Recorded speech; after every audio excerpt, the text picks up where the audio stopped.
程静睡得不太安稳，眉头紧皱，满头冷汗。刺耳的闹铃声突然响起，将他惊醒。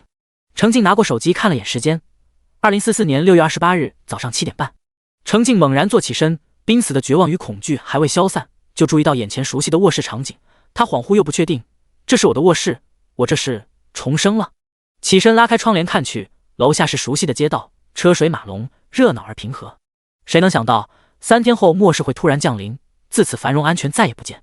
程静静静地看了一会儿，眼神渐渐坚定，管他是梦是真，他就当是重生了。有幸能重来一次，这次他一定要活得更久。程静记得很清楚，真正的末世会在3天后的7月1日早上降临，蓝星人类会被突然投放到一个名为永落的末日世界，挣扎求生。幕后黑手留给蓝星人类的一丝宽待，是今天会提前上线的一款名为《末日在线》的手机游戏。有幸玩了这款游戏，就相当于参加了不删档的内测，不仅可以提前熟悉末日危机，收集资源，提升实力，最重要的是安全。玩手机游戏只需要动动手指就行，3天后被投放到末世可是亲身上阵，一不留神就无了。可惜绝大部分人并没有重视这款救命的游戏，直到后来蓝星人类才意识到，末日游戏的提前出现给了他们一个安全积攒保命资本的机会。到那时，除了少部分玩了游戏攒下家底的幸运儿，其他人都追悔莫及。程静就是后悔者的一员。上辈子的这个时候，他工作繁忙，手头的项目截止在即，忙得焦头烂额，哪有时间玩什么游戏？即便突然冒出来的诡异游戏引发了全球舆论热议，打工人也实在没精力多加关注。直到末世降临前一天，官方似乎意识到异常，对民众发出倡议，鼓励民众积极参与游戏。程静才拿起手机看了一眼，结果看到大量网友吐槽末日在线难玩又枯燥，官方的倡议就被忙于工作的他直接丢到脑后。等一觉醒来，被投放到游戏中的末世，各种恐怖的怪物对脸袭击，程静才真是悔恨交加。其实和程静一样根本没搭理过游戏的人绝对不在少数，大家在永落大陆艰苦奋斗，奋起直追，也还是有机会活下去的。可程静倒霉到家了。被投放的那天，他正因为连续熬夜加班，免疫力不足，染上流感，发烧到头昏脑胀，四肢无力。虚弱不适的 debuff 跟着他一起到了末世，拖累他无力求生。一步落后，步步落后，以至于程静拼死拼活也仅仅在永落大陆存活了3个月，然后没能守住自己的领地，被怪物淹没了。无穷无尽的恐怖怪物贴脸的画面实在过于让人绝望，程静只是回想起就忍不住打了个寒战。难道是他悔恨的执念太深了，给了他这次重生的机会？无论如何，幸好重生回到了末日游戏上线之前。这次他一定全身心投入，费了干也得把家底儿给干出来。程静拿起手机仔细翻看了一遍，手机目前没有异常。没记错的话，末日在线似乎将在夏国8点整悄无声息地出现。看了眼时间，此时距离8点还有20分钟。程静果断洗漱出门，在小区外的早餐店狂买一圈，包子、豆浆、茶叶蛋、灌饼、煎饺、胡辣汤，看到的都买了，两手提满了食物，快步走回家。热腾腾香喷喷的大肉包，油滋滋的煎饺，程静狼吞虎咽，豆浆胡辣汤根本不怕烫，直接往嘴里灌。好吃啊！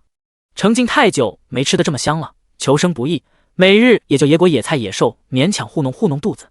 肚子被填饱，程静坐在沙发上，手机摆在面前，盯着时间走到8点。程静眼睁睁看着自己的手机屏幕上突兀地出现一个黑底红字的游戏图标，末日在线4个大字仿佛是用血救的，无端让人看着心底发寒。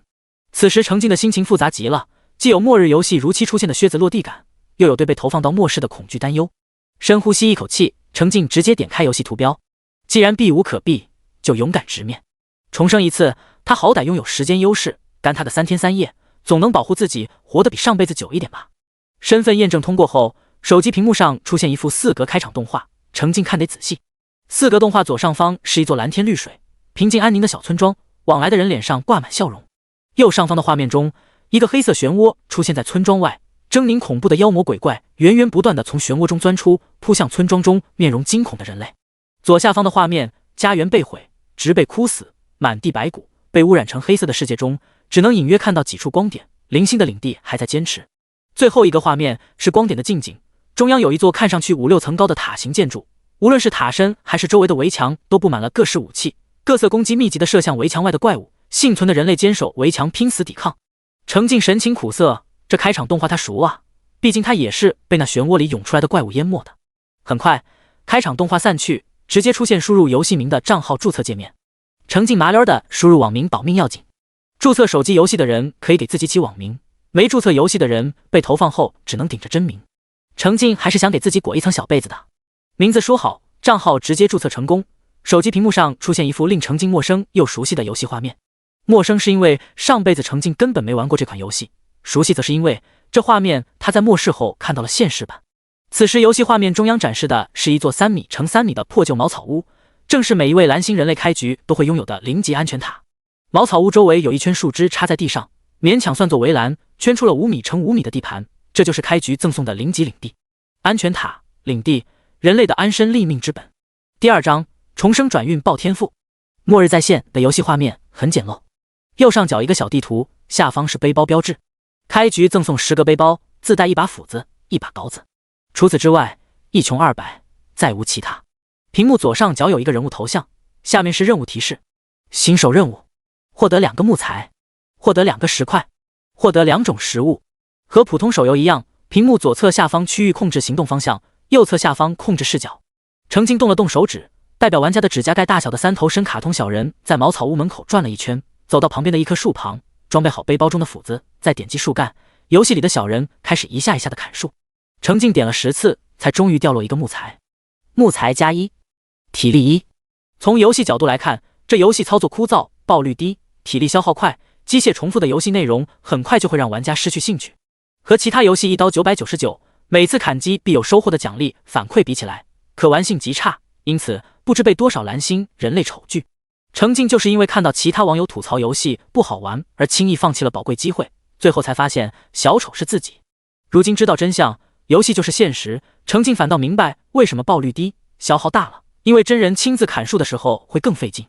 又砍了10来下，获得1个木材后，屏幕上跳出任务完成的提示：新手任务，获得2个木材，已完成。奖励：木材加8，经验加10，金币加1。这游戏的奖励实在吝啬。程静点开左上方的头像，个人属性展示出来：姓名：保命要紧，等级0，时100，力量1，敏捷1，体质1，精神1，生命值10，攻击力8，防御力6，体力值98，领地等级0，安全塔等级0，钱包1金，背包木材 X10，斧子 X1，镐子 X1。虽然4项基础属性都是可怜的1，但程静很满意。据他上辈子后来打听到的消息，只要在末日再现手游中注册了游戏账号，玩家的4项基础属性值就会默认是1，而没搭理游戏的蓝星人会在3天后被投放到末世世界时，扫描身体真实情况转化为数据。说老实话，大部分人类的基础属性还达不到1，就比如常年加班熬夜的程静。实际上他还更倒霉些，扫描的是生病状态的数据，上辈子他的4项基础属性加起来不到3，这一次相当于开局送了一个属性点，程静自然满意。略过属性值，程静的视线定格在钱包上面，逐渐灼热起来。他突然想起来，曾听人交流时提起过，末世降临前的游戏其实是可以氪金的，氪金买到的装备道具会随着游戏一起成为现实。程静连忙去找，终于在地图旁找到一个小小的图标，点开是宝石商城，商城里有氪金通道。意外的是，游戏对氪金上限有限制，每个游戏账号每天只能氪10万元，这10万会转化成游戏中的10宝石，只能在这座宝石商城消费。而今日的宝石商城中只有一样商品，是价值10宝石的天赋石。也就是说，程静要么不氪金，要氪只能直接氪10万，而且这10万只能买到1件商品。这些规则对于一个游戏来说，简直是把糊弄韭菜写到了脸上。程静点开天赋石的商品介绍，天赋石紫色，激活个人天赋，激活1级天赋的概率约为 75%， 激活 D 级天赋的概率约为 20%， 激活 C 级天赋的概率约为 5%， 激活 B 级天赋的概率约为 1%， 激活 A 级及以上天赋的概率约为 0.1%。 别看紫色品质的天赋石似乎激活高级天赋的概率不高，实际上品质更低的蓝色、绿色、白色天赋石都会有一部分概率无法激活天赋。相比起来，100%能激活天赋的紫色天赋石已经是极品了。据程静所知，游戏的物品品质从低到高分为白、绿、蓝、紫、橙、银、金。他前世拼死拼活也不过搞到过一把蓝色武器，已经很强力了。至于紫色品质的物品，程静只在交流区听说过，自己根本没见识过。可现在直接花钱就能买到，这买的是游戏道具吗？这买的是活命的机会啊！程静听说过的几例没玩过游戏，末世降临后还能逆势而起，赶超进度的人全都是被投放时激活了强力天赋，所以程静看着宝石商城里的紫色品质天赋时，半点犹豫都没有，转账氪金，就像一颗狂奔向镰刀的韭菜，还觉得镰刀割得不够狠。10万块钱换成10宝石后，程静直接买下天赋石，然后他暂时停下游戏，擦了把额头的汗，去洗了个热水澡，认真的焚香祈祷，这才点击使用天赋石。屏幕上冒出一阵紫色光芒，然后跳出一条提示：使用天赋石，紫色，恭喜激活天赋暴击 S 级，暴击 S 级，100%的概率收获双倍成果。程静竟然直接开出了 S 级的天赋，这是重生转运了吗？这提示让前世只拥有1级天赋的程静激动的手都在抖。程静立刻尝试砍树，在10次点击过后，游戏小人头上冒出木材加1，木材加1，触发暴击，体力1，3条提示。妙啊！砍一次树就能获得2个木材，这意味着他收集资源的进度将大大加快。而游戏初期，程静认为最重要的就是收集资源、升级安全塔。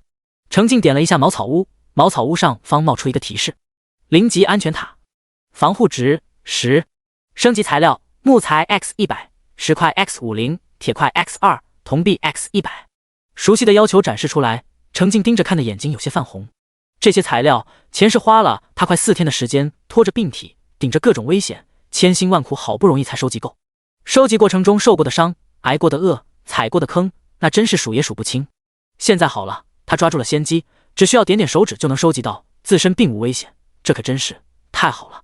程静不舍得浪费时间，精神高度集中，操控着游戏画面中小人的动作一结束就立刻连接下一次砍击，基本保持3秒一斧子的速度，同时不忘警惕周围随时可能出现的危险。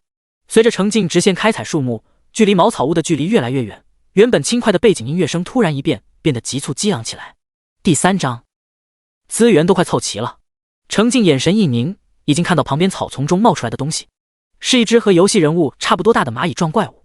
虽然没法探查出具体信息，但程静已经知道了这是什么玩意儿了。程静手里游戏赠送的新手斧子有攻击力+2的属性，给了他一点安慰。程静操控着人物面朝着蚂蚁怪一点一点向后退，退到一棵粗壮的大树前方。蚂蚁怪见猎物要跑了，顾不得许多，身体微微下浮，然后向着程静冲来。程静等的就是这一击，早就准备好的手指灵敏的左滑，游戏小人横向移动，躲开了蚂蚁怪的冲撞。这种蚂蚁怪的攻击是直线的，最重要的是一击之后会有短暂的僵直。蚂蚁怪没扑到猎物，落到树前，等候在旁的程静毫不客气的趁着怪物僵直时一点蚂蚁怪的腰部，游戏小人一斧子砍了下去。之前砍击了上百次树木，程静对游戏人物每一次砍击的节奏已经把握得很准，攻击之后根本不等结果，手指一画，小人就绕着粗壮的树木绕了个半圈。4触发暴击，被攻击后蚂蚁怪的血条亮了起来，并直接掉了小一半。程静眼睛大亮，原来攻击时暴击天赋也会起作用，这对他的战斗力是巨大的增幅。作为0级玩家，程静目前只有可怜巴巴的10点生命值，好在领地周围的怪物也都是小怪，血量也没多少。现在他的暴击天赋还包括攻击时打出的伤害，战斗结果稳了。程静耐心微操，等待新的攻击机会。被攻击激怒的蚂蚁怪如他所愿，跟着他绕着树转了半圈，想都不想又发动了一次冲撞。程静故技重施，灵活地躲开直线冲击，并趁着对方攻击后的僵直狠狠给了一斧子。低级的蚂蚁怪没有太高的智慧，埋头继续追击，一人一怪上演绕树。在又一次被程静抓住僵直的机会砍了一斧子后，蚂蚁怪血条清零，彻底倒地不动。屏幕弹出提示：成功击杀率蚁怪1只，奖励经验+10，铜币+10，探查术白色，经验+10，铜币+10，探查术白色，触发暴击，体力2。程静露出惊喜的笑意，战斗时伤害触发暴击，战斗结束后收获再次触发暴击。不愧是 S 级天赋，够爽。蚂蚁怪还报了技能书，程静点击学习，拥有了第一个技能探查术 LV1，临时有概率获得一定的信息。然后把暴击得到的另一本探查术也使用后，探查技能直接提升到了 LV2，050。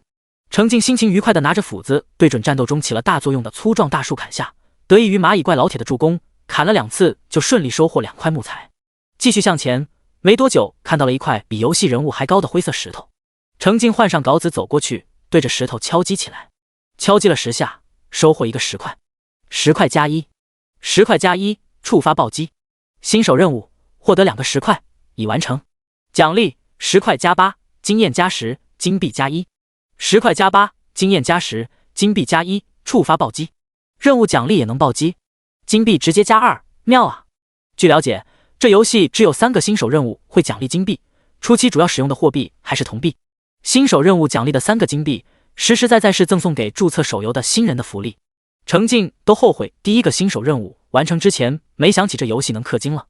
要知道一次暴击就能比别人多收获1金币，相当于100银币、1万铜币的优势。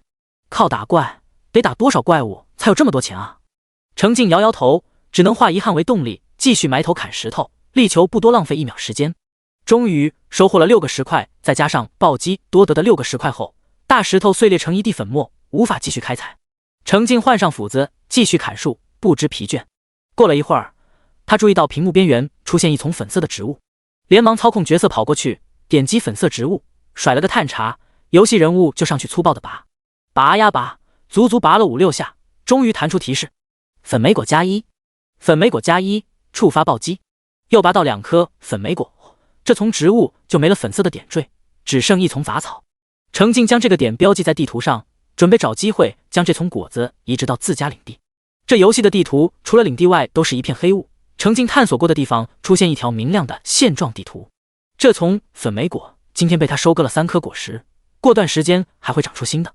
粉莓果是可以吃的食物，在末日世界，食物是很稀少珍贵的，野果也不能放过。更何况这种野果程静吃过，酸酸甜甜，好吃得很。程静打开背包格，其中一格里正是6颗粉嘟嘟的果实，点上去有探查出的信息：粉莓果，甜甜的果子，食用可恢复5点体力。看到介绍，程静专门去看了眼自己的属性表，经过大半个小时的勤劳，他的体力只剩20多点，想要恢复体力就得休息。程静想了想，隐约记起听别人谈起过，手游期间恢复体力最好回领地内待着，安全又恢复得快。程静此时还舍不得用难得的食物恢复，于是决定换条路线返回领地，在体力值耗完之前回去。顾及到体力值低于10点会附加虚弱状态，回城时程静只砍了几棵树，更多的是在赶路。终于将体力值消耗到只剩10点的时候，程静回到了茅草屋。游戏小人往破旧的茅草屋里一躺，身上偶尔冒出来几个绿色的向上的箭头，表示正在恢复体力。从使用天赋时后算，程静游戏玩了40多分钟，不知道恢复体力要多久。于是程静也不关游戏页面，就这么开着观察，顺便盘点了一下收获，变化的主要是背包。姓名保命要紧，等级0、50、100，天赋暴击 S， 体力值11，技能探查术 LV2 1/50，钱包3金20铜，背包木材 X140， 石块 X36， 粉莓果 X6， 斧子 X1， 镐子 X1。程静盯着屏幕上列得清清楚楚的数据，愣了好一会儿。他怎么瞧着升级茅草屋的资源都快凑齐了呢？第4章令人心酸的伤害。前世辛苦4天才收集到的材料，这次点点手指1个小时就拿下了大半，怎么瞧着那么不真实呢？程静仔细盘算了一番，发现原因其实有2个。首先得益于他开局获得了 S 级暴击天赋，收集资源直接省1半力。其次则是在手机游戏模式下，并不用真实消耗他的体力。甭管他是不是在生病，只要手指能点，游戏人物收集资源的效率就不会受到影响。这可和上辈子拖着病体亲自去砍树差别太大了。程静发现，只要再收获一些10块资源，今天上午就有机会升级他的安全塔。深感氪金强大的程静，趁着空闲将屏幕上可操作的地方仔细探索一遍，可惜并没有找到其他氪金渠道。就在这时，手机突然响起，来电显示的名字是曹主管。电话一接通，曹主管愤怒的咆哮声传了过来：程静，看看时间，这都迟到多久了？全组都在这等着你开会呢。程静茫然地望了一眼天空，重生后满脑子漠视的他全然忘了此时的他还是个社畜呢，连忙扯借口：主管，路上出了点意外，现在人在医院呢，最近去不了公司，帮我请几天公休吧。曹主管声音一顿，卡壳了：啥？你这人没事吧？人还行，就是手折了，脚崴了，医生不让动，实在干不了活也去不了公司，下周应该能到岗。如果末世没降临的话。曹主管，程静扯得毫无顾忌，堵得曹主管无话可说。以程静在他这里的信用值，并没有怀疑程静在瞎扯，于是曹主管只能嘀咕了几句当天申请公休不合规，然后无可奈何地挂了电话。程静连忙把手机画面切回游戏，盯着游戏人物，他才安心。接着程静起身在柜子里翻了一通，找出2年前淘汰的旧手机，充电后开机，浏览起网络。此时在各大社交平台上，末日在线已经成为一个热词。最初有人发现自己手机上突然多出了一个游戏图标，愤怒地在社交平台吐槽游戏公司强行安装，堪比病毒。接着更多的网友注意到自己的手机上竟然也被强行安装了同款游戏。随后有人指出这款无良游戏根本无法自行删除，这下可算是彻底捅了马蜂窝。垃圾无良游戏强制安装就算了，还不允许手机主人删除，这得是何等嚣张的游戏公司才能想出的脑残营销方式。舆论快速发酵，大量投诉举报飞向网络监管部门。这一事件正以爆炸性的速度在整个网络传播，因为每个人都遇到了同样的情况。程静简单浏览了一些讨论帖之后，直接搜索关键词充值氪金，生怕自己因为不熟悉当今游戏公司逼氪手段而错过了氪金的方式。策划脑子进海了吧？竟然不设计充值优惠礼包，直接就敢要玩家10万块，这不是欺负傻子呢吗？10万你买不了吃亏，买不了上当，只能买一件道具，在这搞笑呢。楼上的兄弟们别这么说嘛，换个角度，这是游戏公司在照顾白嫖党，不给氪金狗拉开实力差距的机会，利好零氪玩家。哈哈哈，哼，砍10来下树才给一个木头，零氪党有几个肝啊，敢玩这游戏？这波是游戏公司对氪金和白嫖的双重拒绝，策划的脑子真是绝了。翻了翻吐槽站绝大多数的发言，没看到有人谈论到其他氪金方式，看来一天10万块是真是氪金上限。程静有些失望，看来还得靠肝。网络上有人吐槽，自然有人脑洞大开。程静浏览的时候，顺手就给一些认为这款游戏有玄妙，推荐大家试玩的帖子点了支持，还转发了一篇信口夸末日在线好玩的文章到自己的朋友圈。于是他很快就收到一大串正在忙碌的同事发来的问号评论，曹主管的问号尤其的多。程静笑笑没理会。浏览了快1个小时，游戏人物的体力快要回满，程静的注意力转回游戏。他将背包里的木材和石块取出，堆放在茅草屋旁边，盯着游戏人物体力恢复满的下一秒，就操控着小人起身离开茅草屋，走出领地，这次向着正北方向而去。程静认为，除了收集资源，当前首要目的是大致搞清楚领地周围的地图环境。如果有特别不利于生存的情况，他需要早做准备。目前木材资源已经收集了不少，缺的是石块，所以程静走得很快，只有碰到石头才会停下来开采，树木就先不砍了。再次遇到蚂蚁怪时，程静先扔了一个探查术上去。绿蚁怪1级，攻击12，防御6，生命值20，技能冲撞。这次程静绕树更熟练了，再次利用对方发动攻击后的僵直干掉这只小蚂蚁后，程静发现了新的食物，一丛土豆，连忙去挖。土豆加5，土豆加5，触发暴击。新手任务，获得2种食物，已完成。奖励：种子加3，经验加10，金币加1。种子加3，经验加10，金币加1，触发暴击。3项新手任务全部完成，钱包一下子涨到5金40铜，经验值也在暴击的加持下积攒到90。不仅富了，个人等级也升级在望。程静继续向北一直走，大石块出现的更密集了些，程静干脆不再采石，而是继续探索地图。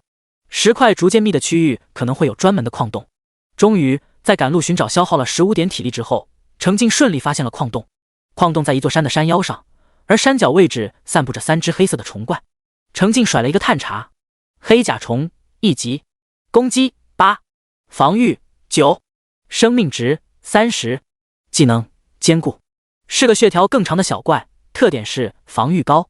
程静算了一下，他手里拿着攻击力加2的斧子，综合攻击力也才10，砍一击才能给高防御的黑甲虫造成1点的伤害，就算暴击造成伤害翻倍，击杀一只黑甲虫也得攻击15次以上，真够心酸的。更心酸的是，干掉一只黑甲虫，体力值可能要掉不少，这击杀性价比很低啊。第5章，一只怪物薅3遍。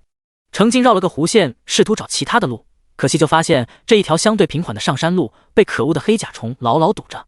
程静只得取出一个石块，冲最近的一只黑甲虫打过去，试图先引一只怪试试效果。然后他就发现，同样是1级怪的黑甲虫防御强，生命高是牺牲了敏捷得来的，爬起来慢得不得了。程静耐心等黑甲虫向他爬过来，然后凭借着走位不断攻击的同时灵活的闪避，造成的伤害从最初可怜巴巴的1点，随着黑甲虫不断受伤慢慢提升到2点、3点。行动起来慢吞吞的黑甲虫干着急，却攻击不到程静，血量被1点1点往下磨，只剩1/3的时候，干脆缩成一团不动了。黑甲虫施展了坚固技能，防御再次得到提升。不过只守不攻毕竟无法持续，程静又攻击了几斧子，终于把黑甲虫的血条磨空了，成功击杀黑甲虫1只。奖励：经验加10，铜币加10，采集白色。经验加10，铜币加10，采集，白色，触发暴击，体力6，果然很费体力。好在收获还不错，程静立刻把采集技能学了，至少以后野果野菜的不用亲自上手拔了。游戏外的程静活动几下手指，看向另外2只挡路的黑甲虫，继续。这次他也不费力引怪了，自己直接冲上去，靠着敏捷优势，边攻击边灵活的走位躲避黑甲虫的反击。2只行动慢吞吞的黑甲虫只能被动挨打，既打不着程静，也逃不走，主打一个憋屈。以程静操控屏幕的几根手指快将了为代价，总算解决掉另外2只黑甲虫。可惜只获得经验和铜币奖励，这2只没爆出技能。再无拦路的障碍，程静走进矿洞，屏幕一下子暗了下去，矿洞内昏暗无光，视线受阻，暂时没有照明的办法，程静只能勉强辨别矿洞内颜色相对较深的区域，操控着小人拿着镐子开采起来。10块加10， 10块加10，触发暴击，铁块加1，铁块加1，触发暴击。连续开采了10个10块后，终于开采出一个铁块。程静也没办法，普通矿洞出铁块的爆率就是很低。程静继续抡起镐子，直到体力值下降到6，他终于停下开采，打开左上角的人物面板，选择了人物升级。不停下来也不行了，体力值过低的游戏人物已经开始延迟反馈，开采动作时不时变形。程静一直积攒着没使用的经验值，此时派上用场。只见一道金色的光圈笼罩游戏人物，接着面板上的信息发生了变化。姓名：保命要紧，等级1， 50200，天赋：暴击 S， 力量2，敏捷2，体质2，精神2，生命值20，攻击力18加2，防御力12，体力值110，技能探查 LV2 50%，采集 LV2 050，自由属性点1，领地等级0，安全塔等级0，钱包5金100铜，背包10块 X100， 铁块 X8， 粉莓果 X6， 土豆 X10， 种子 X6， 斧子 X1。游戏人物从0级升到1级，4项基础属性各增加了1点，还有1点自由属性。这下子生命值翻了倍，体力值不仅补满，上限还增加了10点。除此之外，背包从初始的10格扩充为15格。看着背包里满满的收获以及升级后补满的体力值，程静心情舒畅，干劲十足的继续埋头开矿。没敲几下，游戏的背景音乐变得急促，程静立刻警惕地往矿洞外跑。矿洞里太昏暗，不方便战斗，他得跑出去借光才行。跑着跑着，小人头上冒出2条伤害提示，4-1。程静可怜巴巴的血条一下子掉了1/4，他边跑边甩了一个探查。小福怪1级，攻击16，防御3，生命值10，技能吸血。这次是只高攻击力的飞行怪物，而且技能吸血还会造成额外的伤害。虽然没有探查出小福怪的具体属性值，但程静知道对方的敏捷肯定很高，靠跑是跑不脱的。跑出矿洞外，程静立刻转身，警惕地看向昏暗的矿洞，瞅准飞过来的小福怪就是一斧子劈下去。可惜对方敏捷高，不仅顺利躲开了程静的斧子攻击，反而再次攻击到程静。5-1，这大概是出来混的，迟早要还。此时的战斗场面仿佛先前程静和黑甲虫战斗过程的重演，可惜这次攻守易位。好在人类比这些丑陋的怪物强，就强在有脑子。程静果断将之前没分配的自由属性点分给了敏捷，并在小福怪又一次冲来的时候再次挥出斧子。19，一击必杀。都不等程静的暴击天赋发挥作用，打出暴击伤害，先前还耀武扬威的小福怪就变成2半。小福怪砰砰摔在程静面前，提示同步弹出，成功击杀小福怪1只。奖励：经验加5，铜币加5，分解白色。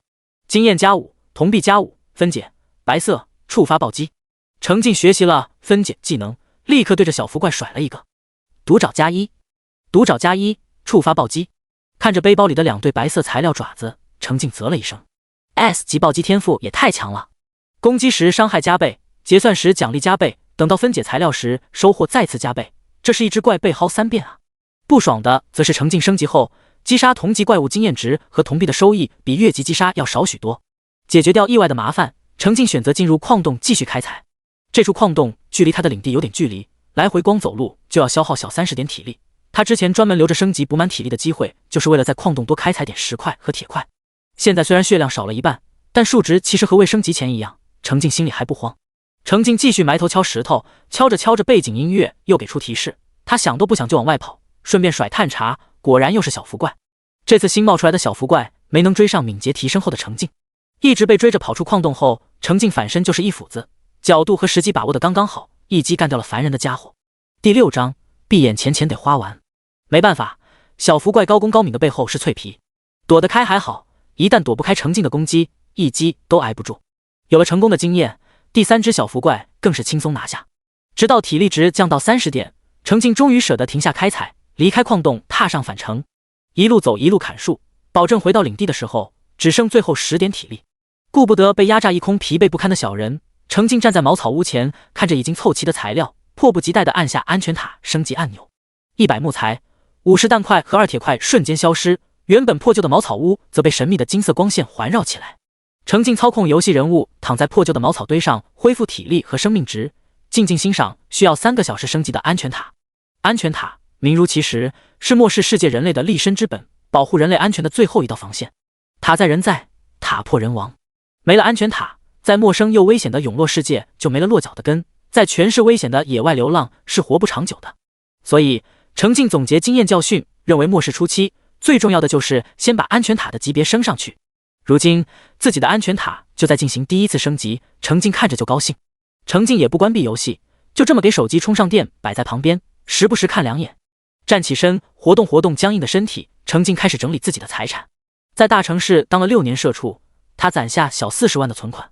先前是抱着有朝一日买个属于自己的房子的奢望的，现在嘛，得了，死之前都花出去吧。预留下20万之后，2天给末日游戏充值氪金。程静算着剩下的钱，决定先去吃点好的。3天后，人类会被投放到末日世界，没办法携带太多物资，携带钱也会变成废纸。程静的这点积蓄不用消耗在囤积物资方面，剩下的钱自然是能享受多少是多少。程静当即找了一家本地有名的传统菜老店，电话定了位置，拿起手机就打车去吃。百年老店地处繁华路段，独占5层大楼。进去后，典雅的装修，处处透着贵气。程静要了一个包间，菜单摆在他面前，看着一道道菜3位数甚至4位数的价格，程静咬咬牙，撇去心疼，不在乎了，点，只要感兴趣的都点。服务员礼貌地提醒他点的菜有点多，程静豪横的一挥手，下单，吃不完会打包带走。色香味俱全的菜很快被一一端上来，不愧是这榜单的榜单都榜上有名的名店，菜摆盘精致不精致的程静不在意，他看重的是味道真的很棒，美味，每一口吃到嘴里都是享受。程静吃的远比自己预想的多，肚子吃撑，游戏体力值也回满了。程静点了一壶茶和一个水果拼盘，舒服的靠在包间窗边的软榻上，拿起手机玩起游戏。除了体力值回满以外，程静的生命值也在安全塔中缓慢恢复到15点。将背包里的木材、石块、铁块等东西堆放在领地里，程静这次选择探索领地东侧，一边砍树一边向东移动。没过多久，程静遇到新的怪物，树木间冲出来一只是伸开腿、体型比游戏人物还大的蜘蛛怪。程静甩了探查，蜘蛛怪1级，攻击12，防御6，生命值20，技能迟缓。实际情况是，蜘蛛怪会对着玩家吐丝，被蛛丝沾到，行动会变迟缓。好在蜘蛛怪自身的敏捷没有程静高，而且吐丝的时候会有前置停顿动作，让程静掌握了规律，避开了蛛丝攻击。当然，最重要的是程静有暴击，16，触发暴击，一斧子砍下去，蜘蛛怪就扑街了，成功击杀蜘蛛怪1只。奖励：经验+5，铜币+5，冰锥白色。经验+5，铜币+5，冰锥白色。触发暴击，竟然爆出了一本法系控制类技能书，程静连忙学习。冰锥 LV2050，消耗1点精神，释放1枚冰锥，减缓目标2点速度，冷却时间1分钟。连续学了2本冰锥技能书，直接将技能推到2级，减缓目标的速度从1点升到了2点。虽然以程静如今的精神力，短时间内只能使用2次冰锥，但控制类技能的重要性是无可置疑的。最后甩了个分解，获得2份蛛丝，程静继续前进。又砍了一会儿树，再次遇到蜘蛛怪时，程静先甩了一发冰锥过去。小小的冰锥准确地砸在蜘蛛怪身上，直接爆开，给蜘蛛怪附上一片冰甲。可怜的蜘蛛怪直接冻在原地动不了，蛛丝都没能吐出来，就被靠近的程静一斧子敲碎干掉。除了结算奖励，还分解出2份蛛丝，可惜没能继续爆冰锥。程静也有经验了，干掉的第1只新怪物最容易爆出额外的收获，其他情况爆率很低。这也使得程静越发体会出 S 级暴击天赋的强悍，不仅仅是初期积累资源的效率翻倍，更是在战斗中打出的伤害高，获得的奖励高。继续砍树，东侧的树林逐渐稀疏，过渡为草地。程静尝试着使用采集技能，顺利采到2颗粉莓果和4份茅草，然后他就因为找不到合适的采集目标而对这技能暂时失去了兴趣。继续在草原探索了一段，程静顺利找到了新怪物，那是一群散落在一小片区域的5只野牛怪。即便牛群首领是只2级怪，程静还是勇敢冲了。野牛怪2级，攻击28，防御9，生命值30，技能狂化。以2级野牛怪的攻击力，被撞一下程静就得无了，所以程静先用一发冰锥作为客人上门的礼物。2级野牛怪也得被冰锥冻住行动，虽然解冻恢复的速度明显比1级的蜘蛛怪要快，但已经给了程静充分发挥敏捷高的优势的机会。程静冲到野牛怪旁边，咔就是一斧子，然后转身就跑。13，触发暴击。玩了这么长时间游戏，程静对游戏人物挥动斧子的节奏掌握得极为熟练。他意识到冰锥技能的控制效果不允许他砍出第2次攻击，果断一击击中后就战术性撤退。2级野牛怪陷入重伤状态，顿时狂化，眼睛发红，浑身冒烟，蹄子一蹬，冲着程静就冲过去。第7章，真全球共此游戏。原本散落在周围悠闲吃草的其他4只1级野牛怪，自然是紧跟在后一起追击。狂化状态下，2级野牛怪的速度有所提升，勉强能跟上程静。为保险起见，程静溜着5只野牛怪在草原上跑大圈，硬是等冰锥冷却结束，又一发动过去，转身狠劈一斧，彻底解决了领头的2级野牛怪。可怜的2级野牛怪根本没能发挥出力量方面的碾压优势，就扑街了。解决了最危险的2级怪，剩下4头1级野牛怪就更好处理了。他们的速度跟不上程静，程静跑2下拉开他们的间距，回头给一斧头就倒下一只，溜了半圈就把4头野牛都砍倒了。当然，游戏人物的消耗也很大，这一场高速战打下来，体力值直接掉了10点，操控游戏的程静手指都僵了。但这都是值得的。成功击杀野牛怪5只，奖励经验加30，铜币加30，箭塔图纸白色。经验加30，铜币加30，箭塔图纸白色，触发暴击。牛肉加20，牛筋加2。牛筋分解自2级野牛怪，5只野牛怪一起贡献了10份牛肉。这牛肉已经让程静很满意了。2级怪爆出的2张箭塔图纸更是让程静眼睛大亮。有了图纸，凑齐材料就能制作箭塔，而箭塔立在领地中能帮他分担很大的防守压力。和枯燥乏味的砍树挖矿比起来，击杀怪物的收益更丰富有趣。不过程静也知道，目前应该是处于新手保护阶段，大概是为了让人类更好的适应游戏，适应末世，野怪的数量和强度被严格限制筛选过了。实际的陨落世界远比游戏中表现出来的更残酷。抛开思绪，程静踏上返程。箭塔图纸的制作需要蛛丝，程静很是期待再遇到蜘蛛怪，可惜接下来他就没遇到怪物，只能一路砍树获取木材，在地图上又新开了一条路线，消耗完体力返回领地。愉快欣赏了一会儿正在升级中的安全塔，程静收起手机，喝完壶里的茶，吃完果盘，程静结账离开这家大概再也吃不到的百年老店，转身走进不远处的商场。虽然是工作日的中午，这座位于城市中心地段的商场仍是人来人往热闹非凡的场景。程静走路时下意识避开其他人，实在不得不与很多人同处一个狭小空间，比如电梯时，他整个人都不太舒服，浑身紧绷地戒备着。这是他对除自己以外的生物应激的戒备。明明也就重生到3个月前，但环境安全、路人无害的经历已经久远的仿佛是上辈子的事了。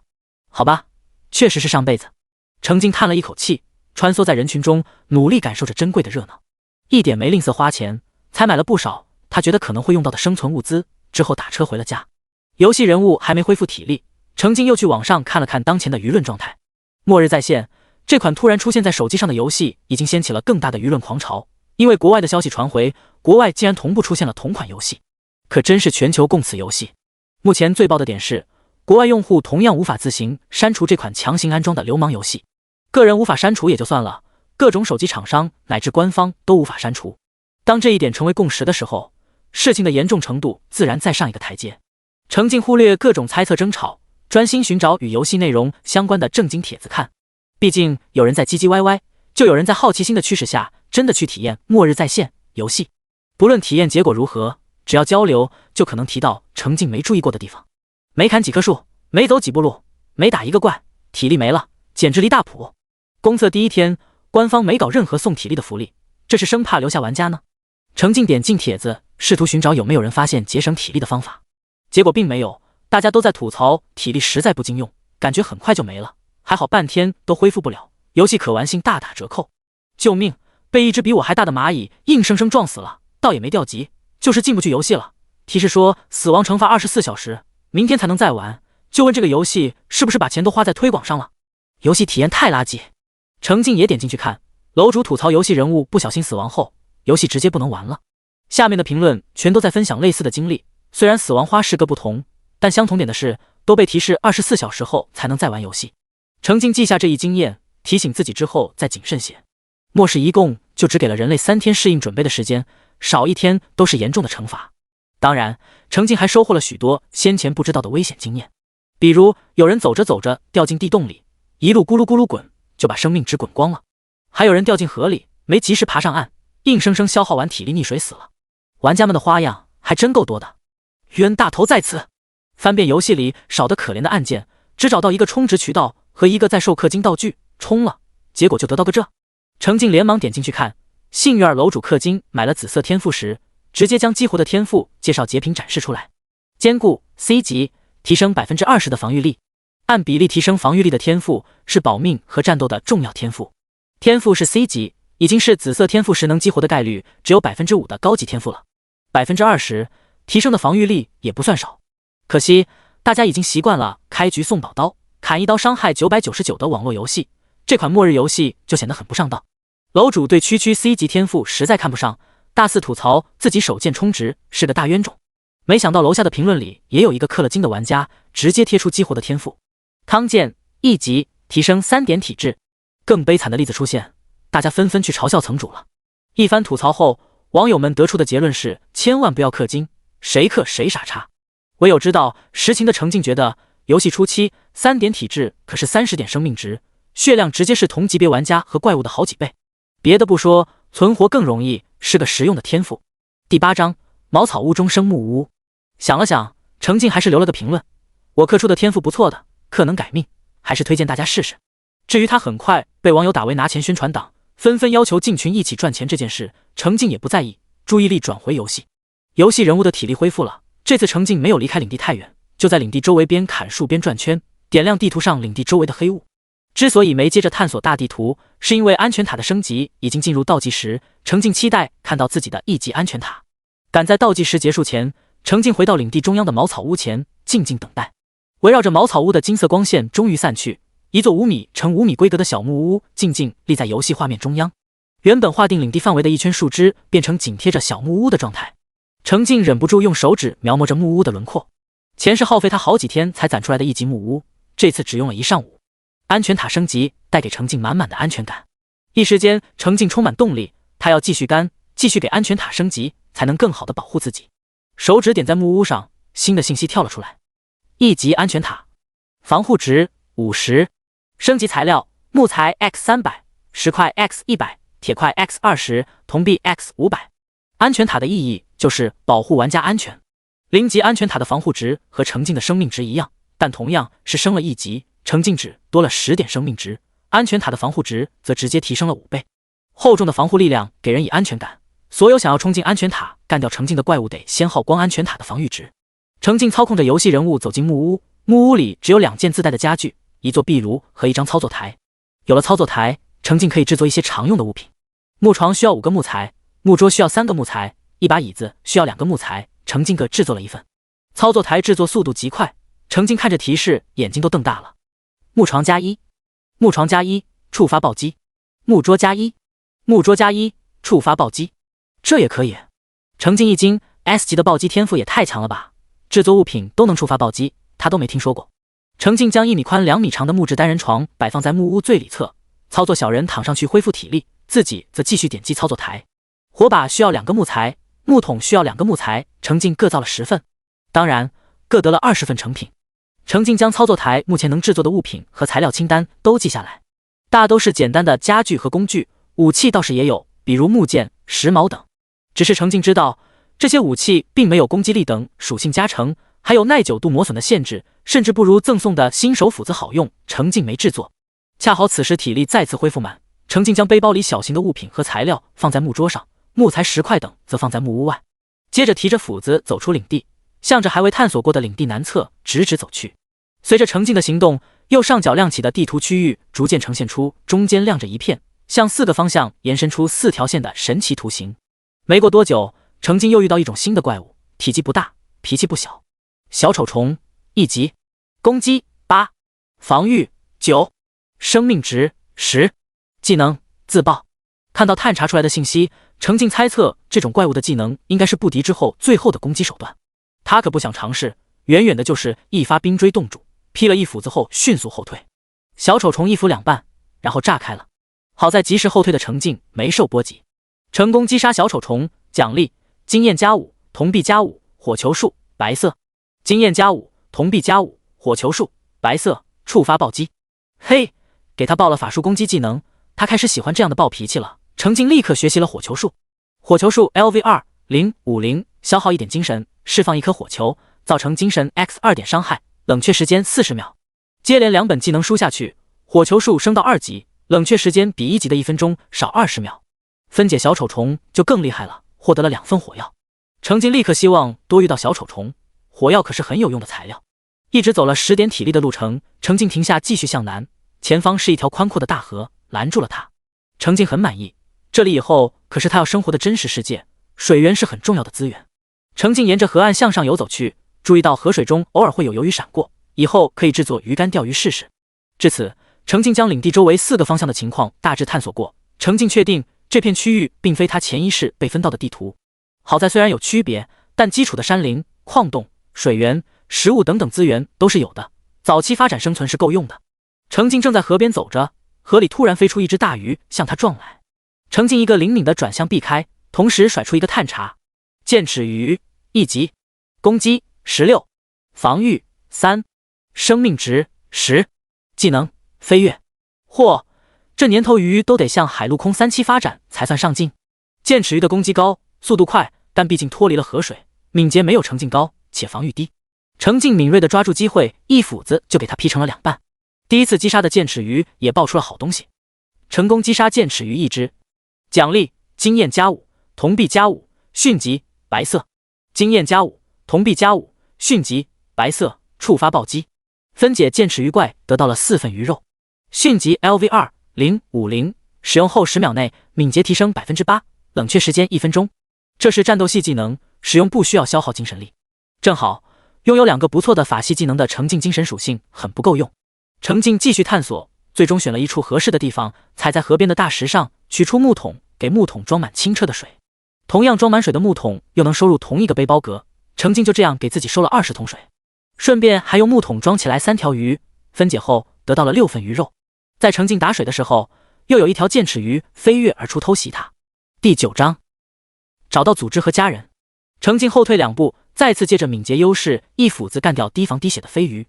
这次只收获了经验、铜币和鱼肉。返程的时候，程静一路走一路砍树。让他愉快的是，又碰到一只小丑虫。回到领地的时候，背包里增加了148个木材、4份火药、14份鱼肉和20个装满水的木桶。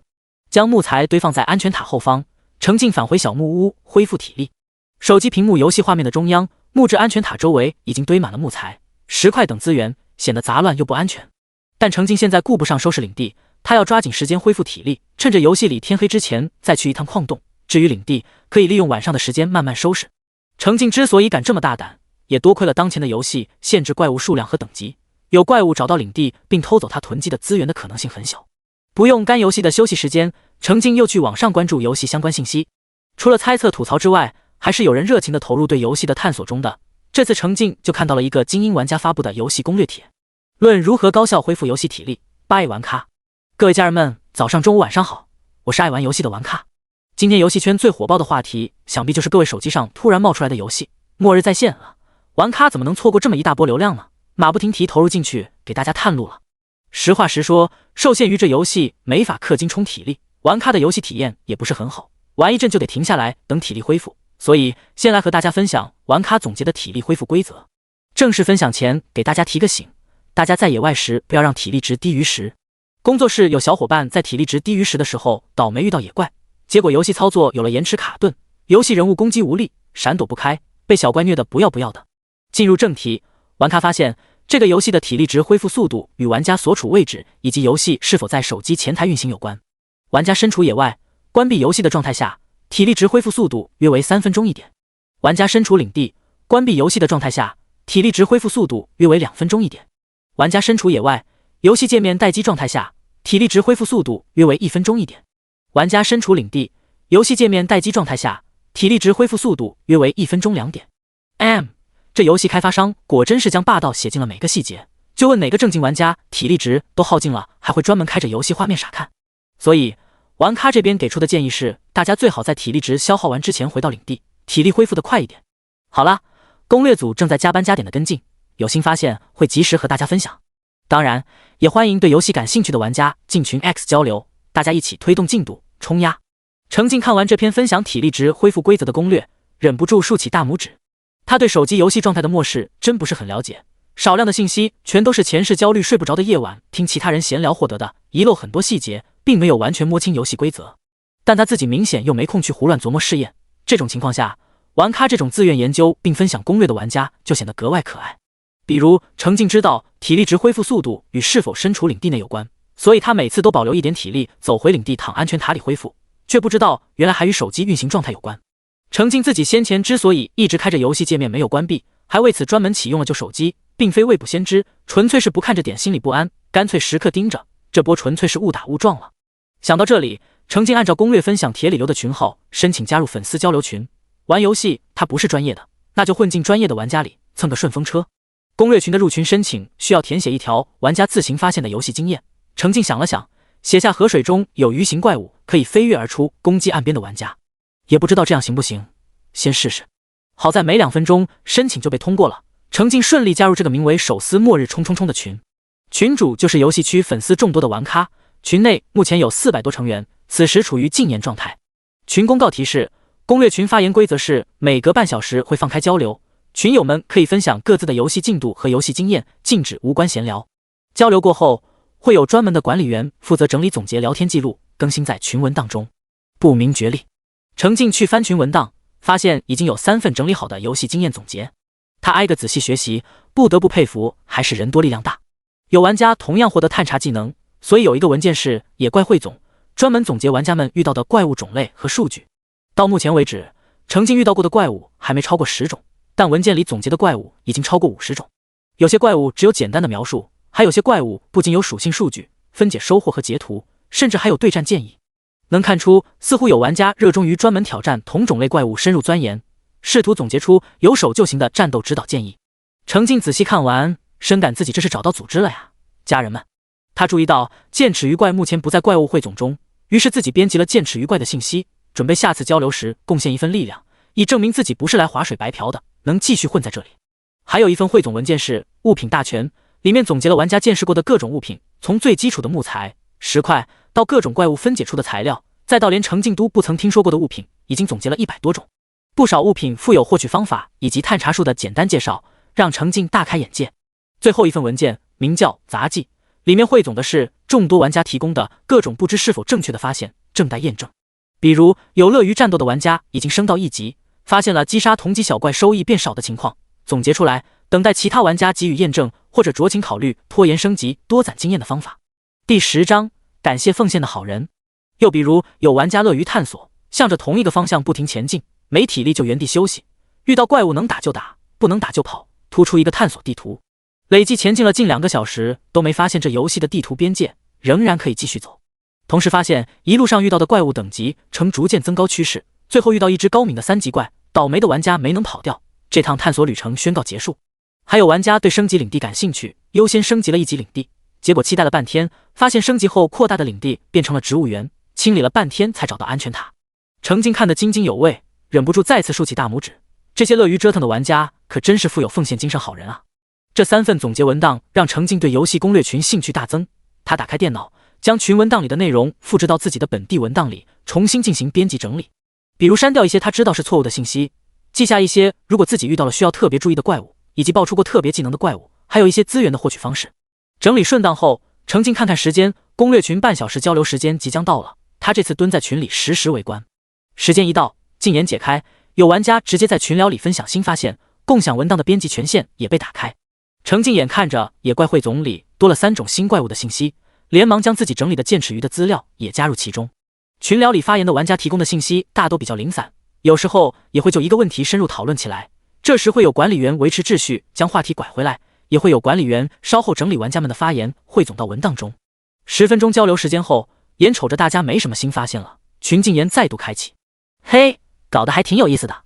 程静心满意足地关闭攻略群，继续在网上浏览，顺手又将几篇介绍末日在线游戏的文章转发到朋友圈以及朋友群里。他也有关系还不错的朋友，虽然没铁到完全信任，但提醒几句还是愿意的。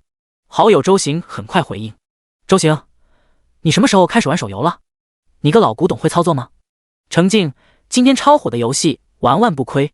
周行，昨晚加班到深夜的人看着你。程静，工作永无止境，愉悦自己比较重要。周行，你个加班比我还拼的家伙，怎么突然大彻大悟了？被盗号了，这是在发广告。程静，出了点意外，请假在家，埋头干游戏，一起玩。周行，什么意外？人没事吧？程静，没事，主要是前段时间工作太累，趁机休息一下，正好玩玩新游戏，真的好玩，不玩不是好兄弟。周行，知道了，看在你今天霸屏推荐的份上，会去玩的。周行无语的结束了聊天，继续工作，觉得好友大概是忙傻了，怪里怪气的。程静自然不知道朋友心里的吐槽，知道也顾不得在意了。此时游戏中的体力再次回满，他又专心投入操控中。程静操控着游戏人物离开领地向北走去，经过他对领地周围情况的简单探索，知道这片地图木材资源比较丰富，随处可得。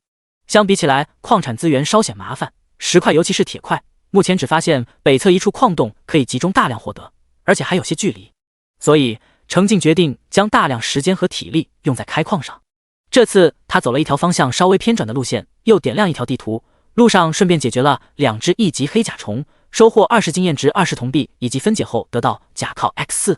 程静顺利走到矿洞口，这次他的装备升级了，从背包里取出一支火把，拿在手上的火把自行点燃，将昏暗的矿洞照亮一片范围。一支火把可以燃烧30分钟，程静背包里有20支，足够用。将火把固定在矿石缝隙中发挥照明作用，程静交替布置了4支火把，矿洞里亮了起来。这下子干活更方便了不说，再有小怪也不用急着跑到外面借光了。程静挥舞起镐子，勤勤恳恳地敲石块。40分钟后，程静的体力值掉到6点，他终于停下动作。在开采矿石期间并不是毫无干扰，实际上先后冲来2只小浮怪，只是1级的小浮怪最优势的敏捷属性被程静追平后，这种饱血的小家伙对程静来说威胁就不大了。看得清对方的飞行轨迹，一斧子劈过去就是轻松解决，甚至比起需要2斧子的黑甲虫还要省时省力。除了干掉捣乱的小浮怪以外，体力全都消耗在开采矿石上。经过2倍暴击后，程静收获了150个石块、14个铁块、2个银块以及4对毒爪。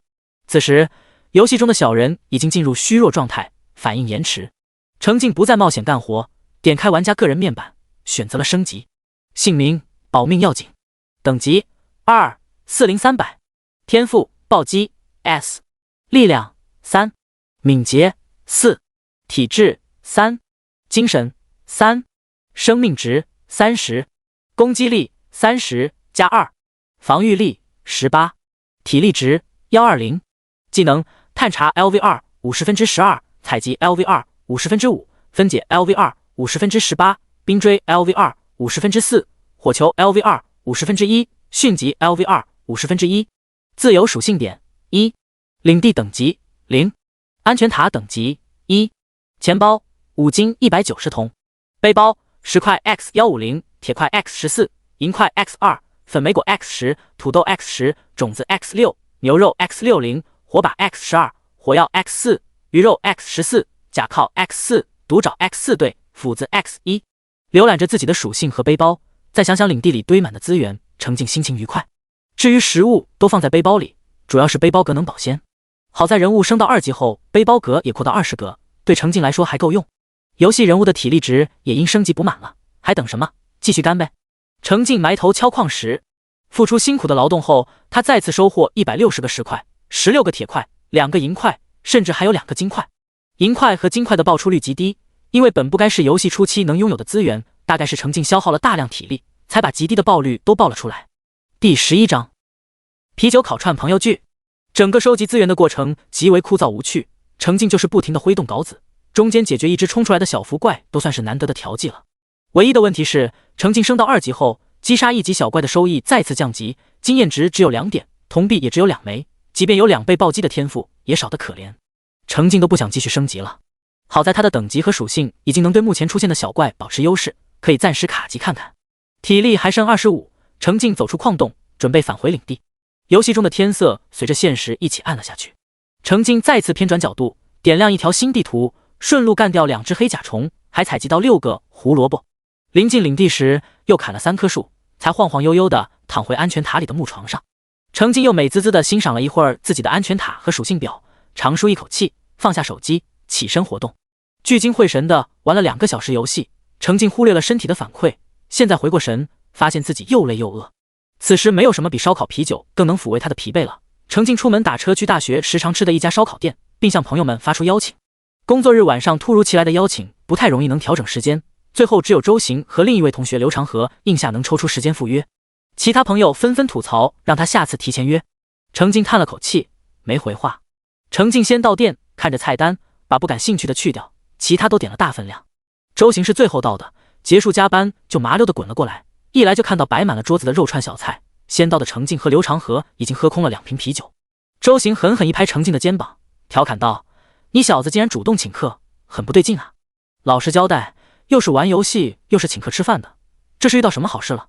程静塞了一串羊肉堵住周行的嘴，举起啤酒碰了一下，抬手就灌了半瓶，遮挡住脸上的表情。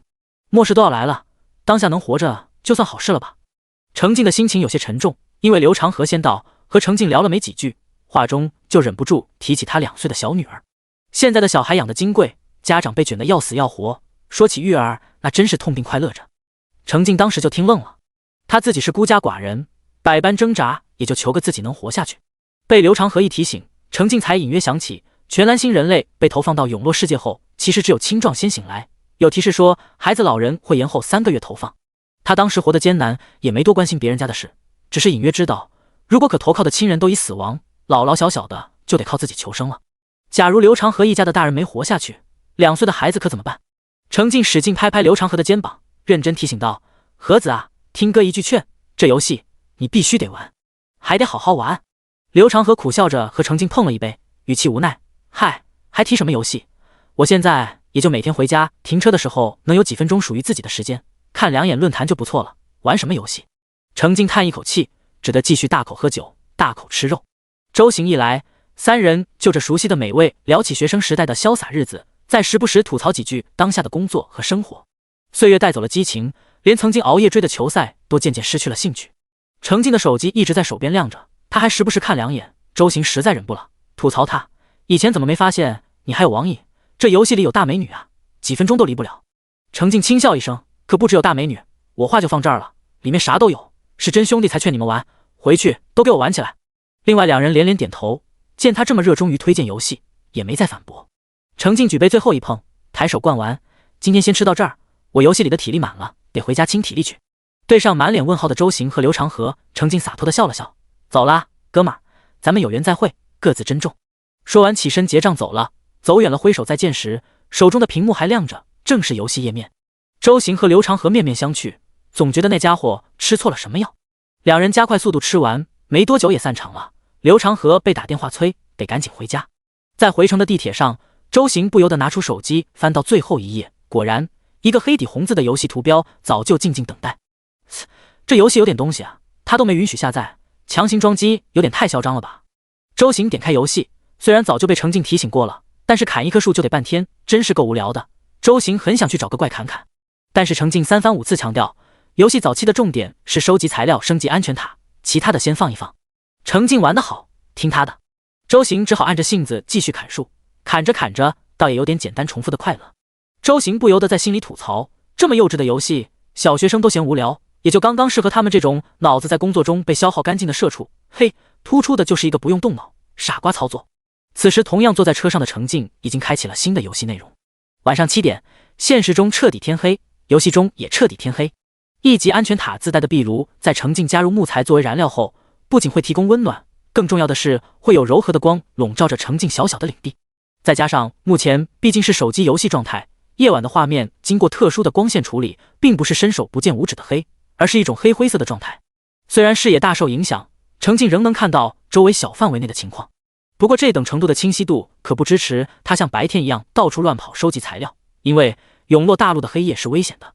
程静在操作台上用10个木材、2个石块制作了一把铲子和一把锄头，都是不加属性且耐久只有50点的普通工具。又用30个木材获得30个火把，这是夜晚外出的必备工具。准备妥当，程静走出安全塔。第12章，领主就得地盘大。程静先取出火把插在安全塔四周，将周围的区域照得更亮。接着从最近的地方开始，绕着领地一圈一圈砍树。虽然如今他的力量属性已经提升到早晨的3倍，但砍树的效率还是没变化，要老老实实挥10次斧子，掉一点体力，树干才会变成一份木材。这时程静还要比白天砍树多出一个步骤，将手里的斧子换成铲子，对着原地留下来的大木桩一通铲。10铲子之后，树桩消失，背包里多了2份树枝材料。体力掉了一点的同时，耐久度50的新铲子也掉了一点耐久。程静现在要做的是清理领地周围的土地，他要圈地。安全塔可以通过消耗资源升级，领地也可以升级。领地升级后，程静拥有的土地面积变大。唯一的问题是，这部分领土需要他提前清理干净，实际控制在手，否则会浪费领地升级时赠送的增益。先前攻略群有玩家吐槽过，升级后的领地变成了植物园，其实就是在升级过程中新增那部分领土上原有的杂树杂草，抢占了增益效果，这对程静来说是一种浪费。所以他明明有资源有资金，也一直没升级领地，就是准备利用晚上无法在野外浪的时间专心打理家园，好最大化的利用好每次增益的机会。清理了小10棵树，出租车到家，程静操控游戏人物先回安全塔休息，自己付款下车，顺手在小区门口买了2盒果切。程静晃晃悠悠地走回家。回家后一边往嘴里塞水果，一边继续干。程静先用斧子和铲子将安全塔周围12米范围内的树木都清理干净，接着掏出锄头开始卖力的翻地。翻地也很麻烦，1平方米的地需要10下锄头，掉2点体力和1点耐久。好处是翻过的土地会从坚硬贫瘠的状态变得稍稍松软平整些。翻整了一半，体力告急。好在这次就在家门口干活，程静无需预留回家的体力，操控着晃晃悠悠的小人躺回安全塔。程静起身伸了个懒腰，打了个哈欠，洗漱收拾，洗了个畅快的热水澡，躺在床上。程静打开游戏攻略群围观，在他没参与的几次玩家交流中更新了新信息，新的怪物物品被总结在文档中，还有几位热爱种田的玩家已经对如何在游戏内开启种田玩法有了思路。程静津津有味的学习。在新一轮讨论时，程静主动发言，安全塔升到1级，防护值会大大提升，建议尽快升级。很快有群友提出游戏初期体力不足，是否该尽快提升个人等级，而非浪费大量体力精力在收集资源升级建筑上。程静趁机表达了自己的想法，在末日背景的游戏中，有一个安全的住所是首要的，安全塔名字都明摆着了，优先升级建筑最重要。有群友表达了赞同，也有群友表达了反对，大家都有各自玩游戏的思路。程静也不再多说，等体力一回满，程静立刻回到游戏，继续扛着锄头翻地。终于再次消耗大半体力，并用废一把锄头后，程静将安全塔周围10米乘10米范围内的土地全部清理平整出来。好在他本就因为暴击天赋拥有2把锄头，报废一把也不影响他继续劳动。在火把光芒的笼罩下，这片土地看上去干净又松软，处于程静的实际控制下。程静当下选择给领地升级，0级领地，范围5米乘5米，升级材料木材 x100， 铜币 x1000。老实说，若非手机游戏开局送的3个金币，领地升级时需要的资金真够让人头疼的。程静前世没有注册游戏，末世降临后没有什么新手指引任务，自然也没有得到起始资金，以至于安全塔都干材料升到3级了，才攒钱升级领地。这次就不一样了，他不仅获得3个金币的初始资金，还经过天赋暴击后多得了2个金币，足够他游戏第一天就给领地升级。原本堆放在安全塔旁边的木材少了1/3，5枚金币也消耗了10银币后，金色的光线笼罩着领地。系统提示领地升级需要3个小时。满意的欣赏了一会儿，程静继续埋头干。领地已经升级了，他还要给安全塔升级，目前缺110个木材。以领地为中心，程静绕着圈砍树。这次他没花费体力清理遗留的树桩，收获80个木材后，体力再次见底。虽然夜晚在领地外干了这么久的活都没遇到野怪，而且领地就在身后不远处，但程静的警惕还是让他没敢让游戏人物跌到虚弱状态，及时躺回安全塔休息了。程静自己也躺平，盯着天花板发愣。简单算一算，下一轮游戏时间内他就可以收集到足够的资源，就可以给安全塔升级。也就是说，他将在游戏第一天将安全塔推到2级。程静忍不住想，难道这就是末日危机提前以手机游戏的形式出现在蓝星人类面前的意义吗？让他在1天时间内安全平稳地拥有了超过上辈子1周的艰辛成果。能做到这一点，最重要的原因，其实正是在网络上被玩家们连番吐槽的体力值设定。砍一棵树就要10斧子，枯燥不？累不？很枯燥，很累。但当人类真的被投放到末日世界后，就会发现10斧子还不一定能将一棵树砍成一份合格的木材。平均玩1个小时就要消耗完1管体力，然后要等少则1个小时，多则5个小时的恢复时间，难熬不？对正上头的玩家来说，游戏过程被迫打断很难熬。但当游戏变为现实后，是没有体力值这项数据的，毕竟累不累，人自己不知道吗？虽然没有了体力条的限制，但没有数据化的另一面就是，人没有办法像玩游戏一样以稳定的速度恢复体力。人真的很累的时候，可不是原地躺1小时就能完全恢复的。所以程静现在深刻地领悟到，手机游戏期间有体力值的设定，其实是给人类的一项福利。第13章，宠丑还要多作怪。就像今天的他，本人只是动动手指玩游戏，没有危险，也没有特别累。配合手机屏幕全天停留在游戏界面，消耗完的体力值不到1个小时就能恢复。这就使得程静拥有的实际干活时间远超同等级别下身处真实末世的自己。再加上他目标明确，既不追求探索地图，也不追求杀怪升级，就是一门心思收集资源，一点都不浪费的整整干了1天，消耗的体力合计都快1000点了。3天后被投放到永洛世界，他都不敢自信真实的他1天能有这么多的体力精力。所以有望1天内将安全塔推升到2级，首先感谢末日在线游戏的体力值设定，其次要感谢开局激活的 S 级天赋。 S 级暴击天赋恐怖如斯，相当于让程静收集同等数量资源耗费的体力直接减1半。想到这里，程静忍不住打开个人属性表，美滋滋的又欣赏了一遍。程静又去看了看攻略群，发现共享文件没有更新。翻了翻群聊才知道，最活跃热情的一群玩家大都因为各种花式整活进入死亡惩罚时间，玩不了游戏。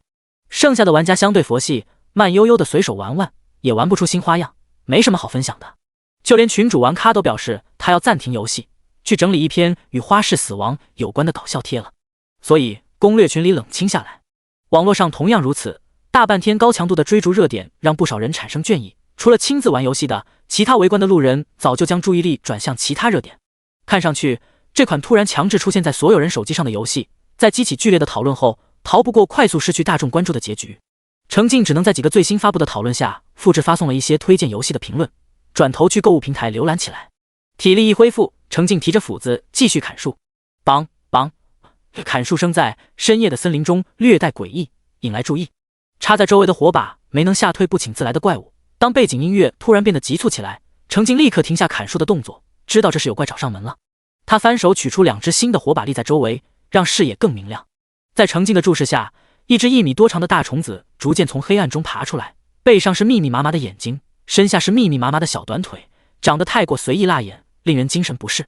程静甩了一个探查，大眼虫2级，攻击16，防御18，生命值40，技能恐惧，竟然是个2级怪，还防御高，血条长。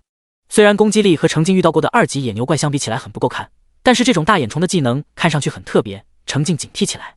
程静缓慢向安全塔退去，从黑暗中钻出来的大眼虫并没有急着追他，而是撞向一只立在地上的火把，一头把火把撞到熄灭。搞什么？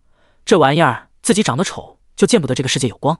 程静想了想，没管火把，借着距离领地近的优势跑回安全塔，消耗5个木材和1条牛筋，在操作台上制作了一把木弓，又用2个木材制作了20支箭。获得暴击双倍收获后收入背包，虽然都是不加属性还有耐久限制的普通武器，但至少程静有了远程攻击手段。程静出门去找撞倒他3只火把的丑家伙，沿路又立了2只新火把，站在火把后方拉弓，对着还在破坏火把的大眼虫射出一箭。游戏模式下，木箭顺着程静手指标记的落点顺利射中怪物。10触发暴击，一箭下去，专心对火把的大眼虫怒了，身体冲着程静弓起蓄力，然后猛地放松，发出了一个远程技能。程静射完一箭就停下动作，专心盯着大眼虫看。在对方放松的一瞬间，手指滑动，游戏人物一个横移，借着距离远敏捷高的优势，顺利躲开了一颗比夜色还要黑的球。趁着大眼虫一击发出，没能立刻接下一击，程静站定，又是一箭射出，顺利解决了这只深夜上门的恶徒，成功击杀大眼虫一只。奖励：经验+5，铜币+5，治疗术白色。经验+5，铜币+5，治疗术，白色，触发暴击。分解后则获得2个金球。咦，口误了，这怎么能是恶徒呢？这分明就是天使啊！竟然报了治疗术。程静立刻学习，治疗术直升到2级。治疗术 LV2050，消耗1点精神，对目标进行治疗，恢复其5点生命值，冷却时间5分钟。真不错，有了回血技能，安全感更上一层。之后要是再受伤，也不用像上午一样，硬是靠在安全塔里休息，慢慢回血，可以更有力的自救。程静点了点，自己目前已经有3个法系技能了，精神属性只有可怜的3点，战斗的时候一个技能来一发就一滴都不剩了，干脆将一直留着的那一点自由属性加给了精神。加完点的程静刚要进入森林继续砍树，才平和下来的背景音乐再次急促起来。程静退后2步仔细观察，就见森林里一前一后爬出来2只体型小1圈的大眼虫，同样是一门心思冲着火把而去。探查一甩，果然这次的2只是1级小怪。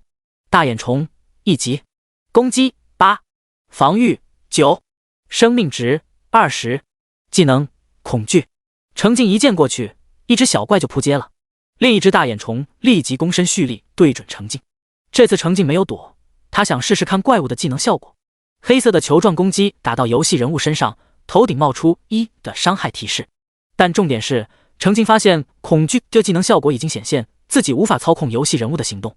游戏人物左右小幅度颤抖着，有1秒多的时间没有回应程静的移动和攻击命令。好在这个时间非常的短暂，若非程静早有准备，甚至可能都没注意到。验证了猜想后，程静举弓射出1箭，以表示对实验对象的感谢。略等了片刻，背景音乐终于恢复正常，程静走到森林边缘，继续砍树收集木材。第14章刻在基因的种田。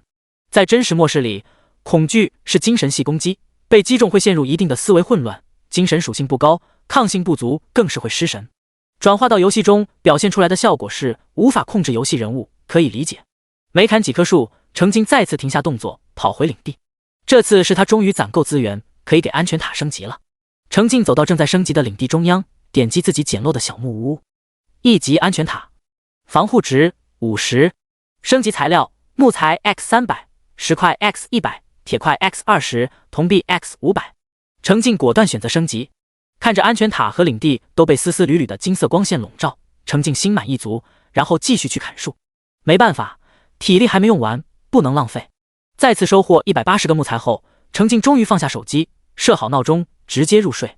程静本以为自己会思虑过剩睡不着，实际上忙碌了一整天的疲惫以及重生的记忆压力很快弥漫上来，让他陷入了沉睡，以至于程静感觉自己明明刚闭上眼睛，闹钟就响了。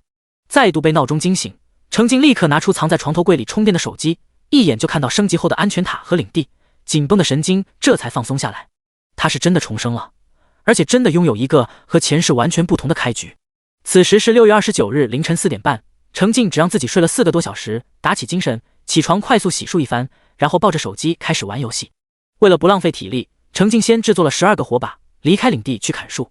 消耗了40点体力后，按捺许久的程静跑回领地，仔细研究起来。此时他的安全塔已经变成2层木质小楼。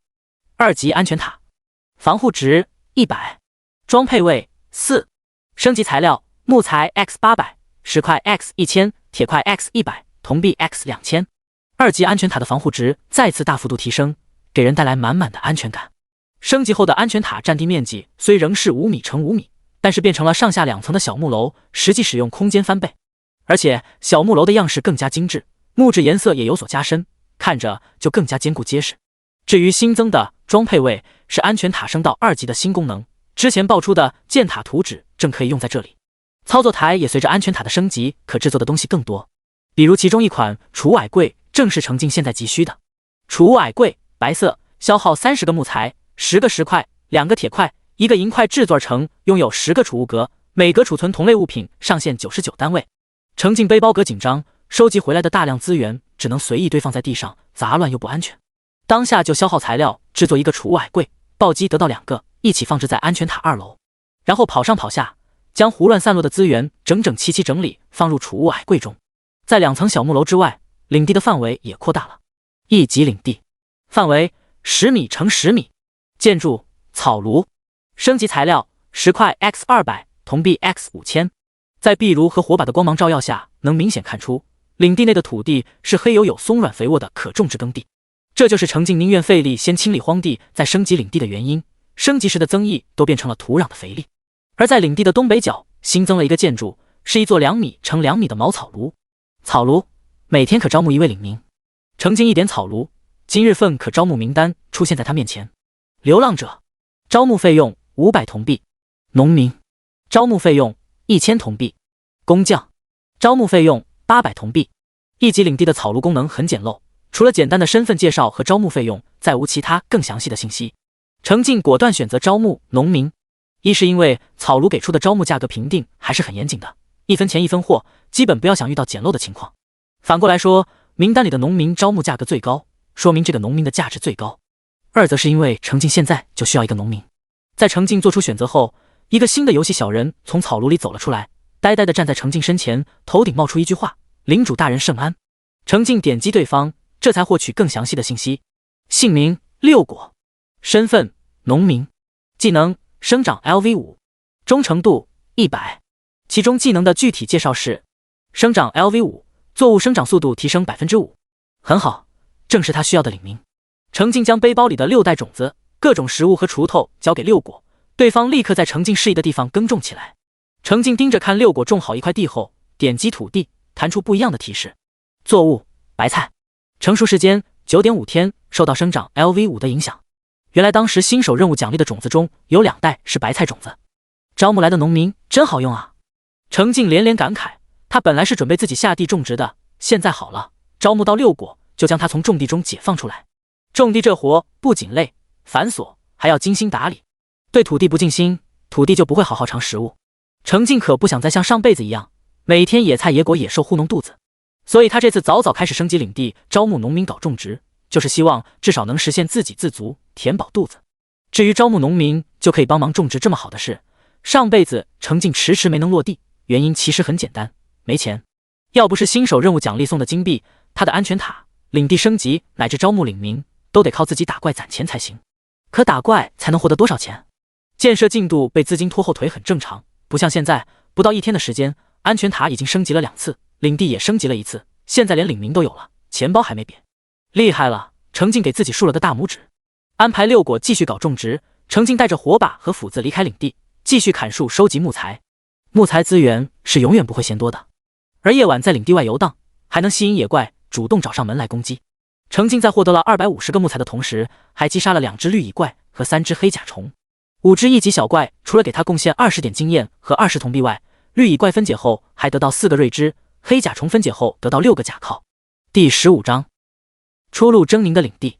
其中最受程敬欢迎的是爬得特别慢的黑甲虫，完全不紧张的战斗可以给他练习法系技能的机会。一发火球过去，先打黑甲虫一个措手不及，再一发冰锥过去，黑甲虫就彻底不能行动了。这边程敬还能继续砍树，一直砍到火球树冷却结束，再一发火球过去。用一只黑甲虫练完技能，对上另一只黑甲虫就更轻松惬意了。最开始程敬想干掉黑甲虫还需要费劲的一次次磨，现在干着自己的活儿，等黑甲虫吭哧吭哧爬到近处，再轻描淡写的劈一斧子，就可以轻松干掉石头一样坚硬的虫子怪。当前阶段程敬拿着武器作战的伤害强过释放法系技能，但这不代表法系技能不厉害，就凭法系技能大都可以远程释放这一点就很有战略意义。主要是程敬目前精神力低且没有配套的增益武器，法系技能稍显弱势，但程敬还是会抓住机会提升技能等级，等级升起来就不一样了。程敬消耗完体力，晃晃悠悠回到领地的时候，就看到变了一番模样的家园。安全塔4个方向留下1米宽的走路小道，其他留给种植的面积约有60平米。新手任务奖励的种子有6袋，分别是2袋小麦种子、2袋白菜种子和2袋苹果种子，每袋种子有3颗，一共种了18平方的领土。除此之外，六果消耗了10颗粉莓果、10个土豆、6个胡萝卜，又种了26块地。这样程敬就有44块地的食物正在生长中了。其中蔬菜水果大都需要10天成熟，小麦、土豆等主食类则需要30天。听着好像慢，但这其实已经是领地升级时提升土地肥力，再加上专人精心照顾的结果了。在领地外的无主之地翻土开荒搞种植也不是不行，只是成熟时间至少是5倍以上，那才是真的指望不上。程敬操控小人躺回安全塔休息恢复，自己则将埋下种子的地块挨个点击查看一遍，算计着第1轮成果等不了多久就能吃到，程敬很是期待。上辈子他领地里的作物还没怎么吃到呢，他人就没了，亏得慌。查看完自己的地，转头看到干完活的六果在草庐旁边傻站着，程静这位自己的体力都要极限压榨干净的领主怎么能看得下去？于是将背包里的鱼肉取出2块交给六果，消耗1个木材、1个铁块制作菜刀，1个木材制作了一套木质餐具，2个铁块制作铁锅，又从背包里取出1木桶水，统统交给六果，再用5个石头制作灶台，放置在安全塔1楼的门边。六果似乎懂了，试探着走进安全塔，在灶台上操作起来，很快做出2块烤鱼。烤鱼还算可口的食物，食用可恢复5点体力，生肉变成了可以恢复体力的熟食，不错。负责种植的农民还能兼任厨师，更不错。程静将1块烤鱼分给六果，给自己的游戏人物也吃了1块，然后让六果把其他12份鱼肉都烤好，收进背包里。吃鱼也不是为了加快恢复体力，主要是程静怕代表自己的游戏人物饿着，毕竟他知道真相，六果是另一个真实世界的活人，不吃饭不行。那目前代表他自己的那个游戏小人又是个什么状态？程静不确定，干脆也喂点食物。生产队的驴这么使，都得吃点好的呢。为了游戏，现实中的程静也起床开火，先给自己煮了包泡面。在末世饿肚子的时候，他特别怀念泡面的味道，别管吃到嘴里香不香，味道闻起来够香浓。呼噜呼噜一碗泡面下去，程静满足地躺在沙发上，拿起手机，再次对着操作台指指点点。随着安全塔升到2级，操作台中可制作的物品种类也变多了，比如原先只能制作最简单的木质石质武器，升级后武器类解锁了巨马。目前划分领地范围用的还是一圈小树枝，象征意义明显大于实际效果。领地不像安全塔自带防护值，领地的防护需要程静这个领主亲自布置。1级安全塔时，程静可以用木材制作木栅栏圈起领地，可木栅栏的实际防护效果只能说有，但是不多，真实战斗中不够野怪撞3次的。所以程静干脆就没浪费木材制作木栅栏，就让领地这么大敞着，直到现在有条件他准备直接上巨马。7个木材，2个石块再加上1个铁块，能制作5米长的巨马。目前1级领地周长40米，想要完全保护起来，需要制作8排巨马。木材和石块都问题不大，稀缺的是铁块。好在程静有暴击天赋的加成，只需要4个铁块就够了。程静将制作好的巨马放置在领地周围，人字架形状的巨马不仅顶端削成尖锐的枪头，还镶嵌缠绕着锋利的铁刃铁刺，看着就不好惹。程静只在南侧正面留下1个可供出入的门口，其他3面都被老老实实的保护起来。程静左看右看，欣赏不已。他的领地已经出路狰狞，很好，继续。再次离开领地收集资源前，程静上安全塔2层看了看，小小的木屋空荡荡的，靠边摆着2个储物矮柜。程静又将早前暴击多得的那份木床、木桌和木椅安置在2楼，以后2楼属于他，1楼可以留给领民休息。6点半的时候，游戏体力再次回满，游戏里的世界天色也逐渐亮了起来。程静不需要再靠火把照明，不过他还是消耗20个木材，收获了20个火把备用，又用5个木材1个石块制作，获得了2把石斧。程静点了点六果，六果乖乖跟在他身后，一起离开领地。程静将1把石斧交给六果，程静在前面砍树，六果也很懂眼色的跟着砍树，只是六果要砍20下才能将1棵树干变成1份木材。程静试着把自己手里的新手斧子换给六果，也是一样的效率。程静只能感慨，游戏状态真是给了蓝星人类很大的加持。他记得他最初砍树的时候，大概也要20来下才能收获木材，而不是现在游戏中固定10次劈砍出木材。对此，程静当然是要埋头狂干，把福利用彻底。第16章，双双出门把活干。六果没有游戏背包，砍树收获的木材会堆放在脚边，由程静统一收起来。虽然六果砍树效率低，收获时也不会暴击，但多1个劳动力确实多1分收获。这次程静没再围着领地转圈砍树，而是一路向着东偏北的方向而去，又在地图上画出一条新的线。往这个方向走，是因为他想将箭塔制作出来，需要蛛丝，所以尝试去昨天遇到蜘蛛怪的方向寻找。没让程静失望，2个人砍树没多久，背景音乐就变了。眼瞅着森林里爬出一只狰狞恐怖的蜘蛛怪，六果颤抖着看向程静。程静不紧不慢地发出2发技能，先是1发冰锥控住蜘蛛怪的行动，接着1发火球术，然后才走上去砍了1斧头，轻松解决。分解获得2份蛛丝，甚至于使用法系技能纯粹是为了刷熟练度，他就是直接冲上去砍1斧子，不必暴击都能解决这只1级的蜘蛛怪。现在1级小怪对程静来说已经不够看了，不仅是威胁不够看，奖励也不够看。但是游戏受到控制，目前能出现在玩家附近的怪物都是经过筛选的，难度和数量都少得异常。程静并不会不满，他巴不得真实的永洛世界也是这个情况，能享受这3天轻松日子就不错了。程静这个领主解决了危险，六果这个领民立刻不抖了，勤勤恳恳继续卖力干活。又移动了一段距离，六果突然站在一棵树下停住不动。见程静还在继续往前砍树，六果头顶还冒出了一句话：领主大人，这棵树上有不错的田里。程静一边点击砍树，一边仔细观察六果所站的树，看上去似乎和周围其他树木并无不同。在顺利收获2个木材，结束手头的活后，程静试着冲六果身旁的树甩了采集，下一秒背包里多了东西。田梨+1，田梨+1，触发暴击。嘿，还真有。不错，他对永洛大陆的了解还是太少了，六果的经验很有用。程静又扔了2次采集，结果最后一次竟然出现不一样的提示：田梨白色+1，田梨白色+1，触发暴击。竟然是有品级的食物。一个探查甩过去，单独存放在一个背包里的白色品质田梨有了更详细的介绍。田梨白色，口感极佳的果实，有助于伤势恢复，第一次食用可永久增加1点体质。真不错，竟然能增加基础属性。程静立即食用了1颗。能永久增加体质的好东西，当然是快点落到实处比较好。另一颗白色田梨则收进背包，好好保存。至于六果，程静给了他1块烤鱼，以示奖励。六果很激动，当下就吃了。程静则用铲子铲了20次，接了田梨的树，没有出木材，而是收获田梨树苗 X2， 回去就让六果种在领地里。没过多久，又一只蜘蛛怪主动跳出来，程静很满意的收下奖励。虽然经验和铜币都少得可怜，但是有蛛丝就够了。为了能继续勾到蜘蛛怪，程静在远远看到东侧的大草原时，选择向南转向，继续在树林里寻找。还真让他找到一只2级怪。蜘蛛怪2级，攻击24，防御12，生命值40，技能迟缓。2级蜘蛛怪不仅体型更大，重点是在速度方面有很大的提升，和程静都持平了。不过程静没什么慌的，先来一发击杀第1只蜘蛛怪爆出的冰锥，对面的大家伙速度直接砍半。趁机一个火球术准炸上去，拿出背包里的木弓射出一箭，都不用近身，远远的安全解决战斗。在领地东侧大面积的黑暗地图上开出几条明亮的线后，7点多，现实和游戏都天色大亮。程静满意的带着自己砍的140个木材和12份蛛丝，以及六果收获的30个木材，一起返回领地。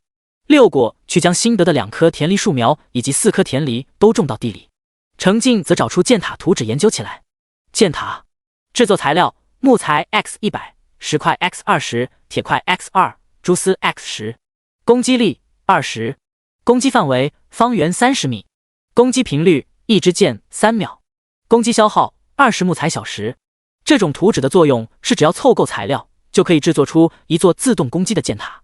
这箭塔可以立在领地范围里，帮人分担防守压力，也可以直接装配在安全塔上，就会给安全塔加持箭塔的攻击效果。如今制作材料充足，但程静没有选择立刻制造，他想等等看，一会儿8点过后，游戏应该会刷新。末日再现这款游戏是昨天早上8点出现的，自然也是今天8点刷新。草炉的招募效果应该会跟着刷新。如果能从草炉招募到工匠的话，箭塔图纸或许可以发挥出更大的作用。程静起身在客厅里转圈，心情紧张的期待8点的到来。刷新之后，别的先不说，程静又可以氪金了。就是因为昨天氪金获得 S 级天赋，程静的游戏进度才会这么顺利。暴击天赋带来了收集资源速度翻倍，让程静1天时间就攒出上辈子7天才收获的资源，把安全塔推升到2级。重要的是，攻击造成的伤害也翻倍，这让程静在面对同级怪物时根本不再怕的。这一点有多重要，看看网络上那么多吐槽一个不小心游戏人物就死亡的网友就知道了。死亡惩罚时间24小时，给了程静，这能做多少事啊？所以程静对于今天氪金能买到的东西非常感兴趣，以至于激动的有点坐不住了。坐不住就不做了，将手机装口袋，程静出门去寻摸早餐。可能是全神贯注玩游戏的时候，脑力体力都在消耗，也或许是想借着最后的机会多吃点好的。总之，程静现在对觅食很感兴趣，专程打车去了一所中学旁边，学校附近的零食早餐似乎格外好吃。程静到的时候，大部分学生已经入校了，小吃摊周围人已经不多。他把一溜小吃摊都买了个遍，然后坐在豆腐脑店的桌子上吃，好吃，满足。隔壁桌2个上课迟到也不在乎的小男生同样在吃早饭，一边吃一边讨论末日再现。第17章，获得新的神天赋。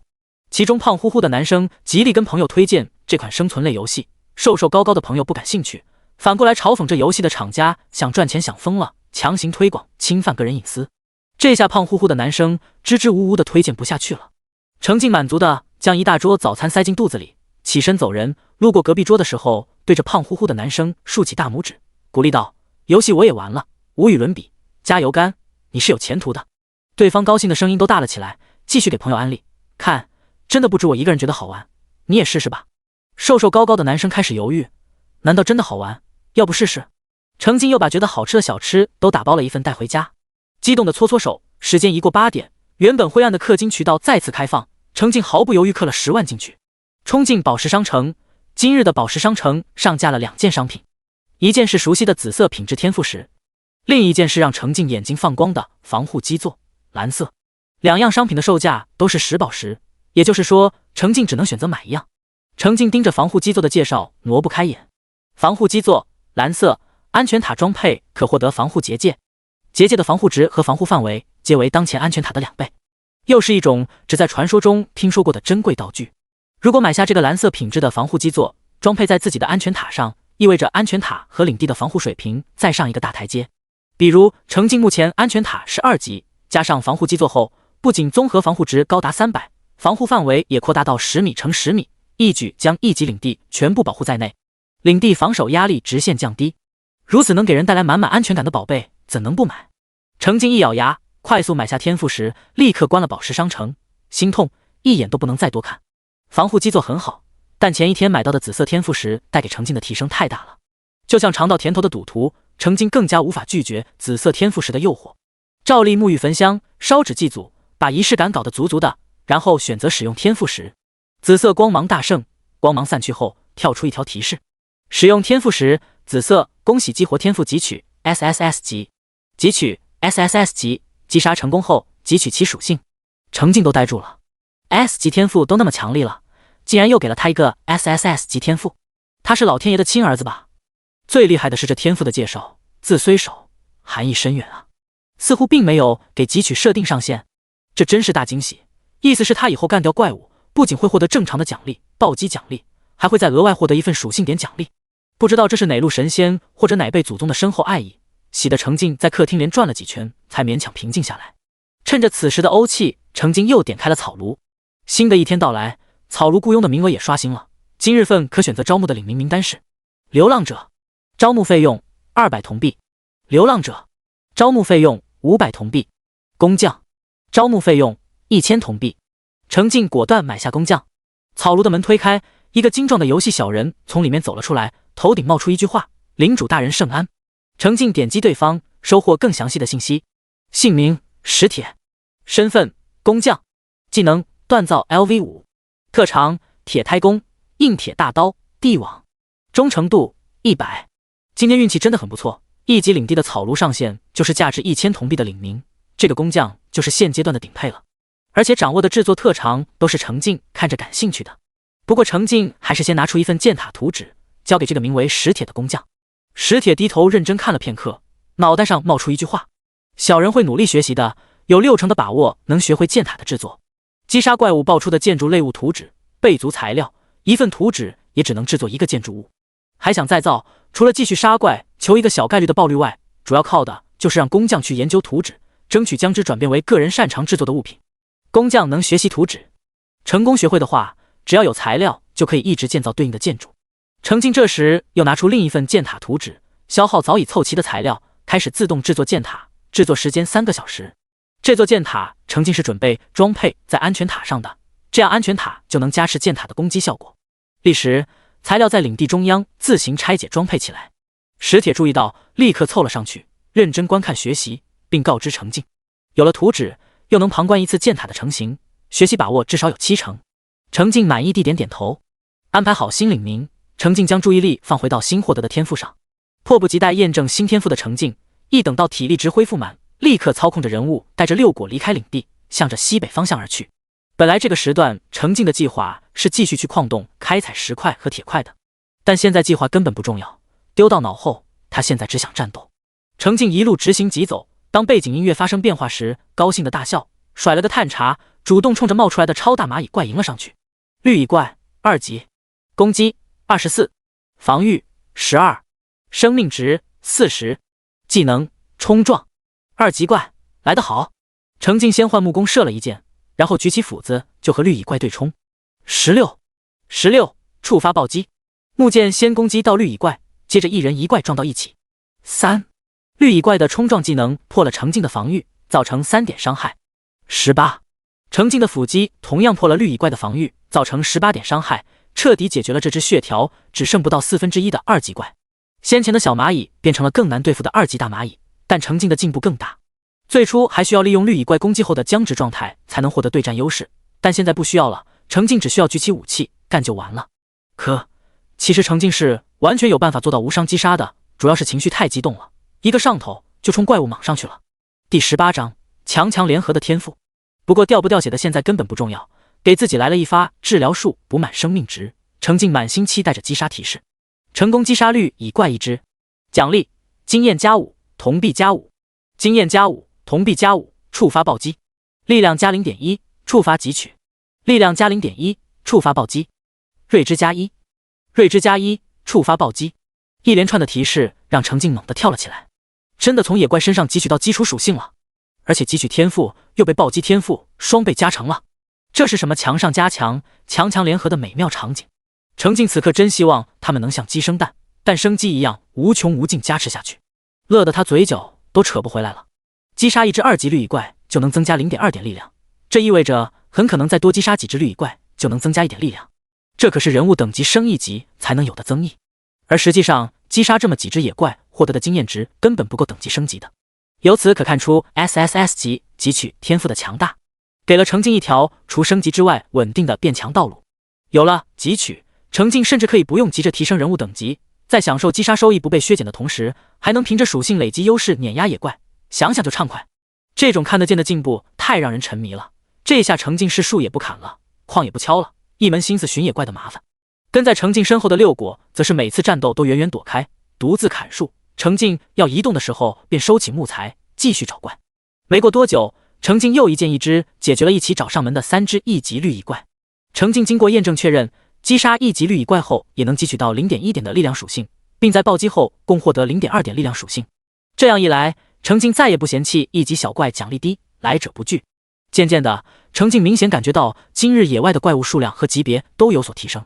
其实前一天那种许久遇不到怪物，遇到都是1级小怪的情况才是异常的，是被控制筛选后的结果。很明显，这是幕后力量给人类适应的机会。而今天限制被进一步放开，于是程静不仅时不时就能遇到1级怪，2级怪也多见起来。随着距离领地越来越远，程静发现了前一晚主动攻击过他领地的大眼虫，这家伙白天看起来更丑了。不过这家伙的活动区域离他领地那么远，爬得还慢，却因为他的领地有光就上门去攻击他，实在太过分了，得给他们一点小小的天赋震撼瞧瞧。程静取出木弓，远远的就是一剑。20触发暴击。虽然弓剑都是操作台制作出来的普通武器，没有攻击力加成，只是给程静提供远程物理攻击的手段而已，但程静凭借着属性优势，触发暴击后仍然轻松解决掉1级大眼虫。成功击杀大眼虫，奖励经验+2，铜币+2，经验+2，铜币+2，触发暴击，精神+0.1，触发汲取，精神+0.1，触发暴击。程静眼前一亮，从大眼虫身上汲取的是精神属性，真好客，他正嫌精神属性不够用呢。程静战斗热情进一步高涨，开始在附近区域横向探索，专门找大眼虫的麻烦。大眼虫的技能是精神系的恐惧，真不小心中招还是有点麻烦的，所以程静尽量不近身，远远看到就用弓箭射。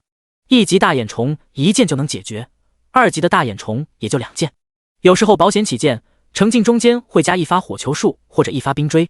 之前一整天程静的重点都放在砍树开矿收集资源上，没有经历过连续高强度战斗，也就没怎么被精神属性限制。现在一门心思找怪战斗，就发现精神属性实在少得可怜，自然恢复的又慢，很是限制他使用法系技能。这就使得程静更是一门心思瞄准大眼虫找茬。体力值再次告罄时，程静一共解决了2级绿蚁怪2只，1级绿蚁怪10只，2级大眼虫4只，1级大眼虫14只。一把木弓的耐久消耗了大半，木剑只剩几只，分解技能都被率先堆上了3级。当然这一趟的收获也是喜人的，程静一共获得156经验，156铜币，分解获得24个瑞芝和36个金球。最重要的是，通过汲取天赋提升了 2.4 点力量属性和 3.6 点精神属性。亲自感受验证过汲取天赋后，程静确认这是一个强大的能改变他命运的天赋。程静心满意足地踏上返程，带着6果砍的25个木材，以及之前标记在地图上的一个粉莓果丛。游戏人物在休息恢复体力，程静忍不住调出属性表欣赏。姓名：保命要紧，等级2276300，天赋汲取 SSS 暴击 S， 力量 5.4， 敏捷4，体质4，精神 7.6， 生命值40，攻击力 37.6， 防御力 34.8， 体力值11，技能探查术 LV2 50%25%，采集 LV2 50%18%，分解 LV3 7100，冰锥 LV2 50%19%，火球术 LV2 50%10%，迅疾 LV2 50%14%，治疗术 LV2 2%。自由属性点0，领地等级1，安全塔等级2，钱包4金67银226铜，背包牛肉 X60，火把 X20，火药 X4，烤鱼 X11，田梨白色 X1，斧子 X1，镐子 X1，铲子 X2，锄头 X1，石斧 X1，木工 X2，木剑 X7。程静嘴角挂上美滋滋的笑意。除了背包里随身携带的物品，安全塔内的储物矮柜里还有大量资源。随着基础属性的提升，攻击力也随之提升到 37.6， 防御力提升到 34.8， 实现在没升级的情况下获得了战斗力的提升。当下限制他变得更强大的，竟然是目前地图里的野怪数量太少，程静花费在路程上的体力要远远超过战斗的消耗。程静心里忍不住感慨，真是飘了。领地外的区域对于他来说从来都是神秘危险的，怪物都是可恶烦人的，什么时候竟然能让他抱怨怪物太少不够杀了？收心，接下来的重点还是要继续放在收集资源方面。第19章，心动也不能行动。一是目前升级安全塔更为重要，且手游状态下的体力值设定更利于收集资源。二则是目前野怪数量还被限制，击杀效率低，等以后怪物数量多了，击杀效率更高。乐呵呵地放下玩游戏的手机，脸上挂着满足的笑意。程静又去社交网络围观舆论发展，各个社交平台上还有关于游戏的讨论，只是声音已经不大，持续关注这一游戏的人越来越少。游戏攻略群里的分享文档倒是有了更新，有玩咖团队的人利用昨晚休息的时间，重新整理分析了群友们汇总的资料，提出一些新发现。比如大部分玩家在领地周围只能发现8种的怪物，也就是说在目前记录了146种野怪的野怪汇总中，大部分玩家只在游戏中接触到其中随机的8种。有些愿意将时间花费在探索地图上的玩家，倒是有机会在远离领地后见识到其他野怪，但那些稀有的野怪大都实力更强，好多勇士刚见识到自己就无了。总结下来就是，游戏官方给每个玩家安排了8种野怪供新手们日常刷。群友们经过讨论，一致将这种设计推测为游戏之后会开通买卖功能，到时候大家分解收获的不同材料会流动起来。看完，程静沉思许久，他只知道人类被投放到末世后，领地周围的怪物肯定是不止8种的，但不同的人领地周围的怪物确实有所差别。买卖功能也确实有，幸存人类能将材料互通有无。可现在以一种游戏的视角去看，现实的背后未尝没可能也是被设计安排好的。不过这些都不是现阶段的他能够考虑的。程静抛开思绪，继续浏览。人物升级后击杀怪物的收益会降低的规则已经被总结了出来。精神力消耗、生命值损耗后，待在安全塔内自然恢复的速度也测试了出来。游戏人物待在安全塔内不动，约20分钟左右能回复一点精神，30分钟左右能回复一点生命值。程静也察觉到了恢复规律，正是借此，在没有战斗的时候也练习几次释放技能，以提升技能熟练度。除此之外，还有一位名为大刀难耐的玩家分享的个人经历引起了程静的注意。大刀难耐的爱好就是打怪升级，将自己领地周围的地图清了2遍后，发现找不到怪物，又不想远离领地去冒险，正在发愁是不是要被迫转型种田玩家时，突然发现了一个副本。副本里面的怪物又多又热情，最重要的是在副本里死亡没有惩罚，只是限制每天只能进入1次副本而已。大刀难耐分享了打一个名为盘丝洞的副本经验，虽然进去以后很快就会被热情的蜘蛛怪淹没，但他还是拼死拆了好几条猪腿，并坚称表现不佳是因为第一次进去自己没准备好，明天一定能通关副本。副本？这游戏还有副本？这是程静没听说过的情况。他立刻以末日再现和副本为关键词，在各个社交平台上搜索寻找起来，可惜没有找到其他的分享贴。攻略群中有玩家提出猜测，或许找到副本的重要前提是先将领地周围的野怪清理干净。其他群友纷纷表示赞同。毕竟大部分玩家都是有怪打就打怪，没怪打就砍树，很少有像大刀难耐一样没怪打都要把地图再逛一遍，清理几只漏网之鱼，所以才没能激活副本。程静也认可这一猜测，自觉发现彩蛋的群友们纷纷表示他们也要去清怪找副本了。程静看着眼热，他现在对副本很好奇，甚至认真考虑干脆清一天的怪，既能发挥心得的神级天赋的效果，还有机会刷出一个副本。只是再三斟酌后，程静长叹一声，还是放弃了这个令人心动的方案。抓紧时间利用体力值收集材料的话，他是有希望在3天游戏结束之前将安全塔升到3级的。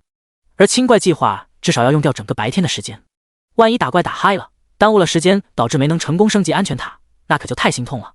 他必须优先保证安全塔的升级。此时体力恢复，程静将注意力转回游戏。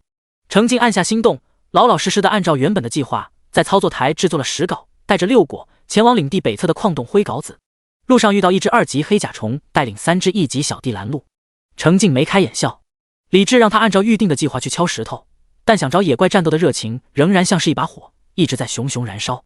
程静提着斧子就冲上去狂砍。2级黑甲虫的敏捷有所提升，终于不再是爬起来慢如蜗牛，但在程静面前，这点提升实在不够看，还是打不着他。即便使用坚固技能提升了防御，即便拥有长长的血条，2级黑甲虫也没能撑过程静砍的第2斧。另外3只1级黑甲虫就更是一斧子都撑不住了，纷纷化为经验值、铜币、甲壳以及 0.8 点体质属性送给了程静。稍稍过了下手瘾，程静带着6果抵达矿洞，开始枯燥的敲石开矿。中间难得的调剂就是飞来的3只小浮怪，程静一斧子一个砍落在地，换换长久抡镐子手感。他们恭敬地留下了12经验、12铜币、6对毒爪以及 0.6 点敏捷属性。至于正经的开矿事业，收获也很不错。程静用的是新手镐子，没有耐久的限制，收获了130个石块、14个铁块以及2个银块。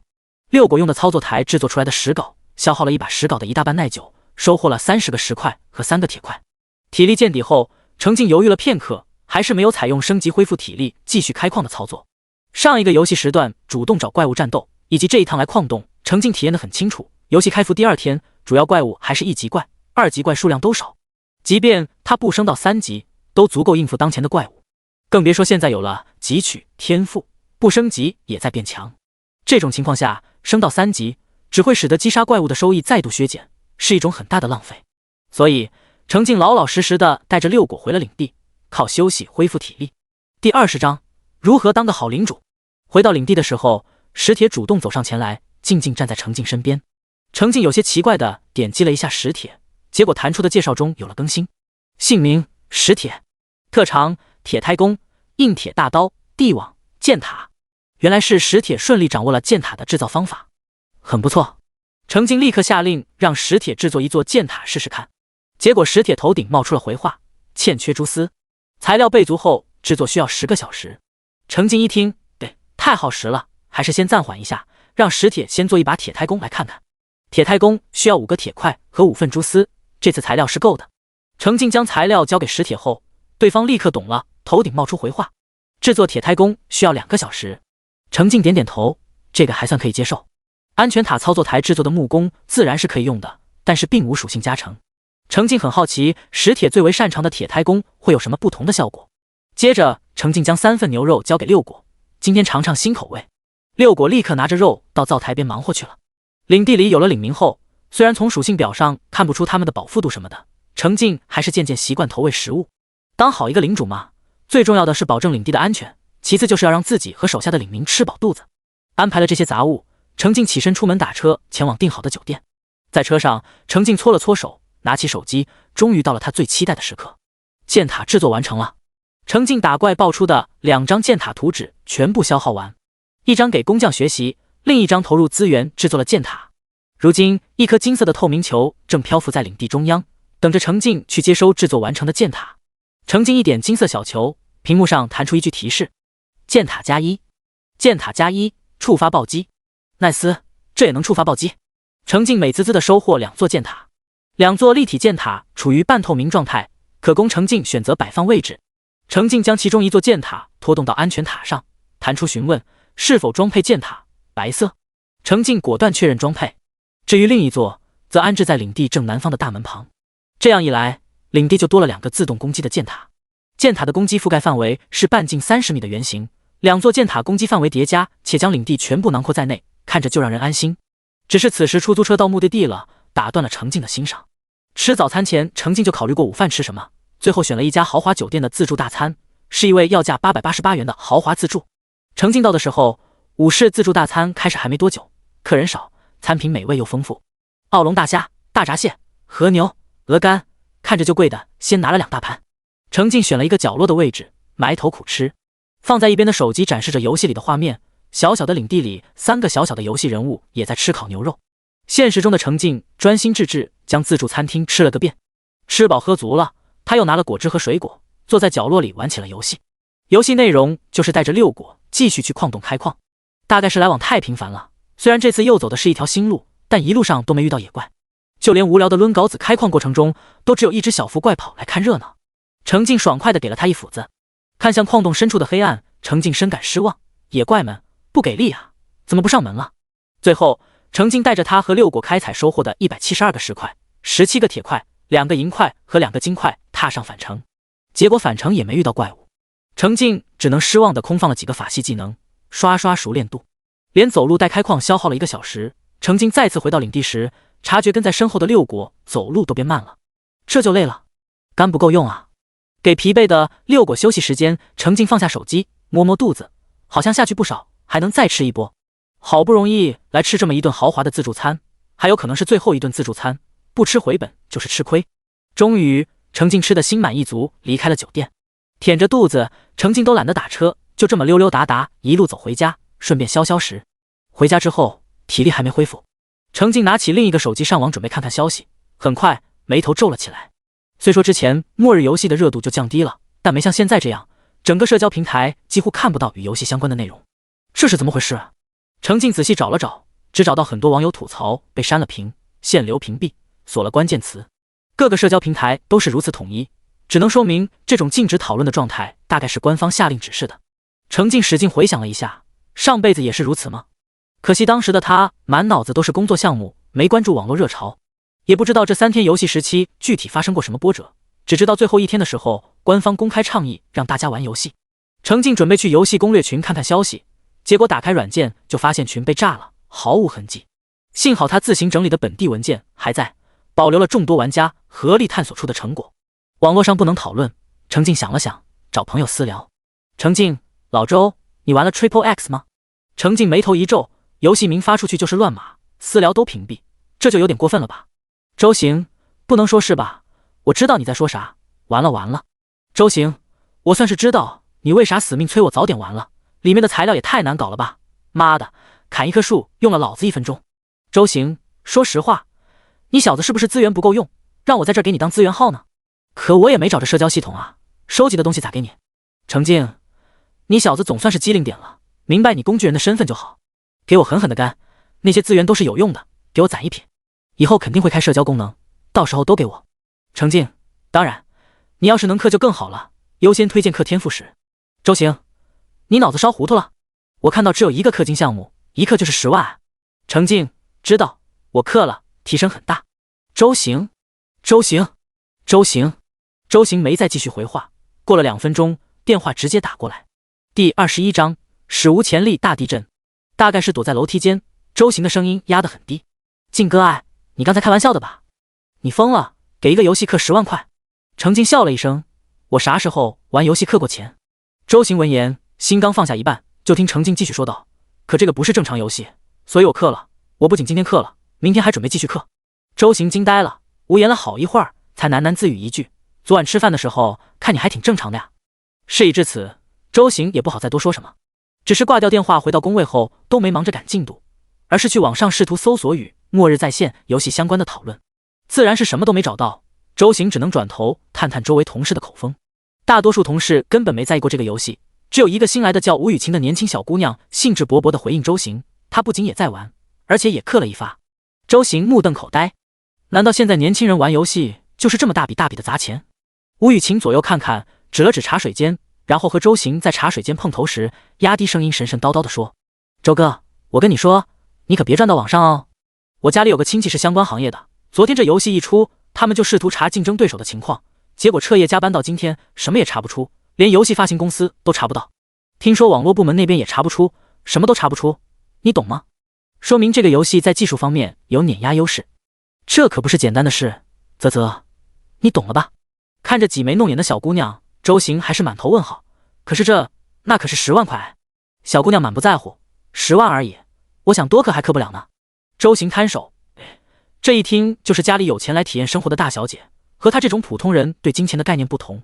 但话说回来，好友和同事都在氪，周行心里多了一丝犹豫，难道他也该氪一发？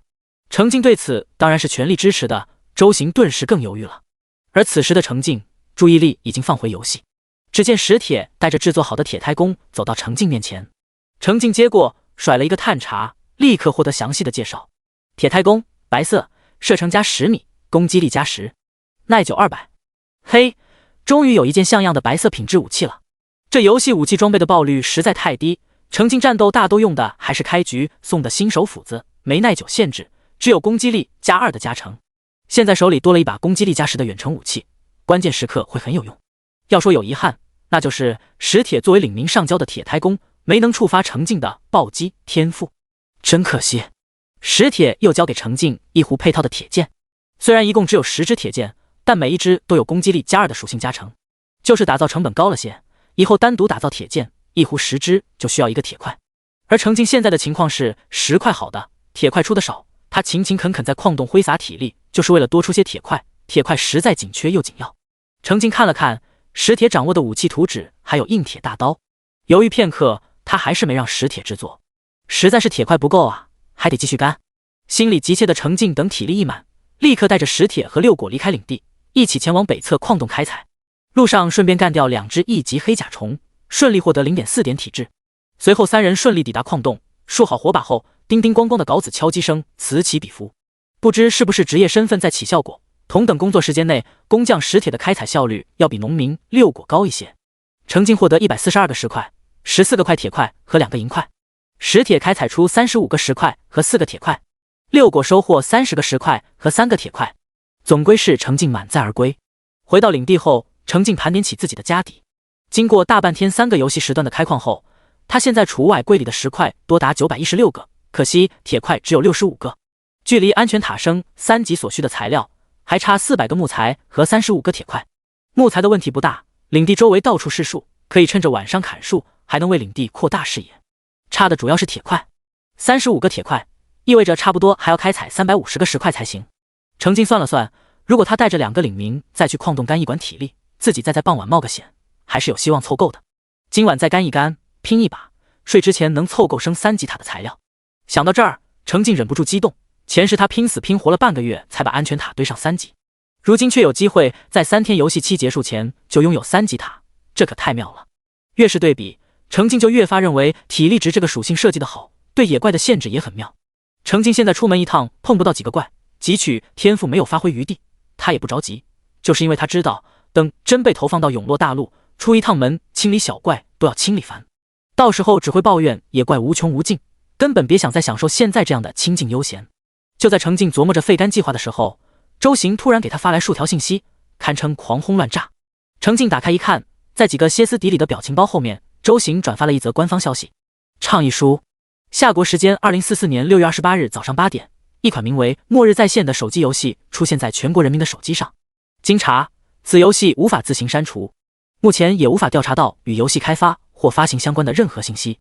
在此提醒大家，请以慎重的态度对待此游戏，同时向广大民众发出倡议，请注册并试玩此游戏。为此，经研究决定，明天将确定为休息日，所有官方机构暂停服务，企事业单位停工停学，相关人员全部投入游戏。建议社会各界积极响应配合，建议广大民众将精力和时间投入到游戏中，尽快升级安全塔。一封落款为夏国应急管理指挥领导组办公室，加盖了大红公章的倡议书出现在眼前，严肃正经的格式与荒谬的内容形成鲜明的对比，一经发布带来的影响简直是一场史无前例的大地震。程静的面色陡然严肃起来。第22章，期待大家一起干。程静仔细看了好几遍倡议书，又使劲扒拉模糊的记忆，他确定这封倡议书比前世出现的早了1天。前世是在明天午后左右，官方突然发布了倡议书，建议民众去玩一款游戏，反常的行为引发了舆论热潮，而这次官方的反应发生了变化，不仅提前1天发布倡议书，甚至还临时将明天定为休息日，坦言时间是留给民众干游戏的。更别说倡议书的措辞也有所变化，更为肯定明确，至少程静不记得前世的倡议书里有具体提到建议大家尽快升级安全塔。程静不由得猜想，这些变化的背后肯定发生了很大的变故，大到就像官方知道些什么内情一样。这时手机叮叮2声，竟然是倡议书以短信的形式强行发送到手机上。程静打开网络，明明之前还被全网封禁，此时却是满屏只有2个词：倡议书末日在线。所有带有官方标志的账号全部转发了倡议书，并附言所在单位已按照要求组织员工投入游戏。一个账号还能推说是操作失误，但所有账号都这么表态，背后的含义已经清晰明了。看来官方真的掌握了关键信息。程静推测，或许重生的不止自己一个。沉思许久，程静回忆了自己重生这2天以来的言行，确认自己没太跳，应该没办法从广大网友中把他精准找出来，遂放松下来，确认不会牵扯到自己。程静回过头来再看这封倡议书，还是忍不住心生感慨，官方这是破釜沉舟，把信誉砸进去，完全不顾及后果的再发出警示。在程静看来，官方出面推广游戏是好事，以他的认知，蓝星人类是没办法拒绝被投放永落世界的命运的，弱小是一种原罪。可蝼蚁尚且贪生，无法抗拒，那就想办法适应，学会利用新的规则，努力活下去。而在这条残酷的求生路上，蓝星人类是天然的同盟。前期抓住机会，利用游戏攒下家底的人越多，在永落大陆存活下去的人就越多，幸存的人守望相助，才能走得更远。蓝星人类被投放之初，会被划分到不同的区域，同一区域内死亡人数越多，剩下的人交流资源的难度就越大，死的会更快。恶性循环下，一些大区会快速消散。比如程静前世分到的那个区，最初10万人的区，过了第1个月直接少了一半，在更严峻的考验到来前，不得不和其他区合并。结果第2个月又少了2/3，虽然月底再次合区，但中间有大量的时间属于资源匮乏的阶段，区域内的人发展速度明显变慢。程静没活过第3个月，看最后的情况，他那个区恐怕要彻底消失除名了。但并非所有的区都这么惨，程静就听说过有几个出名的区情况好很多。那些区域的共同点就是区域内的人形成了良好的资源循环，互相扶持，活下来的概率更高。所以如今程静看到官方发出提醒，是高兴的，活下来的同胞更多，才有人和他守望相助。就在程静沉思的过程中，大受震撼的周行还在不断发来消息。除了官方发布的倡议书以外，周行还接连转发了几篇同样是官方账号发布的文章。这些文章的内容很统一，都是末日在线的游戏攻略，其中不少内容一看就是借鉴自各游戏攻略组的，和程静先前发给周行的差不多。程静依次点开仔细学习目前没掌握的经验，周行却是快疯了。最近这2天，好友几次3番向他推荐这款神秘的游戏，他只觉得是好友玩上头了，结果现在连官方都背书推荐，还为此临时定了个休息日。没在做梦？这个世界到底怎么了？官方的倡议书让周行心口宛如压上一块巨石，慌慌的盛满对未来的不知所措。程静看完攻略，给崩溃中的好友发了一个安抚的表情，调侃道：还不快去干游戏，再不干就要落后了。落后？不能输在起跑线的焦虑症犯了，周行果真打开游戏砍树去了。之前略显枯燥无聊的游戏操作，此时带上了抚平焦虑的魔力。程静转而去社交平台准备看看情况，大概是消息进一步扩散的原因，接连2个大型社交平台都给挤崩了。好不容易打开一个小众平台，也是满屏的讨论帖。果然，因为官方的突然下场，网络舆论已经疯狂了。夏国民众对官方有基础的信任度在，当下这种闻所未闻的大新闻，完全不像是老持稳重的官方会有的行为。程静干脆打开大半年没开过的电视，在仅能收到的几个台中，官方频道赫然在播放游戏介绍。明显是被突然拉过来的游戏大神和明显是被赶鸭子上架的主持人，脸上都写满尴尬，在正正经经的演播室里，一板一眼的从注册信息开始教大家怎么玩游戏。官方目前的口径很统一，建议民众注册游戏账号之后，别浪别乱窜，就老老实实在领地周围砍树敲石头，想尽办法收集材料，升级安全塔，适合程静当前的选择，如出一辙的正确路线。当然，这也是付出了无数人血泪代价总结出来的最安全的发展路线。程静经过亲自验证后，更是确定在3天手机游戏期间建设安全塔是效率最高、收益最大的。因为体力值这个设定对身体素质普通的蓝星人类来说实在是太有利了。远的不说，就六果和石铁这2个永落大陆的土著，在身体素质方面本该是强过程静的，但实际上连续的干活下来，他们先撑不住了。就是因为程静现在行动消耗的是数据上的体力值，本人最多手指僵硬一会儿，整体影响并不大，所以程静能保持隔1小时全力干1小时的强度。但六果和石铁是真的会疲惫的，真实消耗的体力无法在中间休息的1个小时全部补满。程静算了算，官方提前发出警示，敏锐的人抓紧时间干一干，利用最后1天半的时间干出一座1级小木屋是完全没问题的。一想到可能会出现人人拥有1级安全塔的开局，还真有点期待。第23章，局势变化的太快。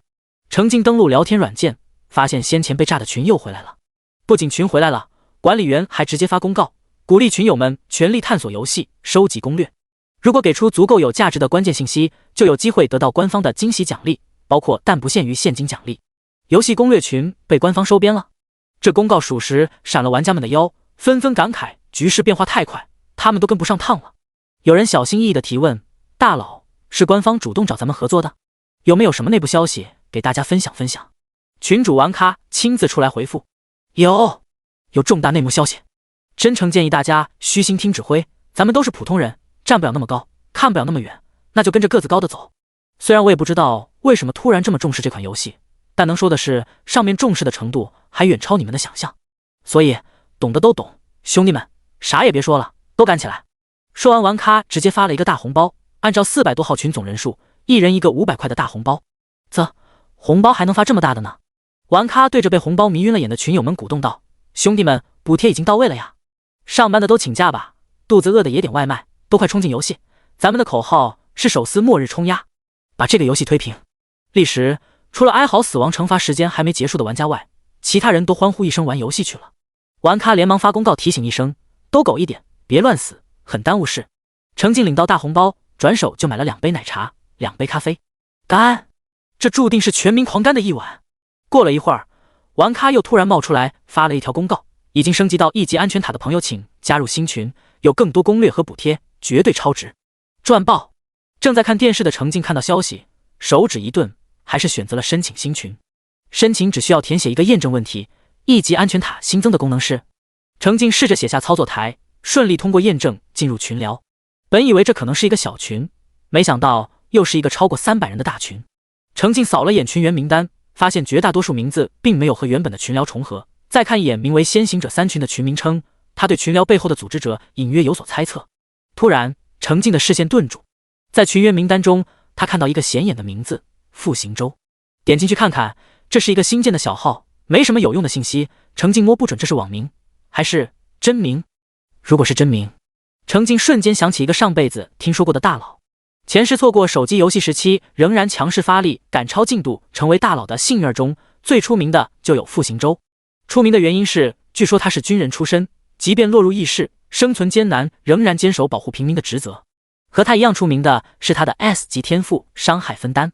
明明是一个保护自己的神级天赋，结果硬是被他用来保护其他人，靠分配承担伤害，凭一己之力，使得所在区域的幸存人数一直是最多的。后期并区时，几个已经死到没多少人的区域被并过去，也同样被庇护麾下，以至于傅行舟这个名字在幸存的下国人中很是响亮。程静沉思，他听说的版本是傅行舟没有提前玩过《末日在线》游戏，但是现在局势出现了比较大的变动，官方莫名提前1天发出倡议，表明立场，所言所行都比前世要坚定彻底。假如真有人改变了局势，而这个名字又是真名不是网名，是不是说这个傅行舟很可能和他一样是重生的？程静假定这位傅行舟真的是重生的，那他们2人之间有什么共同点呢？人家是声名远扬的大英雄，他只是个挣扎求生的底层幸存者，他们之间能有什么共同点？想了片刻，程静放弃了。算了，爱咋咋地，这不重要。程静抛开这点不再关注，转而去看被推送到面前的一份游戏攻略总结。程静点开，越看越仔细。这是一份针对已经有一定游戏进度的玩家专门精简出来的攻略，里面有太多细节，内容是程静不知道的。比如让程静眼前大亮的一条：安全塔的制作台目前只能制作实质工具，不加属性，效果一般。但是领地升到1级之后，买下工匠可以制作铁制工具，工匠制作的铁镐可以小幅度提升铁块爆出的概率。程静恍然大悟，怪不得石铁开采的石块和铁块比6果多，他之前都没注意过石铁干活时使用的工具，真是亏了。连忙提着一把石镐走到石铁面前，另一手拿着铁块，使劲暗示。没办法，这游戏又没有输入框，没法让他和领民语言交流，只能靠意念。石铁愣了一下，头上冒出对话：制作一把铁镐需要5个木材1个铁块，10分钟。不错，小伙子领悟能力很好。程静愉快地给了石铁制作2把铁镐的材料。铁镐可能因为属于基础工具，都没出现在石铁掌握的特长里，被程静忽略了。程静深刻反思，他也就多活了3个月而已，很多经验说不定是错的，不能被固有思维限制了自己，要多尝试探索。石铁的新铁镐做好了，程静的体力也差不多恢复满了。再次消耗50个木材制作火把，暴击收获了50个火把后，程静带着6果和石铁一起离开领地，前往矿洞。不知是不是怪物也慑于人多势众，又是一次没有怪物拦路，顺利抵达矿洞的单调行程。程静看了看背包，这次没用开局赠送的新手镐子，而是试用石铁打造的铁镐，还分给6果1把。随着一次次敲击开采，程静果真发现铁块的爆出率真的提高了。以前大概敲出10个石块才会出一个铁块，现在大概敲8个石块就能出一个铁块。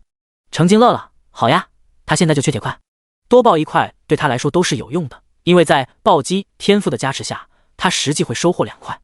第24章，将孤身踏入夜晚。在火把的映照下，程静、6果、石铁3人勤勤恳恳的开矿，连小福怪都不敢来打扰他们，这让程静很失望，技能都只能空放。体力见底时已经是下午5点半。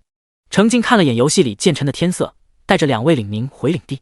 这一趟程静收获142个石块，18个铁块和2个银块；6果收获28个石块，3个铁块；石铁收获32个石块，4个铁块，一共收获202个石块，25个铁块和2个银块，比上个游戏时段多收获4个铁块，也算不错了。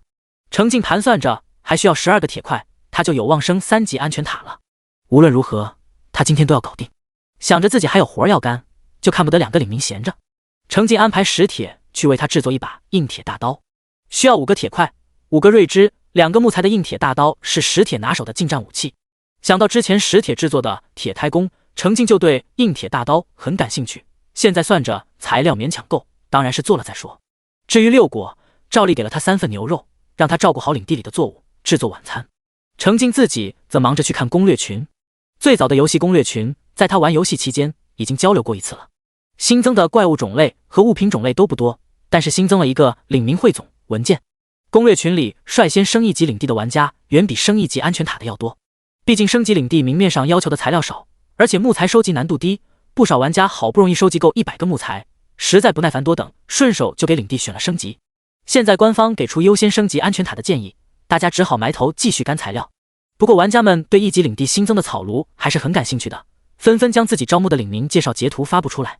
程静一边看一边对比，果然领民的招募价格是1分钱1分货。群友们还交流了和领民互动的趣事，比如接连给领民投喂食物，每次领民都接过吃了，没想到吃着吃着人突然倒地，游戏提示获得吃坏肚子的 debuff。程静失笑，据他听说的消息，这些出现在草庐宫招募的领民，其实都是失去原本的庇护所的永落世界土著。在他们是真人的前提下，久了的领民贪吃到吃坏肚子也是很正常的事。在攻略群里更新了最新的消息，程静又去网络上畅游。夏国官方发布的倡议书不仅在国内引发轩然大波，消息传出国外也引起了各国的注意。不过一些国家此时正是下班休息时间，具体情况准备等上班开会再研究。很快天色彻底暗下来，到了夏国时间下午6点半，程静的游戏人物体力即将回满，游戏中的天色也暗了下来。程静若想再去矿洞开采一趟，势必要在夜晚踏入远离领地的野外，这让他有些紧张。程静对于末世的夜晚有着深刻的警惕，夜晚是怪物的活跃期，人类会尽量躲在安全塔中，避免夜晚停留在野外。即便是前一晚干活，程静也只是在领地周围绕着圈砍树，会用大量火把照亮周围，一抬头就能看到壁炉温暖的火光。而今晚他要冒险出门，程静先带着6果在领地周围砍了一圈树，他在等石铁的锻造结束。程静收获60个木材，6果砍出12个木材。等体力再次回满时，石铁也将新制作出来的硬铁大刀交给程静。硬铁大刀，白色，攻击力加15，耐久200。不错，又添一把白色品质的武器，攻击力大增，程静心里底气也大增。带着新制作好的一批火把，程静一手火把，一手硬铁大刀，独自离开领地，踏入夜色。6果和石铁目送程静的背影逐渐消失在幽暗的森林中，一点零星的火光也很快消失不见，在原地呆立一会儿，转身各自去干活。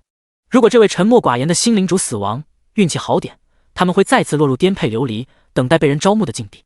运气差点，他们就会随着这座目前还很简陋的领地一起消亡。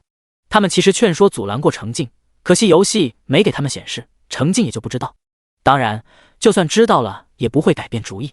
所以，两位领民只能压抑心里的担忧，继续干活。不得不说，新领主实在太拼了。他们更害怕自己不够勤劳，而被新领主厌弃抛弃。六果打理领地里的农作物，石铁则先将铁块处理一遍，这样之后锻造装备时能节省时间。先前程境让他制作箭塔，又因为消耗时间过长而取消命令时，石铁就很紧张，生怕领主怪罪他动作慢，所以他就在休息时间先锻造一遍铁块，这让他在给领主制作硬铁大刀时节省了不少时间，没敢让领主等待太久。想来领主是满意的。就在领地里的两位领民因为夜晚的到来而胡思乱想时，程境正穿行在树林中。程境走的是之前已经探索清理过的路线，沿路的树都被砍掉不少，露出一条相对开阔的路。他走得坚定又谨慎，时刻注意着周围的情况。没多久，背景音乐就是一变。程境快速在周围竖了3只火把，在火光提供的视野中看到缓慢爬过来的2只1级黑甲虫。此时手拿硬铁大刀的程境攻击力已经将近56点，对上1级黑甲虫，一次攻击造成的伤害无需暴击天赋的加持都能秒杀对方。欺负2只黑甲虫爬行速度慢，程境主动靠近，一刀一只快速解决，然后继续站在原地保持警惕，直到背景音乐恢复平缓，才收起2只火把继续前行。夜晚出门遇到野怪的概率大大提升，这条白天已经清理过许多遍，甚至很难碰到怪物的路都重新被野怪收回控制。一路干掉5只1级黑甲虫，程境终于抵达矿洞。他不急着开采，而是先将矿洞各处插满火把，保证视野。夜晚独自一个人类，想来也会很吸引小福怪。小福怪以速度见长，1级的还好说，若是遇到2级的，可能还真有点麻烦。观察了一圈环境，程境举起铁镐开敲。游戏里的人物在认认真真开采，现实中控制的程境始终在警惕周围。第25章中顺利穿过黑夜。背景音乐一变，他立刻将铁镐秒换成硬铁大刀。定睛一看，竟是2只1级小福怪从不同的方向同时攻来。程境一刀解决1只，但来不及躲避，就被另一只给了一爪，好在只掉了1点生命值。这对于如今生命值已经高达62的程境来说，是完全可以接受的损失。调整好姿势，挥刀干掉再次攻来的小福怪，结束战斗。程境耐心等待背景音乐恢复平缓，松了一口气，这才发现自己的手指有点僵硬，好在不影响手指点击使用铁镐。不得不说，游戏中遇到敌人会变换背景音乐发出警示，这点实在有用，尤其是夜晚人类视线受阻严重的现在，帮了程境很大的忙。更好的消息是，一直到体力快见底，程境都没再受到攻击。在吃了4块烤鱼恢复体力的加持下，程境顺利开采出80个石块、10个铁块、1个银块和1个金块。暴击之后，背包里多了160个石块、20个铁块、2个银块和2个金块。虽然2把铁镐都用废了，但终于凑够安全塔升级所需的铁块了。程境心情大好，当下就收拾东西返程。固定在周围的火把只收起2只，程境一路往外走，一路插新的火把。结果在快走出矿洞时，背景音乐陡然一变。程境刚把手里的火把插在旁边，眼前突然一黑，就看到冒出一条提示2。程境什么都没看清，一回合就结束了，以他落入下风掉血而结束。意识到点子扎手，程境全神戒备，连甩了3个探查，终于甩准目标。小福怪2级，攻击32，防御6，生命值20，技能吸血。果真是一只高攻高敏的2级小福怪。以程境如今高达5.2的敏捷都反应不及，只能说明对方的敏捷属性更高。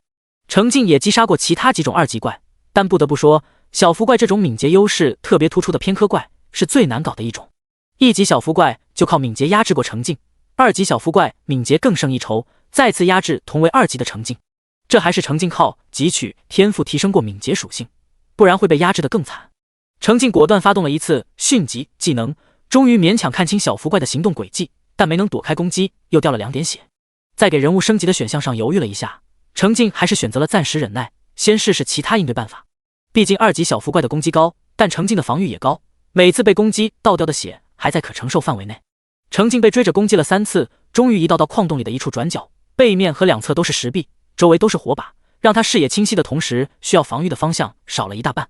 虽然硬铁大刀握在手里，但程境的手指其实放在迅疾和冰锥的技能键上。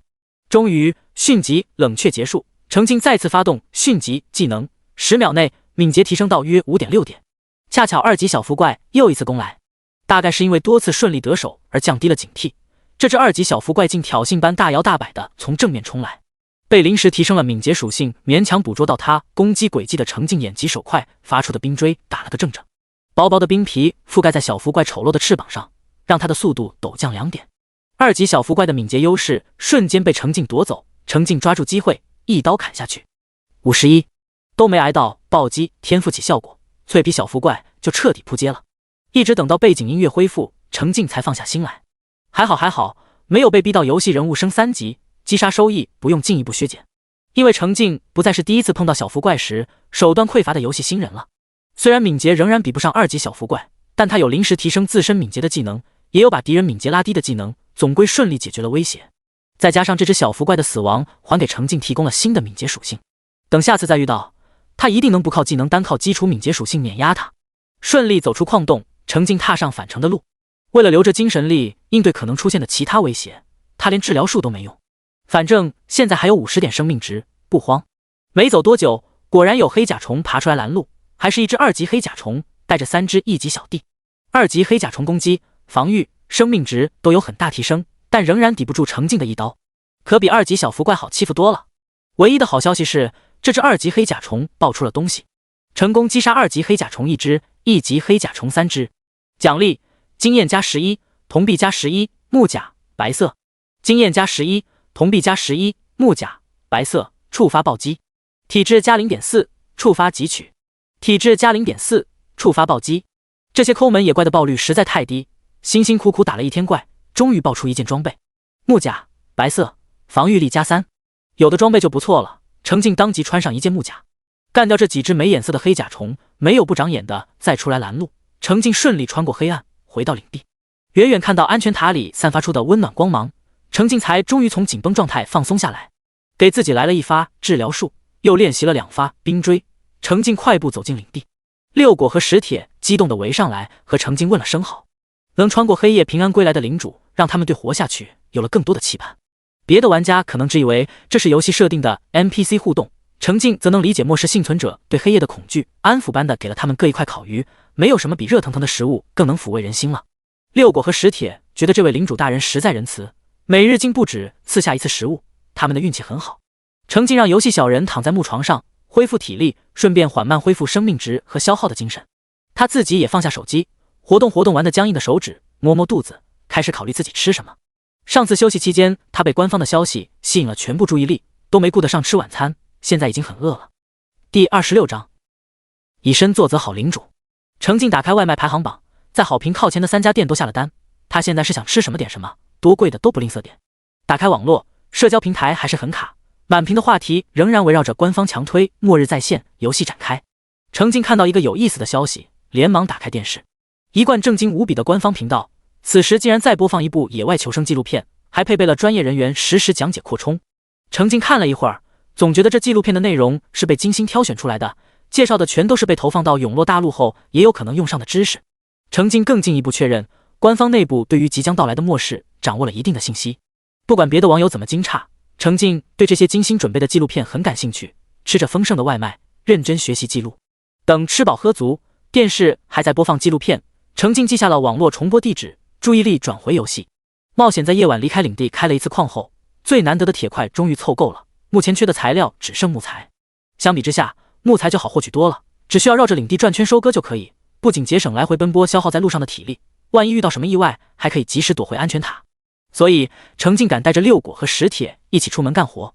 安全塔壁炉的火光微微闪动，周围又竖着许多火把。六果和石铁虽然害怕的瑟瑟发抖，也只能老老实实跟着干活。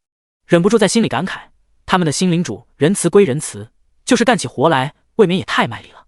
如果领主大人自己躲在安全塔里，下令让领民离开安全的领地，夜晚外出干活的话，领民心里还可能会有不满。但现在领主大人顶在最外围带头干活，领民们就没什么好抱怨的了。程静用的是石铁制作的铁斧砍树，继验证铁镐开矿能提升铁块爆率后，他很好奇铁斧砍树是否有额外的效果，为此不惜消耗一个铁块。石铁和六果则一个拿着铲子，一个拿着锄头，合作清理安全塔周围20米乘20米范围内的树桩，以及翻整土地，为领地升级提前做准备。清理树桩获得的树枝目前只能用来给壁炉燃烧，程静懒得在这方面耗费体力。前一晚没有帮手，他不得不自己干活。今天好了，有了2个帮手，他只需要埋头砍树，后续琐碎的活可以交给2个领民处理。程静累吗？自然是累的，连续干了2天，平均每休息1个小时就得全神贯注经营1个小时游戏，一共就睡了不到5个小时。而且说起来是游戏，但知晓真相的程静哪敢真把末日再现，当游戏随便玩，自然是压榨体力和精力，全力以赴。累肯定是累的，但仔细盘算一番，发现今晚有望凑够安全塔升3级的材料，程静就觉得浑身都是劲，还可以继续干。此时程静身处领地周围，随时有后路，状态并不是很紧张。再加上他今天新激活的汲取天赋，这种情况下主动送上门的都是客。注意到不速之客比前一晚还多，程静的心情更愉快了。枯燥无聊又必须集中注意力砍树的过程中，每次背景音乐发生变化，程静都会期待地转动视角，等主动送上门的小点心爬到近前，1秒切换新手斧子砍上去，然后再切回铁斧继续砍树，尽量保证在收割经验、铜币、材料以及汲取属性点的同时，不浪费砍树收集木材的时间。程静现在基础属性实际已经达到4级的强度，击杀起这些送上门的1级、2级小怪，自然是一斧一个，都不带浪费工具耐久的。更美滋滋的是，目前他的游戏人物卡在2级不升级，那击杀收益就是按照2级计算的。浓浓的夜色中，领地周围遍地火把，别的不说，可把大眼虫气坏了，前赴后继来为程静的精神属性添砖加瓦。程静先后干掉5只1级大眼虫和1只2级大眼虫，还顺手干掉了2只来凑热闹的1级绿蚁怪。暴击之后收获38经验、38铜币、12个金球以及4个瑞枝，汲取到 1.2 点精神属性以及 0.4 点力量属性。感谢老铁们辛辛苦苦来给干活的他送温暖，心里暖洋洋的。砍了1个小时的树，暴击加成后，程静收获200个木材。新造的铁斧直接用废了，还真收获一个新玩意儿——硬木星+1。硬木星+1触发暴击，又是一种目前爆率极低的高级材料。算算账，相当于用1个铁块换来2个硬木星。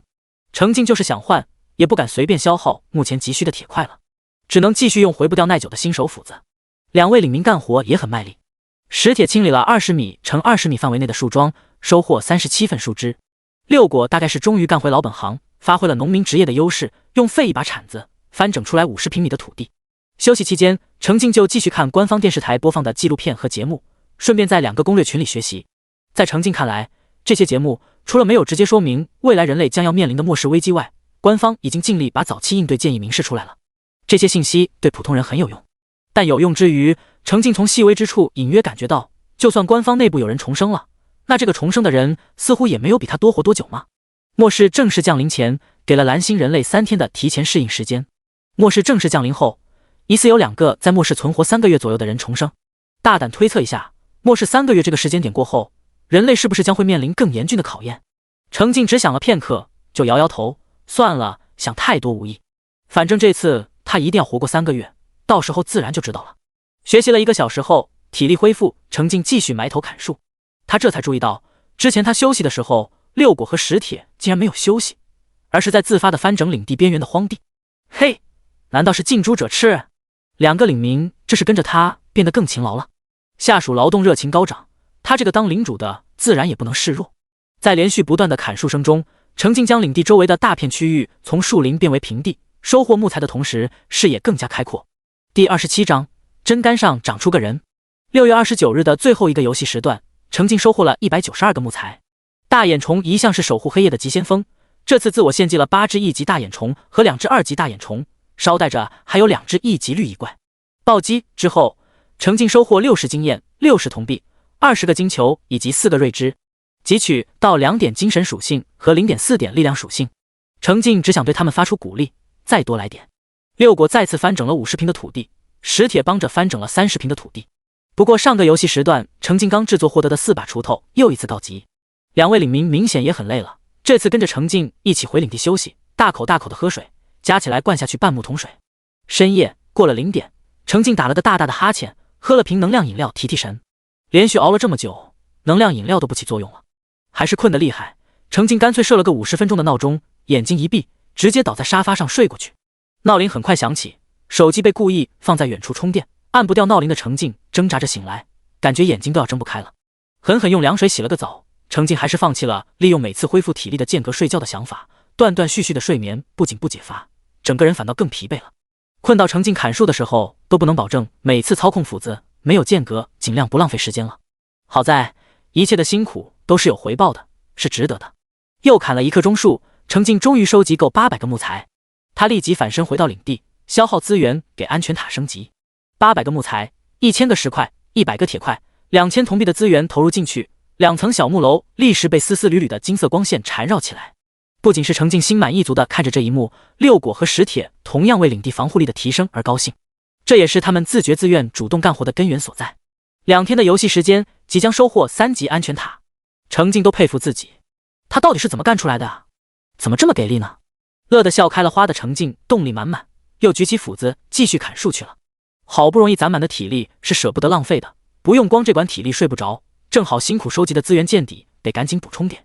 更何况随着夜色更为深沉，热情的野怪们也更活跃了，主动送上门来的老铁数量再创新高，让程静的收益也大大提升。共有10只1级大眼虫、5只2级大眼虫以及5只1级绿蚁怪主动上供，让程静暴击收获了110经验、110铜币、30个金球以及10个瑞芝。其中1只2级大放的大眼虫还爆出了投石机图纸。要不是程静已经决定结束今天的甘油日常，不好对领民压榨太过，高低得让石铁连夜学习图纸制作。除此之外，程静还汲取到1点力量属性和3点精神属性。这种明明只是在领地周围干活，实力就相当于提升1级的变强速度，还真是让人身心愉悦。如今程静的游戏人物虽然还停留在2级，但实际属性已经达到6级面板的水平，目前的优势是精神属性。最后一点的体力，程静将斧子换成锄头，和2个领民一起将20米乘20米范围内新增的300平荒地的最后一块清理翻整出来。干完活，3人都累得瘫坐在领地上。今晚不准备再离开安全塔的庇护，程静无所顾忌的练习技能，将精神消耗完，提升技能熟练度，然后进入安全塔。程静先在操作台制作了木床，安置在安全塔1楼，作为石铁晚上休息的地方，并再次给2位领民各分了1块烤鱼，作为夜宵，也是对他们辛勤劳动的奖励。处理好杂事之后，疲惫的程静精神一振，开始给领地升级。付出200个石块和5000铜币后，领地也被金色光线覆盖。程静欣慰地看了一会儿，操控代表自己的游戏小人爬到安全塔2楼休息，留6果和石铁在1楼休息。安置好游戏后，他自己直接躺倒，沾了枕头就睡着了。只是这一觉，程静也只给自己留了4个小时的睡眠时间。早晨6点，程静被提前设定好的5个闹钟吵醒，晃晃悠悠地走进浴室，洗了个冷水澡，给自己醒醒神，顿时精神了不少。拿起充满电的手机，常亮的手机屏幕中央展示的是躺在安全塔里休息的3头小人。而这座属于程静的安全塔已经结束了3个小时的升级，从先前的2级双层木质小楼变为3级双层石质小楼。程静乐得笑眯了眼，顾不得处理领地里的变化，先走出领地去砍了40体力的木材，然后才回来查看。他收获了80个木材，跟着爬起来干活的6果和石铁也上交了40个木材。站在领地中央，看着崭新的安全塔，程静轻轻一点：3级安全塔，防护值200，装配位8，升级材料木材 X1500， 石块 X3000， 铁块 X200， 银块 X10， 铜币 X5000。直接忽略好多个零的升级材料，真正让程静高兴和关注的只有一个重点，那就是再次翻倍的防护值。这可是安全感之源。除了装配位增多之外，操作台中可制作的物品也变多了。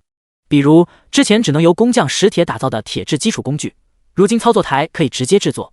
这对于程静来说有很重要的意义，因为消耗同样的资源，操作台制作的物品可以触发暴击，而工匠不行。石质小楼的材质更为坚固，防护更为坚 X 挺，面积也扩大到7米乘7米，每层增加了一个独立出来的卫生间，居住起来更为方便。不过此时领地也同样完成了升级，面积扩大到20米乘20米，以至于10楼反倒显得更为小巧。2级领地范围20米乘20米，建筑草庐兵营，升级材料木材 X500， 石块 X500， 铜币 X20000。程静的领地不仅面积扩大，土壤的颜色也更深了，一看就很肥沃。程静点击种植了作物的地块查看，发现前一天种下的作物显示出来的成熟时间直接砍掉一半。第28章，每天都在薅羊毛。蔬菜水果大都4-5天后就能成熟，小麦土豆则是14天左右。也就是说，被投放后吃几天的肉，坚持一下就有机会吃到素了。扩大的领土面积给了程静更多的发展和种植空间，真期待这些地方摆满武器，种满作物的模样。当然，烦恼也是有的。领地升到2级，前一天制作的巨马便不够用了，没办法将扩大后的领地全部保护在内。领地面积的增大，意味着防守压力也随之增大。而程静暂时没有铁块继续制作巨马。经过睡前的安全塔，领地接连升级，他用2天时间干出来的材料消耗的只剩1个底儿。基础材料目前只剩166个木材、74个石块和2个铁块。程静之所以坚持拼着费了肝也要升级领地，就是因为2级领地再次新增一个重要建筑物兵营。程静点击了一下位于领地东南角的兵营，弹出介绍：兵营每天可训练1名士兵。所谓的训练士兵其实和招募领民是一个意思，都是领地里多一个活人，区别在于职业为士兵，擅长战斗而已。当然也是要花钱的。目前的兵营1名士兵要2000铜币，财大气粗的程静直接支付了这2000铜币，钱包余额掉落到3金82银40铜。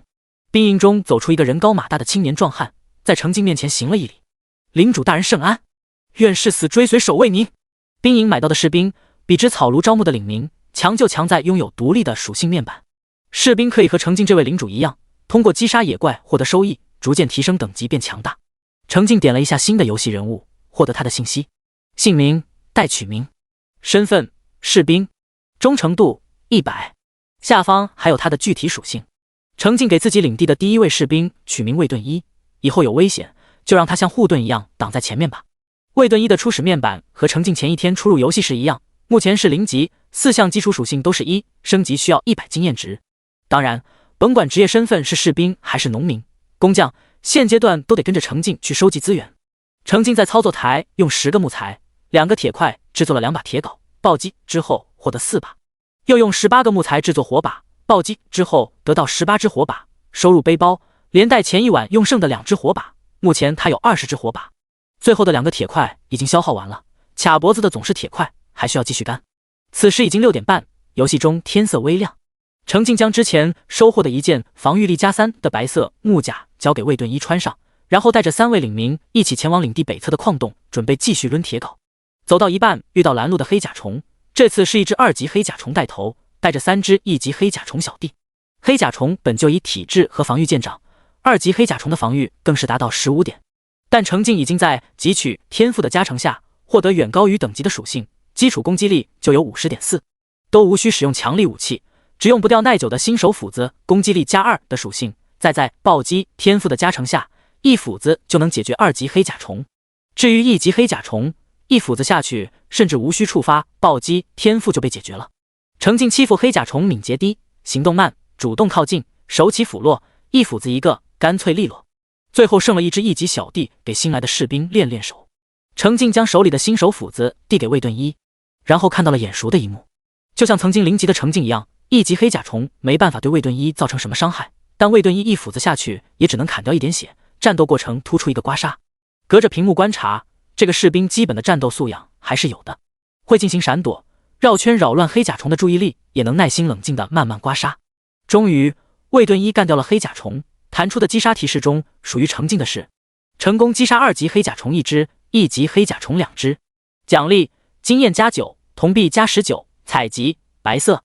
经验+9，铜币+19，采集白色，触发暴击。属于卫盾一的则是成功击杀黑甲虫1只，奖励：经验+10。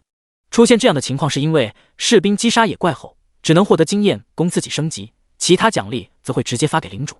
0级的卫盾一击杀1级的黑甲虫获得的收益本就有越级击杀的奖励加成，共10经验、10铜币、1本白色采集技能。经验直接给了卫盾一，铜币和技能则成为程静的收获，然后触发了程静的暴击天赋，让他美滋滋的数钱。程静将1本采集技能给卫盾一学了，顺手分解了倒地的黑甲虫，一行人继续向北。路上程静仔细思索，为什么把材料交给工匠，制作好的装备在交给他的时候不会触发暴击，而麾下士兵杀敌后上供的击杀收益就能触发暴击呢？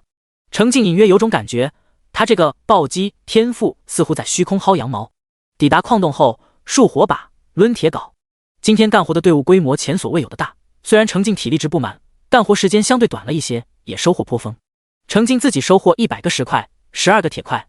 六果和卫盾一各自收获24个石块，3个铁块。石铁收获30个石块，4个铁块，1个银块。综合起来，一趟收获了178个石块，22个铁块和1个银块。干活期间，程静干掉一只1级小浮怪，还一发冰锥冻住一只，方便魏盾一干掉，顺利让魏盾一收获10经验的同时，程静收获20铜币和2本分解技能。程静照例给魏盾一学了分解技能，体力消耗到位，程静带着队伍踏上返程。在距离领地无体力的位置，程静停下，将一直珍藏在背包里的最后一颗白色品质甜梨交给魏盾一吃掉，增加了士兵1点体质属性，生命值同步增加到20。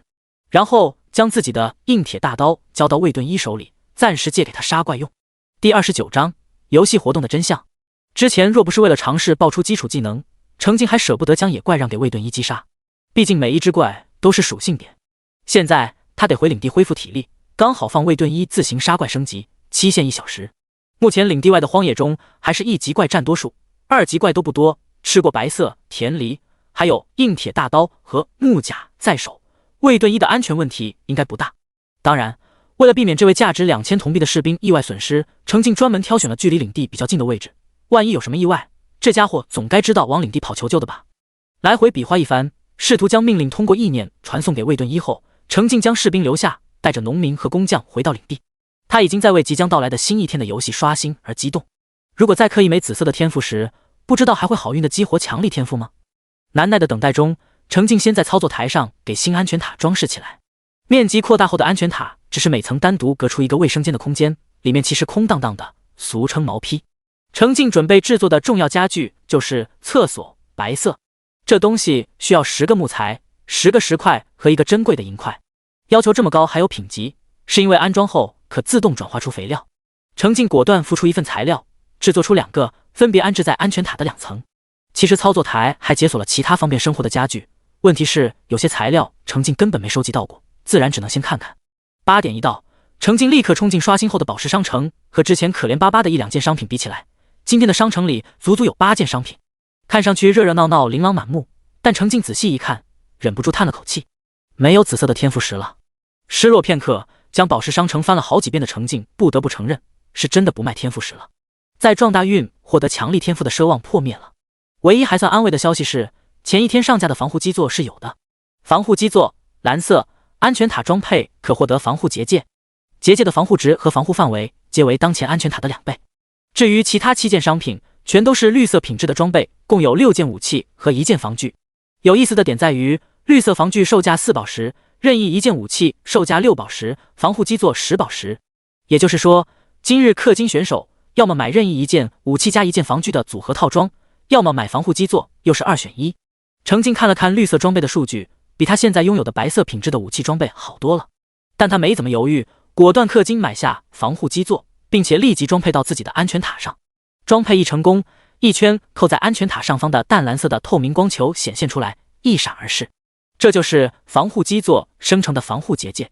程静目前拥有的3级安全塔防护范围是7米乘7米，防护值为200，所以这个看上去薄薄的透明的宛如泡沫的防护结界，拥有14米乘14米的防护范围，防护值为400。这下子最初的1级领地就被防护结界完全保护在内，前一天种下的作物有了更可靠的保护。程静现在有铁块了，在操作台制作了4排巨马，暴击获得8排，和原本的巨马一起沿着领地边缘摆放，将2级领地包围起来。看着重重防护的领地和安全塔，程静露出满意的笑容。注意力从领地转开，程静才注意到屏幕上方有一条公告正在滚动播放。玩家请注意，12个小时后将开启活动怪物狂灾，来自黑暗的怪物将入侵玩家的领地，安全塔被攻破，游戏人物死亡视为防守失败，失败免除惩罚，防守成功将获得对应奖励。加油，保重！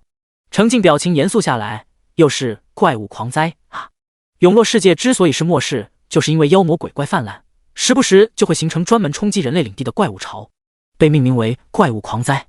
程静众生前就是死于一波怪物狂灾，没能抵挡住源源不断涌过来的怪物，安全塔被破，人也无处可逃。他记得前世遇到的第一场怪物狂灾是在被投放到末世的第5天，没想到重生之后，末日再现游戏挂了个游戏活动的名头，这么快就要再次经历了。唯一的好消息大概就是失败免除惩罚，在真实的世界中，惩罚就是安全塔破碎，领主死亡。这次毕竟是游戏活动，真人不用死。沉思片刻，程静眼神逐渐坚定。今晚遇到的大概算是蓝星人类面临的第一次怪物狂灾，针对的是刚刚接触到末日的蓝星人。按规律来说，灾难的难度应该不会太大，很可能会和前世蓝星人类被投放到末世后第5天遇到的第一波怪物狂灾差不多。而不一样的是，如今的程静比前世的他防御能力和战斗能力都有很大的提升，他一定能防守成功。当然，他还要给自己再多加几层保险才行。程静盘点起自己能利用的资源，他先去查看草庐。新的一天，草庐也刷新了。随着领地的升级，草庐里可招募的领民售价上限提高了。流浪者，招募费用600铜币；农民，招募费用200铜币；工匠，招募费用1500铜币。程静果断选择了售价最贵的工匠。姓名石固，身份工匠，技能锻造 LV5，特长坚固护甲、轻便头盔、锋利长枪，忠诚度100。不错，是一个相对擅长制作防具的工匠，刚好和石铁掌握的特长有所区别。程静将石固擅长的装备仔细看了看，还是决定先让他学习睡前爆出的投石机图纸。投石机制作材料木材 X80， 石块 X60， 铁块 X5， 甲靠 X30。攻击力50，攻击范围方圆50米，攻击频率1弹15秒，攻击消耗20弹块小时。投石机制作成功后，应该能暴击得到2座，到时候一座装配在安全塔上，另一座放置在结界边缘，在怪物入侵中的作用会比武器防具大。第30章，日渐壮大的领地。程静将一张图纸递给石固，对方立刻懂了，自信道：小人之前就对投石机有过了解，如今有图纸在手，有80%的把握学会投石机的制作。很不错。程静投入材料制作另一张图纸的投石机，材料立刻自行处理组装起来。石固大喜，冲到镜前仔细学习，手里有图纸，还能旁观一次投石机的正确制作过程，学会的把握又大了不少。不仅是草庐，军营也刷新了，只不过训练士兵的价格直接翻倍。程静花费4000铜获得领地的第2个士兵，按顺序给他起名魏顿尔。姓名魏顿尔，身份士兵，忠诚度100。转眼间，程静的领地已经有5个领民了。程静仔细盘算，今晚8点前想攒够给安全塔再次升级的资源，就算加上5个领民一起干活，也是不保险的。就算再把食物补充体力算上，还是没底。不仅是安全塔，领地再升1级都很难。程静长舒一口气，算了，能在3天手机游戏期间借助体力值设定和天赋加成将安全塔推到3级，领地推到2级，已经超出预期，让他很满意了。所以他今天准备考虑走另一条提升路，将时间都用在打怪战斗上，靠汲取天赋把基础属性堆上去。怪物狂灾是晚上8点开始，到时候顺利的话，他应该已经攒下不错的属性，拥有强大的攻击能力。攻击也是一种很好的防守。程静果断确定了这个行动方案，只可惜此时还处于体力恢复期，即便他心潮澎湃，也没办法立刻走出领地去杀敌，干脆起身出门去吃早饭。程静这次没走远，就在楼下的早餐店扫了一圈，早点带回家，边吃边挨个给关系还不错的朋友打电话。聊天内容就是今晚游戏有活动，都来一起干。周行是第一个被提醒的，睡梦中被吵醒的周行很无语，大哥，我这好不容易休1天假，都没比平时多睡半小时就被你吵醒，你最好真的有重要的事，不然别怪我下次吃垮你。已经到了最后1天，程静没再敷衍过去，而是语气郑重地提醒周行，你今天为什么能休假？为什么？不是官方突然通知的吗？为了个游戏什么的。周行说着说着犹豫起来，你都知道原因了，还不赶紧动？快，今晚8点游戏有活动，在那之前一定要把安全塔升到1级。好好好，我服了，这就去玩。周行挂断电话，感觉脑瓜子嗡嗡的，想睡也睡不着了，只得拿过手机玩游戏。美好的休息日早上被损友打电话叫醒玩游戏，这是人干事。程静吃着早餐，亲自通知了一圈，电话对面的人不解疑惑，他都很耐心的把官方倡议拿出来说一遍。一想到这很有可能是和不少朋友最后一次交流的机会，他很珍惜。填饱肚子，放下电话的程静准备开始新征程。不知道怎么成功接收到他命令的魏盾一按时回到领地，还带回4个甲铐。程静待在安全塔里恢复体力的这个小时内，他凭空收到过4次铜币入账的提示，共收获80铜币，意味着散落在领地外的魏盾一自行击杀了4只1级黑甲虫，收获40经验值。程静满意的将2个士兵挨个点了点，拿出先前魏盾一爆出的采集、分解技能都给魏盾尔学习。刘石固在领地里继续学习投石机的制作，给石铁安排的任务则是在打造一把硬铁大刀。程静带着6果和2个士兵一起出门，向着领地东侧而去。进入森林没多久，背景音乐一变，一只2级蜘蛛怪率先冲出来，程静举起斧子迎上去，在蜘蛛怪发出蛛丝攻击的时候，一个横移避开，速度飞快地绕到侧面，一斧子砍下去，轻松解决。背景音乐没有恢复平缓，程静警惕地转动视角，这才发现大树后的草丛中还藏着一只1级蜘蛛怪。只是在程静发现它的时候，它的蛛丝也喷了过来，缠住了程静。程静立刻还以一发冰锥，将想要靠近收割猎物的小蜘蛛直接冻在原地，将武器换成木弓，一剑送他去追随老大。魏顿尔连忙上前来帮助领主大人处理蛛丝，六果和魏顿一则淡然地一直在后方砍树。跟领主出门的次数多了，这些1级2级小怪他已经完全不放在眼里了，并不像新来的士兵紧张。程静看到魏顿尔才意识到该给新兵让一只小怪，看看能不能额外爆出什么好东西。于是在又遇到一只1级蜘蛛怪时，程静先一发冰锥冻住对方，将新手斧子让给魏顿尔，示意2个士兵一起上，攻击一个不能动的固定目标还是很轻松的。更何况魏顿一还拿着硬铁大刀。急于表现的魏顿尔先给了冰冻蜘蛛怪一斧子，魏顿一又砍了一刀。击杀成果算在魏顿一头上，他收获10经验值。程静则顺利收获20铜币以及2本探查术白色技能，刚刚好给2个士兵一人分1本。又一次御敌，程静就让2人的攻击顺序调换一下。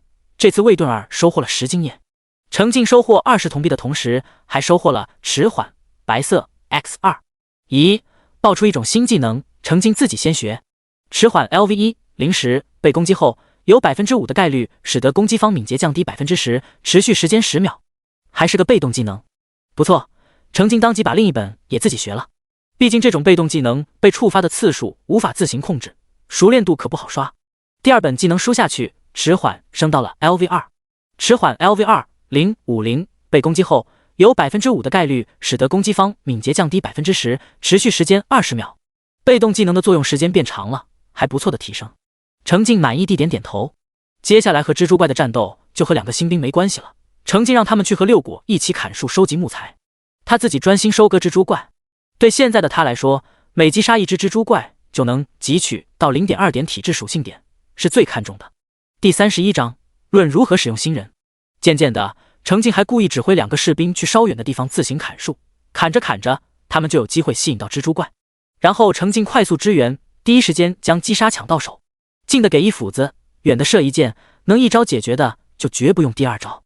战斗过程都很顺利，相比起战斗来说，寻找怪物反倒更麻烦。程静能明显感觉出今天野外的怪物数量有所提升，但总体数量还是少，他不得不将大量体力花费在来回跑图上。就在一行人边砍树边打怪边往东侧移动的时候，程静的背景音乐突然一变，这次变得格外急促。程静紧张起来，他之前还没听过这种变化。前方树林晃动，似乎有大家伙正在靠近。很快，一只体型超大的蜘蛛怪爬了出来，腹肢不紧不慢的交替摆动，随意的狩猎姿态尽情彰显他的威慑。程静甩了个探查，蜘蛛怪3级，攻击36，防御18，生命值60，技能迟缓。今天的野外出现了3级的大家伙，程静大喜，一发冰锥打头，反手取出铁胎弓就是一箭。骄傲的大蜘蛛怪立时动作一沉，恼怒之余对着射来的木箭并不在意，没想到木箭轻易刺入身体，打出令他意外的超高伤害。43，触发暴击。刚刚出场，狂不过3秒的大蜘蛛怪都没来得及做出反应就无了。憋屈致死的大蜘蛛怪不知道，程静对他已经给出了不错的评价，毕竟触发了他的暴击呢。倒地的3级蜘蛛怪给程静留下了见面礼，成功击杀蜘蛛怪1只，奖励经验加10，铜币加10，软靴白色。经验加10，铜币加10，软靴白色，触发暴击。体质加 0.1， 触发汲取。体质加 0.1， 触发暴击。蛛丝加2，蛛丝加2，触发暴击。程静已经好久没体验过打出越级击杀收益的感觉了，不由得给大蜘蛛点了个赞。这个大家伙不仅双倍爆蛛丝，还让他收获了爆装备的快乐。软靴白色，敏捷加2，一双加敏捷的鞋子。老实说，属性其实不错，可惜程静自己有稳定的增加属性方式，他更期待杀怪爆出技能。当然，这不影响他直接换上一双软靴。至于暴击收获的另外一双，则先给了魏顿一。在资源匮乏时期，优先保障他自己，然后集中资源堆出一个助力，若还有剩余，再慢慢往下分。程静兴致勃勃地期待遇到更多的3级大蜘蛛，可惜在森林里转了一圈，2级怪数量确实多了不少，但还是1级怪最多，3级蜘蛛怪只碰到那一只。程进先后干净利落地解决了3级蜘蛛怪1只，2级蜘蛛怪10只，1级蜘蛛怪26只，再加上2个士兵各自击杀1只1级小蜘蛛怪。经过天赋的加成后，程进共收获224经验、264铜币、80个蛛丝，体质属性增加了 7.4 点，一举高达15点，生命值跟着提升到150点，再加上木甲的加持，防御力提升到 89.4。老实说，就这个防御力，站着不动给3级蜘蛛怪杀，对方也破不了程进的防，只能一点一点的往下磨血条。除此之外，还收获了迟缓被动技能和装备软靴。3位领民共收集到74个木材，分解技能被推上 LV4， 可谓是收获颇丰。当然，为了寻找怪物，程进也消耗了大量体力。最后只剩下1小半体力时，程进见蜘蛛怪榨不出什么油水，带着领民踏上广阔的草原。相比起来，草原上的野牛怪更加热情好客，不仅遇到主动向着他们冲来，还总是留下牛肉作为礼物。野牛怪分解出的牛肉可是程进领地明确的肉类来源大头，如果没有野牛怪，程进未来的餐桌会失色大半。就程进所知，虽然玩家周围的地图固定刷新8种怪物，但这8种怪物是从上百种怪物里随机出现的。他的领地附近有野牛怪和剑齿鱼已经很不错了，有些倒霉鬼周围的怪物竟是些不能吃的丑东西，那才叫失去希望。将最后的体力挥洒在热情的草原上，借着草原地势开阔视野范围大的优势，程进主动去找大型野牛怪，顺利干掉3级野牛怪1只，2级野牛怪4只，1级野牛怪9只。其中那只3级野牛怪可真是庞然大物，和小弟们比起来，黄化后冲击起来气势更加凶猛，连血条都长了不少。野牛怪3级，攻击40，防御15，生命值50，技能狂化。可惜野牛怪的优势是攻击，不是敏捷，被程进一发冰锥迎面对脸，行动放缓后轻松被程进一剑解决。主动奔来的3级野牛怪只是块头大，给程进送上双倍牛肉，却没有额外的爆出，立时受到程进的鄙夷，吝啬至极。除了自己击杀，程进照例辅助2位士兵各自击杀1只2级野牛怪。程进已经确认击杀奖励属于完成最后1击的人，他完全可以先给个火球，轻轻刮掉大半血条，再让士兵补1击结束战斗。果然顺利激发了越级奖励，2位士兵各自收获15点经验值，程进收获60铜币，以及2个力量指环白色，2个狂化白色技能，其中力量指环是装备，可以提升1点力量属性，程进自己带1个，给卫盾1带1个。至于狂化技能，则是难得的全属性增幅技能，程进连用2个，等级提升到 LV2。狂化 LV2 050，使用后10秒内全属性提升 6%， 冷却时间60分钟，技能提升效果比 LV1 的 5% 多一些，是个很不错的辅助技能，关键时刻可以改变战局也说不定。而且一些类似的增益技能都有使用过后虚弱的负面效果，这个来自热情野牛的技能连使用代价都没有，也太贴心了。踏上回城的路，程进不由得感慨，还是带着新兵击杀野怪的收获丰富啊，丰富到程进都创造机会给6国也杀了1只，可惜什么也没报，连经验铜币增加的提示都没有，他只好放弃逼着颤抖的6国继续战斗的想法。第32章，手下忙等于他在忙，大大小小的野牛怪们零零总总加起来给程进送来96点经验、156铜币、72份牛肉以及16条牛筋，力量属性则提升了 2.8 点，加上装备力量指环提升的1点，达到11点，再加上之前软靴提升的2点敏捷，程进的攻击力一举达到 74.4， 再创新高。程进心满意足地带着3个领民回到领地休息，石固还在跟进投石机的制作，石铁已经打造好一把新的硬铁大刀，程进将新的硬铁大刀交给卫盾儿使用，这样2个士兵至少都有了属性不错的武器可以用。给他们配好武器后，程进就让卫盾一带着卫盾儿自行外出杀怪。今晚怪物就要入侵了，没太多时间给2个士兵成长，只能让他们也干一把。清理了众多蜘蛛怪，程进目前蛛丝资源充足，终于可以安排石铁制作箭塔，消耗100个木材、20个石块、2个铁块和10份蛛丝，石铁开始处理材料。石铁制作一座箭塔需要10个小时，昨天程进还嫌时间长，今天没办法了，为了增加筹码应对游戏活动得花这个时间。6国左右看看，自觉自发的去照料地里的作物，看着领民们都在忙碌，程进大感欣慰。至于他这位领主，手下在忙就是他在忙，他自己就可以放松了，躺回安全塔。游戏人物恢复体力时，程进打开自己的属性表欣赏，嘴角都快压不下去了。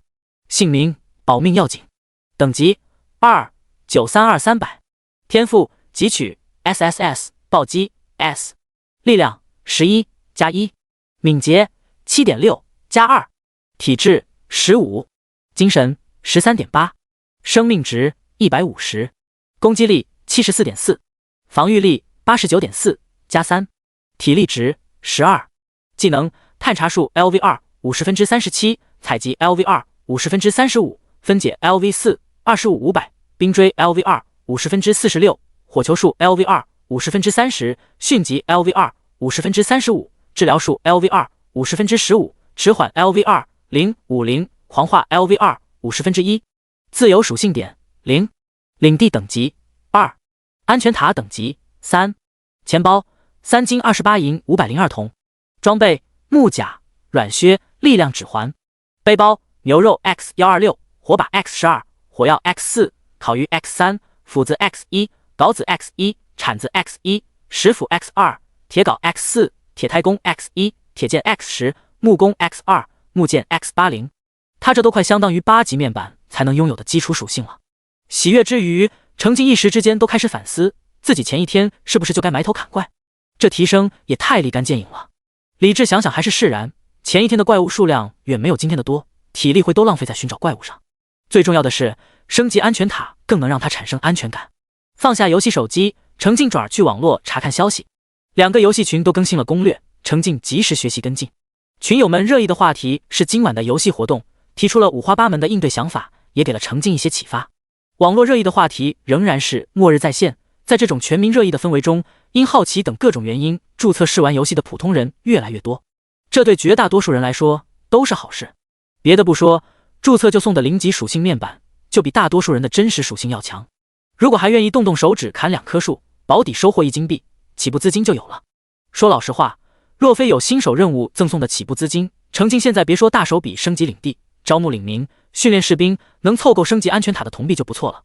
很快，轻松的休息时间结束，程静注意力转回游戏，因为魏盾一带着魏盾二回到了领地。2位士兵明显去北侧找黑甲虫的麻烦了，带回了6个甲铐。程静则收获120铜币，以及魏盾二第一次击杀黑甲虫爆出的2个防御力+3的木甲白色，还不错。程静将1件木甲分给魏盾二，1件收入储物矮柜。这下子，领地里能战斗的3个人就都穿上木甲了。别管只加3点的防御力磕碜不磕碜，至少看上去比赠送的粗麻不一像样。2个士兵虽然有些疲惫狼狈，但并没有受伤，在安全塔门口坐下，一人喝掉半桶水。程静出现时，魏盾一主动走到他面前，汇报自己已经可以升1级，询问是否升级，以及升级之后的1点自由属性点如何分配。程静果断同意了魏盾一的升级。士兵又没有汲取天赋，不升级就没法提升属性，没法变强。至于升级之后击杀收益会被削减，这并不是大问题。程静在乎的也不是那3-2个铜币，毕竟损失士兵会亏更多铜币。升级之后，魏盾一的状态回满，又按照程静的指示将1点自由属性点加在体质上，体质达到4点，生命值40。程静希望士兵血后防高，减少意外死亡的概率，真有事才能顶在前面。程静的体力终于回满，带着6果和2位士兵一起离开领地。这次他带队向领地南侧走去。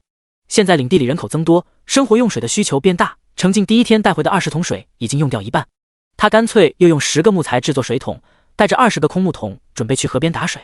上一个游戏时段收获不小，程静考虑很可能与他长时间没有去东侧地图清怪有关系。那么南侧地图去的更少，想来有丰厚的奖励等着他前去收割，期待满满。果然，刚走出被程静砍掉树木的空旷区域没多久，音乐一变，3只小丑虫迎面飞来。领头体型大的一只是2级的，后面2只是1级的。程静不跟小丑虫打近战，拿出木弓，一箭1只暴躁丑陋的虫子，轻松干掉2只。最后一发冰锥冻住1只1级的，示意魏盾一上，成功击杀2级小丑虫1只，1级小丑虫1只。奖励经验+7，铜币+12，晨曦之恋白色。经验+7，铜币+12，触发暴击，晨曦之恋白色。精神+0.2，触发汲取。精神+0.2，触发暴击。火药+3，火药+3，触发暴击。其中10个铜币、2份火药和装备晨曦之恋的功劳归于魏盾一。第33章备足厚礼的南区。晨曦之恋白色，精神+1。程静自己装备了1条，给魏盾一装备1条。继续走，他又用冰锥给魏顿尔创造了一次击杀机会。可惜这次魏顿尔额外爆出的是探查术白色技能。两个士兵已经都学会探查术了，程静干脆把这2本技能都砸给自己，直接将探查术砸到 LV3-7100。他使用探查术的时候，有时候会 miss， 级别更高的探查术更容易出更详细的探查结果。一行人继续找，程静的背景音乐突然大变，程静顿时精神一振，他已经有经验，这是3级怪的出场逼格。小丑虫3级，攻击24，防御27，生命值30，技能自爆，果真是3级小丑虫，还带着2只1级小弟。对于没有远程攻击手段的玩家来说，小丑虫其实是一种很恶心的怪。血量虽低，但防御超高，意味着被近身后玩家要费点劲才有机会干掉它。但问题来了，小丑虫濒死就会自爆，在技能的加持下会造成高额伤害，把近处的玩家炸个晕头转向。所以最好的办法就是远远的就把这玩意儿引爆，当个烟花看。而且名字里都带丑字的怪物是真的丑，不能近看，辣眼睛，远远搞定最好。程静照例一发冰锥，先给最大只的3级丑东西套个减速，接着一箭射出。程静的属性比之上个游戏时段又强了，所以无需铁胎弓，也无需铁剑，木弓木箭就足够了。一箭干掉3级小丑虫，程静攻击不停，接连2箭又将另外2只1级小丑虫也干掉。2个新兵都已经用掉新人首次必爆的机会了，就跟着6果一起砍树吧。至于杀怪，统统由程静自己来，这不收益立刻就回报了。击杀3级小丑虫1只，1级小丑虫2只。奖励经验加14，铜币加14，天火白色。奖励经验加14，铜币加14，天火白色。触发暴击，精神加 0.3， 触发汲取，精神加 0.3， 触发暴击，火药加4，火药加4，触发暴击。程静连忙查看天火白色技能的介绍，竟然是一个高贵的法系群攻技能。程静立刻砸下2本，将技能提升到 LV2。天火 LV2-050，消耗5点精神，可制造5乘以5米范围的火雨，对覆盖范围内的敌对目标造成每秒5点的真实伤害，持续5秒，攻击范围半径50米，冷却时间5分钟。妙啊，他正缺群攻技能，而且是无视敌人防御，直接打出真实伤害的群攻技能。LV10的技能描述是消耗4点精神，可制造4乘以4米范围的火雨，对覆盖范围内的敌对目标造成每秒4点的真实伤害，持续4秒，攻击范围半径40米，冷却时间5分钟。技能提升1级，虽然消耗增大了一点，但范围和伤害也都提升了，是个有前途的技能。程静已经开始期待未来级别提升上去之后的效果。现阶段这技能也就是程静爆出来了，但凡换个玩家，精神属性可能都不够1发的。程静倒好，已经能接连来3发了，真可谓是宝剑配英雄。程静美滋滋地哼着小曲儿，在树林里大肆搜寻小丑虫。3个领民按照他的指示远远散开砍树，平行推进，这大大提升了引怪的效率。程静眼观六路，耳听八方，不放过任何一只被发现的怪物。毕竟从小丑虫身上汲取的是精神属性，刚好给他的群攻技能攒老底儿。消耗了大半体力，程静共击杀了3级小丑虫1只，2级小丑虫11只，1级小丑虫18只，总共收获了202经验、232铜币以及66份火药。重要的是共汲取到6点精神属性，再加上晨曦之恋增加的1点，程静的精神属性已经高达20.8点，连带着防御力直接提升到107.4，成为程静首个过100的属性。不夸张地说，现在就是3级小丑虫在他身前自爆，大概也无法破防，只会强行扣掉1点血。可惜在森林里转来转去找不到小丑虫了，程静只好带人走到河边。程静找到一处岸边突出的大石，准备取水。刚走到河边，动作一顿，他又退了回来，换魏盾一上前取水。程静就在稍远几步站着，手里的木弓处于随时攻击的状态。果然，魏盾一刚取了几桶水，就有不甘寂寞的剑齿鱼从水中跃出攻击。剑齿鱼攻击高，但防御低，血量低，对于能轻松给他破防的程静来说，简直就是手到擒来。程静射了几箭试试手感后，就果断瞄准一条剑齿鱼跃到最高点的瞬间打出冰锥，方便士兵击杀。剑齿鱼的防御太过拉胯，以至于即便是2级剑齿鱼变成冻鱼后，魏盾一也能一刀干掉。魏盾尔差一些，2刀也能解决。程静最常用的技能冰锥随之提升到 LV3， 效果是冰锥 LV3， 消耗1点精神，释放1枚冰锥，减缓目标2点敏捷，冷却时间40秒。程静对比了一下，冷却时间较之 LV2 少了20秒，也算实用。看完已有的技能提升，程静又去查看新收获。这一次除了经验和铜币，魏盾一爆出一个新技能冲锋，白色冲锋 LV1 0时，使用后下一次物理攻击造成的伤害提升 8%， 冷却时间5分钟。普普通通的技能，程静自己学了一本，想了想，给魏盾儿学了一本。魏盾儿可能大受激励，击杀一条2级剑齿鱼后，再次爆出技能剑雨，白色。程静一看技能介绍，眼睛大亮，瞬间2本都砸给自己。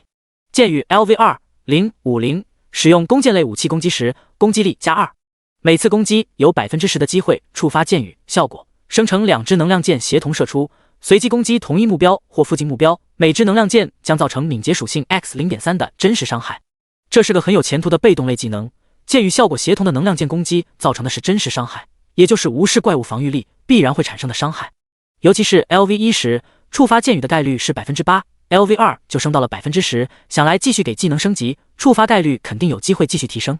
等以后面板的属性值豪华起来，这个技能会有更好的表现。程静满意地点魏盾儿。第34章，用美食庆祝收获。2个新兵发挥过他们新人爆率高的工具人属性后，就被赶去在树林边和六果一起砍树。程静自己则干脆沿着河边一路走，一路引怪。大概是真的太久没来河边，水里刷新的剑齿鱼没有天敌，积攒的真不少。再加上沿着河岸引怪比在森林中漫无目的瞎转效率高，结果就是程静用木剑射了几条，就收起弓箭，换上新手斧子，飞出来一条鱼他砍一条。不论是1级的还是2级的，都是一斧头的事，砍得不亦乐乎。剑齿鱼拥有长长的尖锐的鳍，从河水中飞跃而出，宛如一柄柄利剑刺向岸边嚣张的敌人。剑齿鱼在空中划出一道道白链，然后被果断的一分为2，掉落在程静脚边。友好的化为经验、铜币、敏捷属性以及鱼肉。收割剑齿鱼的过程轻松愉快，愉快到程静把背包里的3块烤鱼取出，当着满条河的鱼的面依次吃掉，再将恢复的体力全消耗在击杀剑齿鱼上。大概是这样的行为实在令怪愤怒，3级剑齿鱼终于被他引了出来。体型超大的鱼怪以极快的速度从水下飞跃而出，向程静刺来，露出的牙齿锋利如刀尖，眼中满是凶残的狠意。可是程静的敏捷属性更高，于是在他眼中，这条大鱼飞来的速度很缓慢。程静斧子落下，如切豆腐一般，轻松将大鱼劈成2半。程静停下动作，满怀期待地等待击杀通知。结果这只3级破鱼并没有额外爆出技能或者装备，让期待许久的程静大失所望。他盘算一番，之前干掉4只3级怪，只有一半爆出了额外的奖励，还不如逼出额外奖励的新兵。不过和收益可怜的前一天相比，爆率已经提升很多了。又沿着河边走了一段路，体力值逐渐见底，却没再看到新的剑齿鱼跳出来。程静只能无奈返程，共获得248经验、298铜币、160份鱼肉，汲取到 7.4 点敏捷属性，敏捷达到15点，攻击力随之提升到104点，攻击力、防御力双双破百。只看基础属性已经达到10级面板的程度。除此之外，还得到天火、冲锋、剑雨共3个技能，总体收益比上个游戏时段还要高。正盘点着收益安慰自己，程静突然看到魏盾一向他跑来，身后跟着大大小小5只小丑虫。程静露出满意的笑容。魏盾一并非在逃跑，而是故意引着怪来给程静击杀，一直不疾不徐地跑着，看到领主大人后才加速冲到程静身后。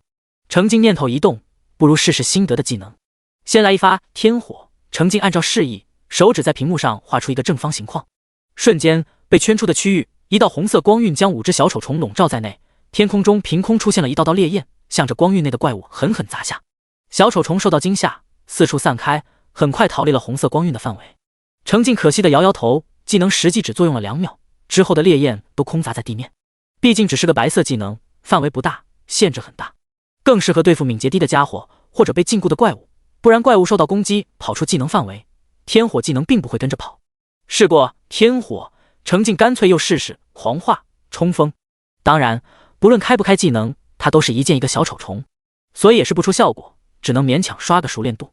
好运气体现在中间激发了一次剑雨被动技能的效果，让程静欣赏了一番凭空出现的能量剑协同攻击。解决这5只前来欢送他的小丑虫后，程静带着3个领民一起返回领地，顺便还有他们收集到的112个木材。一回到领地，石固就来汇报，他已经顺利掌握投石机的制作工艺。程静很满意，将5份牛肉和5份鱼肉交给6果，这是领民们的午饭。今天中午是领地自建立以来人最多的时候，程静拥有了5位领民，多吃点就当做庆祝了。至于程静的游戏人物，先前为了恢复体力打怪，已经连吃3块烤鱼，程静可不敢再喂了。此外，程静又将60份鱼肉交给六果，让六果做成烤鱼，他会存放在背包里，一来为了保鲜，二来方便在领地外的时候恢复体力。程静在操作台制作了木床，获得的2张木床都放置在安全塔1楼，这下每人都拥有1张床了。安排好领民们后，程静让他们休息，自己则开始接收投石机。投入材料制作的那张投石机图纸，生成的投石机被缩小包裹在金色小球中，悬浮在领地中央。程静接收后获得提示：投石机+1，投石机+1，触发暴击。果然和箭塔一样，收获了2座。程静将其中1座投石机装配在安全塔上，立时安全塔获得了投石机的攻击效果。投石机攻击力50，攻击范围方圆50米，攻击频率1弹15秒，攻击消耗20弹块小时。投石机不仅攻击覆盖范围大，攻击力也大，是防守利器。另外1座投石机则放置在领地南侧的防护结界边缘，和一旁的箭塔并排守门。领地和安全塔的每一点完善，都看得人欣喜。程静满意地放下手机，回到现实，他也起身收拾，准备觅食。今天很可能是他待在蓝星的最后一天，程静也没再去找什么名店贵店，吃什么豪华大餐。回归本心，他去了一家以前最喜欢吃的火锅店，就是一家普普通通的平价小火锅店，提供的酱料很符合程静的口味，肉类也新鲜美味。曾经为了存钱生活节俭的程静，都是偶尔才奖励自己这么一顿小火锅。今天不一样，他坐在角落，敞开了点单，敞开了吃。烟火气氤氲而上，透过火锅的烟气，看到的是和平繁华的世界。同店的食客，窗外往来的行人，都有各自的悲喜和轨迹。谁也不知道，明天熟悉的平静的生活将会被突然降临的灾难打破。鸳鸯锅底里的辣锅又热又辣，吃得程静眼眶发红。一口冰奶茶灌下去，才爽得长舒一口气。蝼蚁尚且贪生，能多活1日算1日。先吃了个8分饱，程静舒舒服服地往座椅里一陷，拿起手机准备玩一管体力。第35章风水轮流转结节。注意力回到游戏，程静率先注意到，之前的休息期间，2位士兵自行出门向南找出3只1级小丑虫干掉了，带回3份火药。魏顿儿也凑够了升1级的经验，程静则收到50铜币。魏顿儿走到程静身前，询问是否升级。程静同样准许他升级，并将自由属性点同样加到体质上。体力恢复满，程静准备出门干。这次除了带6果和2个士兵外，还带上了工匠石固。程静准备前往北侧矿洞，挖点石块铁块囤着。和程静之前隐隐约约的感觉相符，领地前往北侧矿洞的一路上，这2天被程静来来回回清理过太多次，即便游戏已经刷新，碰到的怪物仍然很少。一路上一共就找到2只2级黑甲虫和5只1级黑甲虫。魏顿一和魏顿二都领取过首次击杀黑甲虫的奖励了，程静就没让他们动手，一斧头一个，自己清理干净。找怪令人发愁，程静干脆先去矿洞。进了矿洞，照例先插火把。4位领民自觉开始敲矿。程静看了眼体力，站着没动。他今天的体力优先留给杀怪。快点来吧，小福怪们，他的斧头已经饥饿难耐了。嘿，大概是听到了程静的心声，没多久，还真就率先飞来1只3级小福怪，伴随着急促的背景音乐，气势汹汹，直冲程静的脸抓过来。小福怪3级，攻击48，防御9，生命值30，技能吸血。程静大喜。领地周围的8种怪物里，他对矿洞里的小福怪怨念最深。这种敏捷属性格外突出的怪物，3番2次欺压他。这不，刚从河里的剑齿鱼身上汲取到大量敏捷属性，程静就按捺不住来找小福怪的麻烦了。果然如他所料，记忆中飞行速度飞快的小福怪，即便这次来的是3级怪，理应在敏捷方面有很大的提升。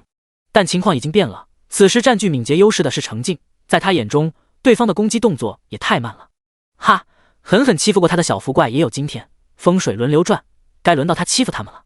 举斧斩下，砰砰，小福怪分2半落地，成功击杀小福怪1只。奖励经验加10，铜币加10，经验加10，铜币加10，触发暴击。敏捷加 0.1， 触发汲取。敏捷加 0.1， 触发暴击。毒爪加2，毒爪加2，触发暴击。痛快！程静仰天大笑3声。这种仗着敏捷高美美压制他的怪物，终于成为过去式。唯一可惜的就是没有额外爆出好东西。没关系，小福怪不爆，3级黑甲虫应该会爆。而且当下魏顿尔还有机会再爆出额外奖励。程静杀完1只小福怪还不够，在矿洞里来回转圈，恨不能把小福怪都勾出来。趁他现在看他们顺眼，会给他们个痛快的。感受到程静的期待，矿洞深处接连有小浮怪飞来，程静就像打羽毛球般干净利落，把他们都打落在地。中间专门挑了只1级小浮怪，用冰锥冻住给魏顿尔击杀。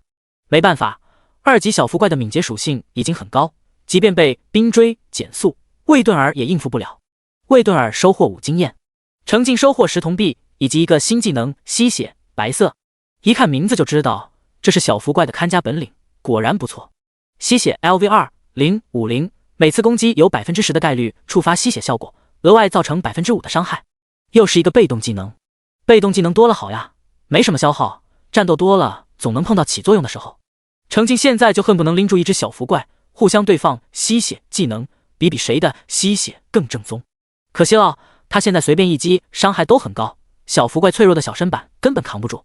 大仇得报，浑身舒爽的程静干掉3级小浮怪1只，2级小浮怪7只，1级小浮怪12只，就等不到再主动上门来送礼的小浮怪了。程静甚至举着火把向矿洞深处探索了一圈，仍然勾不出这些家伙。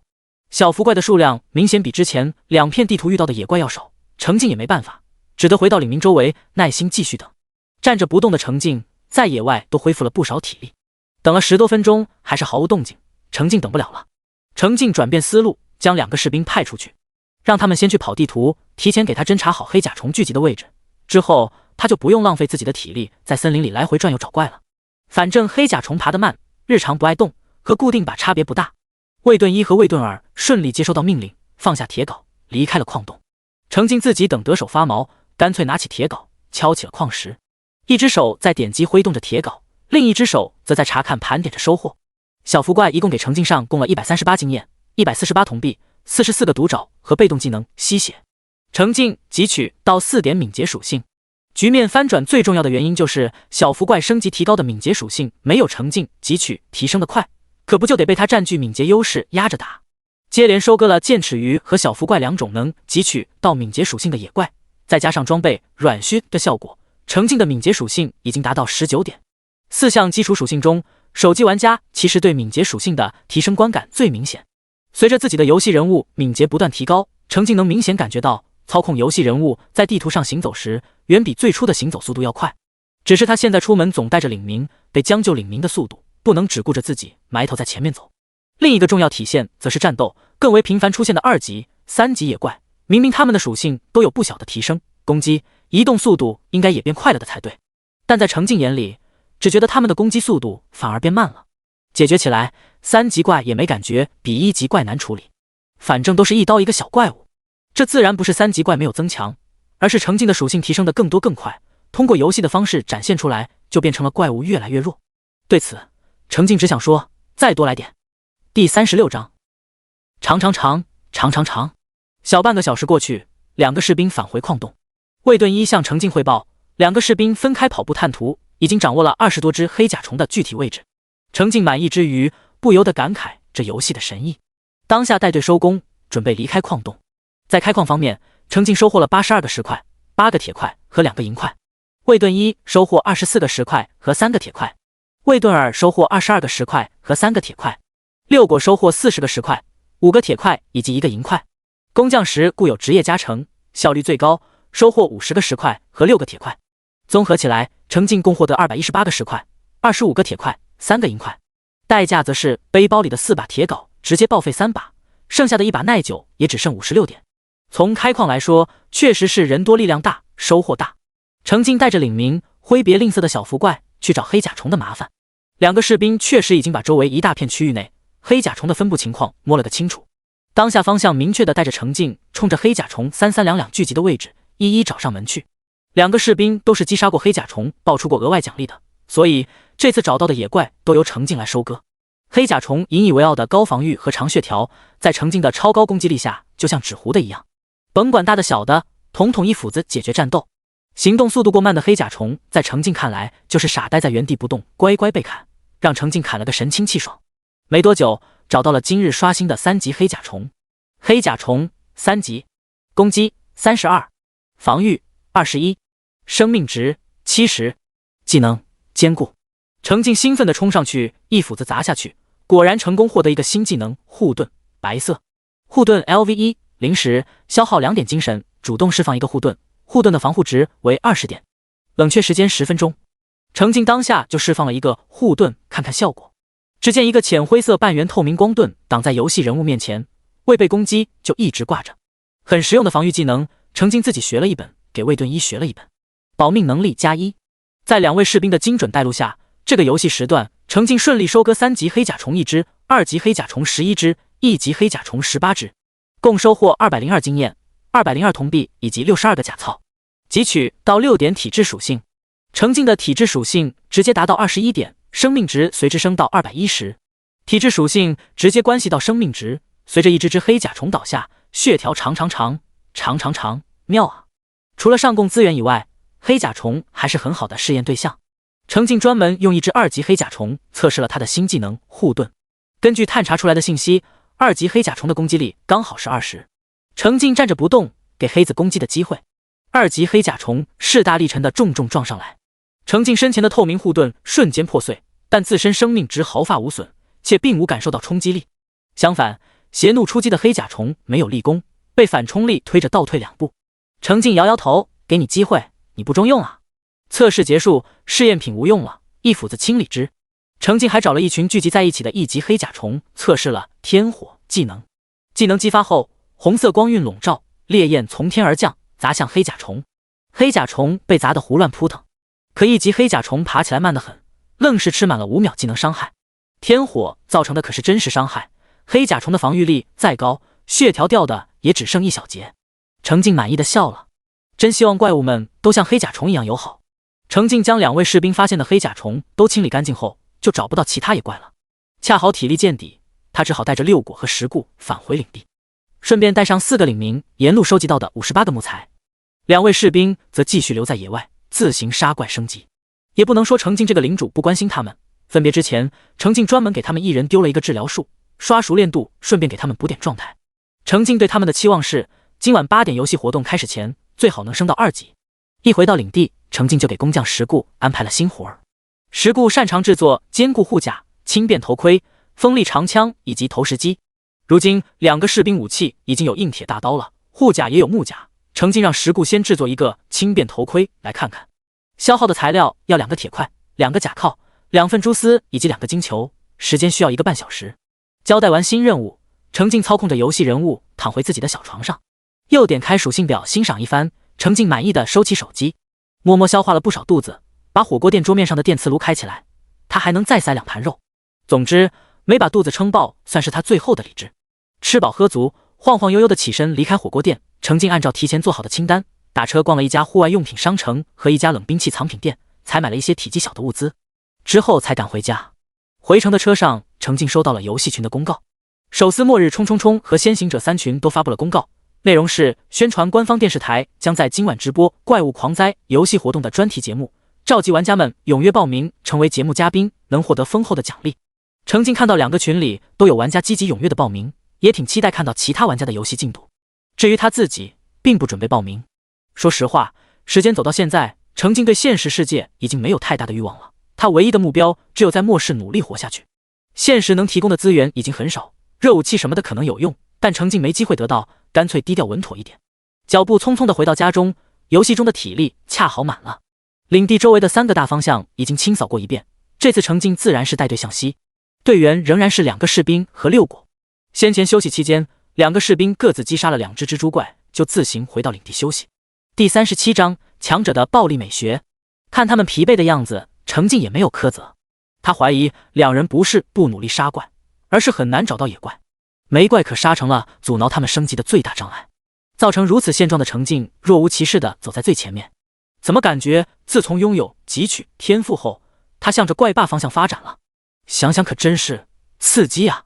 西侧森林属于绿蚁怪和大眼虫，大家都是老交情了，程静连寒暄都免了，见面就上正餐。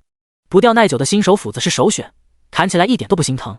程静现在敏捷高，力量大，根本无需和怪物绕圈子考验身法，都是直愣愣冲上去赏赐一斧子。他尤其爱砍绿蚁怪的细腰，常常能直接将之分为前后2半，有种暴力的美感。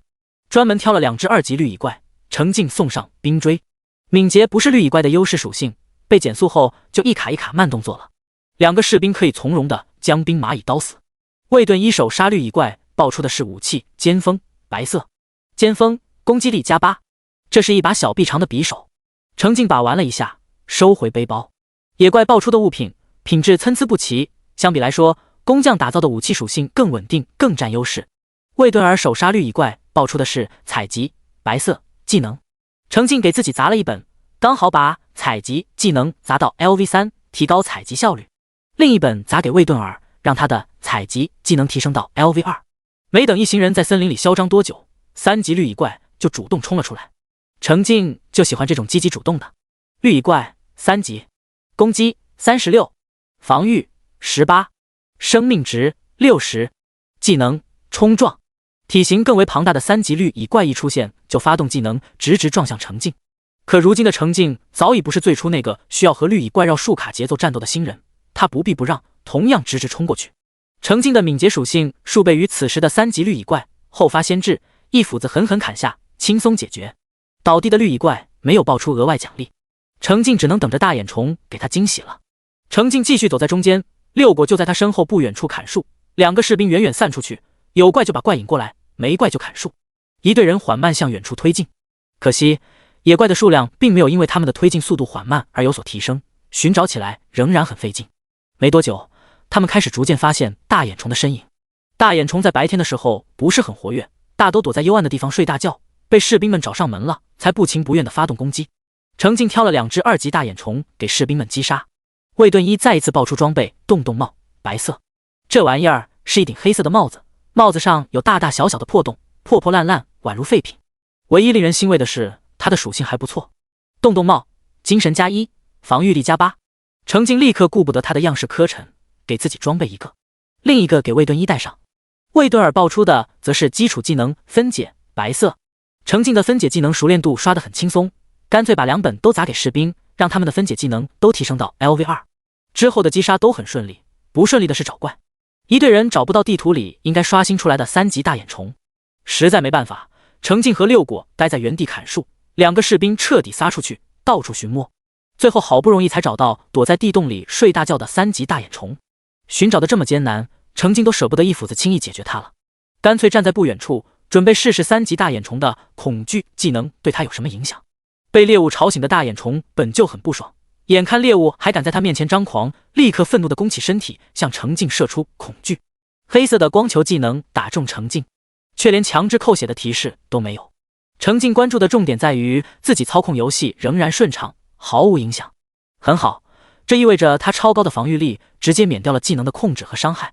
得到满意结果的程静举起斧子给了大眼虫一个痛快。这只大眼虫很有眼色，麻利地上交了奖励。成功击杀大眼虫1只，奖励经验+10，铜币+10，恐惧之杖，白色。经验+10，铜币+10，恐惧之杖，白色。触发暴击，精神+0.1，触发汲取，精神+0.1，触发暴击，金球+2，金球+2，触发暴击。其他的奖励都很寻常，特别的是那把法杖武器，恐惧之杖，精神+3，精神恢复速度提升30%。装备属性很不错，很实用，在白色品质里是优质的属性。程静尤其满意提升精神恢复速度的效果。目前的精神恢复速度，待在领地里20分钟恢复1点，1小时恢复3点；待在野外40分钟恢复1点，2小时恢复3点。装备恐惧之杖，恢复速度得到提升，同样的时间能多恢复1点精神。这样一来，程静不断释放法系技能刷熟练度就更从容了。程静很满意，可惜他的满意也就到此为止了。干掉这个3级的家伙后，这片森林里就没找到别的怪。程静将最后10点体力消耗在砍树上之后，不得不带着团队收集到的142个木材和领民们踏上返程。在当前游戏时段里，他先后干掉3级绿蚁怪1只，2级绿蚁怪9只，1级绿蚁怪15只，以及3级大眼虫1只，2级大眼虫8只，1级大眼虫15只，共收获330经验、410铜币、56个瑞芝和54个金球，共汲取到5点力量属性和4.8点精神属性。除此之外，还收获了尖锋、洞洞帽、恐惧之杖3种装备。老实说，收获还是可以的，不过这不影响程静发愁。他这一天下来，每一斧头下去都有收益，都在变强，充沛的获得感比完开局就送神器的网游还令人满足，让他打怪都打上瘾了。可现实情况是，领地周围已经基本被清理了一遍，找怪越来越难。第38章接连降临的惊喜。程静估算着4点半左右他的体力就能再次恢复满，可地图里的怪物却不会一键补全。一想到距离游戏活动开始还有将近4个小时，他却没办法再高速提升实力，程静开始挠头。这次带队进入西侧森林的深度前所未有，程静返程时走的也是一条地图上未被点亮的新路。走着走着，六果突然停下，告诉程静：“领主大人，这里有地埋果。”正琢磨着出路的程静停下动作，果断跑到六果所指的地方，也不管地上那丛草似乎和别的草也没什么区别，就开始丢采集技能。这个程静常常到处乱丢刷熟练度却没什么收获的基础技能，终于遇到合适的发挥场合，接连给程静带来回报。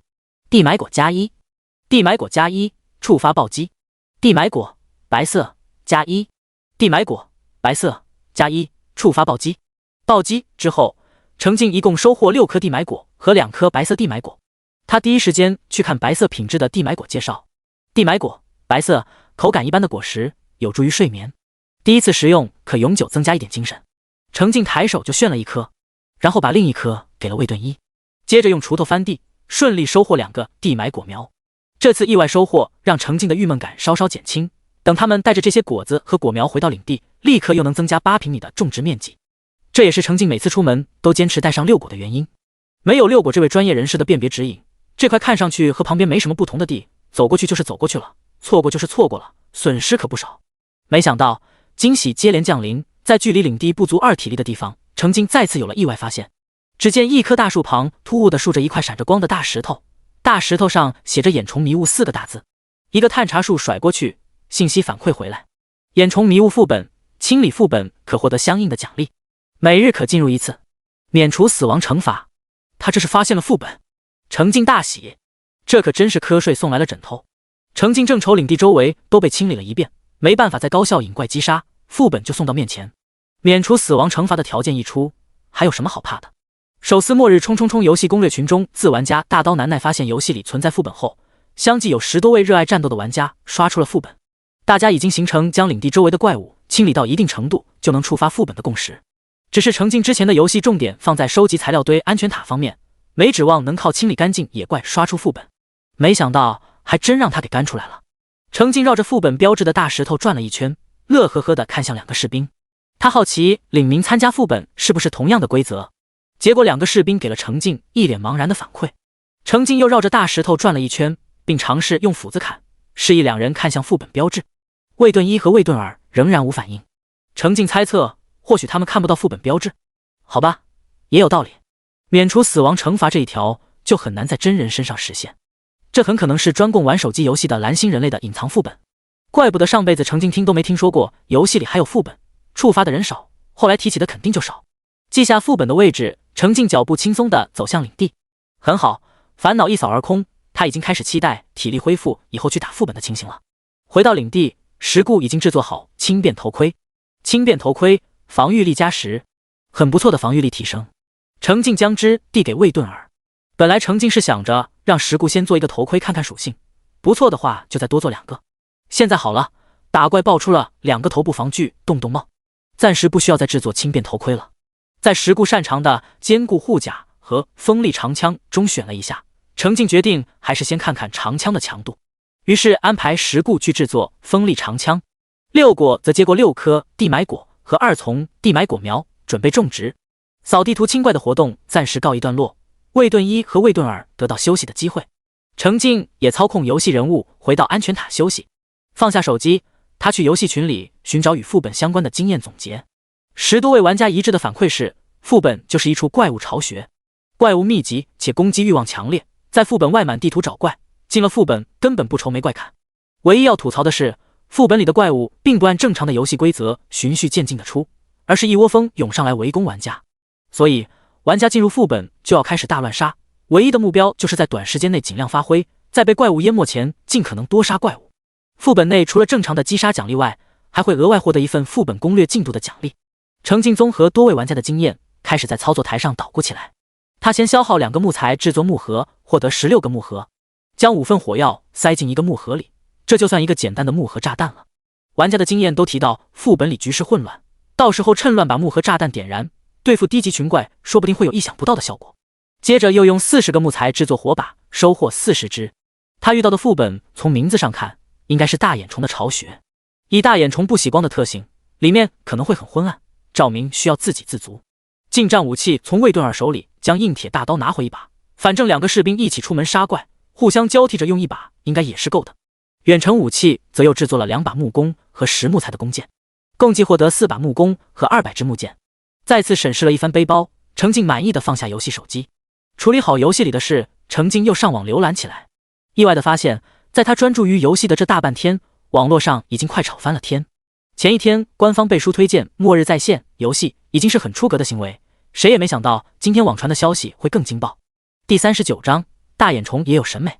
事情的起因是网络上逐渐开始流传一种预言说，有自称消息灵通的人士直言，官方之所以极端反常的强推一款游戏，电台广播、网络报纸全方位洗脑宣传，背后真实的原因是这游戏与末世有关，只有玩好游戏的人才能在末世存活下去。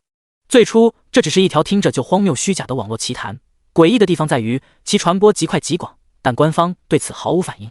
即便有大量网友将之举报到网络监管部门，但一向冲在辟谣处理第一线的网络部门却毫无动作。甚至在舆论逐渐热议的时候，有一部分官方账号下场进行了转发扩散。虽然只是转发，没有给出明确的解释或否定，但这种模糊的态度已经足够让人浮想联翩了。再加上有自称内部人士爆料，今日上级发文件要求所有人加班加点投入游戏，网友们抬头看看，仍然暂停其他一切节目，循环播放野外生存指导纪录片和游戏攻略详解的官方电视台。再想想突如其来的临时休息日，这桩桩件件都在彰显着局势不正常，进一步使得各种阴谋论快速流传，舆论形成风暴，从网络蔓延到现实，用人心惶惶来形容都不为过。程静作为一个知情的围观者，推测这种末日预言说的流传背后应该有官方的推手。不过很可能官方内部也有大量的人对此事存怀疑态度，所以表现出来的行为在一定程度上自相矛盾。但不可否认的是，轮番的节奏确实把末日在线这款游戏炒火了。在短短不到1天的时间里，夏国国内大概没人没听说过这款游戏了。好奇的人就会去注册游戏，注册就能获得增益。程静觉得局势一片大好，官方愿意以微信给游戏背书，提前透露无法论证的末世消息，已经冒着很大的风险，顶着很大的压力。万一，程静想，万一末世没来，所谓的重生只是幻梦一场，他的人生还好回头，官方的玩笑可就开大了。一想到此，程静对于做出公开决定的上层还是很敬佩的。自然，有人乐见其成，就有人对此不满。网络上也有一部分人在叫嚣官方为一款游戏站台，肯定存在钱权交易，要求彻查，给民众一个交代。还有一部分人则愤怒地认为官方的沉默是不作为，如果末日在线游戏真的关系重大，为什么不早点把这么重要的消息告知大众？这种隐瞒是对民众生命和财产安全的不负责。因为听从官方倡议的人大都埋头干游戏去了，各种质疑反对的说法反而占据了大量网络空间。网上越吵越凶，夏国国内的网络纷争都传出了国。一些收到消息的国家差点没读懂传回来的情报。什么叫夏国认为末日在线游戏与真正的末世有关？官方出面建议民众尽快投入游戏以适应末世，每个词都认识，连起来这是什么鬼东西？大概是因为此时还是深夜，梦还没醒吧，不然就是大洋彼岸那个古老的对手终于撑不住，彻底崩溃了。哦，上帝，祈祷他们明天就完蛋。程静围观了一会儿网上的热闹，就转移了视线。这游戏现在全网爆火，好处就是总结好的攻略轻松可得，他时不时就能收获一些神奇的发现。比如有玩家故意引怪物攻击自己的领地和安全塔，程静瞪大了眼睛仔细看这份攻略。这位名为晴天太多了的玩家突出一个猛，他拥有的是防护值为10点的初始茅草屋。进入游戏后，他既不忙着干材料，也不忙着打怪升级，他忙着做极限测试。这3天的游戏经历，按程静的观察，野怪其实很少主动攻击玩家的领地。这位晴天太多了不甘寂寞，干脆在野外引怪，千里迢迢引到自己的领地里，看着野怪攻击茅草屋。经过各种作死尝试后，这位玩家得出结论：怪物的攻击力若是小于10点，每次攻击茅草屋会打掉1点防护值；怪物的攻击力若是大于10点，那么攻击茅草屋能打掉攻击力10点的防护值。茅草屋的防护值会在怪物的攻击下逐渐降低，直到清零，则安全塔坍塌。收集够20木材、10弹块、50茅草、50铜币，可以重建一座茅草屋。茅草屋的防护值若是没有被完全打光，在不受攻击的状态下，防护值会以每10分钟1点的速度缓慢恢复。看着这份有图有表、有详细介绍的经验总结，程静真是大开眼界，大为震撼。真勇啊！果断给晴天太多了送上一个免费的赞贺收藏。程静将这些宝贵的经验收录到自己的总结文件中。很快，游戏体力再次恢复满。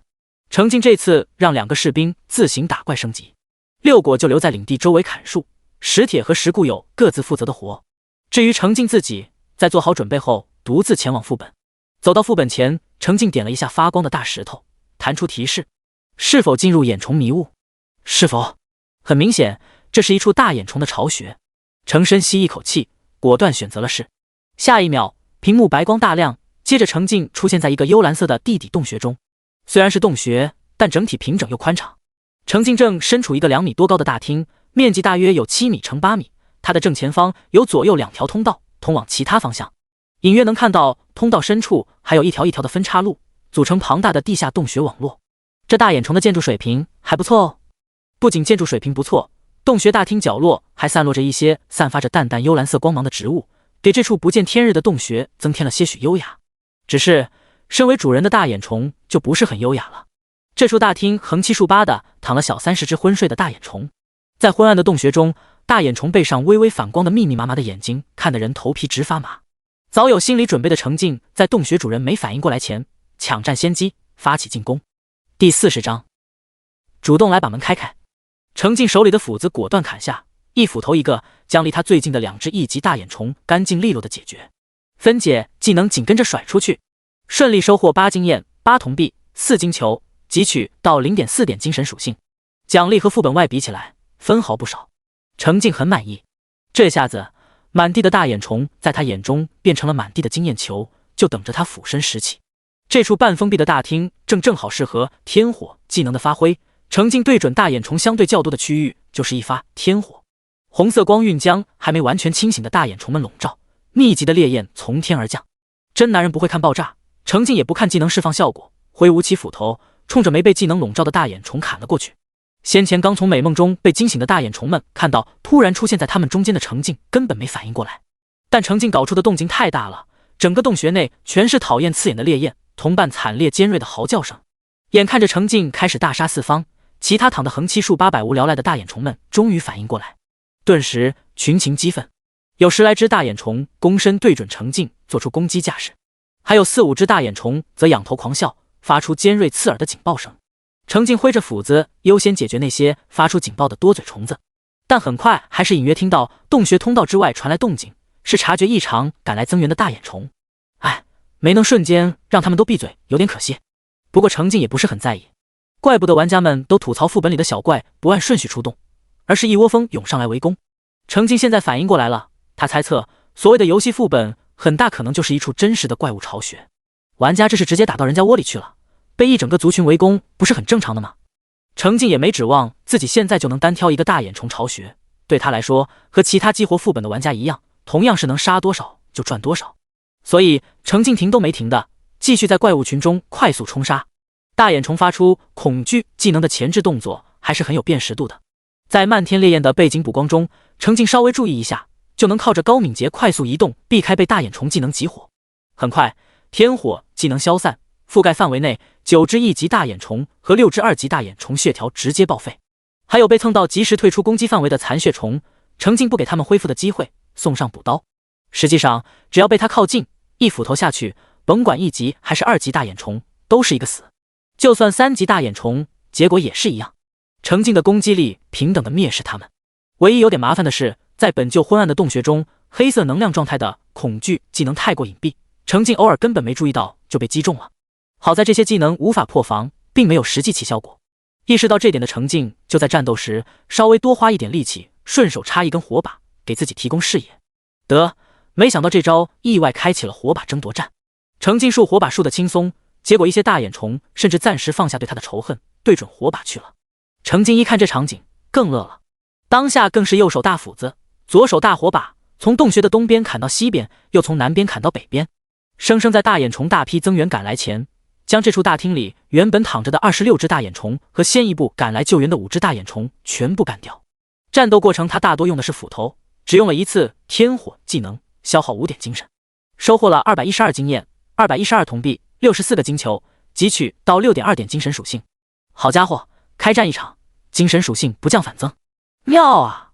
当然，在战场间隙的总结时，程静也注意到还是有不妙的限制他发挥的因素，那就是体力值。进副本前满体力的他，一战下来直接打掉20多点体力，这可不行啊！看来得多用法系技能打配合。程静一边总结，一边快速冲到这处大厅连接的2个通道前，将背包里专门带来的石块取出，先在左侧的通道里堆放3、4层后，将通道堵死。右侧的通道也用石块堵死一半，然后大方的给赶来增援的大眼虫留下一半的爬行空间。这番人为改变环境，迫使增援的大眼虫无法一起对准程静发出技能，也无法一起涌入他身处的大厅。堵完通道，程静还嚣张的在预留的一半出口前方交错竖了数支火把，给自己照亮视野的同时，勾的一部分赶来救援的大眼虫脑袋发昏，竟转移目标，冲着火把发射技能。程静站在侧面，用木弓打远程，时不时甩几个分解技能，免得他的材料被后面涌来的大眼虫压坏了。如今小厅里被火把照得通亮，大眼虫发出的技能很明显，程静躲起来更轻松。右侧通道逐渐被赶来的大眼虫挤满的时候，程静将自己精心制作的木盒炸弹扔进去3个，一发火球术紧随其后，砰砰砰，木盒炸弹被接连引爆。顿时通道里满是来自程某不正规小作坊手搓炸弹爆炸产生的爆火强光，比之前天火技能要刺眼得多。程静看到屏幕上肉眼可见的气浪从通道内吹出来，给他的游戏人物吹了一脸黑灰。等烟尘散去，程静注意到木盒炸弹的直接杀伤力其实一般，也就把附近的1级大眼虫干掉几只，但附带的强光攻击效果可就太强了，尤其是针对大眼虫，以至于爆炸过后，剩余挤在通道里的大眼虫被闪得满背小眼睛，眼泪狂流，一时间忘记攻击，忘记冲卡，只记得嗷嗷惨嚎了。程静可不会放过这个机会，迅疾一开，冲进去就是一通狂砍。很快，通道里彻底清空安静了。程静连甩分解技能，又丢了2个木盒炸弹，埋伏在一片狼藉的通道里，接着补上另一半石块，将右侧通道暂时堵死。他自己则跑到左侧通道前，明显能看到他竖起的石墙已经被对面的大眼虫们冲撞得摇晃不已。别急别急，小虫子乖乖，等他主动把门开开。第41章为程公子吃烤鱼。当下程静就收起堵住左侧通道的一半石块，不等石墙后的大眼虫们发起冲击，一发天火先在他们头顶展开。程静拉弓搭箭，专门瞄准那些体型明显更大的2级、3级大眼虫射击。堆积的密密麻麻的大眼虫们实在符合天火的胃口。天火既能限制区域、限制时间，可不限制攻击目标的数量。一时之间，只见密集的烈焰从天而降，密集到程静眼前一片火海，以至于他不得不停止射击，因为他也看不到天火技能阻挡在另一侧的目标了。5秒技能时间过后，程静率先恢复视野，就见天火技能范围内全部安静，挨挨挤挤，少说躺了20多只1级大眼虫。这次没有土制炸弹爆炸烟雾的影响，程静隐约看到被阻拦在技能后方的大眼虫，满背的小眼睛中似乎有恐惧和忌惮流露而出，以至于技能结束后，他们也待在原地，竟然没第一时间往前冲。程静懂了，火系法系技能天克这群阴暗的家伙啊！他们不动，程静动，一支支木箭嗖嗖嗖的射过去。程静也不用特别瞄准，反正敌人在狭窄的通道里堆积的特别密集，每一箭必箭弓，有时候还能连箭2弓，偶尔还会触发被动技能箭雨。程静趁机击杀了数只回不过神的大眼虫，其他大眼虫终于重新组织起进攻。程静也不急，继续边射击边等待他们重新聚集起规模，偶尔还会给冲得最靠前的大眼虫来一发冰锥，人为制造障碍物，或者一发火球术闪他们一把助助兴。等后续涌上来的大眼虫再次将通道堵得满满当当时，2个木盒炸弹和一发火球术被程静大放送上，凌空飞到通道中央位置。这次程静还专门往旁边横移了一段距离躲避烟雾。刺眼的强光再次立功，满通道大眼虫宛如中了定身术，眼泪哗哗的流，根本无心战斗。程静提起斧子，迅疾冲锋护盾全开，埋头冲入通道。一通道的大眼虫完全就是排着队上供，嗷嗷哀嚎着引颈受戮。战斗无压力，程静只担心自己体力不够。清空一波左侧通道后，程静退回大厅，用石块封锁通道。程静没急着去理会再次有异响的右侧通道，而是拿出背包里的烤鱼开始吃。强力的法系技能都有冷却时间限制，尤其是大杀四方的天火，5分钟才能使用一次。程静清理2条通道加起来也就用了不到10分钟。虽然不用天火技能，只用刀斧木弓他也可以轻松解决大眼虫。但物理攻击消耗的是体力，让程静清晰地意识到，现在卡脖子的是体力值。一时之间，只能想到靠狂吃食物快速恢复体力。就是不知道烤鱼吃多了，游戏人物会不会撑坏肚子？应该没事的吧。这么想着，程静接连吃掉了6块烤鱼，勉强将消耗掉的体力补充了一半回来。只是他怎么隐约感觉游戏人物往嘴里塞的动作似乎越来越慢。靠吃东西恢复体力的间隙，程静顺便查看起击杀奖励。先前在右侧通道击杀3级大眼虫2只，2级大眼虫15只，1级大眼虫20只，获得270经验、270铜币，及时分解收获62个金球，汲取到 7.4 点精神，消耗27点体力，5点精神。刚刚清理左侧通道时，则击杀3级大眼虫2只，2级大眼虫18只，1级大眼虫32只，获得348经验、348铜币，只来得及收回86个金球，汲取到 10.4 点精神。分不清哪只热情的家伙还爆出了一个白色品质的技能静默。静默 LV2-050， 被攻击后有 2% 的概率使攻击者下一次技能使用失败。这是个给敌人增加限制的被动技能，但触发概率有点低，可预见的技能熟练度提升也会特别慢，聊胜于无吧。更让程静介意的是，没有手杀爆率加成等等 buff 后，技能装备的爆率低至还不到 1%， 太吝啬了，强烈谴责。除此之外，清理左侧通道消耗了17点体力，13点精神。3场战斗后，程静的体力值掉到44点，又被他靠吃烤鱼提升到74点，还能继续战斗。至于精神属性，目前有 32.6、55.6， 可用精神点不掉反增，比进入副本前 31.6 点精神属性还要高。塞完烤鱼都不给程静消化的时间，右侧通道堵门的石块已经摇摇欲坠。程静放下手机，捏了捏手指，再次投入战斗。程静将右侧通道的石块挪开一半，就看到密密麻麻的小眼睛。程静一震，好家伙，暴走的大眼虫们过于愤怒，竟将一部分同伴挤到背上，生生叠出了2层怪物。这可不妙，通道上方留给程静引爆木盒炸弹的空间都不多了。程静当机立断，先上2个木盒炸弹当作见面礼。砰砰砰，先前埋伏的木盒炸弹也被接连引爆，通道内的爆炸和强光此起彼伏。这轮大爆炸确实让一部分大眼虫的攻击停滞了，但与之前情况不同的是，一部分被掩盖在下方的大眼虫躲过了炸弹的直接攻击和强光攻击，仍然顽强地冲击着挡路的石块，疯狂从缺口向大厅内挤。程静深吸一口气，防线摇摇欲坠啊！没办法，战场在人家大眼虫的老巢，源源不断的援兵数量太多了，可以预见接下来将是一场硬战。来吧，他也没在怕的。程静手持利斧，站在流出的一半通道口，手起斧落，利索得很，颇有一夫当关万夫莫开的气势，没有大眼虫能突破他的防线。冰锥、火球术、天火、护盾，法系技能冷却了就用，根本不考虑节省精神。可惜逐渐摆脱影响加入战斗以及后续赶来支援的大眼虫实在太多了，一时之间他们冲不出通道，程静也反杀不进去，没能快速清空通道。战线僵持中，随着越来越大的异响，另一边无人防守的左侧通道反而先被轰然撞开了。第42章，狠起来敌我不分。一只体型异常庞大的大眼虫率先冲了出来，伴随着数只被击扁的低级大眼虫也被后面的同胞挤飞出来。这些暴走的大眼虫简直被仇恨迷了眼，连自己虫都不放过啊！程静注意到那只体型异常的大眼虫，眼睛一亮，当下就取出30个石块堵在身前，勉强阻挡一下战况焦灼的右侧通道，自己则转身冲着左侧冲了过去。从通道里挤出来的超大大眼虫此时也将目标对准程静，但他的动作太慢了，程静手中的新手斧子秒换硬铁大刀，一刀下去，刚刚打通通道立功的4级大眼虫技能都没来得及放出就没了。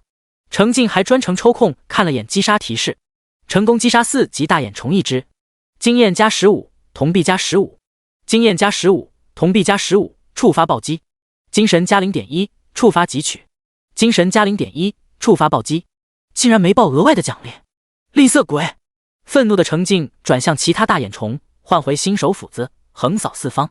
程静攻击力呈现碾压态势，只是随着时间的流逝，赶来支援的大眼虫数量倍增，从无法守住的2个通道口涌入大厅的大眼虫越来越多。即便程静敏捷高行动迅速，冲入大眼虫群中辗转腾挪，不时将石块挡在身前，人为制造障碍，但他的生存空间还是无可避免的越来越小。更不妙的是，程静的体力值在飞速掉落，屏幕上的游戏画面开始出现模糊晕眩，偶尔操控还会有迟滞感。程静的优势是伤害超高，每击必立功，同时防御超高，虽然正在被一点点消磨，但生命值暂时无忧。除此之外，程静每次引爆木和炸弹或者激发天火技能时，效果都格外拔群。但火把就不好立了，秒立秒被冲，程静只能靠火球术、天火以及偶尔引爆木和炸弹提供视野，硬生生撑到体力值掉到个位数。程静咬了咬牙，在放弃副本和再坚持一把中犹豫了片刻，手速飞快地选择了人物升级，顿时状态回满，是体力值、生命值、精神等等状态全部回满。游戏人物升级带来的属性提升都不被程静放在眼里了，他看重的就是升级时附带的状态恢复效果。当然，人物升级后击杀收益会被削减，但游戏活动在即，离开这个副本很难找到这么多野怪排队给他杀，相比之下，收益削减也认了。升级后，程静杀出虫群，获得短暂空隙，第一时间就是给嘴里塞烤鱼，接着继续杀进虫群里。只是游戏人物吃烤鱼的速度仍然很慢，仿佛不是在吃食物，而是在吞油，看着都艰难，看来升级时没清空肚子呀。洞穴大厅里的大眼虫们本来眼睁睁看着可恶的入侵者快不行了，急不可耐的想分而食之，谁想到一眨眼对方又活蹦乱跳了，顿时更加愤怒，战斗更加焦灼。挤入洞穴大厅的大眼虫逐渐拥挤到重现通道里2层怪物的情形，离开大厅的2条通道更是挤出了3层大眼虫，将通道上下堵得死死的，务必要将可恶的入侵者堵死在这里。程静无法离开这处大厅，只能不断快速移动着战斗。他的敏捷属性确实高，但怪物太密集了，密集到每一次落脚都是杀出来的。但停留在原地不移动也不行，会被数十只大眼虫一起集火。围攻程静的大眼虫其实仍然以1级和2级为主，每一只能挨得住程静的一斧，但是他们的数量实在太多了，即便时不时被程静的天火教育一遍，数量也实在是太多了。渐渐的，越挤越多的大眼虫甚至挤出3层，看样子想彻底把程静埋在下面。程静被强制性物理减速，更容易被大眼虫们的恐惧技能集火，防御力快速掉落。又坚持了10多分钟，体力值再次耗尽，游戏人物进入虚弱状态，操控延迟感格外严重，然后硬生生被大眼虫集火磨死了。屏幕一黑，程静出现在副本那块大石头前，程静这才发现手指因为长时间高强度操控手机都僵硬了。他放下手机，闭眼休息。怪物铺天盖地涌向他的场景不时闪回，实在不美妙。幸好副本免除死亡惩罚，这是经过10多位玩家验证过的，不然程静还真不敢拼命。休息了片刻，程静再次关注游戏，代表副本的大石头不再发光，今天不能再进入了。屏幕上弹出副本奖励提示：眼虫迷雾副本清理进度 22.1%， 奖励2金币2银币，雷霆闪烁绿色，2金币2银币，雷霆闪烁绿色，触发暴击。原本还头昏脑胀的程静立刻高兴起来。金币奖励还在其次，最大的好处是他收获了一个绿色品质的法系技能。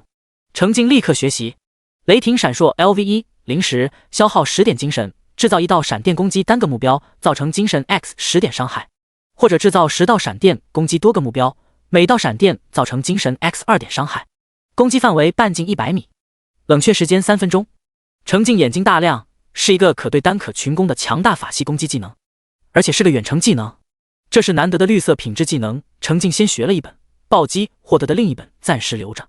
最难得的是，这个技能打出的伤害是以程静本人的精神属性为计算标准的，这本来只是一个普通的词条，但遇上拥有 SSS 级汲取天赋，且刚刚狂砍了一个大眼虫副本，汲取到大量精神属性的程静来说，这简直就是一个神技。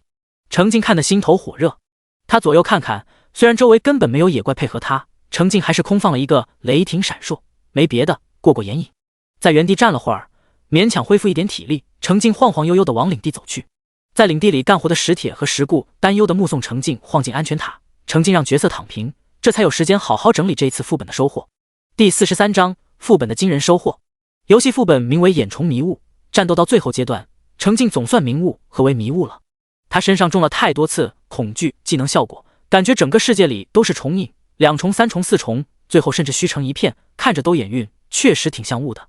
尤其是后期他的木和炸弹用完了，火把立不起来，除了不时用火球术或者天火技能充当照明外，长时间处于屏幕一片黑乎乎，他操控着游戏人物胡乱攻击的状态。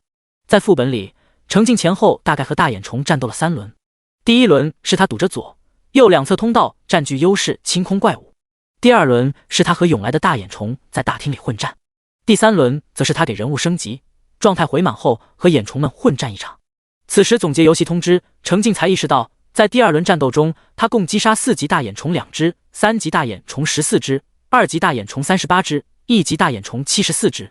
暴击之后收获经验1016，铜币1016，收回金球120个，汲取到25.6点精神属性。本来这战果已经很让程静满意了，结果人物升级，体力恢复满，彻底混战乱成一团的第3轮，击杀成果更加疯狂。主要原因是后期大眼虫们堆积的实在太密集，一发天火下去，成片成片的收割。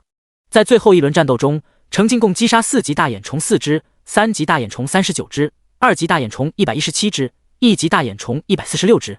其中1级大眼虫基本都是天火收割的，3级和4级是程静专门挑着体型大的大眼虫优先斩杀的，2级大眼虫则是火球术和新手斧子共同立功。第3轮战斗中，程静击杀数量翻倍，但当时的游戏人物等级已经升到3级，击杀收益削减，于是最后经验和铜币收益并没有增加很多。暴击之后共收获经验1230，铜币1230，金球因为根本没时间甩分解，只收回210个。好在汲取天赋没有受到影响，第3轮混战直接为程静的精神属性增加61.2点，也就是说，程静在眼虫迷雾副本里前后后共击杀了554只大眼虫，合计汲取到110.8点精神属性，这才是他最大的收获。程静打开个人属性面板，盯着自己的属性值了。姓名保命要紧，等级3 4860400，天赋汲取 SSS 暴击 S， 力量16加1，敏捷19加2，体质21，精神68.4 142.4加5，生命值210，攻击力140，防御力501.2加11，体力值3，技能探查术 LV3 2100，采集 LV3 8100，分解 LV4 486500，冰锥 LV3 46100，火球术 LV3 53100，迅疾 LV3 3100，治疗术 LV2 50%，迟缓 LV2 50%，狂化 LV2 50%，天火 LV2 50%14，冲锋 LV2 50%17，剑雨 LV2 50%12，吸血 LV2 50%27，护盾 LV2 50%2，静默 LV2 50%3，雷霆闪烁 LV1 1/10。自由属性点1，领地等级2，安全塔等级3，钱包7金28银5110铜，装备木甲、软靴、力量指环、晨曦之链、洞洞帽、恐惧之杖，背包石块 X164，牛肉 X121，火把 X20，火药 X3，烤鱼 X52，斧子 X1，铁胎弓 X1，铁剑 X10，木弓 X4，木剑 X210，金球 X542。这一波收割到的经验值之多，都足够程静连升好几级了。钱包也再次鼓起来，但这都不是重点，重中之重是基础属性。即便不看精神属性，其他3项加起来也是9级面板才有机会拥有的实力。而恐怖的精神属性更是一骑绝尘，直接破100，连带着防御力直接飙升超过500。实话实说，程静都看傻眼了。他上辈子拼死拼活3个月，单项属性都没破100啊！这就是 SSS 级天赋的恐怖之处吗？说老实话，就他现在这个防御力，普通小怪根本别想破他的防。将自己的属性表来来回回欣赏半天，程静将升级获得的自由属性点给了敏捷，接着才继续去总结副本收获。除了个人实力提升外，那些吝啬的大眼虫还给程静爆出了2样物品，分别是白色技能尖刺以及白色品质的防御塔图纸。尖刺 LV1， 消耗 0.5 点精神，射出1枚尖刺，造成精神 X 0.5 点伤害，冷却时间20秒。妙啊！本来只是一个普普通通的白色技能，但因着程静超高的精神属性，现在它变成了一个消耗低、冷却短、伤害高的技能，正合程静心意。再加上火球术提升到 LV3 后，冷却时间缩短到30秒，相当于2分钟内，程静能使出3发冰锥、4发火球术以及6发尖刺，法系技能已经能勉强搭起战斗框架。这对于刚刚经历了被体力值限制的游戏副本的程静来说非常重要。至于防御塔图纸，又是一种可以装配到安全塔上的建筑，看名字就知道是提升防御力的。防御塔制作材料木材 X80， 石块 X50， 金球 X50， 防护值20，防护范围10米乘1米，恢复速度10分钟恢复1点防护值，防护消耗10金球小时，防护值越高，程静越安心。就像他先前之所以敢在大眼虫堆里杀进杀出，只攻不守，倚仗的正是他超高的防御力。低级大眼虫的攻击根本不破防，只能缓慢降低他的防御力，但他在汲取天赋的加持下，防御力提升的速度同样不慢。结果就是明明他被围攻被集火，但生命值一直是安全的，最后是体力耗尽死的。所以新得的防御塔图纸程静也立刻安排下去。石铁仍然在制作箭塔，好在石固的锋利长枪已经做好了，程静将防御塔的图纸交给石固，同样是制作一份学习一份。算算时间，今晚游戏活动开启前大概是来不及接收制作好的防御塔。程静也不嫌晚，反正总归会成为领地的一份守护力量。总算盘点完这场耗费心力的副本之战，程静心满意足的给游戏手机充上电，出门吃饭。路上顺便看了看游戏攻略群和先行群。第44章，最后的称心晚餐。这两个游戏群都不再长时间禁言，允许玩家随时讨论游戏新发现，但严格禁止无关闲聊。有专人一直盯着群聊，随时更新攻略总结。尤其是从昨天疑似有官方力量介入后，攻略手册正集合众多玩家的力量而快速丰富完善。其中与游戏副本相关的信息也在丰富，已经汇总了30多号玩家的经验。很明显，为了应对今晚的游戏活动，不止程静一人今天选择走打怪升级的游戏路线，相应的触发副本的玩家数量也在快速增长。程静打副本的这段时间就新增了好几份反馈，众多玩家的副本反馈共同内容就是吐槽，玩家各自触发的游戏副本是不同怪物的巢穴，但副本的共同点是一点都不游戏化。按正常的游戏设定，副本怪物应该分批次有规律的出现，但这个游戏部一旦有怪物发现玩家进入副本，就会立刻发出警示，接着就是海量怪物涌上来围殴。不同玩家的区别只在于坚持时间长短罢了。目前群里公开的副本清理进度最快的玩家正是大刀难耐，他刚刚更新了第2次下副本的经验，在副本里坚持的时间最长，副本清理进度为 3.7%， 获得3银币的奖励。大刀难耐的游戏副本名为蚁巢迷宫，是绿蚁怪的巢穴。他昨天和今天打过2次副本，第一次进去还没怎么搞清楚状况，就被涌上来的绿蚁怪埋了。第2次他做好准备，一进入副本就在蚁巢里横冲直撞，将前去包围他的怪物来回拉扯，拼命干掉了70-80只绿蚁怪才被踢出副本。这等副本体验让热爱战斗的大刀难耐很不爽，不讲武德的怪物太多，根本体现不出他的操作水平，到最后完全就是乱砍，活得长是拼运气。另一方面，游戏副本外的小怪数量太少，副本内的小怪数量又太多，两种极端的状态让大刀难耐狠狠吐槽了一番。末日再现，游戏平衡设计得很差劲。实话实说，要不是官方突然下场推广这游戏，甚至还安排专人和他对接，给他报酬，邀请他分享游戏经验，大刀难耐早就弃游了。除了游戏副本的经验分享外，还有一条信息引起了程静的注意。群管理员特意标注，这是一条来源不明、无法验证的信息。网传今晚怪物狂灾，游戏活动结束后，末日再现，游戏将停服维护，所以建议各位玩家将游戏时间提前，充分利用白天的时间干游戏。为表重视，这条消息以公告的形式推送给每位群员。程静回忆了一下，没能在记忆中找到参考。难道游戏活动结束后真的没法干游戏了？宁可信其有，不可信其无，程静多留了份心。此时公交车到站，程静下车又走了几分钟，走到一家临街小饭店门前。想到这可能是在蓝星吃的最后一顿饭，程静顺从心意，特意选择了这家名为老刘夫妻店的小饭店。原因很简单，这家他无意中发现吃了好几年的小饭店，做饭的口味很像记忆中家的味道。程静推门走进小店，忙着收拾桌子的老板老刘看到他，立刻笑着打了声招呼：“小程来了，还是吃老三样？先来套老三样。”程静看了眼墙上的菜单，又加了几道菜，现在胃口比以前大了。老板娘很快将热气腾腾的晚饭端上桌，一盘猪肉白菜馅饺子，一盘黄瓜鸡蛋虾仁馅饺子，还有一大碗面疙瘩汤。程静一口一个饺子，吃得满嘴留香。新点的凉菜拼盘、排骨玉米和酱牛肉也很好吃。程静埋头吃得很满足，不知道是不是他吃得太香了，隔壁桌的小姑娘似乎一直偷偷看他。吃饱喝足，程静又打包了2盒饺子带走，准备当宵夜。笑着和店主夫妻道别，祝他们多多保重。程静拎着宵夜出门，傍晚的夕阳洒落在他身上，带着熟悉的来自太阳的温暖。走到街头转角，程静一个没躲开，和疾步跑来的小姑娘撞了个满怀。迎面的是个年轻漂亮的小姑娘，直接撞进程静怀里。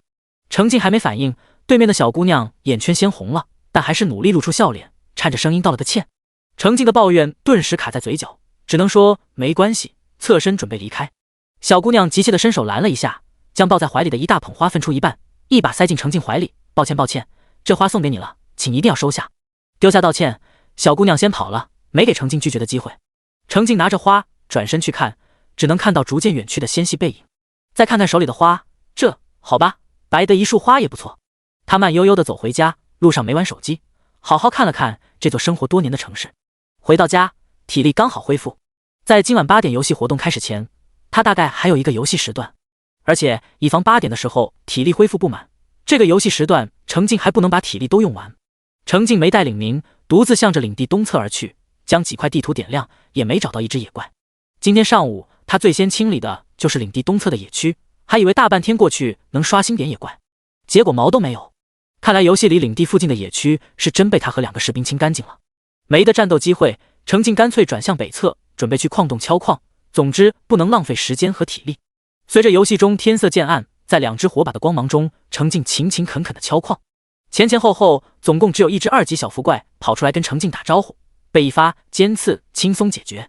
尖刺技能轻松被程静刷到 LV2， 冷却时间再度减少，只需15秒。也就是说，程静1分钟能甩4发，只消耗2精神，关键是每一发都能造成70点以上的伤害，真可谓是高性价比的极致体现。而2级小浮怪现在只能给程静可怜巴巴的2经验、2铜币，就算有暴击天赋，也只是收获4经验、4铜币，还没有额外爆出，索然无味。除此之外，平平安安，清清静静。第45章特别的直播节目。不受打扰的程静专心敲矿，发现如今的游戏人物挥动铁镐的速度比最初快了不少。半小时不到，他就收获了160个石块、20个铁块、2个银块和2个金块。看看剩余不多的体力，程静踏上归程。回到领地时是19点10分，程静没再乱跑，专注为即将到来的怪物狂灾做准备。魏顿一和魏顿儿2个士兵也在天黑前回到了领地，他们在野区搜寻了2个多小时，各自击杀了7、8只野怪，积攒的经验值只有升级所需的一半。2个坐在地上休息的士兵见到程静回来，连忙站起身走到程静身前，羞愧地垂下头。领主希望他们在今晚的大战前升到2级，但他们没能顺利完成任务，很是不安。程静盘点了一番因士兵收到的180铜币，再想想先前在野区寻找野怪而不得的情况，对2个士兵表示了理解。毕竟他自己也没找着怪嘛。除了士兵，一直在领地周围砍树的6国也回到领地打理作物。6国自行砍树的期间收获了90个木材，补充了领地的木材储备。毕竟战斗开始后，箭塔的运转还是需要消耗木材的。程静安排几个领民去吃饭休息，自己盘点起领地的资源。他拥有3级安全塔，安全塔本身的防护值有200，在氪金购入的蓝色品质防护基座加持下，额外拥有一个防护值400、防护范围14米乘14米的防护结界。除此之外，安全塔装配了箭塔和投石机，获得攻击能力。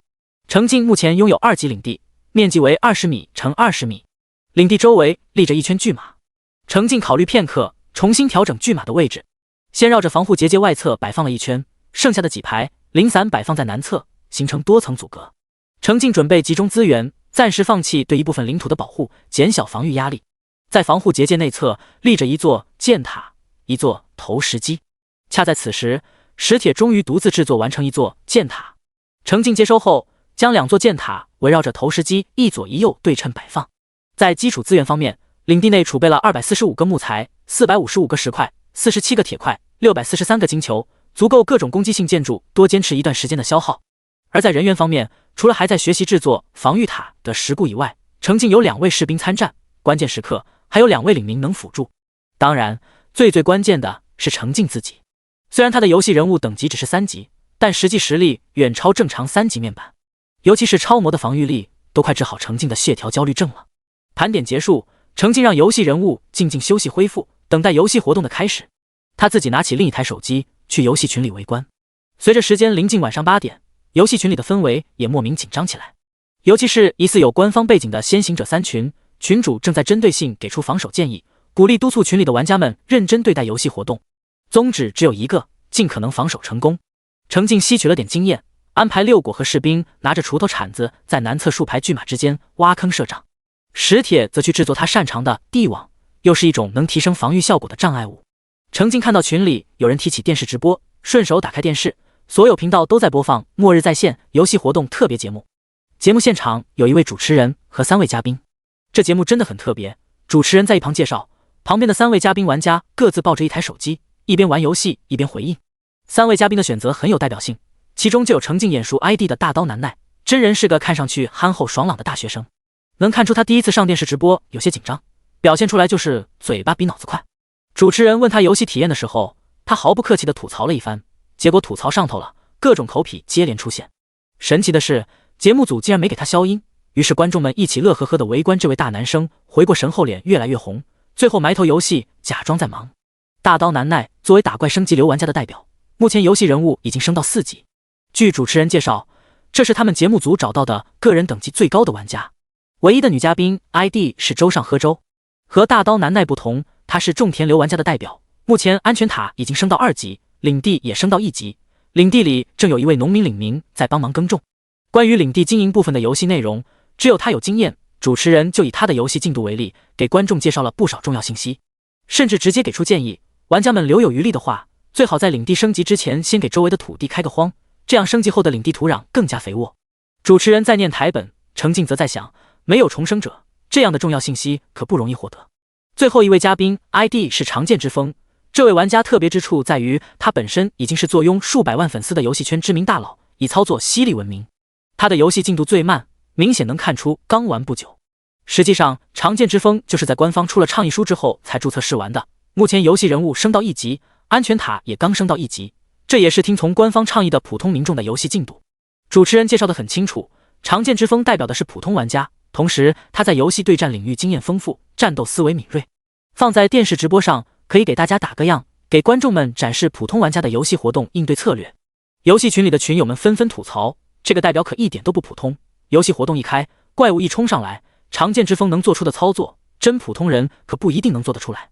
程静已经感受到全民热议游戏的氛围和上辈子很不一样，真好。看看窗外，夜色中万家灯火，不知道有多少人正在关注着这场游戏活动。终于，时间到了晚上8点，怪物狂灾正式开启。第46章，来自雷霆的震撼。手机游戏画面弹出提示，怪物狂灾即将到来，请努力活下去。3、2、1，随着倒数结束，一道灰色的流星划过天空，从天而降，在程静领地正南方炸开。这一炸过后，程静的手机画面中，原本黑漆漆的野外变成了灰黄色的世界，仿若黄昏。虽然昏暗，但好歹视野清晰了，即便没有火把，程静也能看清楚领地外的情况。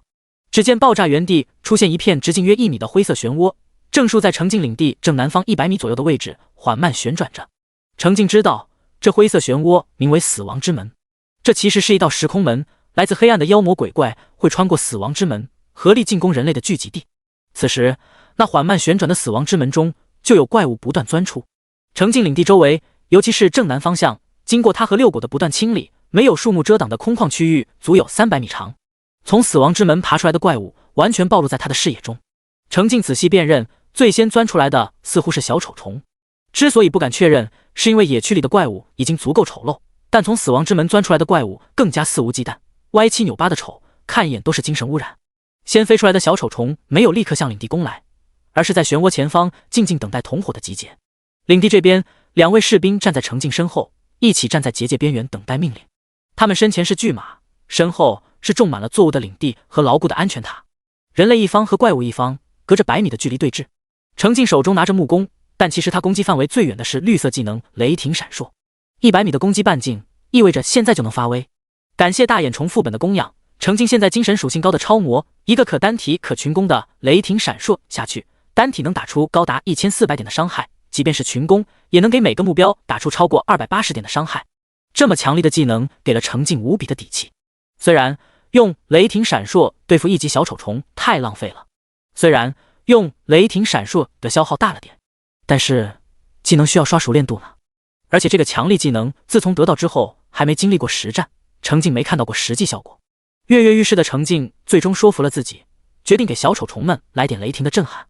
据程静的观察，目前死亡之门吐出怪物的速度大概是每分钟3只。5分钟后，集结完毕的15只小丑虫不再等待，一起向着领地飞来。2位士兵握紧手中的武器，看向领主，准备出战。但程静暂时没准备给他们表现的机会。汲取天赋在手，他的心态已经变了。之前畏惧怪物狂灾，现在吗？数量适中的送货到家的野怪，这不是主动上供是什么？程静耐心等待小丑虫飞到60米的距离内，张弓搭箭，顺利解决一只小丑虫。137，哎呀，这伤害也太爆炸了！爆炸到根本无需触发暴击，小丑虫就炸成一朵烟花。其他小丑虫并不为同伙的死亡动摇，继续垂涎地飞向领地。程静再次搭箭解决一只，2只1级小丑虫的击杀奖励顺利收回，成功击杀小丑虫2只。奖励：经验+2，铜币+2，经验+2，铜币+2，触发暴击；精神+0.2，触发汲取；精神+0.2，触发暴击；精神+2，精神+2，触发暴击。奖励一到，程静瞬间安心，斗志也被激起来了。怪物狂灾中击杀怪物后甩分解，获得不了什么有用的材料，取而代之的是特殊奖励金尘，自动送入玩家背包。别的玩家可能还搞不清楚情况，程静却清楚，金尘相当于一种特殊货币，能在特殊的战备商店购买到一些珍贵的普通金币买不到的资源。妙的是，金尘竟也顺利被他的暴击天赋加持了。立时，程静看向怪物的眼神更多了2分灼热，这些热情的贡品他就不客气了。抬手就是一发雷霆闪烁，只见半空中10道银蓝色闪电轰然砸下，准确砸到10只小丑虫身上，小丑虫自爆的动静完全被雷霆掩盖，只剩一地焦灰。程静又用3支木剑干净利落地解决剩余的3只小丑虫，这一波就顺利收获30经验、30铜币以及30金尘，汲取到3点精神属性。如此强势顺利地解决来犯怪物，让领地里的领民们深感振奋。若非还处于紧张的战斗中，恨不得跳起来欢呼。这一幕也让远处刚从死亡之门钻出来的黑甲虫傻眼了，没看到先抵达的同伙，只看到一地黑乎乎的碎渣，凶残嗜血的眼神都茫然了一瞬。咦，我那么多同伙呢？都哪里去了？实际上，看着地上黑乎乎的碎渣，程静自己都有片刻的茫然。原来抵御怪物狂灾也可以这么轻松的，怪物出现的速度甚至赶不上他最强的法系技能冷却的速度。他严阵以待这么久，还远远躲在防护结界里，结果发现可能有些用力过猛了。在等待下一波怪物上供的过程中，程静不知不觉更加放松。他前所未有的清晰认识到，重生一次他已经走得更快更远。死亡之门的旋转并不受影响，还在继续吐出新的怪物，更加丑陋黑暗版的黑甲虫。黑甲虫们没有停留在死亡之门前集结，而是相继向领地爬来。毕竟他们的爬行速度太慢了，没有浪费时间的习惯，不然总赶不上热乎的。对程静来说，1级的黑甲虫根本构不成威胁，但他仍然坚守在领地上，并没有急着主动上前干掉黑甲虫。就算心里放松了不少，他还是想尽可能再稳妥一些，再谨慎一些。反正爬过来一只，他就用斧子砍一只，轻松又妥当。战斗消耗的体力甚至没有身处领地内恢复的快。实际情况是，当第1只黑甲虫爬到50米的距离内时，程静身旁的投石机自行发动了。第47章，轻松惬意的防守。一块石头被高高抛飞而出，顺利砸到黑甲虫身上。就算是以防御见长的黑甲虫，1级也扛不住投石机，直接被一石头砸死了。程静却不乐意了，连忙暂时手动关闭投石机和箭塔的自动攻击功能，因为建筑击杀的小怪不会触发他的汲取天赋，在当下的情况来看是一种浪费。之后的黑甲虫，程静都主动走出防御圈，耐心的等他们爬到巨马前才送上一斧，轻松惬意。唯一的问题是，后面的黑甲虫看着前面的同伙来一个倒一个，不自觉爬得更慢了。又是5分钟，黑甲虫之后钻出死亡之门的是小福怪。小福怪的敏捷多高啊，咻的就反超先一步钻出来的10来只黑甲虫，兴奋地冲向人类的领地。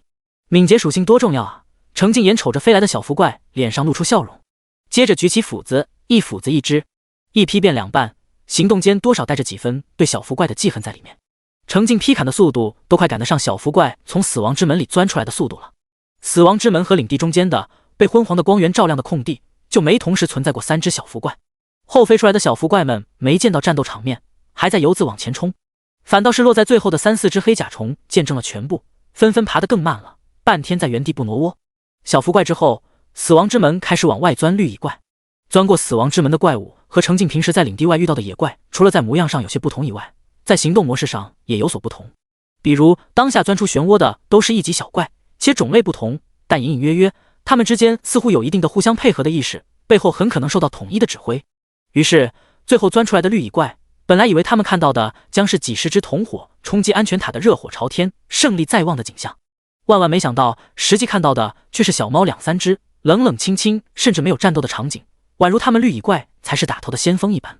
怎么回事？前面那些家伙到底在搞什么？绿蚁怪携着气恼，聚集起5只，就一起冲向香喷喷的人类领地。有条件的情况下，程进可不想让防护结界早早受损，于是跨前几步，射了3箭，又砍了2斧子，分批干掉5只绿蚁怪，都没让他们挨到巨马。这边程进干掉了试图围攻领地的绿蚁怪，那边漩涡前已经再次集结起5只绿蚁怪，重复了先前的循环，主动送上门。接连解决了3波绿蚁怪，程进注意到死亡之门不再吐出怪物。咦，这一轮是结束了？程进关注了会儿死亡之门，确实不再有怪物穿过漩涡，于是他将视线转向空地上仅剩的4只黑甲虫。这4只漏网之鱼在战场上偷奸耍滑，亲眼见证众多同伙死亡后，畏战不敢前。后面2波怪物都被干掉了，他们还在原地扑腾不靠近，但怪物的贪婪嗜血又让他们不舍得离开。5双眼睛对视片刻，他们还是不动，逼得程进只能主动走出重重防御的领地，凭借着超高的敏捷快速跑过去，给他们1只1斧头，送他们彻底远离战场。前后4波60只1级怪物都解决完之后，几道烟花在手机屏幕上散开，弹出新的提示：恭喜玩家保命要紧，顺利消灭第1轮入侵怪物。可选择结束活动结算奖励，也可选择继续接受第2轮考验，防守成功将获得更多奖励。加油，保重！得到提示，程进可以确认第1轮怪物狂灾是真的结束了。他成功消灭了入侵的怪物，保护了自己的领地和安全塔。眼眶怎么有点酸？深呼吸一口气，程进果断选择继续接受考验。他那么辛苦的干，做了那么多准备，终于在一定程度上获得了优势。第1轮考验这点小怪，连让他热身都不够呢。他再也不是上辈子那个听到怪物狂灾就色变、拼死拼活，好不容易才能防守1轮挣扎求生的底层幸存者了。他有了追求更进一步、更多奖励的实力和资格，这可真好啊！程进选择了继续接受考验，可实际上死亡之门并没有立刻吐出新的怪物，相反，一个18分钟倒计时出现在屏幕中央，清楚标明第2轮考验将在倒计时结束后开始。趁着休战期，程进干脆走出领地，在领地和死亡之门之间的空地巡视了一圈。其实并没有满地的怪物尸体，击杀奖励，尤其是京城给到玩家后，那些尸体就消散了。程进还近距离观察了一番死亡之门，按耐不住给了一发火球术，可惜并不能打出伤害。程进转回领地休息，恢复消耗的体力和精神。原本跟着领主严阵以待的几位领民也放松下来，脸上多了几分笑容。程进盘点收益，第1轮怪物入侵中暴击后，他共收获120经验、120铜币、120金尘。力量、敏捷、精神属性各增加3点，体质属性值汲取到2.8点。因为被投石机抢了一个击杀，痛失0.2点体质。程进放下手机，活动手指看向被他静音的电视。电视直播节目中同样有一位玩家嘉宾已经结束了战斗，正在等待第2轮考验的到来，正是游戏人物实力最强的大刀难耐。另外2位嘉宾和节目主持人则仍然在防守中。电视屏幕分成4块小屏，分别显示4人的形象和手机游戏画面，其中属于大刀难耐的分屏正在快速回放他之前的表现。程进一看死亡之门出现时，这位勇者直接抵进到漩涡前，钻出来1只怪他砍1只。以他4级的实力，还有各种装备的加持，击杀1级小怪还是比较轻松的。于是大刀难耐顺利通过第1波考验的速度比程进还快，如今已经趁着休息时间跑回领地恢复体力了。程进注意到大刀难耐的安全塔也是1级的，看来这位曾经只爱打怪不爱种田的大小伙，被地图里少得可怜的野怪逼得只能收集资源升安全塔。第48章各显神通过考验。就在这时，人物0级、安全塔0级的真新手号主持人防守失败，在数十只怪物的围攻下，主持人的茅草屋防护值清零，轰然倒塌。失去安全塔的保护，弱小无助的游戏人物抵挡不过片刻，就被涌上来的怪物扑倒分食。游戏画面顿时凝固成惨淡的黑白色，防守失败4个血红的大字出现在屏幕中央。接着仿佛回溯一般，混乱的画面闪回，回到怪物狂灾活动开始前的状态，同时弹出提示：玩家李叔叔防守失败，失败惩罚已免除。程进仔细观察主持人李叔叔的游戏画面，对所谓的失败惩罚涵盖范围有所推测。按前2天的游戏经验，游戏人物死亡会有24小时无法登录游戏的死亡惩罚。像程进之前参加游戏副本时之所以敢拼命，倚仗的就是副本内死亡免除惩罚的设定。如今看来，参加怪物狂灾活动但防守失败的玩家至少也能免除死亡惩罚。除此之外，李叔叔原本倒塌的茅草屋已经自行恢复，而他在战斗中使用的一把击杀爆出的白色武器掉落的耐久没有恢复，防守失败的实力摆在眼前，反倒让程静安心不少。这告诉他，在接下来的考验中，他可以拼到安全塔倒塌、游戏人物死亡，反正活动一结束，这些都会恢复。至于消耗的武器耐久、基础资源都不是事。程静之前最顾虑的就是安全塔，万一倒塌了不给复原，他这3天的付出的汗水可就亏大了。电视节目中，主持人李叔叔哀叹一声，总结道：“哎呀，围攻的怪物也太多了。这个游戏活动战斗节奏特别快，不能快速解决前面几只怪物的话，后面围上来的怪物就会越来越多，难上加难。当然啦，我就是来抛砖引玉的，和我不一样，咱们的大刀选手顺利通过第1轮考验。观众朋友们可不要学我，多向大刀选手学习。那么大刀选手有什么经验想和大家分享分享？”主持人李叔叔将手机随便一放，并不在意自己的失败，转头和大刀南奈互动起来。李叔叔的游戏账号都是刚刚注册的，他心底里并不把这游戏当回事，失败了也只当是节目效果。大刀南奈年轻气盛，看看其他2位嘉宾艰难的战斗过程，兴奋地宣扬他的打怪升级游戏思路。大刀南奈的分享很有说服力。如今大刀南奈已经率先通过第1轮考验休息放松了，而周尚和周正躲在安全塔门口，手忙脚乱地应对着围攻安全塔的怪物。分屏画面中可以看到，周尚和周的安全塔防护值正随着怪物的攻击在一点一点往下掉，幸好2级安全塔的100点防护值足够厚，目前还剩大半。看局势，周尚和周自身安全没有问题，解决第1轮怪物只是时间问题。长剑之风此时同样被堵在安全塔门口，他的操作明显娴熟灵巧许多，战斗节奏很流畅。其实第1轮考验刚开始，长剑之风的选择和大刀南奈一样，主动上前堵死亡之门。只是长剑之风听从官方倡议进入游戏后，主要精力都放在收集材料升级安全塔方面，游戏人物才刚突破1级，没法长时间对怪物保持优势。而只要没能快速解决前面钻出来的怪物，就会面临多只怪物同时围攻，战斗时顾虑重重，局势就艰难了。长剑之风在被5只怪物同时围攻后，血条岌岌可危，果断选择脱离战斗，退回安全塔据守。长剑之风的1级安全塔虽然只有50点防护值，在围攻中快速掉落，但好在他操作犀利，在防护值只剩小半的时候，顺利解决了第1波怪物，选择继续接受挑战。通过考验的长剑之风面对主持人的采访，保持了礼节性的微笑，暗暗瞥了大刀南奈一眼。虽然被这个不知道从哪里冒出来的业余玩家抢了风头，但对方毕竟比自己多玩了2天游戏，游戏进度占优势，可以接受。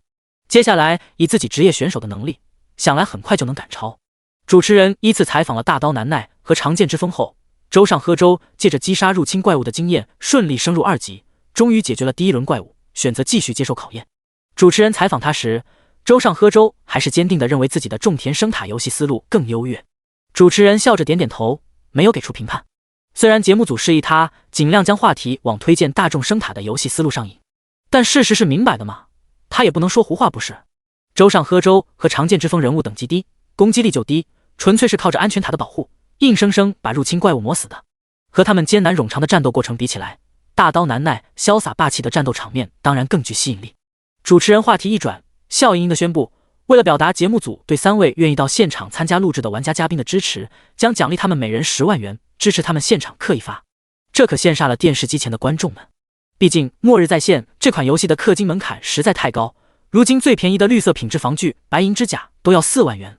他明明可以直接抢钱，却还要给他们一堆游戏数据糊弄人，这谁看了不迷糊？玩游戏的玩家基数虽大，但真氪金的很少，谁家有钱也不是这么霍霍的。但如果氪给游戏的钱是别人白给赞助的，心疼的感觉顿时就小了。在全国数十亿观众的见证下，3位玩家现场接收转账，并立即冲入游戏，各自拥有了10宝石，打开宝石商城。大刀南奈果断选择了绿色品质的武器防具，周尚和周也果断选择了蓝色品质的防护基座。一个坚持走武装自己的道路，一个坚持走武装安全塔的道路。反倒是长剑之风犹豫了，沉思半晌，最后还是选择了一套绿色的武器防具。看来这位游戏大神还是更相信自己的操作水平。第49章，老友相见笑眯眯。这时，电视上4个分屏中原本展示主持人账号的画面发生了变化，出现另一位玩家的游戏画面。主持人快速解释了一番，原来新出场的第4位玩家是节目组的备选玩家，游戏 ID 是什么豆儿豆，同样是一位粉丝众多的游戏圈职业选手。和长剑之风的情况一样，什么豆儿豆也是遵从官方倡议注册的游戏，目前拥有2级人物、1级安全塔、同样在第一轮怪物狂灾中取胜。和常见之风不同的是，什么多尔豆自费刻了一个蓝色的防护基座，与常见之风的选择形成了鲜明的对比。经过什么多尔豆的主动申请，节目组同意将他的游戏画面直播出来，给电视机前的观众更多参考。很快，时间走到晚上8点半，程静埋头在手机上操作了一番。先前安排石固学习制作的防御塔，此时终于完成了。暴击之后，程静顺利接收2座防御塔，照例一座装配在安全塔上，一座布置在防护结界内的西南角。就见防御塔向正东方向放出一道长10米、宽1米、呈东西走向的透明光幕。这光幕拥有20点防护值，且只要防御塔不损毁、消耗金球，损失的防护值就可以缓慢恢复。程静又激活了安全塔装配的防御塔功能，在安全塔正门前同样竖了一道透明光幕。这还没结束，石铁走上前，献上一张消耗了2个木材、1个铁块制作成的地网，长2米、宽1米的地网上密布着尖锐锋利的尖刺，由石铁亲自在巨马外侧挖了个浅坑，铺上地网，又撒土掩盖好。进攻的怪物如果一不小心踩上去，想来会留下深刻的印象。不过在实践证明地网的效果前，程静没准备让石铁继续制作，毕竟铁块还是不丰富。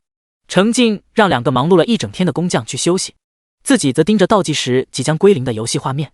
倒计时终于结束，屏幕中弹出提示：蓝星共19、7862、8374人迎接本轮怪物狂灾，其中18、1684、5471人防守失败，失败惩罚已免除。防守成功的玩家中有5487、9926人选择结束活动，结算奖励；有690、2977位玩家选择继续接受第2轮考验。让我们为他们送上祝福，加油，保重！程静看了眼电视节目中4位嘉宾的游戏画面，显示着相同的数据总结。看来所有玩家都能看到这一统计。程静嘴角带笑，能走到第2轮考验的玩家数量远超他的预计。他猜，其中恐怕至少有1半都是夏国人。毕竟到目前为止，只有夏国官方出面推广游戏，且有明确的游戏路线推荐。敏锐的夏国民众若是听从倡议，干出一座1级安全塔，再有点游戏操作意识，还是很有机会在安全塔的保护下解决第1轮入侵怪物的。就算打架操作不如常见之风或者什么多尔豆犀利，也就是安全塔防护值多消耗些的区别。至于夏国之外的很多地方，恐怕还有不少人至今都没注意到《末日再现》这款游戏呢。游戏统计展示结束，新的提示也弹了出来：怪物狂灾即将到来，请努力活下去。3、2、1，下一秒，似乎已经憋坏了的死亡之门急不可耐地吐出一只2级小浮怪。咦，又是你啊，老对手！与第1轮不同的是，这次小浮怪没有一钻出来就直奔程静，而是停留在漩涡前等待集结。程静注意到怪物钻出死亡之门的频率变快了，第1轮的时候20秒才能钻出一只，这一轮10秒就能钻出一只。于是在第2轮开始2分半后，15只2级小浮怪集结成功，气势汹汹地向程静飞来。程静对招待小浮怪充满了热情，直接给了他们一发雷霆闪烁，震耳欲聋的轰隆声接连响起，10只小浮怪直接化为一地稀碎的焦炭灰。不等剩下5只惊慌，程静的木剑已经咻咻而至。2级小浮怪敏捷高，飞得快，可程静比他们敏捷更高，木剑飞得又快又准。最后一只小浮怪中箭倒下时，距离最前排的巨马都还有50多米的距离。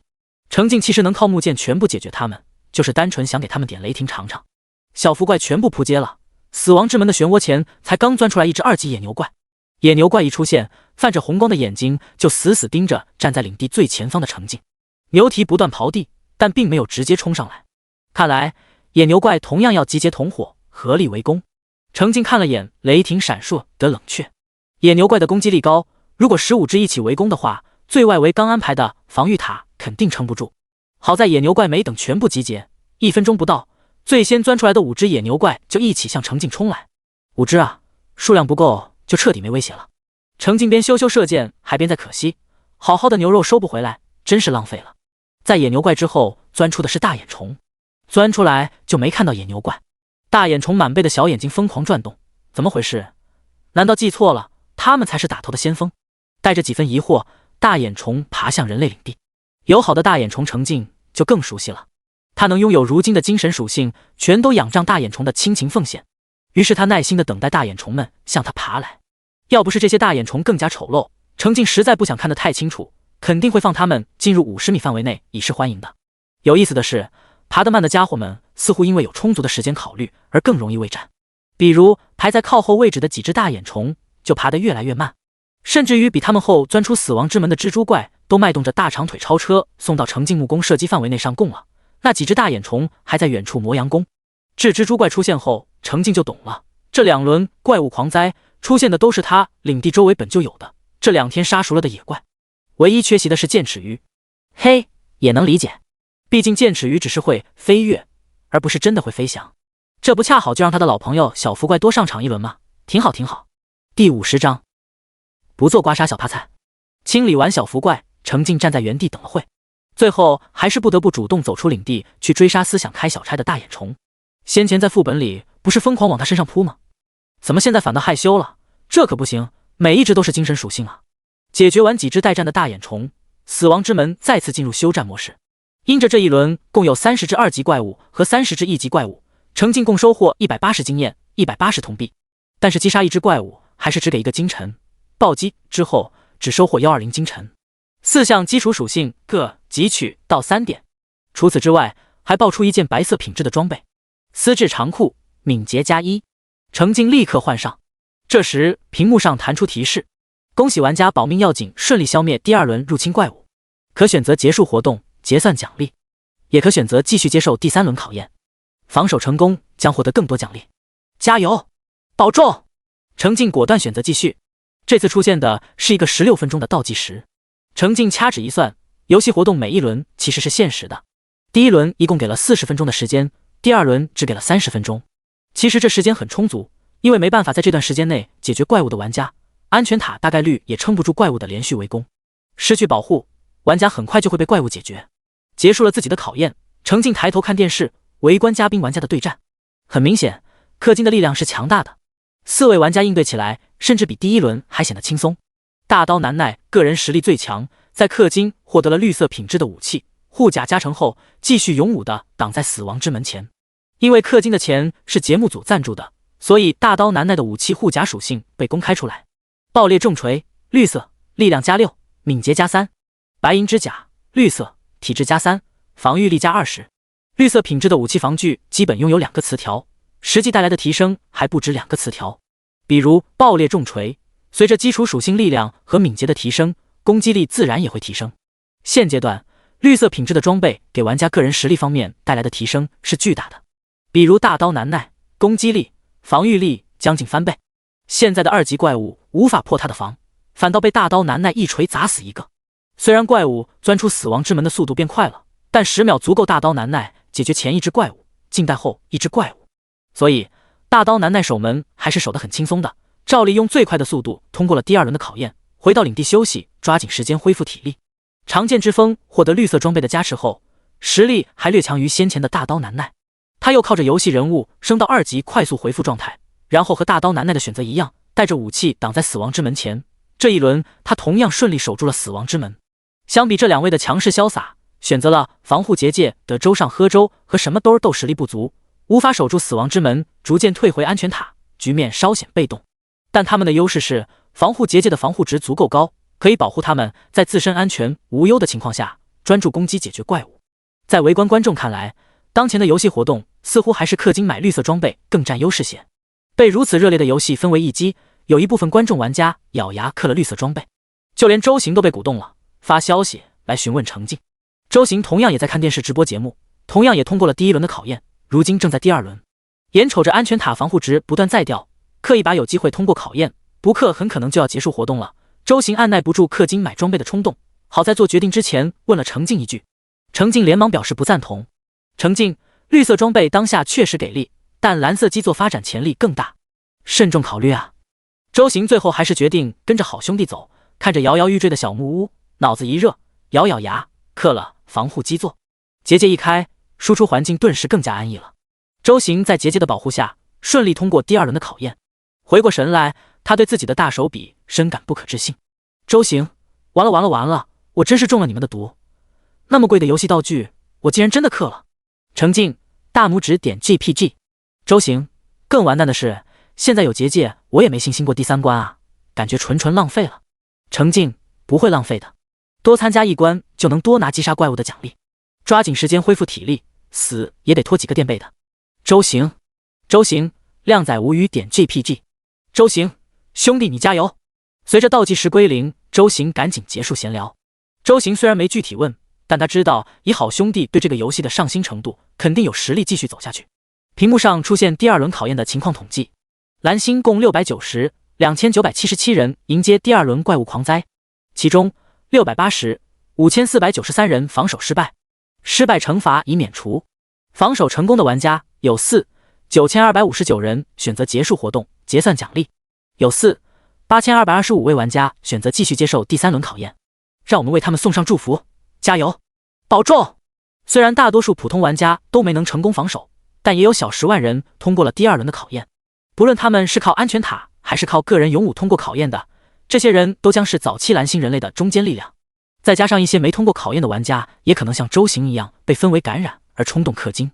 程静乐观地推测，这一世不仅他的命运有所改变，更多人的命运也会有改变。令人欣慰的是，至少目前来看是向好的转变。游戏统计展示结束，新的提示也弹了出来，怪物狂灾即将到来，请努力活下去。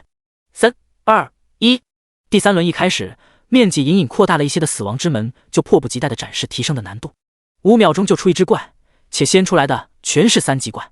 对于没有触发游戏副本的玩家来说，恐怕还是第一次见到这么多3级怪。3级绿蚁怪信心满满的聚集在一起，只等待了1分多钟就聚集起15只，一起来向领地冲去。他们必不会像之前那些废物一样，连给防护结界刮刮痧都做不到。第51章，挖个坑，埋张脸。3级绿蚁怪从漩涡前冲到领地前，也不过用30多秒。可惜刚刚起步10秒，木剑就咻咻咻的迎了上来，挨个点名。1秒2剑，前后不用10秒，绿蚁怪就全躺了。180，3级怪也不过是一剑而已。且因为前2轮那些怪物的无私奉献，程静的实力进一步提升，攻击3级怪打出的伤害反倒比之前攻击1级怪打出的伤害还要高。这样干脆利落一边倒的场面，让后面钻出死亡之门，正在漩涡前等待集结的3级蜘蛛怪躁动起来。但他们还是按照原本的计划继续集结。蜘蛛怪的敏捷更高，从死亡之门前冲到人类领地只需16秒。等他们完成集结，一起冲过去，可恶的人类就将迎来死亡。而实际情况是，15只蜘蛛怪刚开始冲，银蓝色的雷霆就轰然砸下，将2/3的蜘蛛怪砸成焦炭。接着咻咻5剑，死亡之门前瞬间一空。如今限制程静弓箭射速的，主要是他操控游戏的手速，瞄准、攻击都需要他亲自手动操作，使得他并不能完全发挥出高敏捷属性的优势。不过1秒2剑还是能做到的。蜘蛛怪覆灭后，第三轮怪物入侵的攻势骤然减小。接下来是2级的小丑虫和小福怪，都是依次上前攻击的。这种挨个送上门的怪物打起来更容易，小丑虫用剑，小福怪用新手斧子，全都轻松解决。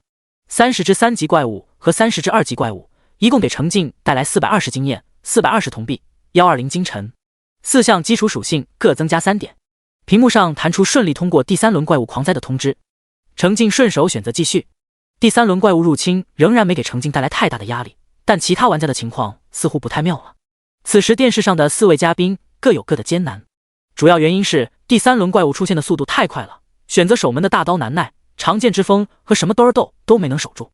区别只在于什么豆儿豆飞速放弃，躲回防护结界中，长剑之风多坚持了一段时间，但是3级怪物一旦形成围攻态势，对他的威胁还是很大，生命值一节一节的掉，长剑之风不得不退回安全塔据守。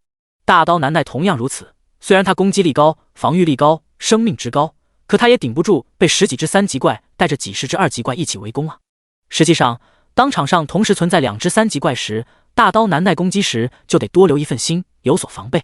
随着场上同时存在的怪物越多，他也越束手束脚。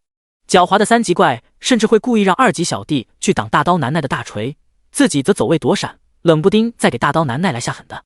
看着快速掉落的生命值，大刀难耐担心一招不慎就此翻车，决定稳一手，于是也退回安全塔。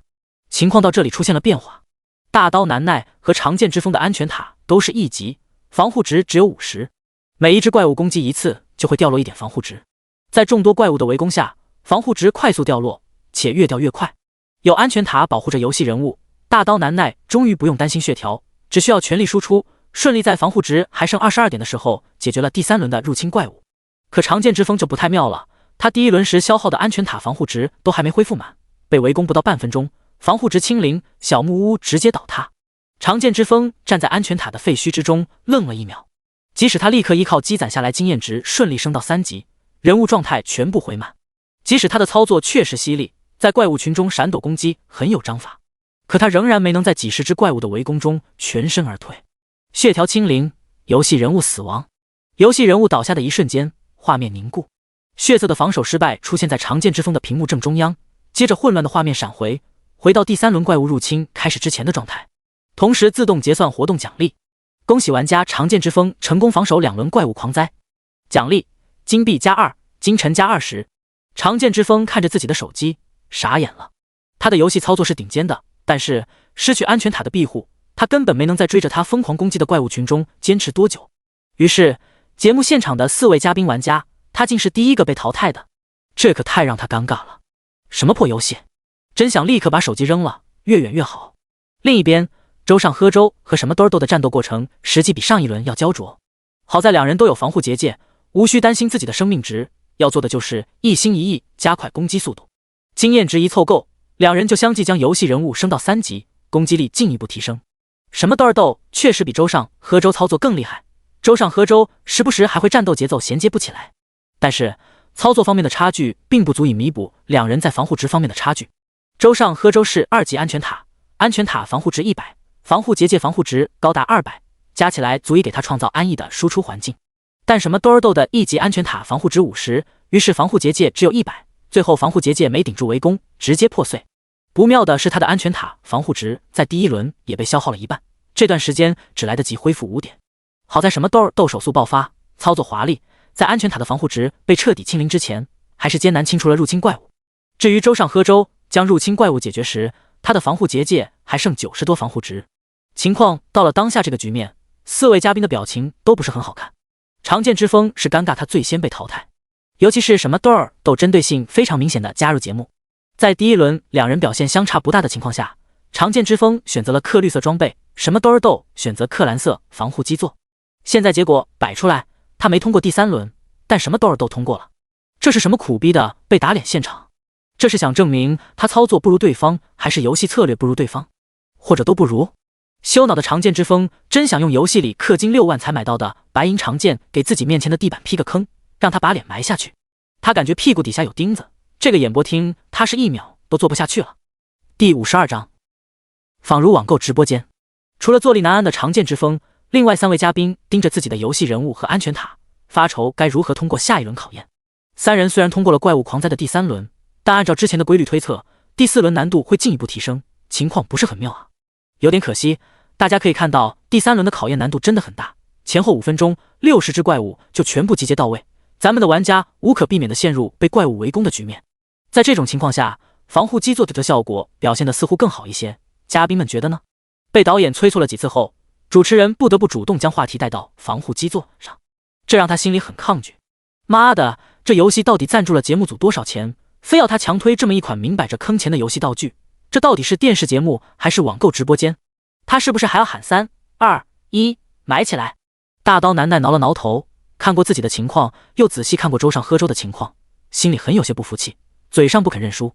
我觉得差不多吧，我和喝粥下一轮能坚持的时长应该差不多，区别最多就是多干掉1只怪物，多获取1份奖励。大刀难耐心里其实很气，3天啊，谁知道他这3天是怎么过来的？他每天都在野区里转圈又转圈，找野怪找的头秃，好不容易才靠着打怪升级将人物级别推到4级。结果呢，同样是消灭了3轮怪物，大刀难耐的人物还是4级。可是看看另外3个家伙，活动开始之前人物才1级，结果现在都推到3级了。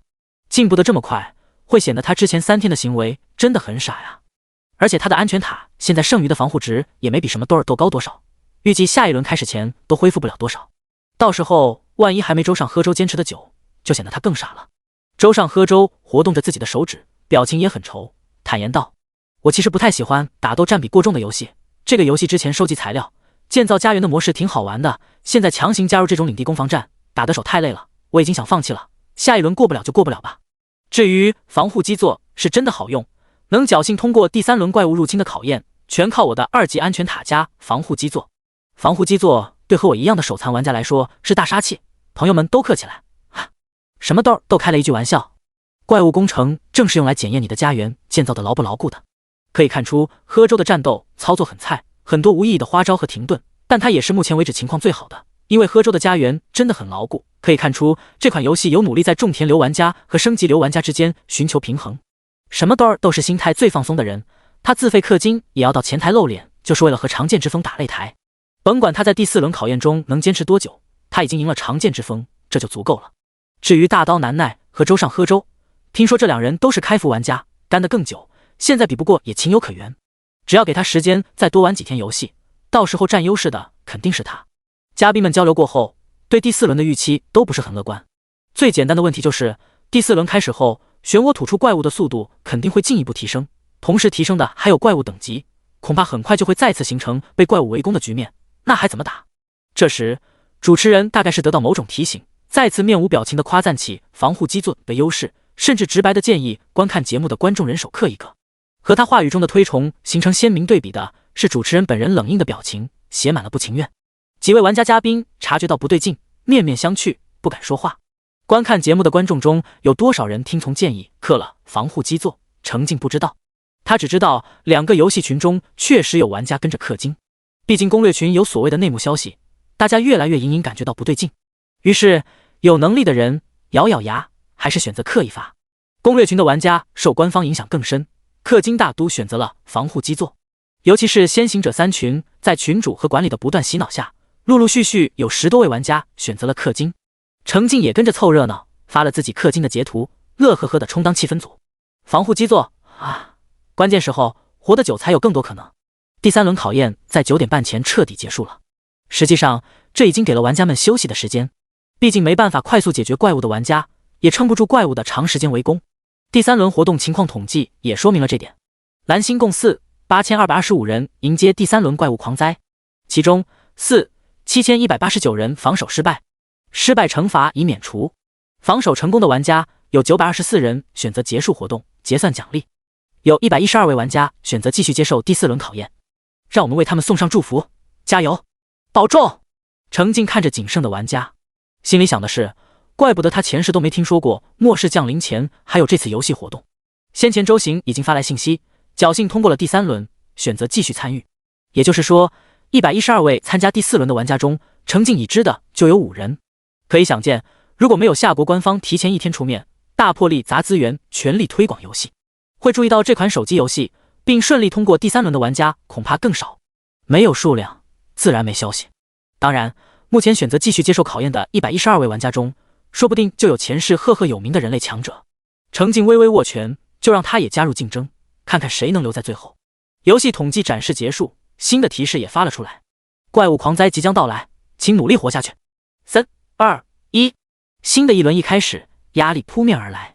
死亡之门的灰色漩涡已经扩大到直径2米左右，4级野牛怪以不到3秒1只的速度接连从死亡之门中钻出来，喘着粗气瞪着程静。1分钟不到，野牛怪集结了20只，牛群向着领地狂奔而来。4级野牛怪在体型上已经堪称庞然大物，又是群攻，奔跑起来尘土飞扬，声势浩大，仿佛大地都跟着震颤。第53章，剑之连绵如雨线。站在程静身后的2个士兵忐忑地握紧武器向前一步，试图挡在领主身前。程静挥手示意2人退后，4级怪他还是要全包揽的。自从升到3级后，程静就没打出过几次越级击杀的奖励。先前在眼虫迷雾游戏副本，4级大眼虫太过肥硕，一只就能挤满通道，以至于挤进混战大厅的4级大眼虫一共就没几只。按照不占便宜就是吃亏的理论来讲，程静有暴击和汲取天赋在身，不越级击杀就是吃亏啊。所以4级怪来的正是时候。程静张弓搭箭，7秒，牛群奔入木弓70米的攻击范围内。第一支木箭划破空气，直冲领头野牛怪而去。木箭精准地射在野牛怪的头上，却从接触的位置开始寸寸碎裂成木屑。木箭的强度太低，不仅没射穿牛皮，反倒被牛头崩碎了。可下一秒，被攻击的野牛怪仍然倒地身亡。因为程静的攻击力已经超过220点，锋利不够，力道来凑，刺不穿牛皮就刺不穿。4级怪还不够格用上珍贵的铁剑，碎一支木剑换一头野牛，合算。第一剑立功之后，程静彻底安心，一剑一剑连绵如雨线，挨个点名。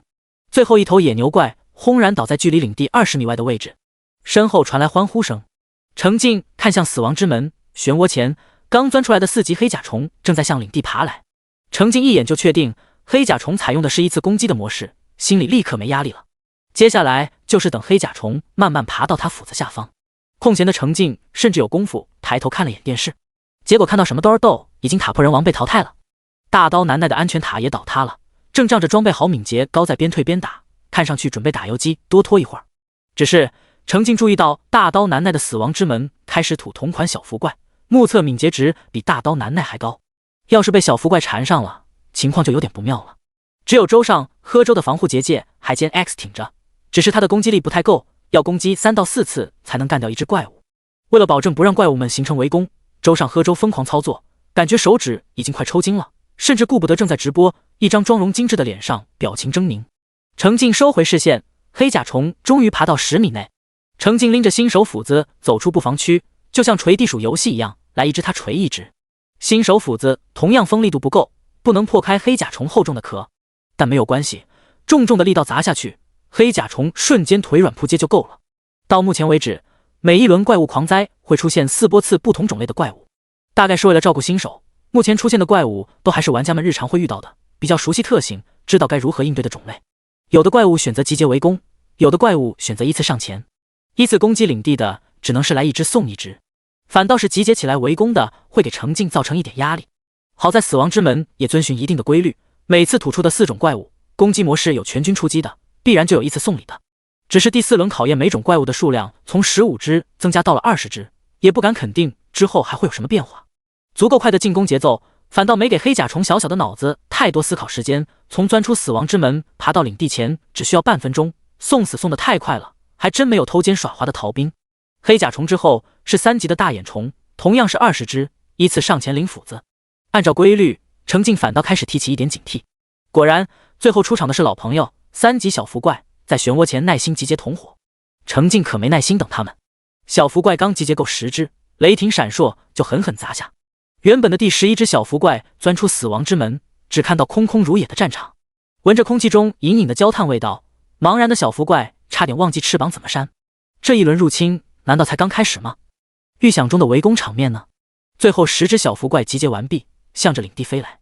有着高敏捷优势的他们只需要11秒就能飞到领地前，一贯是最快的。程静先放他们飞了3秒，接着射箭，5秒时间将老对手全部解决。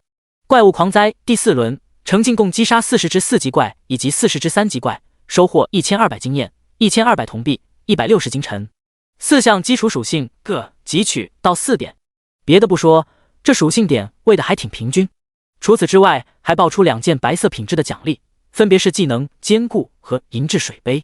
坚固 LV1 0时，使用后20秒内防御力提升 5%， 冷却时间5分钟。嘿，这不就爆出了黑甲虫的看家技能？这技能提升的是程静如今最亮眼的属性防御力，一旦使用坚固技能，他的防御力将直接冲上600点，妙啊！程静如今的防御力绰绰有余，于是这技能自己学了一本，给魏顿尔学了一本。至于另一件银质水杯，则是辅助类物品。银质水杯白色，可提供干净清甜的饮用水。程静脑袋上冒出一个问号，没顾得上研究，收进背包暂时不管。第4轮考验他用5分钟结束战斗，选择继续参与后获得一个14分钟的倒计时。周行发来一张游戏人物被怪物淹没的截图，吐槽道：第4关也太难了，我死得好惨啊。程静苦笑一声，一时竟说不出话。毕竟他知道好友只是在吐槽游戏，他若是真的出言安慰反倒奇怪。但程静心里真实的想法确实是这样，真是好惨啊。程静只得发了个笑哭的表情。周行正为游戏上头呢，当下就决定奋起，不行，太惨了，我不甘心，我现在就去砍树，这周末肯定能把塔推上2级。程静自然支持，只是提醒道多带火把。周行回了个 OK， 就风风火火去砍树了。对此程静当然是全力支持。明天末世就要降临了，当下安全无虞的游戏环境将彻底成为历史，现在的每一分收获都是赚的。第54章，嘉宾的全军覆没。从实际效果来看，所有电视频道同时直播一款游戏的活动，给下国观众带来深深的震撼，心里不知不觉间将对游戏的重视度提高了数个级别。不知道多少观众都是一边围观电视里嘉宾对战，一边手上不停地砍树开矿，兴致勃勃地推动着游戏进度。被影响到决定注册账号尝试玩游戏的人就更多了，尤其是一些平日不怎么关注网络热点，但每天必看电视的中年人。他们对于手机上突然多了一款游戏软件并不敏锐，对于席卷网络的热点事件也没兴趣，但正经电视台在宣传，那可太重要了。毕竟新春晚会都没这么大范围全频道的转播里。程静也在看4位玩家的防守失败回放分析。第4轮怪物入侵刚开始，什么豆的防护结界、安全塔就接连被破，游戏人物没能逃出怪物的包围圈，被数只4级怪一起围攻，很快死亡，防守失败。恭喜玩家什么豆完成3轮怪物狂宰考验，奖励金币+3，金尘+30。什么豆逼最先被淘汰的长剑之风多收获了1金币，还有多击杀了数十只怪物多收获的55金尘、180经验、180铜币。防守失败，什么豆先是哀叹一声，转头看到坐立难安的长剑之风，立刻又眉飞色舞了。长剑之风脸色顿时更黑了。大刀难耐坚持的久一些，他遇到的第一波怪物是集结攻击的，大刀难耐本来堵在死亡之门前，堵了10几秒就被迫放弃，因为后续钻出死亡之门的4级怪把他包围了。好在大刀难耐往安全塔退，那些依令集结的怪物也没追，但等14只4级怪物完成集结，一起冲击大刀难耐的安全塔，那是一次就冲破了，然后追着大刀难耐在森林中绕圈。刚开始大刀难耐还能靠着敏捷优势溜他们，砸一锤就跑，砸一锤就跑。可惜4级小福怪强势加入，敏捷比大刀难耐还要高，将他彻底包围。大刀难耐没顶住怪物群攻，也防守失败了。他比什么豆又多收获10金尘、50经验、50铜币。防守失败的大刀难耐苦恼的看向仍然在坚持的周上喝粥。周上喝粥运气还算好，遇到的第一波4级怪物是一次进攻的，让他同一时间不至于面临太多威胁。以防护基座生成的防护结界破碎为代价，好歹解决了第一波怪物。第二波怪物是4级野牛怪，钻出漩涡后暗令集结。一看他们有集结的趋势，周上喝粥和围观的什么豆就一起哀叹了一声，这波安全塔有点难撑啊。周上喝粥甩了甩手，左右看看，对上什么豆的眼神，主动提出请求，要不大神你帮我打吧。他是真的打累了。周上喝粥很有自知之明，从先前几轮游戏活动可以看出，他与什么豆在操作方面的差距，具体体现出来就是解决同样的怪物，他要比什么豆多消耗20-30点防护值。现在正是防护值紧缺的关键时刻，手残党决定求助游戏大神。什么豆欣然接受，果断将周上喝粥的手机抽走，操控着游戏人物走出安全塔，向着死亡之门跑去。周上喝粥看得瞪大了眼睛，犹豫一下没张口，还是决定相信职业选手的水平。周上喝粥用的其实是弓箭以及法系技能，是能远距离进攻的，只是这妹纸胆小，抗拒与怪物近距离对抗，所以之前只浅浅的堵门一丝一丝。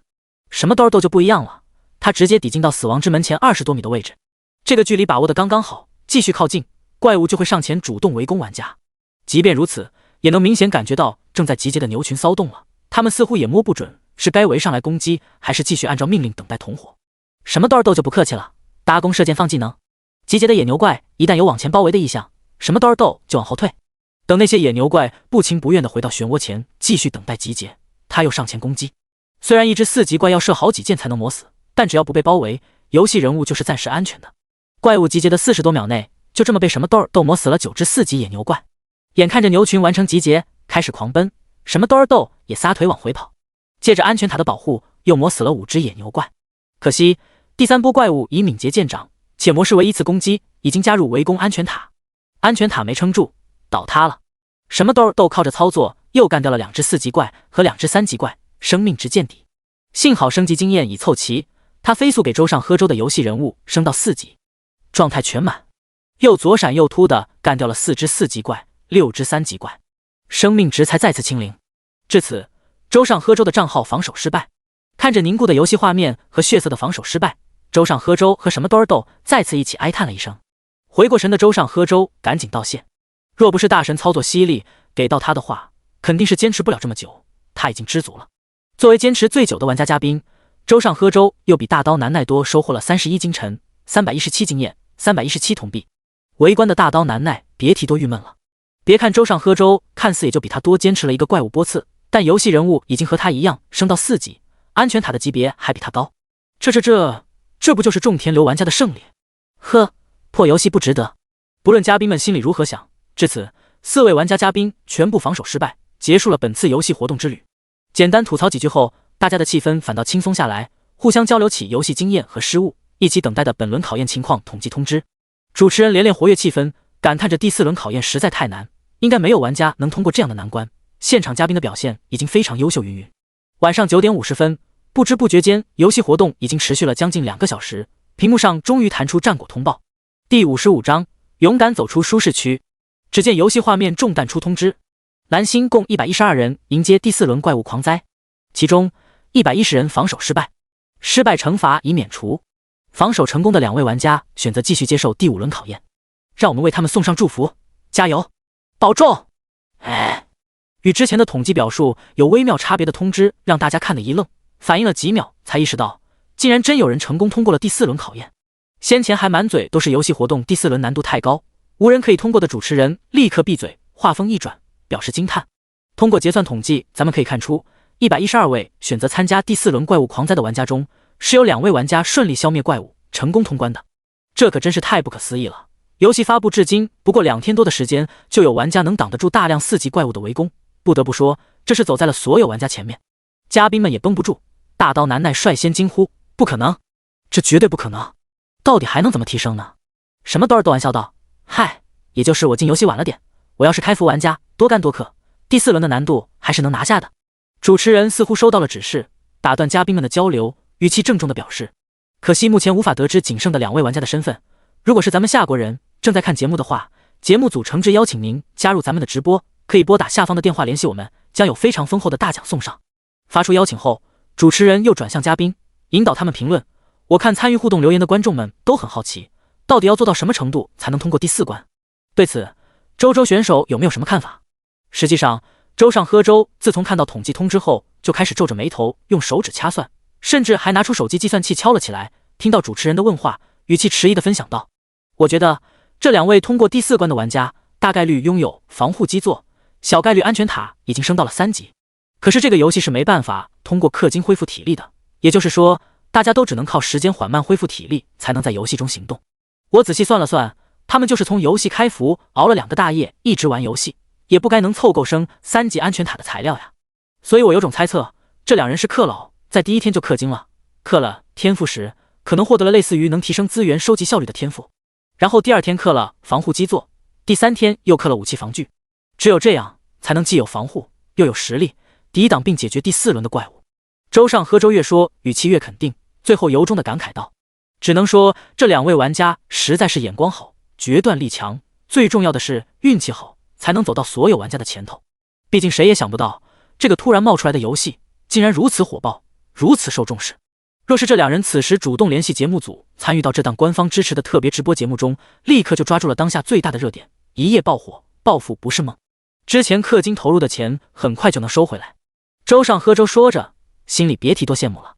他有点后悔自己先前只是干，但没舍得氪金，不然说不定此时通关第4轮，大出风头的也有他一个，那可是全球前3爱，多么耀眼的机会。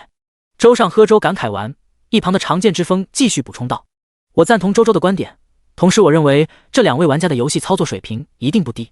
末日在线这款游戏的自由度其实很高，很考验玩家的个人操作水平。比如说用刀的玩家要真的砍到怪物的关键位置才能打出更高的伤害，用弓箭的玩家也要真的瞄准移动中的怪物才能射中。我想这2位玩家如果愿意将游戏画面直播出来的话，大家就能欣赏到一场精彩的战斗。嘴上说着客气话，长剑之风心里其实很郁闷，在全国这么多观众面前展示他选择了武器，没选择防护基座，结果最早被淘汰，已经很丢脸了。如果再来2个靠着防护基座通关第4轮的普通人，他肯定会被黑粉们嘲得更厉害。事实证明，嘉宾们想的有点多。程静并没有准备联系节目上什么电视直播，甚至连周行先前发来的询问他是不是也被淘汰了的消息都选择默认。和周行一起吐槽了几句游戏活动难度太高。程静唯一好奇的是另一位通过第4轮的玩家是谁，但也只是闪过一个想法，就将之放到一边。毕竟新一轮的考验要开始了，死亡之门的漩涡面积进一步扩大，倒计时一结束，身形庞大的5级绿蚁怪率先钻了出来。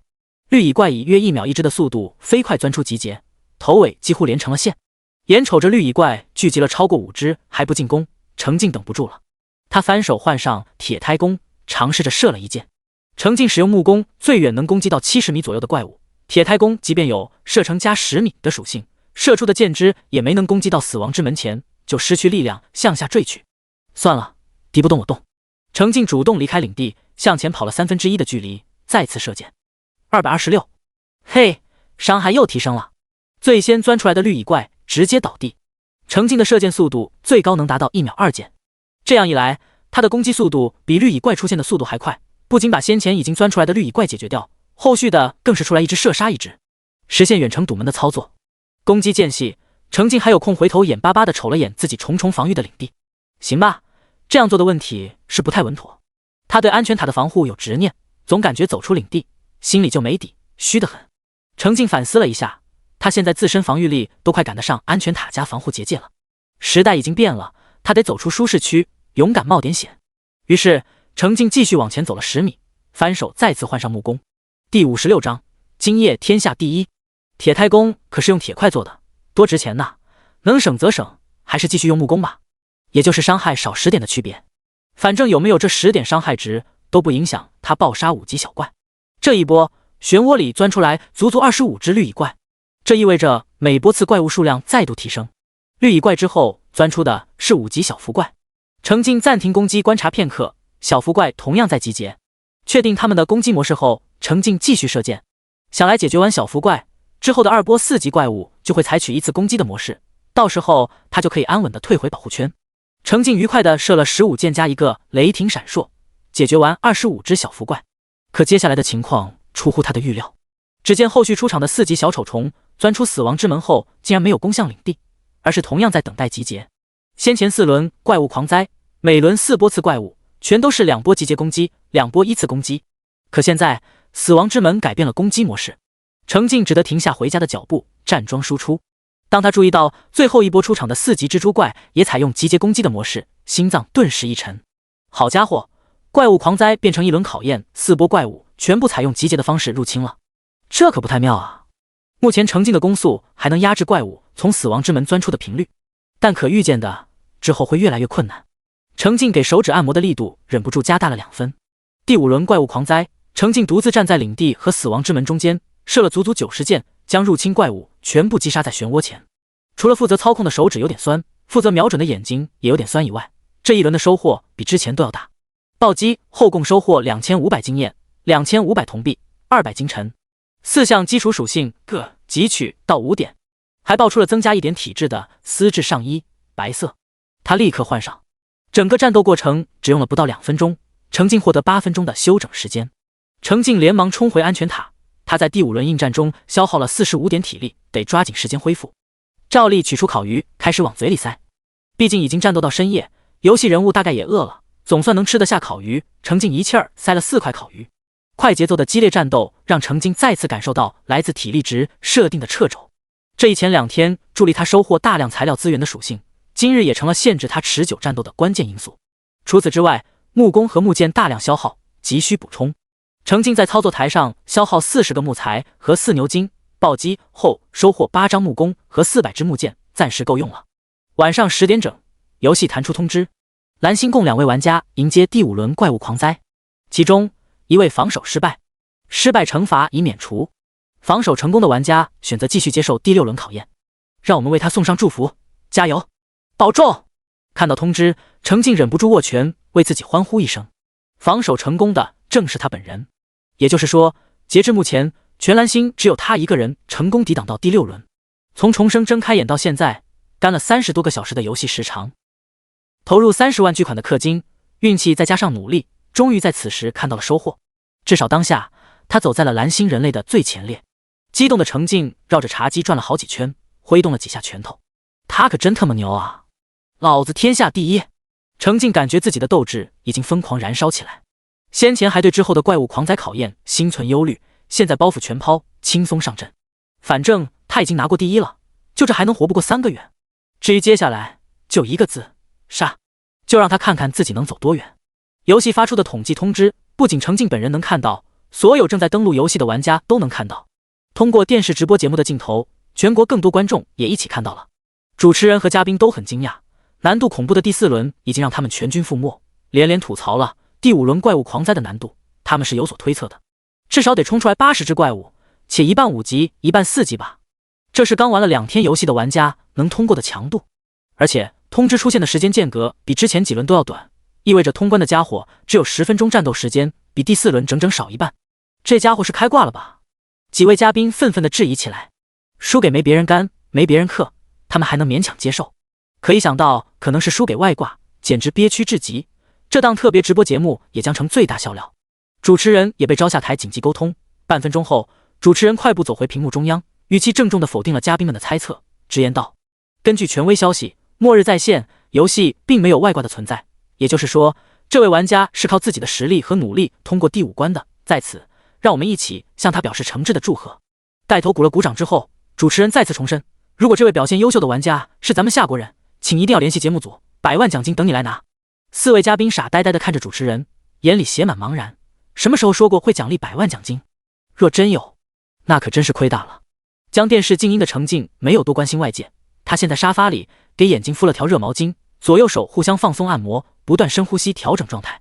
怪物狂灾难度快速提升，游戏人物应对得来，但他本人有点拖后腿，得做好万全的准备。当下的情况是，程静一个真实水平只有0级的人，操控着一个真实水平数十级的账号，犹如小孩抱着 AK。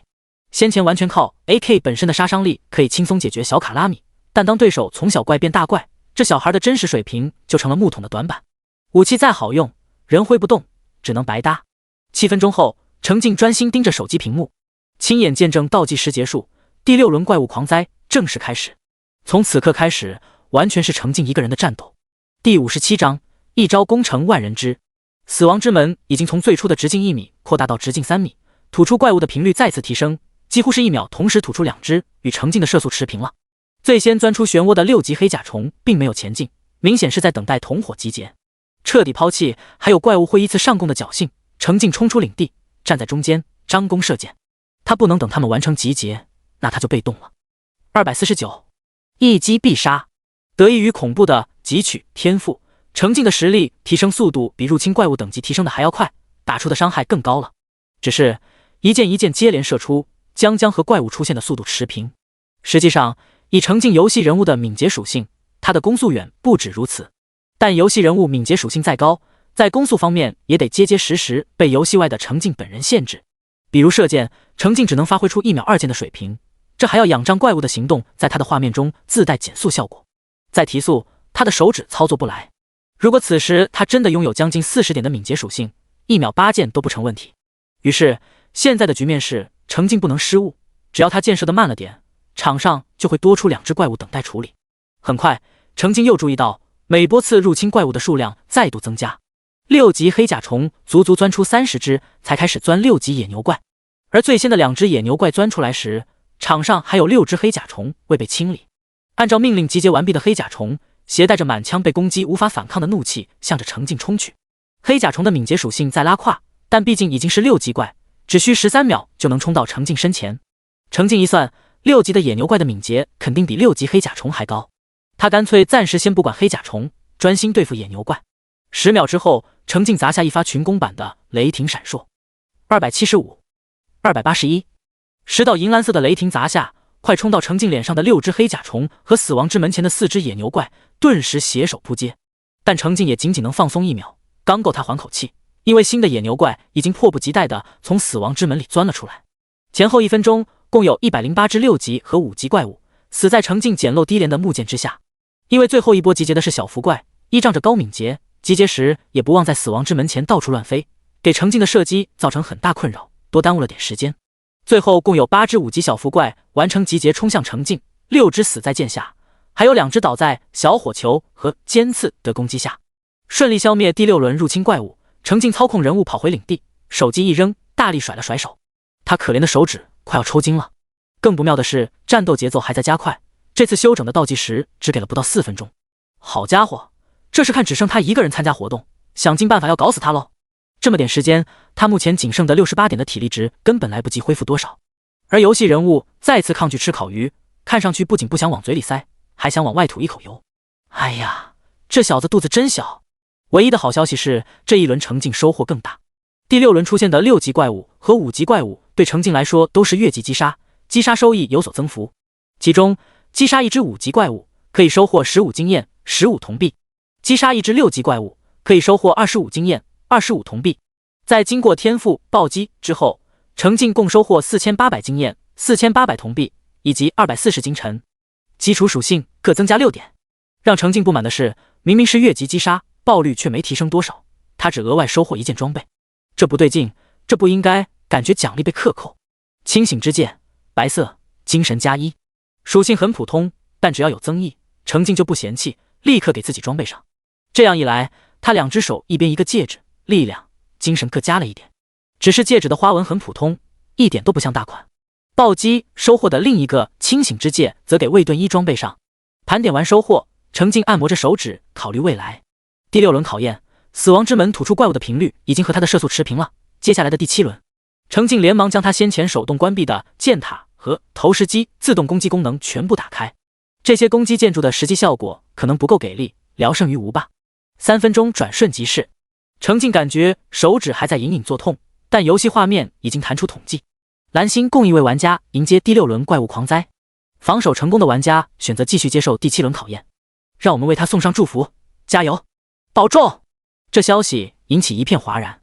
电视节目中，主持人和嘉宾们还在针对神秘玩家是如何通过第5轮考验进行头脑风暴，并认定再厉害的玩家也得止步于此。谁料还不等他们讨论出个所以然，那家伙竟然真的通过了第6轮。大家顿时闭嘴，不知道该怎么评论。这到底是怎么通过的？周上喝粥和常见之风等嘉宾凑在一起疯狂计算，可缺乏关键信息的他们实在想象不到，玩同一个游戏的玩家到底要怎样的实力才能在如此短的时间内通过第6轮。总不能是越靠后的关卡难度越低吧？这有点过于扯。大刀难耐倒是一句话点到了重点，这位玩家肯定是个氪老加欧皇，前2天氪金买的天赋时激活了高级天赋，氪能改命，玄能就飞呀。大刀难耐其实很想吐槽，氪金玩家和普通玩家差距拉这么大，真的很打击普通玩家的游戏热情啊。只是转念一想，他现在也是氪金玩家了，还是节目组给的资金，顿时将吐槽咽了回去。周上喝粥摸着下巴猜测了一句，这也厉害过头了，难道第1天就氪出个 SSS 级天赋？周上喝粥自认不是没见过一些冤大头氪天赋时的喜剧结果。大都激活的是普普通通的 C 级天赋，他见过最高的记录不过是个 X 级天赋，看上去属性也很普通啊。难道更高级的天赋会有质变？第58章，逐渐增大的压力。周上喝粥的猜测其实沾到点边，只是程静没听到。此时程静正紧紧盯着再度扩大的死亡之门，倒计时一结束，4只7级小丑虫一起冲了出来。程静倒吸一口凉气，1秒出4只怪。程静每秒射出2箭，仍然能轻松干掉2只小丑虫，但是每秒也会残留2只小丑虫悬停在巨大的灰色漩涡前，冲他耀武扬威。仅仅5秒，凡人的小丑虫就残留了10只。程静捏着雷霆闪烁，忍了一下，没砸下去。按照之前几轮的规律，这一轮会出7级小福怪，应该就在第2波。雷霆得留着砸威胁更大的小福怪。第7轮开局仅10秒，巨大的死亡之门就吐出40只7级小丑虫，怪物出现的频率和数量都再度提升。程静努力保持最快手速，也只射杀了一半。20只狰狞丑陋的怪物完成集结，一起向着程静冲来。而接下来钻出死亡之门的正是7级小福怪。程静深呼吸一口气，按住想要转进的冲动，继续留在原地，且放任小丑虫靠近，专心射击小福怪。又是10秒，程静射杀了20只小福怪，用一发雷霆闪烁解决10只，成功将完成聚集的小福怪数量压在了10只。但同时20只小丑虫已经顶着投石机和箭塔的骚扰冲到程静身前发起攻击。确实是骚扰，因为属性差距较大，投石机和箭塔的攻击无法破防，只能打出1的伤害。小丑虫7级，攻击56，防御69，生命值70，技能自爆。程静一手继续射击小福怪，一手冲着小丑虫连续激发天火、冰锥、火球术、尖刺，法系技能全扔了出去。可惜除了火球术一击解决一只小丑虫之外，只有尖刺联合天火干掉一只小丑虫。好消息是，攻向程静的小丑虫也不破防，不仅不破防，且因为他们的攻击力与程静的防御力差距超过10倍，连强制性的1伤害都打不出来，只连续撞出18个 miss。 小丑虫猛了，程静笑了。恼羞成怒的小丑虫中有6只飞出虫群，悍然发动自爆，试图重创程静，结果只打出6个1。全身上下拥有超过660点防御力的程静完全可以无视他们。剩余的12只小丑虫无措的停顿片刻，不信邪的继续发动攻击。程静身上连续飘起一串 miss， 程静彻底放下心来，专心对付小福怪，并嫌弃小丑虫遮挡了他的视角。仅仅只用了3秒，顶着程静的射击，完成集结的10只小福怪中有4只冲到程静面前，和小丑虫完成汇合。锋利的尖爪狠狠抓向程静的脸。不愧是程静最讨厌的怪物，行动真特么快，竟然还专门抓他的脸。这些家伙怕不是嫉妒他的帅气？怪物们冲得太快了，程静的法系技能都还没冷却，只甩了个没冷却的探查术。小福怪7级，攻击116，防御24，生命值70，技能吸血。程静看了眼死亡之门正在吐出的6级蜘蛛怪，决定先搞定身边的敌人，果断换上新手斧子，1秒2斧子狠狠砍下去，优先砍最让他不顺眼的小福怪。虽然没探查出更具体的信息，但程静估算着7级小福怪的敏捷属性应该超过了20点，这真的让人很烦恼。因为一只小福怪1秒钟就能攻击他4次，给他打出4次的伤害。毕竟小福怪的数据是其真实实力，而程静的属性目前只是纸面上的。而且小福怪体积小，敏捷高，飞得贼溜快，4只小福怪能同时围着程静攻击他。8秒，程静砍光了包围他的16只飞行怪物。为了追求击杀效率，他全力攻击都没躲闪，最后损失了21点生命值，全都是被小福怪攻击的，狠出一口恶气。但程静还不能放松，因为在战场另一边，死亡之门前的40只6级蜘蛛怪已经完成了集结，向他发起冲击。怪物狂灾的恐怖之处真正体现，大量的怪物源源不断的发起冲击，人类只能疲于应付。程静给自己上了个治疗术，恢复5点生命值。他的血条还很健康，真正有问题的是体力，目前只剩46点。程静给游戏人物塞了一块烤鱼，边倒退边射箭。又一个8秒，程静射了16箭，干掉16只蜘蛛怪，但仍有24只随着他一起冲到领地边缘。程静站在领地前方10米左右的位置，方便情况不妙随时后撤。他翻手换上锋利长枪，这把由石固锻造的白色武器不仅增加16点攻击力，最重要的是武器本身长度足有4米，适合拉开身位对付大体型的蜘蛛怪。在换武器的同时，顺手甩了个探查。蜘蛛怪6级，攻击72，防御42，生命值130，技能迟缓。法系技能中只有冷却最短的尖刺 LV2 恢复，程静连忙甩了一发45，触发暴击。可惜暴击天赋加持都没能干掉一只。下一秒，程静专门开了个迅疾，操控着游戏人物四处飞奔起来。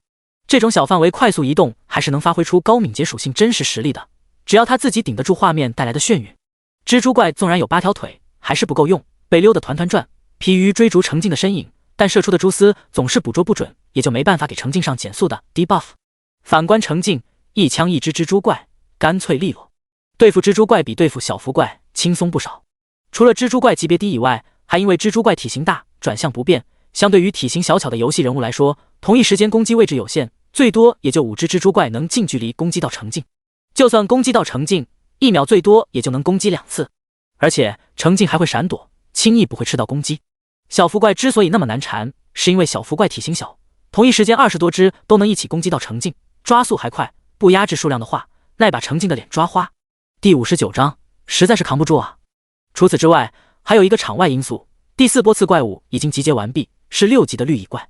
而绿蚁怪不以敏捷为优势，程静心里的紧迫感顿时放松许多，可以慢慢靠自身的高敏捷溜蜘蛛怪，将他们之间的距离拉扯开，再一一解决，不用强行追求攻击效率。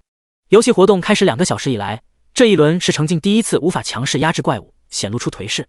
留在领地的卫盾1和卫盾2察觉到情况发生变化，连忙加入战斗打辅助。他们不能离开防护结界，毕竟被6级怪攻击一下都可能完蛋。好在程静制作的木弓够多，他们也可以用木弓远程射击蜘蛛怪。虽然造成的伤害不高，将打出1，但确实能吸引走一部分蜘蛛怪的注意力，分担程静的压力。有蜘蛛怪被程静溜到抓狂，实在捕捉不到程静，气恼之下冲向该死的人类的领地。防御塔的透明光幕只坚持了1秒就被冲破，至于巨蟒和地网乃至挖的陷阱，效果都一般，仅仅起到将蜘蛛怪稍稍阻拦2秒，给程静回身将之击杀的机会的效果。当然也不能说程静的防御措施不到位，之前都是白折腾瞎忙活。最重要的原因是当前游戏爆出的各种资源主要是应对低级怪物的，能对3级怪起效果就不错了。结果程静因为个人实力过于突出，硬生生靠自己消灭了前几轮入侵怪物，以至于他精心准备的防御设施首次应战，接待的直接就是6级怪物。箭塔、投石机、防御塔、巨蟒、地网，老大哥真不是我们不给力，实在是扛不住啊，扛不住。幸好防护基座无愧于其蓝色品质，生成的防护结界足够厚实，蜘蛛怪攻击一次只能干掉1点防护值，目前的400点防护值足够支撑好一会儿。领地承受的压力在可控范围内，程静就不急着频繁回防，更多专注自己的攻击节奏，长枪连戳，再加一发冷却好的火球术，15秒解决了24只蜘蛛怪，结界的防护值掉了14点。程静看着都心疼，不过他也没时间太心疼，再次给游戏人物塞了一块烤鱼，翻手换上木弓就是射击。因为最后一波40只6级绿蚁怪距离领地已经不足20米，屏幕里的游戏小人手中弓箭不停，嘴巴还咀嚼不停，眉头紧皱，不知道是为怪物发愁还是为食物发愁，结果嚼着嚼着竟然吐了烤鱼，体力也没加上。程静无语，他转开视线不看游戏人物，冲着细腰绿蚁怪甩探查。绿蚁怪6级，攻击76，防御39，生命值120，技能冲撞。绿蚁怪看似和蜘蛛怪的数据相差不大，但在敏捷这项基础属性方面至少差了一半，表现出来就是行动和攻击速度明显缓慢许多。而且绿蚁怪的冲撞攻击范围小，更好躲闪，两方距离接近后，程静将弓箭换成新手斧子，仗着移动速度快，防御力高，程静再次溜起了绿蚁怪。远处的死亡之门终于不再吐出怪物，这确实是本轮考验的最后一波怪物。确认之后，程静的心态再放松2分，用敏捷秀了绿蚁怪一脸，让他们只能吃到斧子，攻击却挨不着程静的边。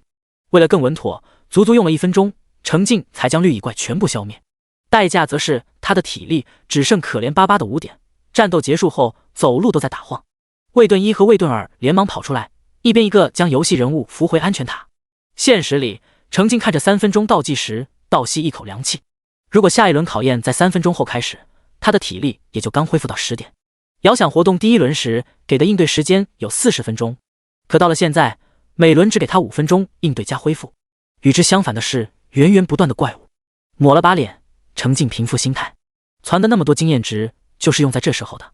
程静利索的给游戏人升了1级，顿时状态回满。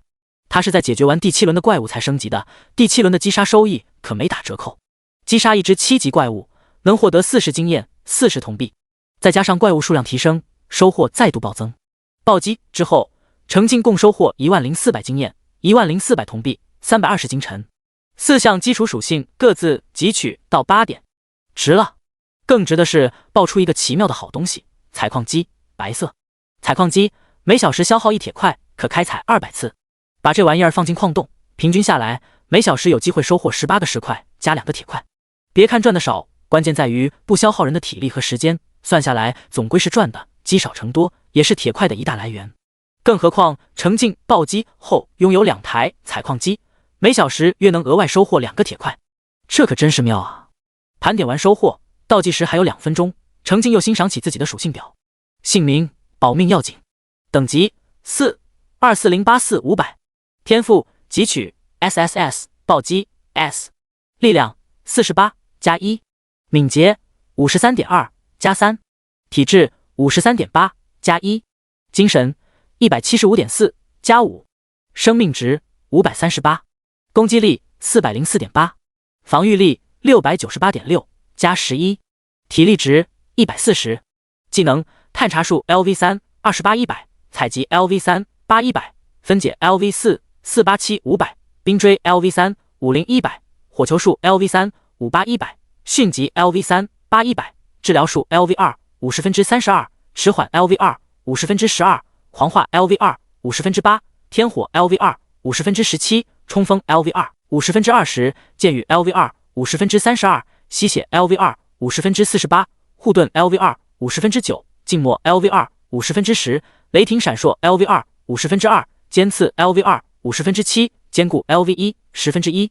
自由属性点1，领地等级2，安全塔等级3，钱包7金32银24914铜，装备软靴、力量指环、晨曦之链、洞洞帽、恐惧之杖、丝质长裤、丝质上衣、清醒之戒。背包烤鱼 X42，斧子 X1，锋利长枪 X1，铁胎弓 X1，铁剑 X10，木弓 X5，木剑 X220，丝质长裤 X1，丝质上衣 X1，银质水杯 X2，采矿机 X2。7轮怪物狂灾扛下来，可算是把程静的基础属性和钱包都给喂肥了。第60章，想再战300回合。程静将自由属性点投给力量、补齐，喜滋滋的欣赏着属性表，就算止步于接下来的第8轮，今晚的坚持，包括重生3天来的努力，也都值了。这3天，程静不仅获得强大的天赋，积攒下强劲的实力和丰厚的家底，还有很重要的一点，重塑了自信。今天早上还是听闻怪物狂灾就色变的他，现在已经不再畏惧下一次怪物入侵。他相信自己的实力增长的比考验更快，到时候他肯定能坚持得更久。休整时间结束，游戏弹出熟悉的通知，祝贺程静通过第7轮，即将迎接第8轮怪物狂灾。程静看了一眼就关掉，全身心应对即将到来的冲击。电视节目里的嘉宾们也只是看了一眼，就平静地继续先前的话题。5分钟一封通知，5分钟一封通知，他们都讨论烦了，实在无话可说，干脆在主持人的带领下交流起给新手的游戏玩法建议。周上喝粥和常见之风围着主持人，手把手的教真小白主持人操作游戏。周上喝粥坚持认为应该砍树收集木材，开局不入树等啥呢？常见之风则拍着胸脯保证能教会主持人如何无伤打怪。主持人脸上挂着感兴趣的表情，实际操作很随意，吆喝着就热热闹闹的冲一只1级绿蚁怪而去，结果躲闪的漫不经心，连续被绿蚁怪攻击了2次，游戏人物就死亡了。主持人死的实在太快，常见之风甚至没来得及救场，笑容尬在脸上。活动外的死亡可不免除惩罚，主持人的账号立刻被强制关闭，暂时无法登录游戏。主持人心底并不在意这次失败，还用自己的倒霉遭遇开玩笑，提醒观众们在玩游戏时要小心野怪。接着主持人将话题打给常见之风，请常见之风介绍平时都是如何训练以提升游戏操作能力的。周上喝粥略感无语，左右看看，大刀难耐和什么豆都在干各自的游戏，并没兴趣参与闲聊。常见之风倒是正经自如，和主持人交流的有来有往，与电视中轻松愉快的节目氛围形成鲜明对比。电视外的程静表情严肃，神色凝重。倒计时一结束，程静眼睁睁看着死亡之门再次扩大，8级野牛怪以1秒8只的恐怖频率冲出漩涡。这边程静射出的剑罡击杀4只野牛怪，那边漩涡前已经聚集起12只。这个速度，程静心有所感，这一轮恐怕难了。得，多坚持一会儿是一会儿，多击杀1只是1只。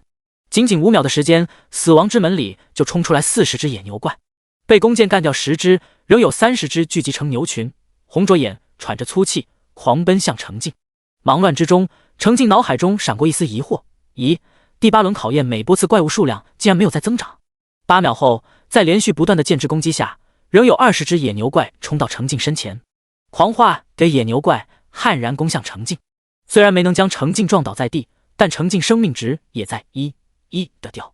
程静放任20只野牛怪攻击自己没理会，是因为远处的死亡之门前，第2波次40只8级黑甲虫已经完成集结，且发起进攻。但这仍不是重点，真正的重点是第3波次钻出漩涡的是7级小伏怪。在当前冒出来的怪物都不能破程静防御的前提下，攻速最快的小伏怪威胁最大。于是程静的弓箭没对准野牛怪，优先攻击小伏怪去了，且攥在手里的雷霆闪烁也砸给小伏怪。可这一轮怪物集结的太快了，40只小伏怪只用了5秒就完成集结发起进攻，根本没多少时间留给程静攻击。抛弃被程静干掉的20只同伙，20只完成集结的小伏怪在空中划出黑色长线，直接超车还在中间慢慢爬的8级黑甲虫，只用了3秒多就冲到程静近处。小伏怪一到，战斗的关键节点就到了。程静开启狂化 LV2，10秒内全属性提升 6%， 开启迅疾 LV3，10秒内敏捷提升 10%， 再开启坚固 LV1，20秒内防御力提升 5%。 叠好全胜状态，程静甩出火球术、尖刺，各干掉1只小伏怪。冰锥减速，聊胜于无。天火因为攻击范围不能移动，被小伏怪轻松躲掉，烈焰只着烧到2只野牛怪。至此20只野牛怪，12只小伏怪形成对程静的围攻。程静换上锋利长枪，每一枪刺出都是1只小伏怪，他再次选择优先解决这种讨厌的家伙。毕竟野牛怪体型过大，一次最多也就3只能撞到程静，这么半天才消掉他24点血。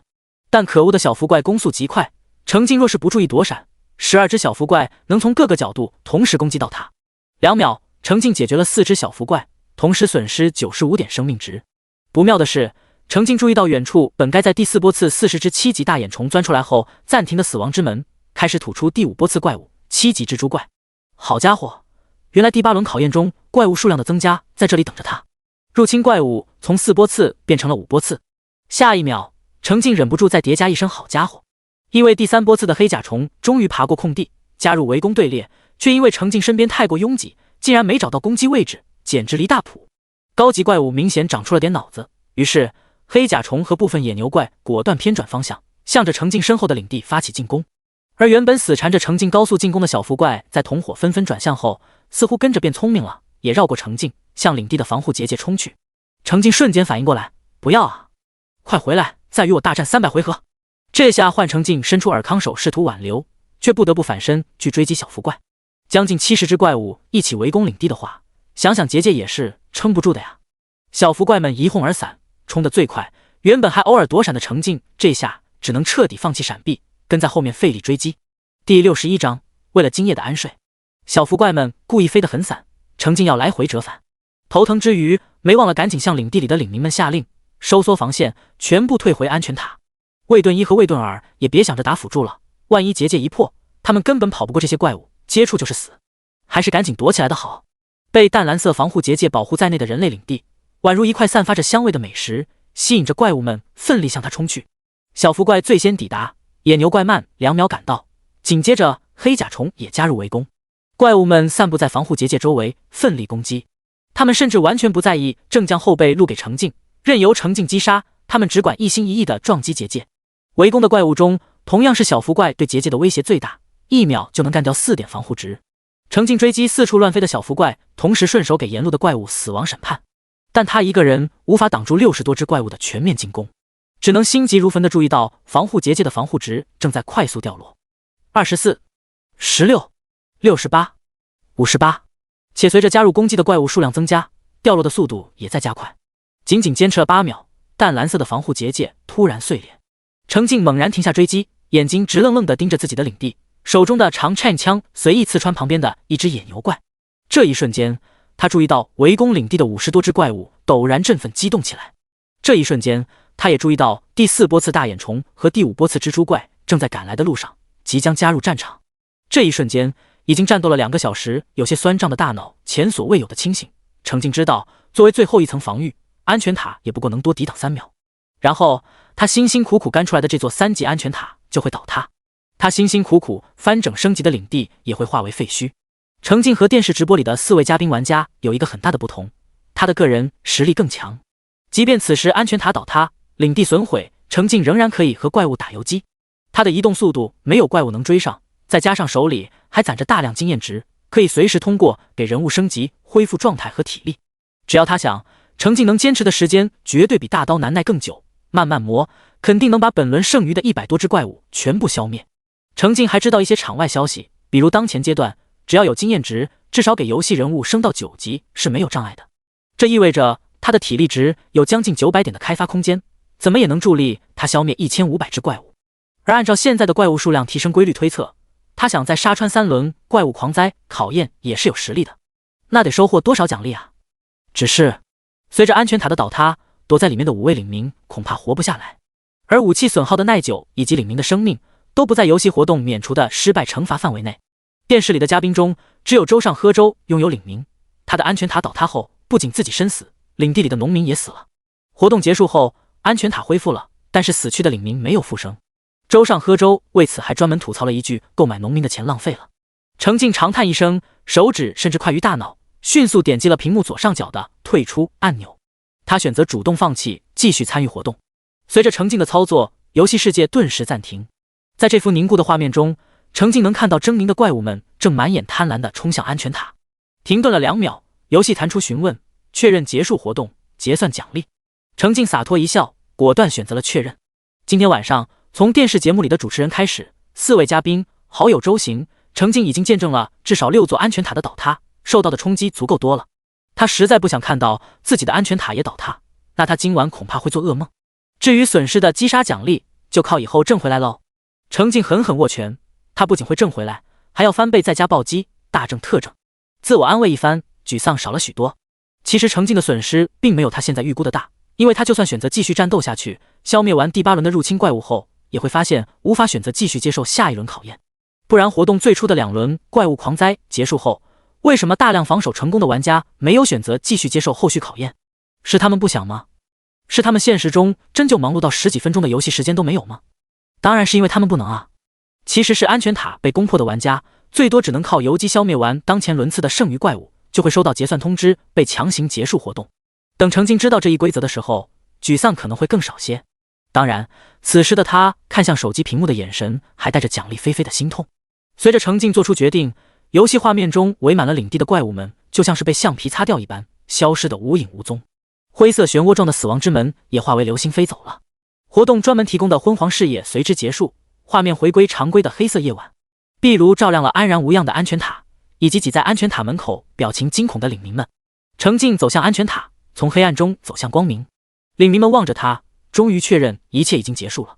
立时欢欢喜喜地跑出来迎接他们的领主，簇拥着将程静扶回安全塔2楼。程静游戏人物的体力其实还很充沛，只是他本人的手指实在太累了。好在不用他怎么操作，游戏人物就顺顺利利地躺回自己的小床。游戏随之弹出提示：恭喜玩家保命要紧，完成7轮怪物狂灾考验，获得本次游戏活动第1名。奖励：金币+7，金尘+70。程静刚看到游戏奖励，接着就看到独属于自己的提示：金币+7，金尘+70，触发暴击。还好薅到暴击了，不然心情肯定得更郁闷。随着程静的退出，这场牵动了夏国乃至世界几十亿人目光的游戏活动终于宣告结束。所有正停留在游戏界面的玩家收到了统一通知。第62章，榜上有名战鳌头。游戏中弹出强行阅读1分钟无法关闭的通知，玩家请注意，末日再现全民活动怪物狂灾正式结束，战果正在统计，贡献排行榜正在生成，突出贡献奖励正在安排，战备商店即将开启，限时20分钟选购。之后游戏将进入停机更新状态，群星将见证我们的再次相会。加油，保重！重生后遇到的第一次怪物狂灾总算安然度过。程静一直紧绷的神经终于放松，就接收到了来自手指的强烈反馈，僵硬又疼痛。他缓缓活动着手指，除此之外也就眼睛动一动，期待地看着游戏，等待属于他的突出贡献奖。以他的战绩，拿最多的奖励不过分吧？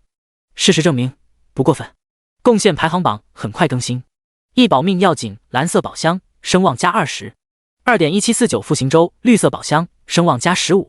3圣光卢卡斯，白色宝箱，声望+10。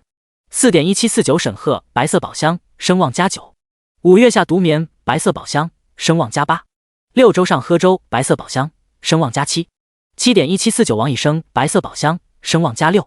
8永夜大帝，白色宝箱，声望+5。9大刀难耐，白色宝箱，声望+4。10都给野爬，白色宝箱，声望+3。程静看着这份简陋中暗藏荣耀的排名，脑袋上冒出一个大大的问号。上辈子他也是围观过几次贡献排行榜的，大都显示的是正正经经的本人真名。现在这都是些什么奇奇怪怪的？总不会是因为他起的坏头吧？不能吧？他哪有那么大的影响力？肯定是老二干的。贡献榜前10人中，卢卡斯和永夜大帝是程静曾经听说过的强者，果真在末世前就建立起优势。排在第2的复兴周，应该就是和他一起通过第4轮的强者，而且是前世听说过的那位大神本人的可能性继续提升。只是他的名字前面怎么多了个1749？排行榜上竟然还不止一个人有这个标记。程静第一时间想到那个陆上最强组织，果真如此的话，在榜单未显示的部分，类似的名字可能会更多。周上喝粥和大刀难耐正是参加电视直播节目的2位嘉宾，倒是排在第5和第10的2位玩家程静完全不曾听说过。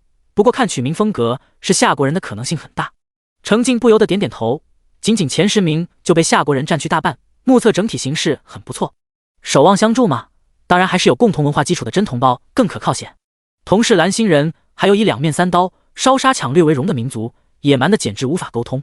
榜单能扬名，榜上有名的玩家都收获了声望值，只是这个声望奖励没触发程静的暴击天赋，没让他薅到。除了名，随贡献榜单一起下发的还有更实际的奖励。榜上有名的10位玩家，每人额外获得一个宝箱。程静的宝箱是蓝色的，复兴周的宝箱是绿色的，之后8人的宝箱都是白色的。程静点击一下自己名字后面的小宝箱标志，一个散发着淡淡蓝色光芒的精致宝箱出现在屏幕中央。如今涉及到运气的事，程静都会诚心祈祷。只是他现在太累了，而且时间紧张，干脆只是洗了把手，然后就点开宝箱。光芒闪过，亮闪闪的奖励出现在程静面前，是一个称号和一件蓝色品质的物品。本来的奖励应该是称号中流砥柱以及原之精华蓝色，好在暴击天赋这次够给力，加持过后程静的收获翻倍了，获得2个称号中流砥柱1、中流砥柱2以及2颗原之精华蓝色，程静犹如回光返照般振奋起来。中流砥柱1佩戴后每小时额外恢复 10% 的生命值，中流砥柱2佩戴后每小时额外恢复 10% 的精神。妙妙妙！拥有汲取天赋的程静最适合按百分比计算增幅的称号，太实用了，他立刻给自己佩戴好。这期间，程静还抬头看了眼电视，粥上喝粥，打开白色宝箱后，获得的是称号中流砥柱2和一个白色技能，大刀难耐的则是中流砥柱1和一个白色戒指。两人纷纷吐槽游戏主办方的磕碜，就这么点奖励，还好意思专门用一个宝箱装起来。程静笑笑，将目光投向原之精华。原之精华蓝色，食用后可轻微提升生命层次。这是一种程静隐隐听说过的珍贵宝物，他甚至不知道具体有什么作用，只是听说永洛大陆的人都很追捧这个东西，为此甚至会主动接触他们这些异乡来客，因为他们获得的奖励里相对容易出现这个宝贝。在这里，蓝色并非指原之精华的品质，而是指大小。程静现在拥有的是2颗樱桃大小的原之精华，看上去就是2小团绿色的液体，随着程静转动视角，隐隐有光彩流溢而出。真迷人啊！迷到程静不顾手指的抗议，来回翻转欣赏。不过他暂时不准备使用，手指点击有什么意思？这种传说中的宝贝，不亲自见识见识太亏了。转移走程静注意力的是战备商店的开启。这座只有在怪物狂灾后才会出现的商店，是限时的，只给拥有金尘的玩家20分钟选购时间。先前活动里击杀怪物收获的金尘是战备商店专属货币，其他金银铜币在这里都没法用。战备商店里的商品少而精，似乎是检测到玩家的钱包。商店内此时解锁了白色和绿色2种品质的商品，按照装备、技能、辅助分为3个区域，每个区域内不超过30件商品。其中白色品质的商品售价大都在60-200金尘之间，绿色品质的商品售价大都在500-900金尘之间。这意味着全场可能只有程静买得起绿色商品。对于大部分玩家来说，绿色品质的宝贝只能是看着过过眼瘾罢了，白色品质的也就将买到1-2件。这样一看，给的20分钟选购时间完全是用来眼馋人的。程静也眼馋啊！第63章今夜陈公子守井。程静第8轮虽然没通关，但也击杀了72只怪物，收获了相应的击杀奖励。暴击后共获得4560经验、4560铜币以及144金尘。汲取到8点敏捷属性、5.6点力量属性以及0.8点体质属性，再加上之前7轮考验的收获，程静最终收获的金尘应该是最多的，共有1564个。程静自然优先去浏览绿色品质的商品。装备中有各式各样的武器、防具，大都增加不少属性，客观上讲是很不错的，但对程静来说性价比很低。在他手里，便宜的木剑也可杀敌，何必换铁剑？欣赏过装备区的商品后，程静又去辅助区浏览起来。期间，他的目光被售价800金尘的天赋石绿色短暂的勾住了，但最后还是拔走了目光。不行，不能再赌了。主要是绿色品质的天赋石出货的概率太低了，这个时候给他个1级、D 级天赋带来的增益会很普通，性价比低。如果卖的是紫色品质的天赋石，程静说不定还真会掏空钱包再赌一次。当然，掏空钱包，他手头这点金尘也买不起，就另说了。售价500金尘的时空石先暂定放入购物车，听说这是领地升5级的关键。150金尘的白色品质预警塔图纸也很必要，这东西类似于雷达，真身处末世，安全塔得配备这个建筑，晚上才能睡安稳觉。采矿机白色，售价200金尘，如果能多来几个一起开矿就好了。还有售价400金尘技能升级时绿色，能将一个程静已经拥有的白色品质技能晋升为绿色品质，也是他势在必得的。其实辅助区内更多的商品是有着增加属性效果的宝物，对于真正的新人很给力，但恰好不是程静看中的。即便如此，他也挑花了眼，赶紧将重点放到技能区。绿色品质的技能都很诱人，但价格也很惊人。在物理系技能和法系技能之间，程静目前偏向增加法系技能。不少物理系的技能很强大，但大都体现在临时提升属性方面，这对程静来说反倒不如直接打出伤害的法系技能实用。可法系技能目前最大的限制是冷却时间长，在激烈的战斗中是个硬伤。程静只能考量，如果他拥有的法系技能足够多，战斗大概可以更连贯些。程静在技能区流连了1刻钟，终于做下决定。土剑绿色，每消耗2点精神可以制造1道土箭，对单个目标造成精神 x2点伤害，最多可同时制造10道土箭。攻击距离20米，冷却时间30秒，售价750精神。这个土的技能在威力、攻击范围等方面都比不上同为绿色品质的雷霆闪烁，却是整个技能区冷却时间最短的技能，它的价值可能就体现在冷却时间短这方面了。而且技能的内容比较适合程镜，可单攻、可群攻，打出的伤害以精神属性为计算基础。只是这么一个技能就够贵的，想再买一个的话，程镜把挑花了的目光收回来，剩下的金尘似乎刚好可以买2块技能升级时绿色。在金尘不够的时候，升级时比直接买绿色技能要合算许多，唯一的问题是晋升的偏向可能会有点不确定，如此就要花费1550金尘，身上只剩下14金尘。技能区其他亮眼的技能和辅助区那些实用的宝贝，就都要跟程镜说拜拜了。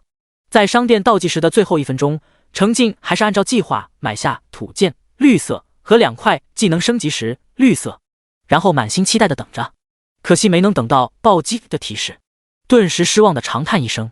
程镜先前就期待许久，想知道在商店中购买商品能不能触发暴击天赋，现在确认了，不能。好在这也算是在他的意料之中，毕竟这2天氪金在宝石商城购买时也没能触发。程镜逐渐总结出一条规律，有主之物似乎不会触发暴击，比如商店里的商品背后肯定是有货主的，一手交钱一手交货，人家仓库里的货物不会平白多给他一份，反倒是砍树、开采、击杀这些活动中的收获，主人没法表达拒绝就能触发暴击。这样一想，刚刚结束的怪物狂灾活动最后发放的宝箱奖励也能触发暴击，这点就很有意思了。那些奖励原本是无主的吗？这想法只在程镜脑海里转了一圈，就被他抛开不管。暴击天赋虽然是他的，但他还真没法控制。对于无法控制的事，还是不多想不多管了，不如多看2眼琳琅满目的商品比较养眼。战备商店果然在开放了20分钟后关闭，根本不顾还在商店里来回流连的程镜没看够，堪称强势又赶氪。程镜擦擦口水，等着他继续攒金尘，下次再买爆。随着战备商店一起关闭的，还有末日在线游戏。游戏直接强行关闭，把所有在线玩家都弹了出去。程镜连点数次游戏图标，都只得到游戏正在停机更新的提示，无法登录。他都没来得及学习新技能。诺儿扔开手机之后，程镜有一瞬间的茫然。这3天忙忙碌碌的干游戏，有个目标在前面吊着，他反倒很充实。现在游戏停机了，他一时之间竟不知道该干什么了。恰在此时，程镜打了个哈欠，他干脆起身给自己热了一盘饺子当宵夜，边吃着边看电视上直播节目收尾。节目中除了主持人之外，4位玩家嘉宾手里都有金尘，也就是多和少的区别而已。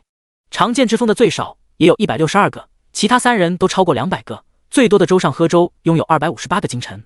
白色品质里最好的商品可以随他挑，稍微普通一点的他可以买下2个。最后周上喝粥买了一个采矿机，看来他也发愁缺铁块。大刀难耐买了一个防御塔图纸，看来他对安全塔防护值不足有了心理阴影。剩下的金尘则又买了心仪的装备。嘉宾们热热闹闹的商量半天，各自买了看好的商品，然后一起被弹出游戏。这下子不仅游戏活动结束了，就连游戏都彻底结束了。第64章，注定难以安眠。得到游戏停机的消息，主持人大喜，这档临时安排的特殊至极的，却连台前幕后人员都不是很清楚真实目的的直播节目终于可以结束了。他在台上已经煎熬许久了，全靠职业素养撑下来的。主持人语气欢快地念着道别词，和嘉宾们一起挥手与观众道别。程镜关掉电视，摸摸吃饱的肚子，起身伸了个懒腰，然后洗了个舒舒服服的热水澡。手机果断开静音，把自己摔进被子里，下一秒直接睡去。3天没休息好，庞大精神压力带来的疲惫一起涌上来，就算是明天要来洪水都不能阻止他秒入睡，更何况明天来的还不是洪水。但是似乎重生的代价就是不能好好睡觉。很快，还没睡饱的程镜被叮咚叮咚的门铃声吵醒了。他睁开眼回神，看了一眼手机 的，还不到凌晨2点。程镜气势汹汹地起身走向大门，今天甭管是谁敢打扰他睡觉都得死。结果门外是看上去比程镜更生气的周行。程镜！门一开，满头大汗的周行闯进来，推开程镜就先去冰箱里翻了一瓶可乐灌下去，并在程镜质问他扰人美梦之前，周行先声夺人：你小子什么时候失踪不好，这时候玩失踪？老子大半夜狂蹬了半个小时才骑过来，这一次你就算叫我一声爹，那都不够。程静看了眼墙上的钟表，确实是凌晨1点40，这玩意儿是在发什么疯？没搞清楚情况前，他决定先退让一步，大半夜的都睡觉呢，别吵吵，声音低点。呵，也就你小子还能睡得着。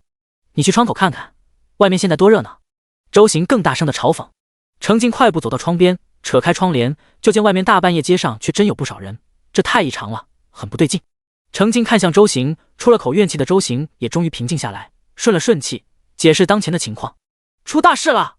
晚上11点的时候，活动结束，游戏不是不能玩了吗？没想到12点的时候，官方突然发公告，要开展什么什么演习，反正重点是允许普通人到指定地点领取武器。热武器？是尼玛的真枪！而且末日在线，游戏玩得好的人优先领取。我当时就惊呆了，想找你聊聊，结果打你100个电话都没人接。我也不敢确定这事儿是真的假的，就一直关注着。然后凌晨1点的时候，咱们本地发布也出公告了，这事是真的，还公布了50个具体的领取地址，去了就能领到枪。周行说的时候盯着程静，结果程静是满脸震惊到反应不过来的呆愣。周行只好压低声音继续道：我有个同事说有内部消息，建议最好去领到武器。怎么着，兄弟，走不？好，等我穿个衣服。程静愣愣地回了一句，起身去用冷水洗了把脸，带着周行下楼，推出自己的小电动车。周行在前面骑，程静坐在后面看手机。半夜3更的，路上却不时有车和人走过，每个人脸上的表情都很怪异，似乎是一种压抑不住忧虑的兴奋。程静没去网上找消息，直接去看了游戏群。果然2个攻略群都刷屏得很厉害，好在有管理员将情况专门总结成公告，先行者3群还有专人负责私聊发给程静。重大通知，加粗加红，今夜到各地指定地点领取武器时，本群群员有特殊领取资格，请在领取时主动出示证明，详细情况可添加管理员咨询。郑重声明，非玩笑非欺诈，请各位慎重对待。而群聊内容里已经有群友在炫耀自己领取到的枪械照片，看上去激动的都不会打字说话了。程静连忙私聊管理员询问详情，对方先前给他打了好几个语音电话，试图唤醒他，此时也没废话，直接发给他一个武器汇总文件，文件里的武器随便挑，只要你能随身带着就能领走。如果领取不到，到时候现场私聊我会解决。甩下一句霸气的宣言，对方又连甩几个文件和游戏攻略，遁走了。程静翻看着武器目录，只觉得胸腔里似乎有一团火焰熊熊燃烧起来。在距离末世降临最后的倒计时里，官方竟然破釜沉舟，做出如此重大的决定。和平时期发放枪支弹药，如此行的事释放了一个石破天惊的鲜明信号，带给普通民众强烈的震撼，足以让民众对接下来可能会遇到的各种情况提起最大的警惕和戒备。程静也看到了凌晨时官方发布的正式公告，虽然公告里轻描淡写的表示这只是一次常规应急防灾演习，愿意主动配合参加演习的居民可以抵押身份证件领取到武器，但需在24小时内归还。但没有一个夏国人会只看字面意思，这个民族数千年来历经苦难，安不忘危早已深入骨髓。没有人会认为官方闲得没事干，举行这种看不到成效反而有一大堆隐患的演习，而且还是半夜临时通知，允许全民配枪，要么就是大洋对面打过来了，要么就是……难道真的要末世了？先前白天在网络上大肆流传的末世预言说，此时再度被提起，线上线下都在疯狂传播，越来越多的普通人隐隐焦虑起来，末世不会真的要来了吧？会是什么形式的末世？丧尸？天灾？怪物入侵？哦，对，可能和末日在线游戏有关，官方之前专门发倡议书，让大家去注册玩游戏来着。此时不知道多少人拍着大 X 腿后悔，之前怎么就没把倡议书当回事呢？好在游戏虽然暂停运行了，但网络上各种攻略都在，有图有视频，有直播回放，有文字讲解，所有相关内容全部爆火，部分精华攻略帖更是标出了数千万转载收藏，数十亿阅读。先前霸屏电视台的特别直播节目也放出了精彩回放，剪辑掉大量主持人的无用废话，将几位嘉宾应对游戏活动时的精彩表现着重突出。总之，整个夏国似乎都醒来了，连夜在为未来做准备。第65章，别开生面的考试。5分钟后，周行和程静抵达距离最近的领取地点强身体育公园，远远的还隔着2公里就有荷枪实弹的警卫封锁道路，维持秩序，所有车辆不许靠近，只允许步行。此时是凌晨2点，但放眼望去，临时竖起将附近照得宛如白昼的高大探照灯下，是密密麻麻的人头。新抵达的民众急切地想知道具体情况，却又不敢造次，因为前方先到的人似乎都低着头安静地看什么东西，没有人吵闹，正顺着护栏围起的蛇形通道在缓慢排队，肃穆的氛围影响到后来的人。程静和周行刚按照警卫的指挥排好队，就有志愿者抱着宣传册挨个发过来。程静接到手里是一本厚厚的实用手册，手册封面内部印制了一个可扫描的码，用各自的手机扫描，首先能看到一封来自官方的公告。公告内容正是对民众此时最大的疑问的解答。坦言官方于6月28日收到未知来源的警示信息，怀疑最近莫名出现的末日在线游戏与真正的末日有关，具体验证时间为今日2044年7月1日早上8点。经慎重考虑，决定给民众发放枪支用于特殊情况下的自保。若警示信息为假，民众需及时将枪支交还，严厉禁止在持枪期间随意伤人，若有违反，后续将承担法律责任。若警示信息为真，就是这本手册派上用场的时候。手册内容包含各种急救常识、普通病症的处理方法、基本的军事常识、作战方法、冷热武器使用方法、军事训练方法、基础的农业畜牧业常识、简单的工具制作、基础的烹饪方法等等，简洁实用又包含万象。附近明明聚集了数万人，但没有嘈杂，整体保持着安静，所有人都在明亮的灯光下临阵学习。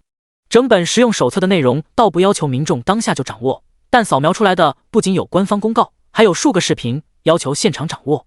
视频展示的是民众即将领取到的武器的使用方法，且注明在领取时将经历现场考试，若考试不通过，当场无法领取，只能再次重新排队参加考试。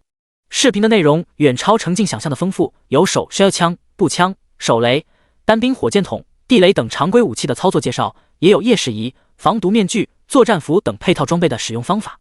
这些视频不仅是单纯的介绍武器，还简单介绍了一些战斗思维，比如如何进攻、合作、掩护、撤退、建立临时营地等等。当然，视频里也明确提到，普通民众只能领取到手枪。在末日在线游戏里，人物、安全塔或者领地等级达到1级的人可以申请领取步枪，其他武器有更高的申领条件，需要在末日在线游戏中有更高的游戏等级。想要领取，请向现场工作人员提出验证申请。至于游戏已经暂停运营了，如何验证等级的问题，程静也搞清楚了。此时点击那个熟悉的黑底红字游戏图标，自然是打不开的，只能得到游戏正在更新的提示。但如果账号所有者长按住游戏图标不放，就会展示出玩家的基础信息：姓名，保命要紧；等级4，领地等级2，安全塔等级3，一共就展示4行，全是关键信息。好在每行信息后面都有一个小眼睛的标志，可以将本行内容单独隐藏起来。程静把除了人物等级以外的其他3行都隐藏了，盯着等级4发了会儿呆。他有点摸不准，他这么藏人家能通过验证吗？不认的话，就只能暴露自己的游戏名了。对于暴露真名这件事，程静倒也没有想象中那么排斥，毕竟他上辈子就是顶着真名活动的。只是当时他只是个小卡拉米，没什么人在乎。而现在他的游戏名一暴露，他刚才获得的奖励不是20声望值吗？怎么感觉现实情况与声望数值很不相符呢？程静相信，只要他这个游戏名一展示出来，再配合等级信息，谁能想不到他就是拿到第1名的那个家伙？人家如果问他到底是如何遥遥领先通过7轮考验的，他该怎么回答？程静觉得已经可以开始考虑要不要主动坦白自己也是重生的了。至于放弃领取武器转身回家，程静挠了挠头，这个决定很难下。即便他用了3个月已经习惯亲身战斗和靠技能杀怪，但20多年根深蒂固的观念使得一把枪带给他心理上的安全感还是无与伦比的。万一枪能跟着他带到永乐世界呢？万一带过去真的有用呢？毕竟上辈子他就把手机带过去了，还是好好当了2天手电筒的。周行很亢奋，撞撞程静的肩膀，对他的踌躇难安表示理解，小声交流道：我的游戏有3级，至少步枪是稳稳到手了。操，没想到大学军训完了还有机会碰到真家伙，我现在好紧张。拿到枪不会走火吧？静哥，让我看看你的。程静长按游戏图标给他看。周行也不在乎被隐藏的内容，只关心程静的游戏人物只到4级，立刻放松不少。嘿，我跟你也差不多吗？程静点头表示赞同，绝口不提自己的等级4后面囤了多少经验值。周行知道程静最近给这个游戏投入了大量时间，如果进度没比他快多少，岂不是意味着他没落后太多？这么一想，自从看到公告之后，心生的巨大恐慌总算散去一些，多了2分底气。接下来2人排着队慢慢往前挪，同时各自学习视频的内容。前前后后的人大都也是如此，因为周围持枪的警卫太多了，末日可能到来的信息也太沉重了，赶在这个时候闹事的真不多。当然也不是没有，时不时就能听到远处有枪声响起。时间一长，次数一多，夏国人快速熟悉了枪声，不会再误以为是鞭炮声。为了避免信息不流通造成更大的恐慌，本地发布会及时将因情绪激动闹事而被处理的案例推送给所有人。第66章，垃圾专家误我。排队现场也有志愿者不时拿着喇叭来回宣传，通告远处发生的冲突，并警告排队的民众应该抓紧时间学习视频，考试难度很大。同时重申，在此关键时刻，任何扰乱秩序的人都不会被姑息，如果行为不当引起怀疑，就会被拿下带走。希望大家谨言慎行，不要浪费来之不易的机会。城境附近也有人被带走，是2男2女，4个一起来的年轻人。最开始是2个女人因为沉重的压力心态崩溃，哭着抱怨起来，越抱怨越大声。接着2个男人也不再忍耐，将手中的手册一摔，大声控诉起来。他们指责这么重要的消息，官方为什么不早点开诚布公地告知大家？上层的官老爷们只顾着自己，根本不管普通人的死活。就在2人企图煽动周围的人一起反抗，冲击体育馆抢枪的时候，被警卫一枪托砸在脖子上，直接倒地。然后4个人就都被揪出队伍，押走了。意识到警卫是来真的，这几人又慌了，可惜直接被堵住了嘴，利索拖走，没给他们狡辩的机会。程静和周行以及周围的人就默默地看着这一切，没人附和，也没人帮忙。要说周围的人心里都毫无埋怨，那肯定不是。不少人心里难免闪过各种想法，比如官方明明早就得到消息，如果早点告诉大众，他们肯定会更加重视那款神秘的游戏，而非把倡议书丢在脑后，完全不当回事。但理智回归，不论是出于对官方的理解，还是出于不能浪费来之不易的得到武器机会的想法，人群总体上保持了克制和沉默，这就够了。沉默着配合的民众排队前进的速度并不慢。过了一会儿，有志愿者举着喇叭来宣传先前被带走的4人的后果，他们将被拘留1日，无法领取武器。围观完这场闹剧，周行和程静对视片刻，周行突然伸手搭在程静肩膀上，低声叹道：“静哥，放心，我不怪你，我感谢你还来不及。想想你早就提醒我要好好玩游戏，我没当回事，你还反复提醒。哎，说不后悔当然是假的，早知如此，周行肯定会对游戏更上心。但他很清楚，正因为有好友的数次推荐，他毕竟去玩了，还氪了一把，他的游戏进度看上去也不差，已经足够了。人不能太贪心，别人没有义务为自己的人生负责。”说着，周行捶了程静胸口一拳，眼眶微红：“够了，好兄弟。”程静笑着回了一拳。在蛇形队伍排到一半的时候，出现第一道关卡。穿着统一闪光背心的工作人员一一查看每个人的游戏账号信息，然后将人群按照他们可以申请的武器进行简单的分流。这里即便布置了大量警卫，也仍然是冲突爆发最频繁的地方。为什么别人能拿到步枪，自己只能领到手枪？以一款游戏的等级作为凭据，是不是太儿戏了？即便早就收到通知，但真到了关系自己切身利益的关键时刻，还是有人心存侥幸，想闹一闹再争取一番。工作人员面无表情地重复给出解释：武器不足，按需分配。拿到更高级武器的人，同时承担保护他人、及时伸出援手的义务。解释时做出警告手势，再不配合，旁边虎视眈眈的警卫就要出手了。将民众的不满全部强行压下，自然是隐患重重。但现在最关键的问题就是缺少时间。如果到早上8点无事发生，那皆大欢喜，所有的矛盾隐患都可以等之后放松下来再慢慢梳理解决。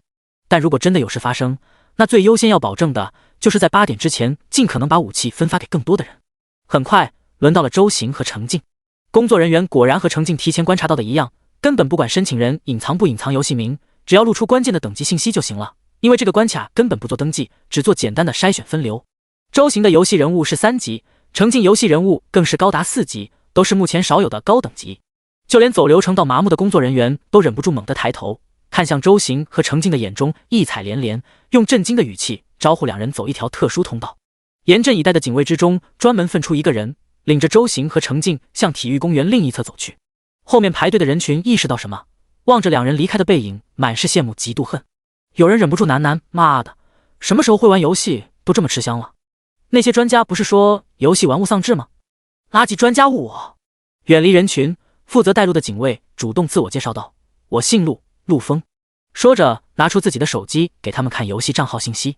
姓名2176陆峰，等级2，领地等级0，安全塔等级1。程静趁机问出他的疑惑：这个2176是什么意思？所有现役警卫的游戏账号格式都是特定编号加名字，这是为了进行简单的区分和识别。如果……陆峰深深地看了程静一眼，继续道：“如果末世真的降临，有需要可以尝试向以这种格式命名的人提出请求，比如先前在贡献排行榜上的1749复兴州1749沈赫和1749王以升。当然，也要保持警惕，到时候我们的人能否全部保持纯洁可靠，也需要进行甄别。接着，陆丰传送给两人各一份文件，解释道：“这份汇总里的武器装备都可以给你们提供，只要你们能背得走。”陆丰发来的文件里有文字介绍和相应图片，按照武器种类划分大类，每一个大类里又有参数不同的多款武器可供选择。程进和周行看得两眼冒光，只要两人发问，陆丰就会对他们感兴趣的装备进行简单的介绍。当然，说着话，三人也走得不慢。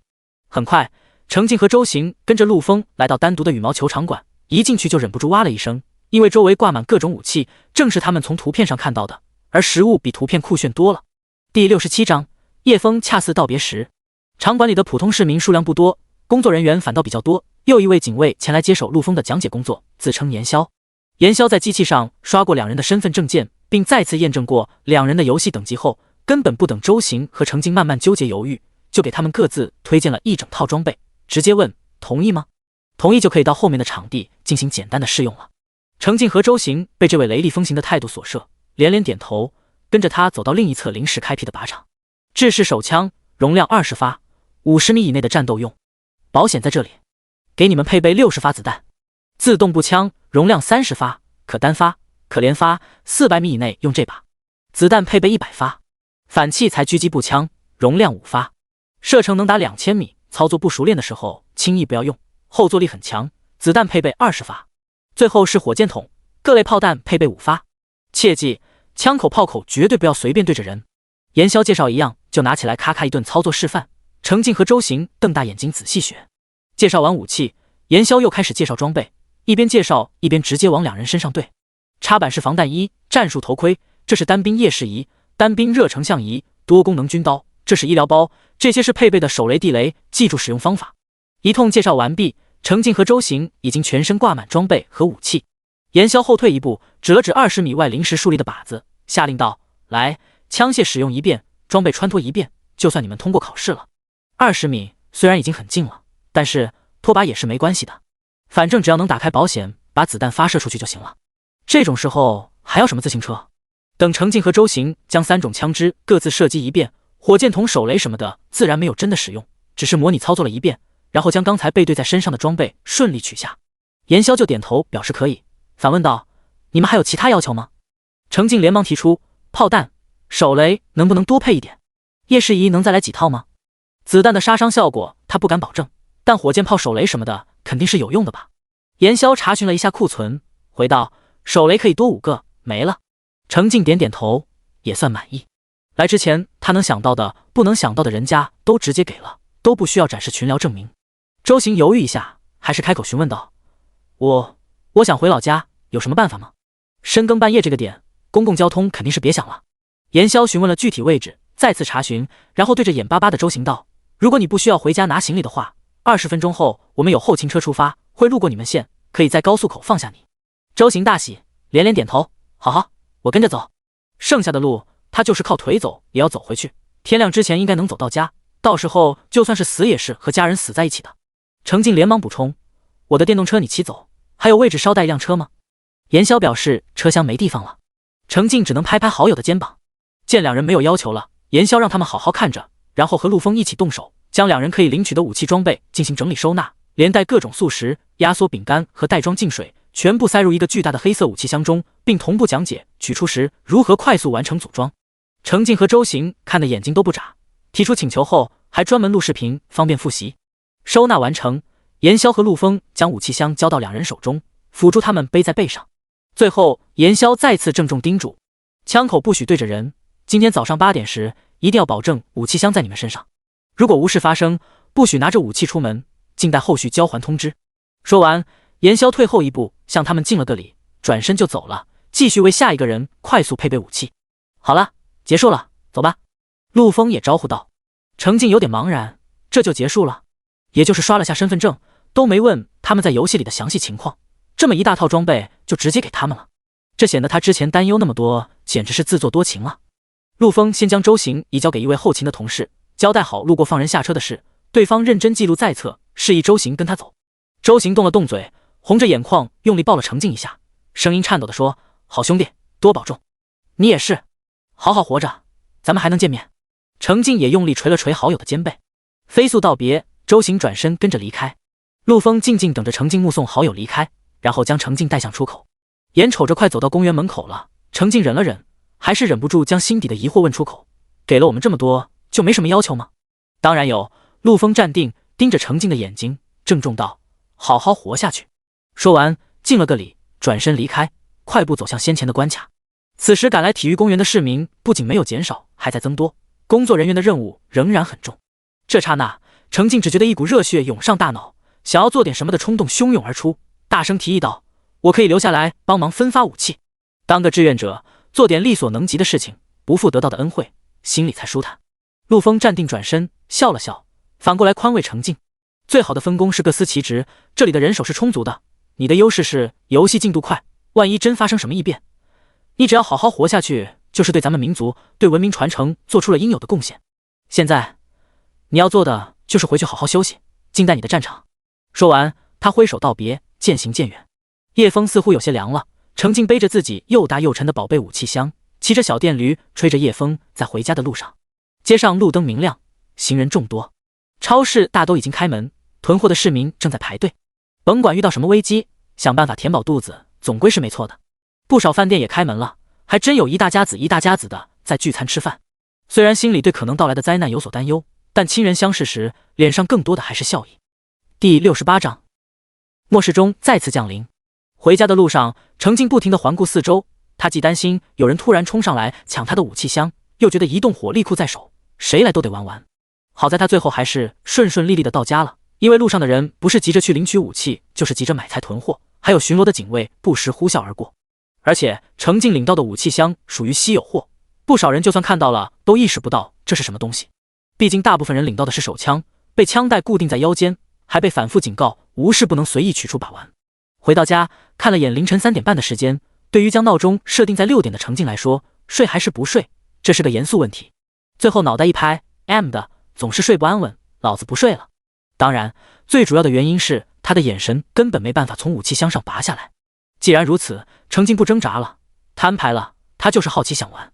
顺利说服自己，程静激动地搓搓手，将武器箱打开，一一组装，像模像样的模拟使用，自己动手彻底整理了一遍。虽然远没有人家专业人士利索，但好在6点前，他还是欣赏把玩过一遍后，又将大部分武器顺利收纳回武器箱。然后，程静按照原本的计划收拾自己的家。这套老小区的破房子承载着他多年的生活记忆，最后用手丈量一遍，整理出一些要紧的东西，尝试带走。7点钟，明明是工作日，明明天色已经大亮，但路上反倒没有人，人都在各自家中静静等待着。楼下的早餐店也没开，好在程静前一天晚饭打包了2盒饺子，夜宵吃了1盒，此时再拿出1盒，用平底锅一煎，就是喷香的煎饺。虽然煎饺配汽水有点不搭，但没关系，煎饺好吃，汽水超甜，吃饱喝足，心情平静。程静最后开始整理自己，先前的3天，他在干游戏的间隙其实购买了不少物资，都是准备今天尝试带到永乐世界的。首先是一些常用的消炎药、止痛药、抗生素等药物，接着是指南针、镁棒、净水片、手摇发电灯等户外用品，还有调料、卫生纸等生活用品。程静在商场和户外用品商城里都备齐了。他自己买的多功能刀明显没有国家发的质量好，弃了。在冷兵器藏品店买的一把唐横刀被程静带上。程静将准备好的衣服收拾出来，先穿一层柔软舒适的夏季棉质居家服，用胶带夹带满满的物资，再穿一层迷彩作战服，继续夹带。套上防弹衣，外面再套专门买来的大款运动冲锋衣，填满口袋夹层，使劲塞，塞得臃肿不堪后，最外层又裹了个超大款的可以充当被子的羽绒大衣。这么一番折腾下来，程静又累又热，大衣和冲锋衣敞着怀里一边抱着狙击枪，一边抱着火箭筒，头上挂着夜视仪，背后背着武器箱，脚上蹬着军靴，总算是整理好了。程静就像一只臃肿笨重的大熊，紧紧搂着自己的家当，坐在客厅地板上，安静地盯着钟表，一分一秒走到了夏国时间7月1日早上8点。在不知道多少人紧张的等待中，咚一声巨大的钟声响彻每个蓝星人的脑海。下一秒，程静眼前一黑，昏了过去。他隐约感觉自己处于半梦半醒之间，在温热的水流中穿行，似乎很舒服，又似乎很疼痛，似乎过了很久，又似乎只是一个短暂的眨眼。程静清醒过来，睁开眼，程静第一眼看到了储物矮柜，木质的柜体隐隐有银色花纹镶边，看着可比身下硬邦邦光秃秃的木板床精致多了。程静心情复杂地叹了口气，确定了，对他来说，末世再次降临了。他又被投放到了永洛世界，好在这次睁开眼面对的不是四面漏风的茅草屋，而是他亲手升级布置的3级安全塔2楼，储物柜里满满的都是他积攒下来的资源。回过神，程静开始查看自己的情况，这一清点可把他心疼坏了。原本费劲套在身上的5层衣服，如今只剩3层：居家服、作战服、防弹衣。贴身携带的小件物品被带了过来，包括用胶带绑在腿上的药物、军刀、净水片等等。但包括军大衣、冲锋衣在内的2层衣库和大量生活物资，不知道飞到哪个天外去了。作战服的裤口袋里一共塞了6颗手雷，以及20发狙击枪子弹，包括10发普通弹和10发穿甲燃烧弹，顺利带过来了。怀里抱着的狙击枪、火箭筒也带了过来，可惜火箭筒的炮弹只爆了1颗，后悔。腰间别着的手枪自带20发子弹，头上顶着的夜视仪，肚子里揣的医疗包，胸口揣的实用手册和家人照片也带了过来。但除此之外，他硬塞进去满满物资的武器箱，以及绑在武器箱上价值2万的唐横刀，全都不翼而飞。真亏啊！程静之前就是担心不和身体接触的东西带不过来，才冒险把最心仪的狙击枪和火箭筒抱在怀里。结果背在背上的物资真没给他，就连穿在身上的衣服都能给他削2层，真抠啊！一边痛心，一边将带来的武器整理好，身上各种小件物资都取下收纳好。程静安慰自己，算了，已经比上次强多了，不能太贪心。还是切。清点完从蓝星带来的土特产，程静的注意力转向永洛世界。在木板床的床头位置，整整齐齐摆放着一套新手送的麻布衣物和游戏时期被程静使用的各种装备。程静的手腕上圈着一个黑色圆环，这个是最关键的。从功能上来看，这圆环相当于随身电脑、随身储物戒指，被叫做脑机。他们这种被投放到永洛世界的来自其他星球文明的人被称为异乡来客，每一个异乡来客都会配备一个脑机。程静伸手去触碰黑色圆环，只见一道银白的流光绕着圆环闪烁了一圈，绑定他的脑机顺利启动。圆环上方弹出一个手机大小的透明光屏，目前只展示着一条信息：欢迎保命要紧，程静先生。第69章，正经玩家的名字。程静轻轻一用力，圆环就被拽下来。这玩意儿的科技玄幻含量都高得惊人，用法很多。比如程静捏吧捏吧，圆环就变成一个小巧修长的镜架，被他架在左耳，前端贴在太阳穴上。脑机本身几乎没有重量，贴在脸上毫无异样感，激烈的战斗也不会掉落。这种模式下，脑机被激活使用时，光屏会直接出现在程静的左眼前。COS 一下贝吉塔的战斗力探测器完全没问题，还更酷炫。程静激活光屏，左眼前方出现镜片大小的半透明屏幕，展示内容的同时也不影响他看向外界的视线。只要程静愿意，这光屏完全可以呈现粉色。不过他还没有那么时尚，暂定低调的浅棕色。COS 一把墨镜。目前光屏内容的布局和之前游戏时有些相似，左上角是人物属性，下面是背包，在下面是技能，其他地方空白，简单明了。可以直接意识操控，也可以伸手一拽，将光屏凭空拽大，手动点按。实际上这些内容甚至可以直接出现在脑海里，所以才成为脑机。但程静本人更习惯利用体外的光屏做展示载体。程静先查看自己的属性，属性值漂亮的很熟悉，让程静彻底放下心。握了握拳头，激动的程静在狭小的安全塔里来回跑了2圈，可惜思维还有些不适应目前的身体状态，一跑很容易撞在墙上，不能毁了自己的安全塔。程静默念，然后安分站定，查看背包。目前30个的背包里，除了一直携带的物资，还静静躺着游戏活动奖励的2颗原之精华，蓝色，以及买来的土剑，绿色，2颗技能升级时，绿色。程静取出1颗原之精华，亲自拿在手上欣赏。现实中看，这团被透明薄膜包裹起来的绿色液体，随着手指轻微晃动，光彩流动间更加迷人。身体里产生一种莫名的渴望，仿佛每个细胞都在呐喊，吃掉它。就在程静着迷时，又是一声咚的钟声出现在脑海中。好在这次轻了很多，接着一个充满威严的声音响起：永洛世界，欢迎各位来自蓝星的异乡人，这里是末日游戏场，警惕来自黑暗的怪物。你们将拥有3天的新手保护期，请珍惜利用。第5天将会迎来第1轮怪物狂灾，建议尽快升级安全塔，警惕黑夜。16岁以下的少年，65岁以上的老人将于3个月后投放。群星赐予你们祝福，加油，保重。从醒来到现在，大概有3分钟的适应时间。在这3分钟里，被投放而来的蓝星青壮年是不会遇到危险的，可以尽情对自己的处境表达崩溃，释放情绪。而当这个声音出现后，也宣告着充满危险的末世正式到来。比如先前被莫名力量隔绝开的怪物，就可能会因为崩溃的人类发出鬼哭狼嚎而注意到初始茅草屋里新鲜的肉食。而对于程静来说，就是他的光屏上接连刷出3条新提示：恭喜本村村民保命要紧率先升到1级，本村聊天功能已开启，奖励声望值+1。恭喜本村村民保命要紧安全塔率先升到1级，本村交易功能已开启，奖励声望值+1。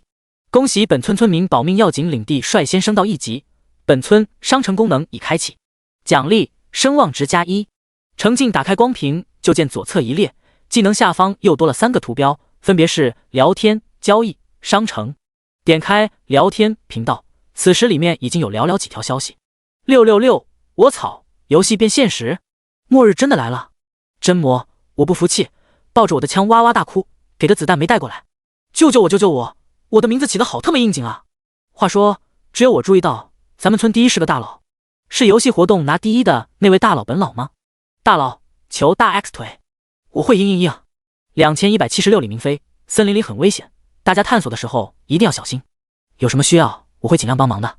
发言冷冷清清的原因是，聊天频道最上方有一个数字11-1000，这意味着目前只有11个人，因为提前玩了游戏，末日在线，将人物升到1级，可以在聊天频道里发言，而且每次发言还有1分钟时间的间隔。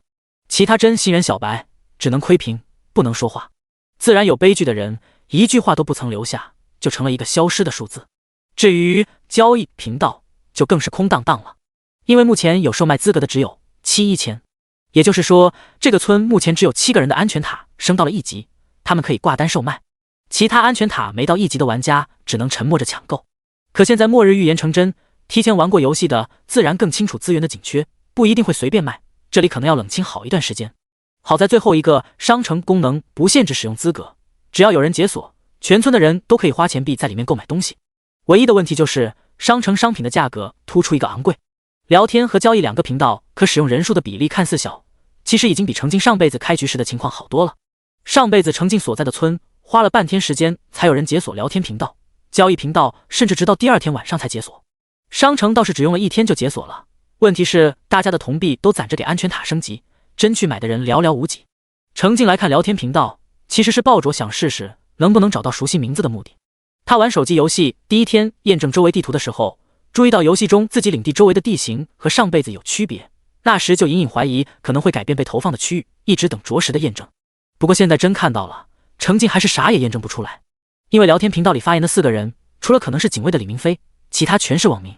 也对，这时候能升到1级的全都是手机游戏玩家，哪个正经玩家会起正经游戏名啊？第70章，真正的怪物入侵。至于李明飞，程静回忆了一下，对这个名字实在没什么印象。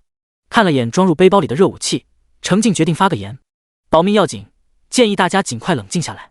末世降临，被投放到一个完全陌生的世界已成既定事实，没办法改变，直面现实吧。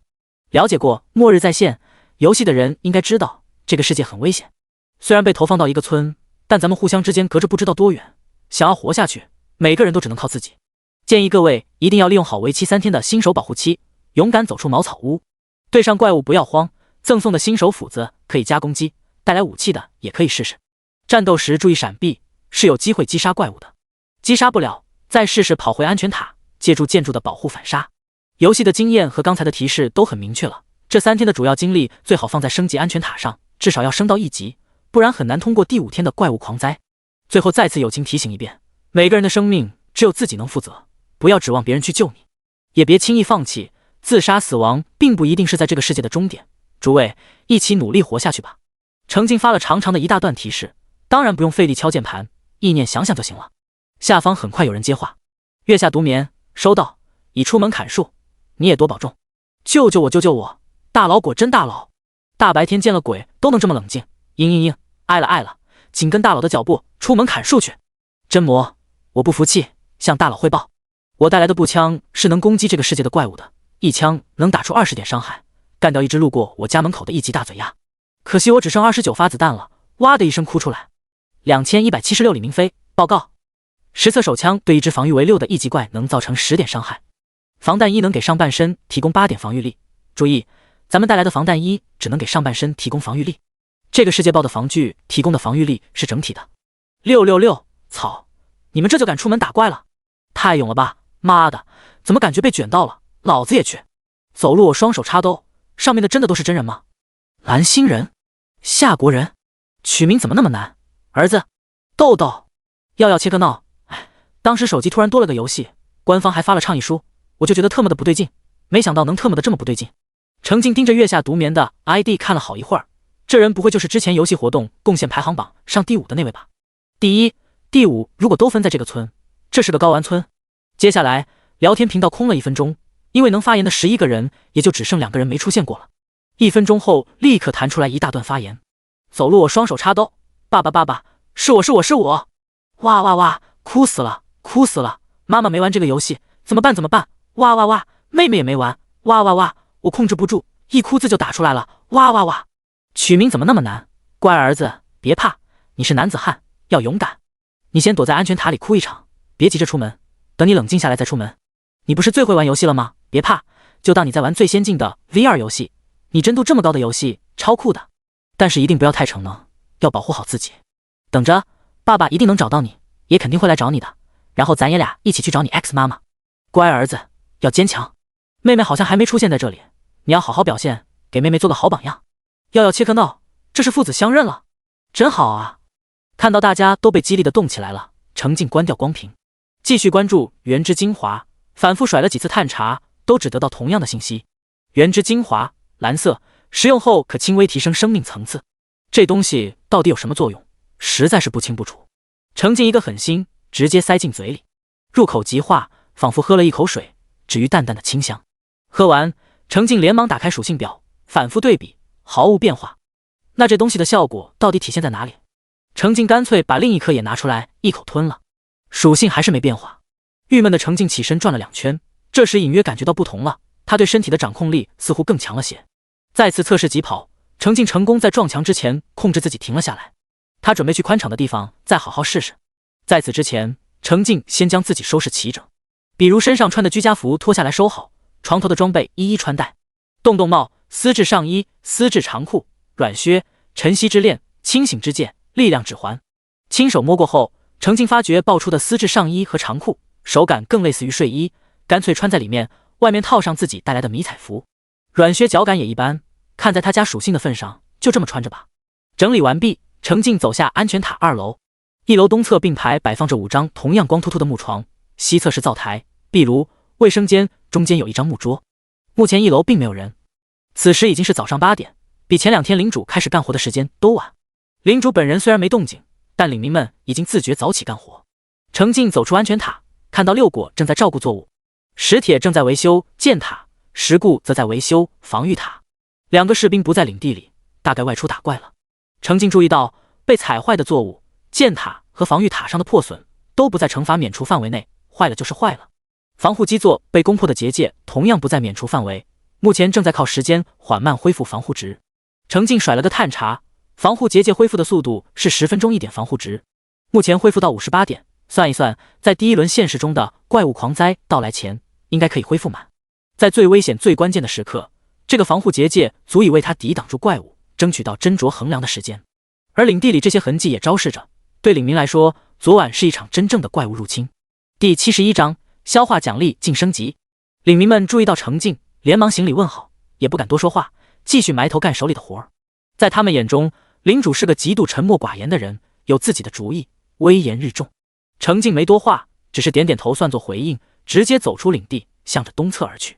进入森林后，程静的行动逐渐放肆，快跑、加速、减速、急转、急停。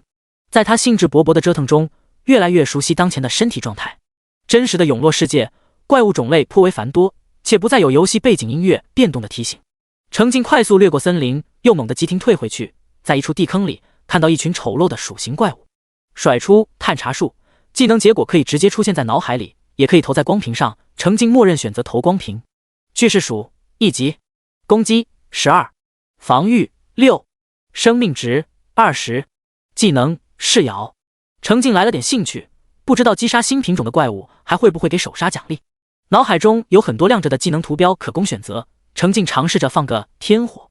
心念一动，一个红色光圈随着他的意念扩大包围着巨噬鼠，接着烈焰如雨从天而降，轻松将这窝6只巨噬鼠都砸死了。程静左眼透过光屏能看到巨噬鼠脑袋上冒出一个个伤害提示，血条快速缩减，清零。5、10，触发暴击。5，而他的右眼看到的就是巨噬鼠在烈焰中翻滚挣扎，很快化为黑炭的现实。怪物的头顶没有血条，身上也不会冒出伤害值提示，这大概就是神秘声音说的末日游戏场的意思了，尽量将怪物游戏化、数据化，让人心里容易接受。程静冷眼看着怪物挣扎着死去，然后就没有然后了。程静既没有得到击杀怪物的经验和铜币奖励，也没有得到汲取和暴击天赋触发的奖励，更没有手机游戏期间首杀必爆的加成，就连分解技能都只是让怪物化为一地黑色尘土，而得不到奖励。地上的一堆黑色尘土仿佛在嘲笑他的一无所获。没有击杀奖励是程静早就知道的，他目前是4级，当怪物的等级比他低3级的时候，击杀奖励就被削减至接近于无。程静只是没想到汲取天赋都被削减没了，这意味着从此开始，程静在击杀1级小怪就只能默默积攒击杀次数，盼着积累到一定程度能有额外爆出。他想获得击杀奖励，想汲取天赋起效，至少得击杀2级怪物。等他的人物升到5级，那就最低得瞄准3级怪物。这也是程静死囤着一大串经验值，就是不升级的原因。当然，这只是暂时的，需要的时候他可以快速升级。程静转身继续前行，在发现1级小怪，他都没兴趣甩技能。当然，如果是2级小怪，绕路也要冲上去给予死亡审判。程静将自己拥有的物理系、法系技能挨个释放，斧子、大刀、弓箭、长颤枪、法杖等武器挨个试用，枪械没舍得用，反正他已经知道会有杀伤力了，省着等需要的时候再动。毕竟狙击枪2000米的射程，现阶段他可没有其他办法实现。新买到的绿色技能土箭也被程静学习了，名字虽土，效果确实不错。土箭 LV1/1，每消耗2点精神可以制造1道土箭，对单个目标造成精神 X2点伤害，最多同时制造10道土箭，攻击距离20米，冷却时间30秒。程静看到几只怪就制造几道土箭，2倍精神属性的伤害，现阶段还没哪个小怪能挡得住。也就是几分钟的事，土箭快速刷到 LV2， 可同时制造的土箭由10道提升到12道。各种技能全部实际体验过效果后，程静买来的2块绿色品质技能升级时也确定了使用对象，分别是伤害高、冷却也不长的火球术，以及伤害虽低但冷却最短的尖刺。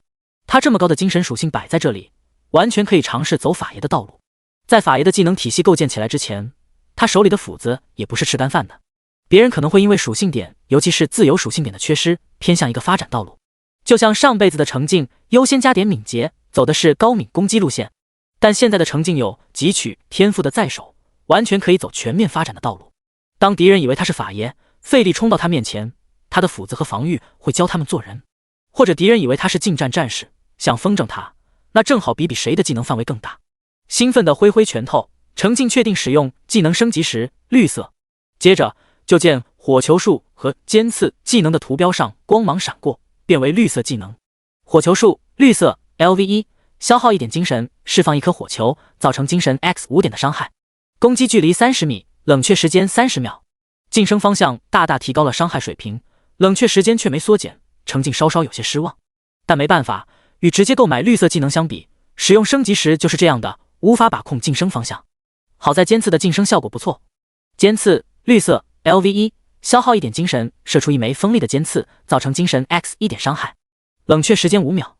伤害仍然普通，但冷却时间从15秒缩减到5秒，堪称视质的变化，也是程静最乐意看到的晋升方向。2个从白色晋升到绿色的技能，熟练度清零，全部从 LV1 重新开始练习。程静看中的就是他们的冷却时间短，沿路的怪物甭管几级都倒了霉，被程静狂丢技能，很快就双刷到 LV2。火球术 LV2 顺利将冷却时间缩减到25秒，还不错。尖刺 LV2 也顺利将冷却时间缩短到4秒，更优秀了。程静仗着精神属性充足，还有称号和法杖一起提升精神回复速度，见到怪就丢尖刺，见不到也丢，熟练度刷上了瘾。2块技能升级时用完，程静意犹未尽。第72章，再见老对头杰杰。技能面板上，程静还有好几个有前途的技能想晋升，比如先前经常使用的冰锥，如果晋升到绿色，对敌削弱效果应该会更强。恢复技能治疗术，白色品质恢复的生命值实在少，但绿色品质可能就多了。还有强力的天火技能，造成真实伤害还是范围伤害，要不是冷却时间实在短不下来，肯定是程静优先要晋升的技能。程静越想越有干劲，这次没有体力值和隔着屏幕操作的限制，第5天的怪物狂灾，他一定能得到更多金尘，至少多买几块技能升级时。除此之外，程进还研究了3大基础技能：探查术、采集、分解。这3个基础技能也很有意思，他们使用时不消耗精神或者体力，也没有冷却时间，他们有自己的运行机制。在手机游戏期间，这部分机制被隐藏忽略了，基础技能给玩家们随便使用。现在他们呈现在程进面前。探查术和采集使用时消耗的是分解的使用次数，具体规则是使用10次分解技能就可以使用1次探查术或者采集。程进隐约知道点原理，这其实是在鼓励所有人多使用分解技能，击杀后就地销毁怪物的尸体。有了这么一套机制，即便怪物等级过低，已经分解不出收获，新人也会从一开始就习惯多甩分解，因为这本身就是一种收获，更别说偶尔还能冷不丁爆出点小礼物，不要白不要。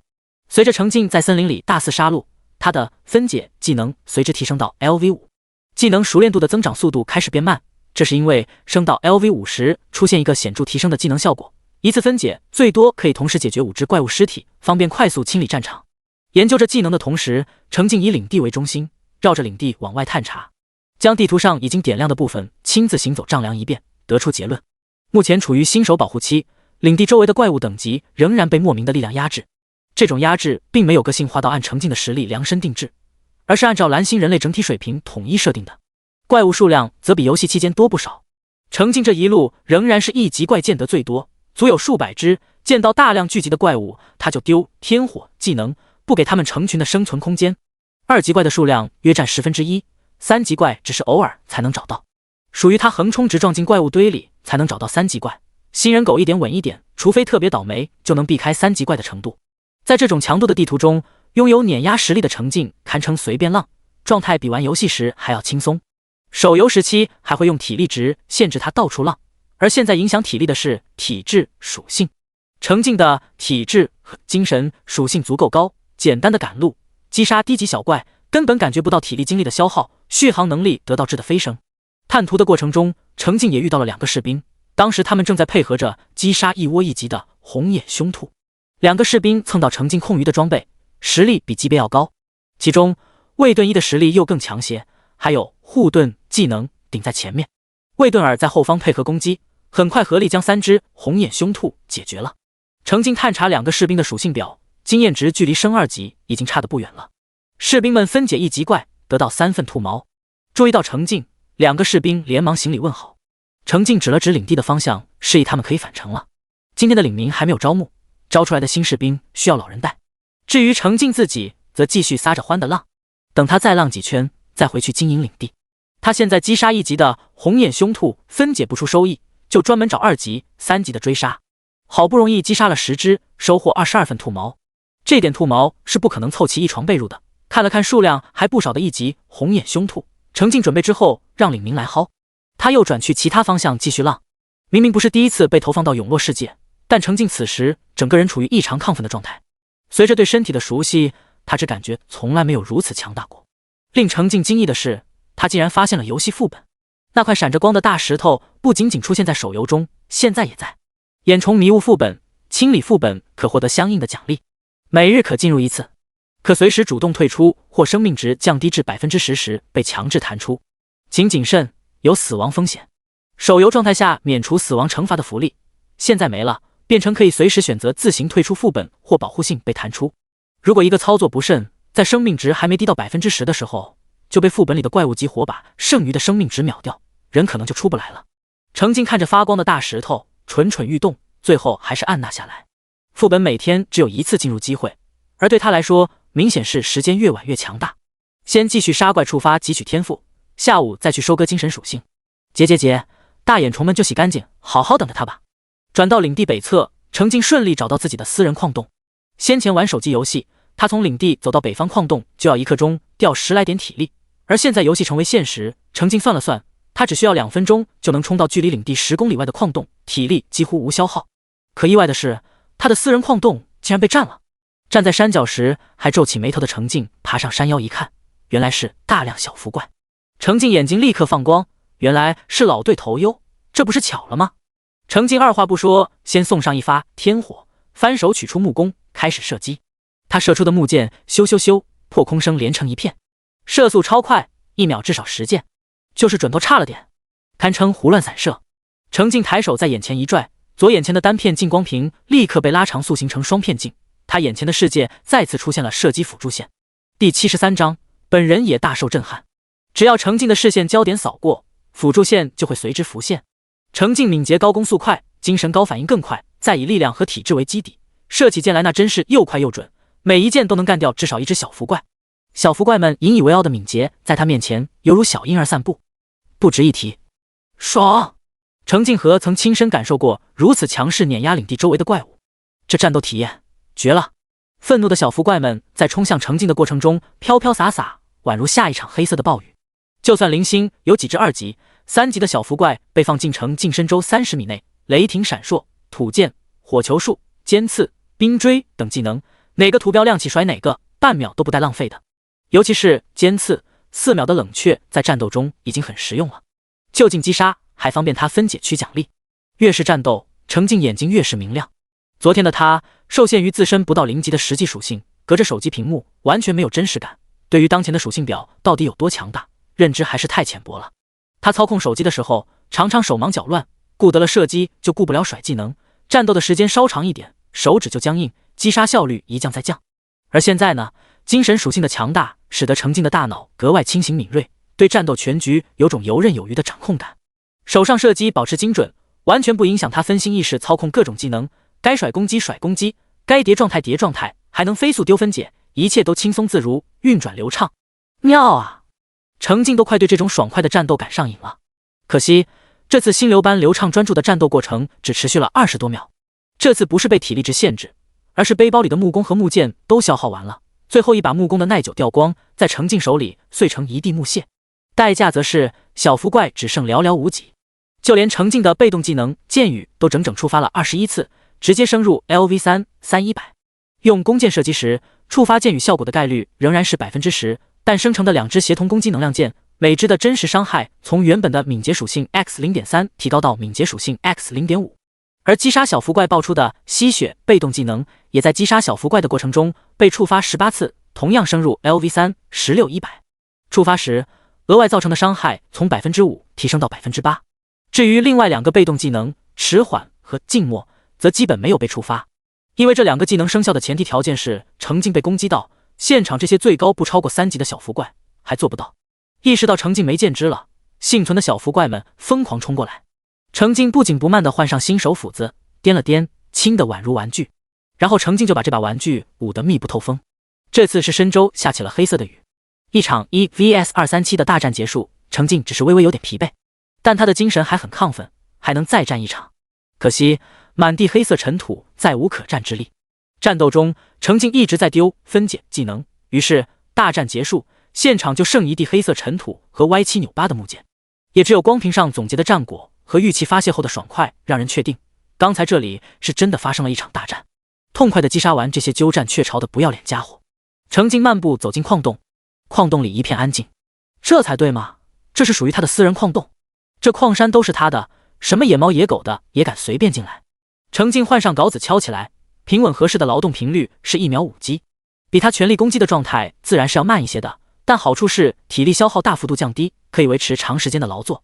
仅仅2秒，程静就开采出一个石块，附赠暴击一个石块。他亲自搬砖的效率真是恐怖如斯。敲了20秒，程静得到18个石块和2个铁块。程静心满意足的收手，取出背包里的2台采矿机，是2台半人高的立方块，各自拥有2个机械臂。一个机械臂可以加装镐子，负责开矿；一个机械臂负责整理爆出的石块和铁块。程静给他们各自加装上一把铁镐，再给他们上方的开口处各喂了一个铁块。接着就见2台吃啥吐啥的采矿机开始以恒定的速度挥动铁镐，叮叮叮叮，一台采矿机每分钟开采至少3次，有节奏的敲击声让领主大人很满意。于是他在旁边一边敲矿一边围观。4分钟后，2台采矿机各自开采出一个石块。而程静虽然用的是新手镐子，爆率较用铁镐的采矿机低一些，但已经收获了216个石块、22个铁块以及2个银块。程静停下动作，看看采矿机，再看看自己的手，整个人大为震撼。他上辈子没这么强过，之前也都是隔着手机操控游戏，以至于他现在才第一次体验到原来强者开矿是这种感觉。领主大人悟了，原来他才是整个领地最强壮的苦力。算了，给自己干活算什么出卖劳动力，这叫当老板。程进此时受到的冲击，并不比他先前享受畅快战斗时受到的冲击小。他陡然发现，他之前的计划都需要随之改变。程进没再继续开矿，在矿洞里转了2圈，虽然看不到凡人的小福怪了，但程进还是将通往矿洞深处的通道用石块堵死，甚至把矿洞出口处也用石块堵死。这么做自然是保护2位铁员工。然后程进开始往领地走。他在野外浪了1个小时，击杀1级野怪的数量超过280只，奖励只有爆出的1件装备。丝质披风，体质+1。程进抖了抖，这披风面积不小，可以考虑回去铺木板上当个床单垫垫。2级怪击杀46只，3级怪只击杀了9只，共收获128经验、128铜币，以及来自2位士兵的240铜币。汲取到6.8点敏捷属性，2.2点体质以及2点力量。分解收获来自小福怪的毒爪56对，来自蜘蛛怪的蛛丝12份，来自绿蚁怪的锐枝14个，来自黑甲虫的甲壳14个，以及来自巨噬鼠的利齿10个，来自红眼凶兔的兔毛22份。第74章，下次还是喝鱼汤。程进无需急速奔跑，也在5分钟内回到领地。领民们都在，程进干脆制作了2张木桌、6把木椅，摆放在安全塔门口的空地上。他摆手示意领民们一起坐在桌前吃饭。程进给每人的木质餐具上分发了1块烤鱼，他就奇了怪了，烤鱼还能不好吃？怎么会被嫌弃？吃自己盘子里的烤鱼前，程进还专门甩了个探查。烤鱼还算可口的食物，食用可恢复体力。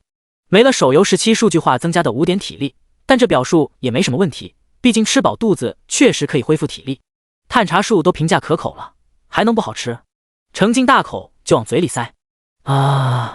虽然，但是大早上吃好像确实有点油，主要是没什么调料，味道有点寡淡，油腻就更为凸显。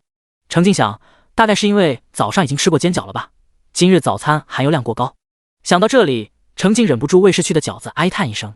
他自己可不会做，不知道猴年马月才有机会再吃到饺子了。程进只吃了1块烤鱼就不吃了。看领民们都很珍惜小心的吃，给他们每人又加了1块烤鱼。现在能说话交流了，程进问六果，除了烤鱼、鱼肉还有别的吃法吗？六果连忙表示他还会做鱼汤。程进满意的点头，下次就试试喝鱼汤，并将从蓝星人肉带来的1袋盐交给六果保管和使用。结束在永乐世界和领民们一起吃的第1顿早饭，程进就当是认熟他们的脸了。毕竟游戏画面的3头身小人和真实3次元的人长相上还是有不小的区别的。破冰之旅结束，程进开始安排干活。先前他刚被投放，因为实力强大过于兴奋而先跑出去浪了1圈。程进原本想着浪好了就回领地招募今天的领民，反正他现在铜币足够多，招得起人。招到人手就带着一大堆领民一起去开矿，早日积攒够资源，将安全塔推到4级。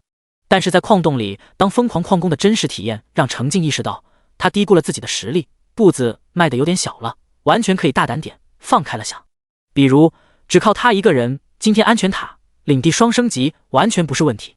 而领地升级后，草庐和兵营可供招募的领民质量可能会更好。所以招募领民这件事，程进准备缓一缓。他可以先去开矿砍树收集资源，翻整土地，升级领地，然后再招募。现有的领民们则留在领地里干活，因为他们干活的效率比起程进来说有点过低了。程进护着他们慢悠悠的一起走到矿洞的时间，都够他狂敲不知道多少铁块，所以他准备让领民专注发挥所长。2个工匠的任务是完成维修之后，石铁制作箭塔，石固制作投石机。前一晚的手机游戏活动期间，这2种攻击型建筑的表现几乎约等于没有表现。不过这不能怪他们不给力，实在是当时领地承接的怪物级别有点过高。程进也不会因此否定各种建筑的作用，更不能放弃建造，因为各种功能型建筑属于领地存在必备的防御反击设施，不然哪天程进在外面浪的时候，家被偷了，可就亏惨了。安全塔自身只带防护功能，被盯上的话，只守不攻可不行，必须有相应的攻击手段。目前安全塔装配的3种功能型建筑虽然只是白色品质，但就像白色技能还能通过刷熟练度提升一样，白色建筑也有提升威力的方法，就是简单的2合1合成。2座箭塔一合并，可以变成箭塔初级，威力和攻击范围都会增大。2座箭塔初级可以合并成箭塔中级，也就是说8座基础箭塔可以合成出1座箭塔高级，这明显不是能一蹴而就的事情。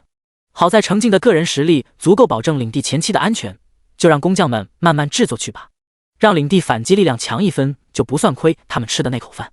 2个士兵则继续自行去野外打怪升级。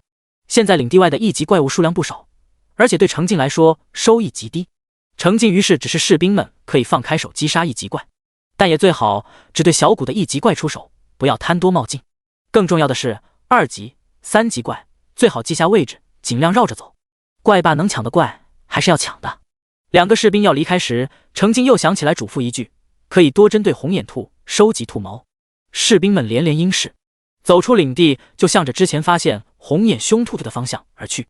最后生六果老老实实收拾好餐桌餐具，等着程进给他安排任务。领民中，六果的任务是程进最看重的，他想让六果在领地里补种一些作物，这样等今天领地升级结束，那些作物也会跟着大大加快成熟的脚步。目前的2级领地可种植面积超过300平，原本种植了60平的作物，大多是手游3天程进和六果在野外采集回来的。现在采集肯定是来不及的，好在已经解锁了商城，可以直接购买。商城中食物分区里各种主粮、蔬菜、水果的种类很丰富，唯一的问题是价格昂贵。程进打开商城看了看，又看了看自己的钱包，咬咬牙，他现在有的是钱，省什么？又没有金融游戏给他化钱生钱的饼，花了。和六果商量过后，程进在商城里购买了24个小麦种子、30个稻米种子、20个土豆，售价各300铜币一个。接着又买了24个白菜和30个西红柿，售价100铜币一个，相当于将这5种作物都补种到30平。除此之外，程进还由着自己买了10个白云果，每个180铜币。明明属于蔬果的白云果，之所以价格这么高，完全在于其美味的口感。程进没钱的时候，只能听着大家的讨论流口水，现在有钱，不买来尝尝不安心。一共花费29400铜币，接近3金币，堪称大手笔。穷惯了的程进掏钱很是心疼，再三看了看钱包的余额，才捂着心口支付了。第75章，绿蚁怪脱颖而出。与同在食物分区里20铜币一份的鱼肉、30铜币一份的牛肉相比起来，主粮果蔬的价格确实高昂。毕竟肉类还有机会通过打怪获得，果蔬主粮就难了。除了少量从野外采集到，其他时候想吃就得花大价钱买。程进付完钱，将各种种子和果实交给六果，让六果种植。就连其中白白胖胖看着就香的白云果，他也只是多瞅了2眼，一颗没吃，全让六果种了。程进拼命想象，等自己今天把领地等级干上去，最早种下的那批果蔬离成熟就不远了，到时候他吃一个种一个。再想象一下他亲自去收获，应该能触发暴击吧。到时候就有许许多多的食物可以敞开了吃。靠未来的口水压制住现在的口水，程进转身走进安全塔。上楼时，程进猛然想通，优越的物质生活哪里来？靠压制等级打穿怪物狂灾。击杀一只同级怪物才能得5铜币，击杀高1级的得10铜币，高2级的得15铜币，击杀高3级的就能收获25铜币，高4级的收获40铜币。而哪里有那么多高级怪物排队来送？不就是怪物狂灾吗？这次没有体力值限制，高他4级的8级小怪肯定能轻松拿捏。第5天的怪物狂灾简直成了积累财富的大好时机。程进已经开始期待了，心情这么一激动，买到没吃到白云果的遗憾立刻烟消云散。程进在操作台上制作起来，随着他的家当越攒越多，储物矮柜储存空间都紧张了。程进消耗资源，暴击后获得2个储物矮柜，同样安置在2楼，将积攒的家当收纳得规规整整。然后他为自己制作弓箭，近战用送的新手斧子，远程就用最便宜的木工木剑，耐久掉的不心疼。这次程进消耗50个木材、5牛金，暴击后获得了10张弓和500支木剑，剑支就占据了他5个背包，还多了5支，程进随手放在桌上。这么多剑足够他用一阵了。制作完成，程进注意到储存的木材只剩88个，2位工匠就算现在完成维修，储备的木材也无法满足他们同时开工建造新的建筑。不过见识过自己开矿的速度后，基础资源的缺乏在程进心里就不当回事了。他提着斧子走出领地，程进准备先将领地周围100米乘100米范围内的树木全部清理掉，既为领地扩大准备地方，也为可能发生的战斗清理视野。玩游戏的时候砍10下树，树就乖乖倒下变成一个木材。现在程进力量变大了，仍然需要砍10下倒1棵树，获得1个木材，再暴击收获1个木材。接着程进换上铲子，将树桩处理掉，收入2份树枝。超出他圈定范围的树桩，程进就不铲，只需要过一段时间，树桩上就会长出新的树，倒也不必担心他在这里驻扎久了，周围全是光秃秃的荒地。在暴击的加成下，程静其实等于平均1秒获得一个木材。随着他的斧子砍下，领地周围的大树接连倒下，树木倒下的频率实在太快了，把留守在领地里的3个领民都看呆了。他们看看领主大人的干活速度，再看看自己的干活速度，一时之间，前所未有的紧迫感沉甸甸地压下来，纷纷不由自主地加快了手上的动作，生怕领主大人在忙碌之余看到他们就觉得不顺眼，将他们驱逐出领地。程静不知道领民们快被他卷死了，他正干活干得起劲，偶尔回头看看自己清理出来的空地，程静自己都忍不住为人的力量所能达到的强大感到惊叹。他可太牛了！清理干净圈定范围内的树木后，木材还不够，程静一路向北砍去，生生在密集的树林中砍出一条5米宽的大路。程静开路所到之处，沿途的怪物纷纷化为黑色尘土铺地，鸡飞狗跳，树倒草散。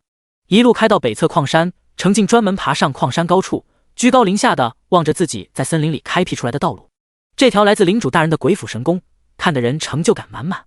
程静先返回领地一趟，将10分钟收获的400个木材放回领地。想了想，他将2楼的储物矮柜搬了一个到1楼，木材、石块、铁块、蛛丝、甲靠等常用材料放进去，允许领民们按需取用。石铁和石固擦着汗，小心翼翼地表示，他们还需要半小时才能完成维修，开始建造新的攻击型建筑。程静心里确实不平衡了1秒，好在他毕竟有上辈子的经验，还是有判断力的。上辈子这个时候，他还在费劲地和树较劲，砍20下都砍不倒一棵树呢，所以他知道工匠们的工作效率是正常的，不能以现在的自己为标准，太过苛求。于是程静只是要求道：保证质量。工匠们连连点头，赶紧继续干活去了，不敢在领主面前碍眼。程静准备再次出门干活前，将木桶里的河水用铁锅烧开，再倒进清洗过后的银质水杯里晾着。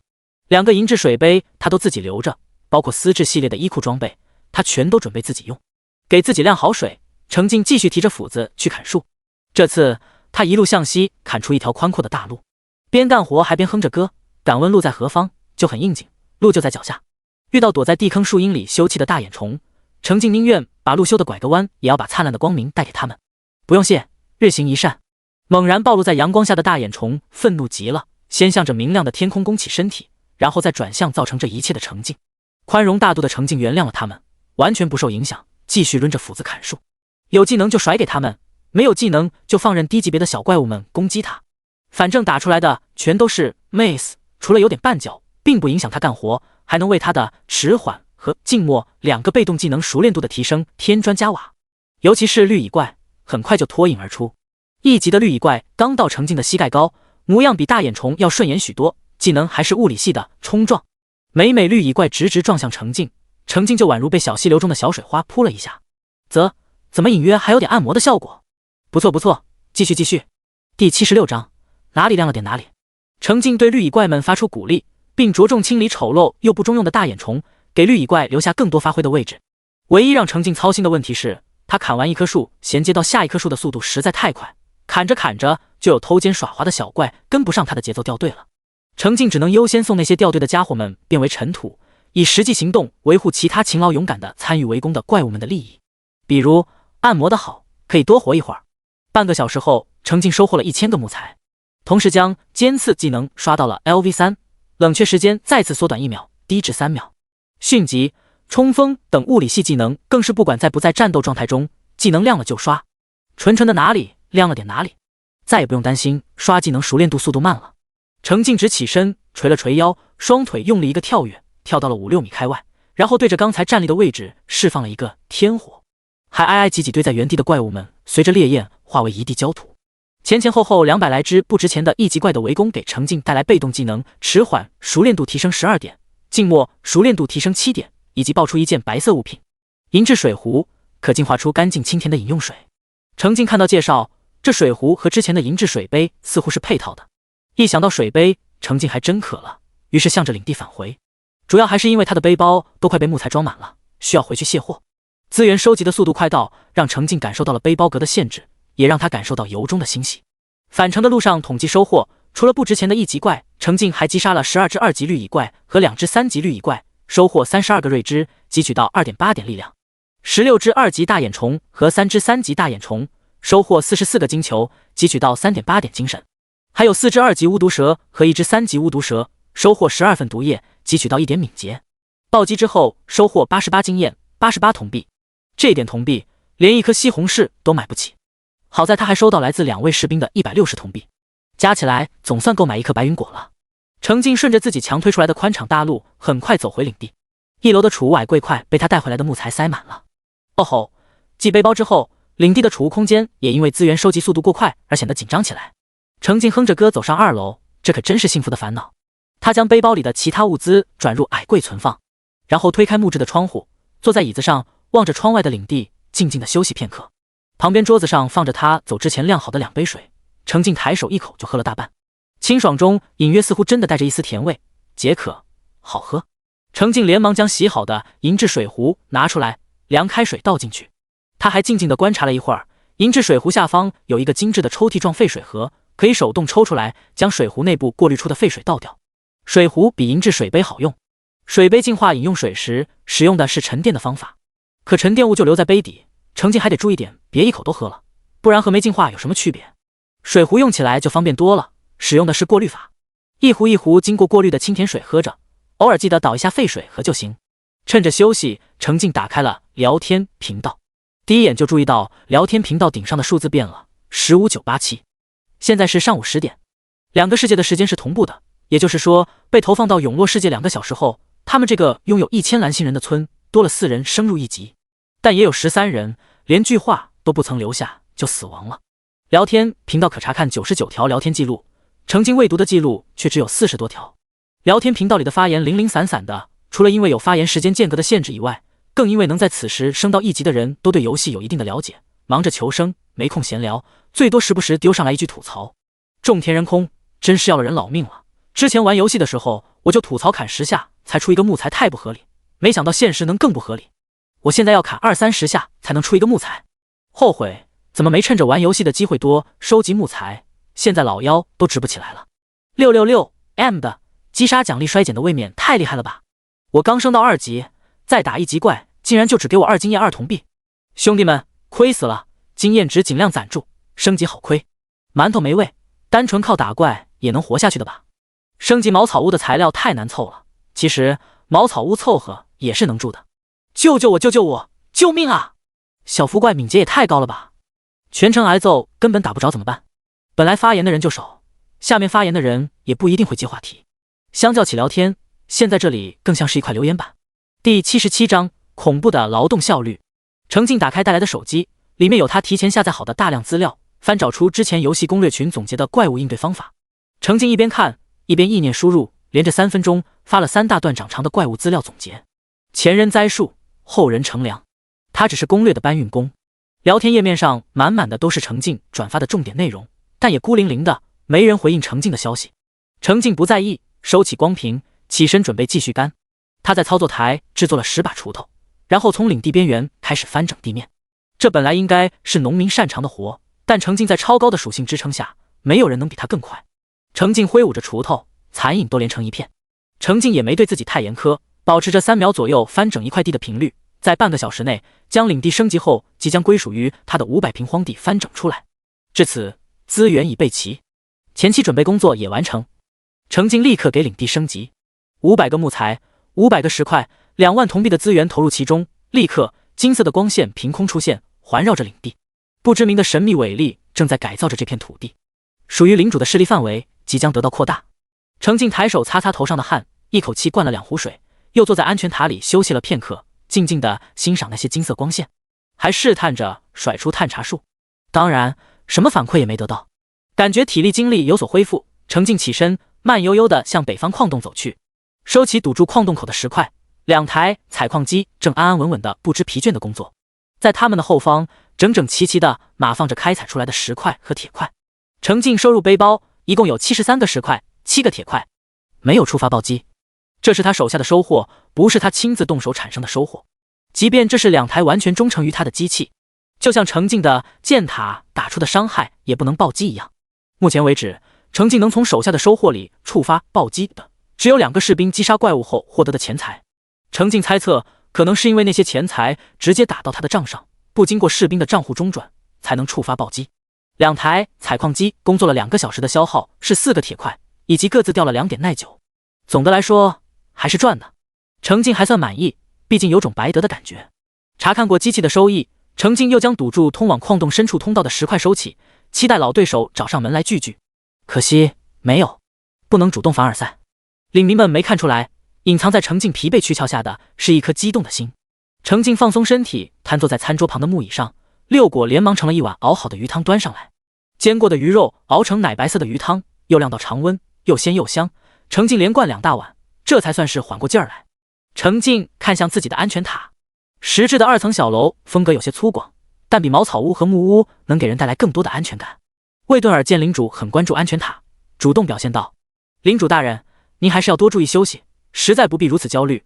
据我所知，异乡来客面临的第一轮怪兽狂灾考验，拥有1级安全塔是能通过的。”程静闻言看向他，好奇地问：“还有什么说法？”魏顿尔反倒卡壳，表情茫然起来。其他领民同样是一副使劲回想但什么都想不起来的表情。程静心想，果然如此。上辈子他虽然一直没钱招募领民，但总有人招募了，渐渐的就流传出一种说法：这些花钱买来的领民，除了各自的专业技能外，对于这世界的认知常识似乎被封锁了，直接问是什么也问不出来的，也就偶尔能冒出1-2句边角料。异乡来客想要从他们嘴里挖出点消息，很是费劲。程静也不着急，转头继续欣赏自己的安全塔。得益于令他本人都感到恐怖的资源收集速度，他只用了半天时间就完成上辈子13天的工作量，将安全塔升4级所需的材料准备好了。1500木材，3000蛋块，200铁块，10银块，5000铜币。资源投入进去，立刻有金色的光线缠绕着安全塔。这下子，领地、安全塔都处于升级之中。不断流动旋转的金色丝线带来巨大的安全感和成就感。不仅程静脸上带笑，几位领民也高兴不已。大家在轻松愉快的气氛中开始吃午饭。食材是程静上次回领地卸背包的时候交给六果的。午饭六果除了熬鱼汤外，还烤了牛肉，一份足有3斤。但坐在这里的都是干活干累了的，能吃得下。程静甚至连吃了2份，足足6斤牛肉全塞进肚子，还喝了5碗鱼汤。吃过饭，程静的肚子已经圆鼓鼓了，他能感觉到撑，但同时又隐隐有种不满足的感觉。程静怀疑他食量这么恐怖，是因为这些来自击杀低级怪奖励的肉，虽然能填饱肚子，但没有多少能量，只能靠量大来补充身体所需。吃过饭，程静懒散地瘫在椅子里，让领民们依次汇报上午的工作进度。六果率先汇报，领主大人购买的种子和果实已经全部完成种植。程静满意地点点头，六果就麻利地去收拾餐桌餐具。石铁和石固也分别完成前一晚被破坏的攻击性建筑的维修，并开始新的箭塔和投石机的制造，预计在今晚10点前能完成制造。而在程静开矿的这2个小时，2个士兵又合力击杀了32只1级怪，带给程静320铜币，带回25份兔毛、14份牛肉的收获。同时2个士兵的经验值也都积攒到将近300点。他们向领主询问是否升级。程静反问：“你们现在对付1级怪吃力吗？”2个士兵摇摇头，如实回答：“还算轻松。”2个士兵都有装备加成，攻击力和防御力平均是1级小怪的2到3倍。他们专注对付1级怪的话，目前的实力是完全够用的。于是程静吩咐道：“暂时先不升级，你们继续击杀1级怪物。当然，若是遇到危机，及时升级，不敌的话就往领地跑。”2个士兵一起应是。安排好领民们，程静慢悠悠地爬上楼，躺回自己铺了2件丝质披风的木板床，总算比光秃秃的木板柔软一些。接着程静伸手一拽一丢，光屏扩大到投影幕布的大小，投在房顶的石墙上，大大的字体方便轻松阅读。程静看了看聊天频道，忙碌了一上午，不少人都按照作息规律返回安全塔休息，聊天频道里也活跃起来。未读记录已经超过99条，程静大致扫了眼，其他人之前在吐槽各自遇到的怪物，目前话题已经转向午饭。走路我双手插兜，各位大哥大姐，中午吃的什么？馒头没味，我看到野牛，想着一头野牛那么大个，怎么着也该出500-600斤牛肉吧，打一头就够吃10天半个月的，结果就给我出了2份牛肉，每份就3斤，其他的肉呢？这合理吗？气都气饱了，不吃了。种田人空，小弟弟尽快把茅草屋升级到1级木屋，就会有操作台，操作台上能制作灶台、铁锅、菜刀什么的，把厨具做出来，至少能吃到水煮肉。那个谁，我天，我终于升到1级，可以发言了，快憋死我了。升级之前我只能看，不能说，可是你们发言贼少，我刷半天也没人说话，咋回事？话痨都灭绝了？还没升级的兄弟们放心吧，我超爱说，我可以一边打怪一边水群，你们看我发挥。真魔，我不服气，你们的水是从哪里来的？商场里的水卖得好贵，要切个闹，我拿根树枝把鱼肉串起来，生了火堆，烤鱼吃。幸好口袋里有打火机，可惜就剩最后一包烟，我是一根都不敢抽啊。程静接入话题，发了一句：保命要紧，可以探索领地周围的地图，可能会有大河、小溪，山里也可能有泉水，生水最好烧开了喝。程静知道真魔，我不服气指的是商城里售价10铜币一桶的水，价格着实昂贵。程静自然是不需要买的，他的领地附近有河，生活用水是充足的。至于饮用水，除了烧开以外，他还有银制水壶和银制水杯，这件事就不主动凡尔赛了。第79章，子子孙孙无穷尽。程静这位开局就解锁本村3大功能的大佬，被许多人关注着。当时所有人都被突如其来的巨变打懵了，结果脑机一激活，就是连续3句提示，句句不离保命要紧，这谁能不记忆深刻？于是程静一出现，下面立刻跟了几条回复：救救我，救救我！大佬，你玩得多，跟你混。想问问装备技能只有打怪能出吗？掉率太低了吧？2176李明飞，感谢你发的攻略，很有用，请问还有吗？种田人空，真的非常好奇大佬的领地几级了。吃饱饭脑子转得慢的程静被提醒，连忙给手机开机，又开始搬运攻略群总结出来的精华内容。保命要紧，击杀掉落和战备商店能获得装备和技能，1级领地草庐购买工匠也可以制作装备。攻略贴是我从网上找的，大多来自大 UP 主玩咖的攻略群。目前领地2级，领地升级前可以先将周围的荒地用锄头翻整一遍，升级后的土地会更有肥力。简单解答后，程静开始以1分钟1大段的速度转发攻略，其他人配合的停止闲聊，因为他们从刚升级的人口中得知，这里的交流不仅他们能看到，同村的其他沉默状态中的人也能看到。想到这里，不少人下意识看了眼聊天频道的顶端，数字再次发生变化，19979。程静霸屏了20多分钟，总算把他记录下来的攻略都转发了，连忙关掉手机。他转发的内容涉及到生存与战斗的方方面面，且是经过程静筛选整合的，足以解答初始阶段大部分人对这个世界的茫然。至于更深入的东西，老实说，程静自己也不知道。程静发完之后，其他人针对他转发的攻略讨论起来。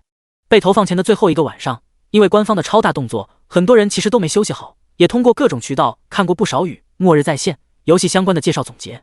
今天一上午的所见所闻，其实打破了游戏与现实的界限，让他们将对游戏的认知一一对应到现实。局面在诡异与合理之间不断波动。程静围观了一会儿讨论，看时间到了，起身下楼。自他给领地升级已经过去3个小时，领地完成升级。程静眼前的光屏上出现最新的信息：3级领地，范围30米乘30米，建筑草庐、兵营、祝福，升级材料木材 X1000，石块 X1000，金球 X200，甲壳 X200，铜币 X100000。程静首先注意到，下次升级要10万铜币，也就是10金币。要知道，刚刚的安全塔升4级只要了他5000铜币。看了眼钱包里的17金币、90银币、2铜币，程静感慨，领地升级果然很费钱。这次领地升级没有增加新的建筑，而是多了一个祝福。具体的祝福内容是：祝福增速 10%， 这是一个应用范围很大的增速的 buff， 领地内作物生长会增速，人的恢复速度会增速，安全塔防护值恢复的速度也能得到提升，是一个实用的祝福。领地升级除了面积扩大以外，还有一个看得见的大变化，那就是有一片种满了作物的区域，从原先的只长出小苗变成了青色的果实。程静立刻对着满地的作物甩探查。在领地升级的过程中，领地内已经种下的作物得到了大量能量，成熟时间纷纷砍半。接着又在3级领地祝福的影响下再次得到提速，比如上午刚刚种下的主粮，成熟时间直接缩短。作物小麦，成熟时间12.8天，受到生长 LV5 祝福增速 10% 的影响。同时程静惊喜地发现，手游阶段第一批种下的苹果、粉莓果、甜梨、白菜和胡萝卜将在明天下午左右成熟。作物白菜，成熟时间 1.3天，受到生长 LV5 祝福增速 10% 的影响。这批蔬果共种下36单位，按正常规律，种下1单位能收获2单位。程静准备到时候亲自采摘，如果能触发暴击，那可就是种1收4，到时候他吃1个，再种3个，耶，子子孙孙无穷尽也。明明摸摸肚子还圆滚滚的，但程静已经感觉到一种来自灵魂上的饥饿，他忍不住对着满地青色的果实笑了起来。肉虽然好吃，但吃多了确实腻，果蔬是必不可少的，尤其是种在最安全的中间位置的白云果。作物白云果，成熟时间4.2天，受到生长 LV5 祝福增速10%的影响。程静真是看看都忍不住咽口水，乐呵呵的视察了一圈即将成熟的作物。程静走向草庐。第80章，领地规模在扩大。草庐在游戏中只是个建筑物图标，现实里草庐是能走进去的。且随着领地的升级，草庐的建筑质量也在不断优化，从最初的茅草屋提升到现在一个4米见方的小木屋。小木屋里目前空荡荡的，最角落还有一扇门。草庐除了承接招募领民的功能以外，其实还是给招募来的领民居住的地方。只是草庐毕竟没有安全塔安全，宽厚些的领主就会允许领民住进自己的安全塔。程静就允许领民住进安全塔1楼。安全塔安全是这个世界的人根深蒂固的观念。即便程静的领地有防护结界，有一圈巨马的保护，箭塔和投石机的自动攻击功能也一直开启着，但和安全塔比起来，夜晚能睡多熟还是很不一样的。随着程静走进草庐，今日可招募的领民名单投在了光屏上。流浪者招募费用1600铜币，农民招募费用1300铜币，工匠招募费用3000铜币。程静本来是想招个农民的，6果一个人又要照顾作物，又要干杂活，精力有点紧张。只是今日的招募名单中，价格最贵的是工匠，而且很可能是当前领地级别能出现的价格最高的领民。程静果断决定还是招募工匠。石铁和石固的活也不轻，多一个工匠能分担不少压力。随着程静做出决定，钱包里少了30银币，草庐后侧的那扇门打开，黑暗中走出一个工匠。这次是个女性工匠，虽然矮，但是很壮实，手臂尤其粗壮，背着一个巨大的工具包。工匠的信息也出现在程静眼前的光屏上：姓名石香，身份工匠，技能精炼 LV5 锻造 LV5， 特长厚实长靴，力量指环，预警塔，忠诚度100。程静简直惊喜。前一晚在战备商店里，他看到预警塔的图纸就想买来着，可惜金陈不够。没想到今天招募来的工匠直接会制作，连学习图纸这一步都省了。程静连忙问预警塔需要什么材料，制作要多长时间，具体有什么效果。石香刚从后门走出来时，脸上的表情还有些茫然，走到程静身前，下意识地问了个好。等程静开始跟他对话，他就渐渐回神，适应了新的环境，回答道：领主大人，需要50个木材，50个石块，50个金球，紧要的是还需要1个银块。我制作一座预警塔需要10个小时，制成之后能监控方圆100米的范围，未被预警塔标记的目标进入此范围都会有提醒。程静很满意，有预警塔他也能睡得更香，立刻下令道：去做，材料在安全塔1楼的储物柜里拿，尽量今天做成。提到安全塔，程静忽然意识到新来的工匠是一位女性。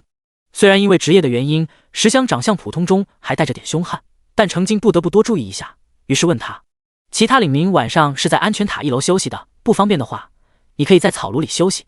石香闻言愣住，犹豫了片刻，哀求道：领主大人，我也想住进安全塔，可以吗？程静点头：你自己不介意的话，当然是可以的。石香连连摇头：不介意不介意，我当学徒工的时候也是和其他师兄弟混住的。哦，这是又漏了点信息。程静好奇：你在哪里当学徒工？石香喃喃道：我爹就是工匠，最开始是跟着我爹学的，后来的部分石香就卡住了，露出茫然又歉意的表情。程静也不在意，催促道：去制作预警塔吧。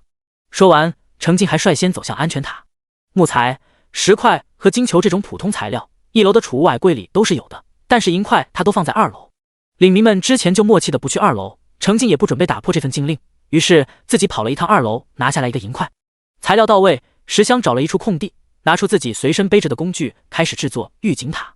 石香之前也看到了正在忙碌的另外2位工匠，注意到他们动作麻利，毫不偷懒。作为领地的新人，他自然也不敢偷懒，干起活来格外卖力。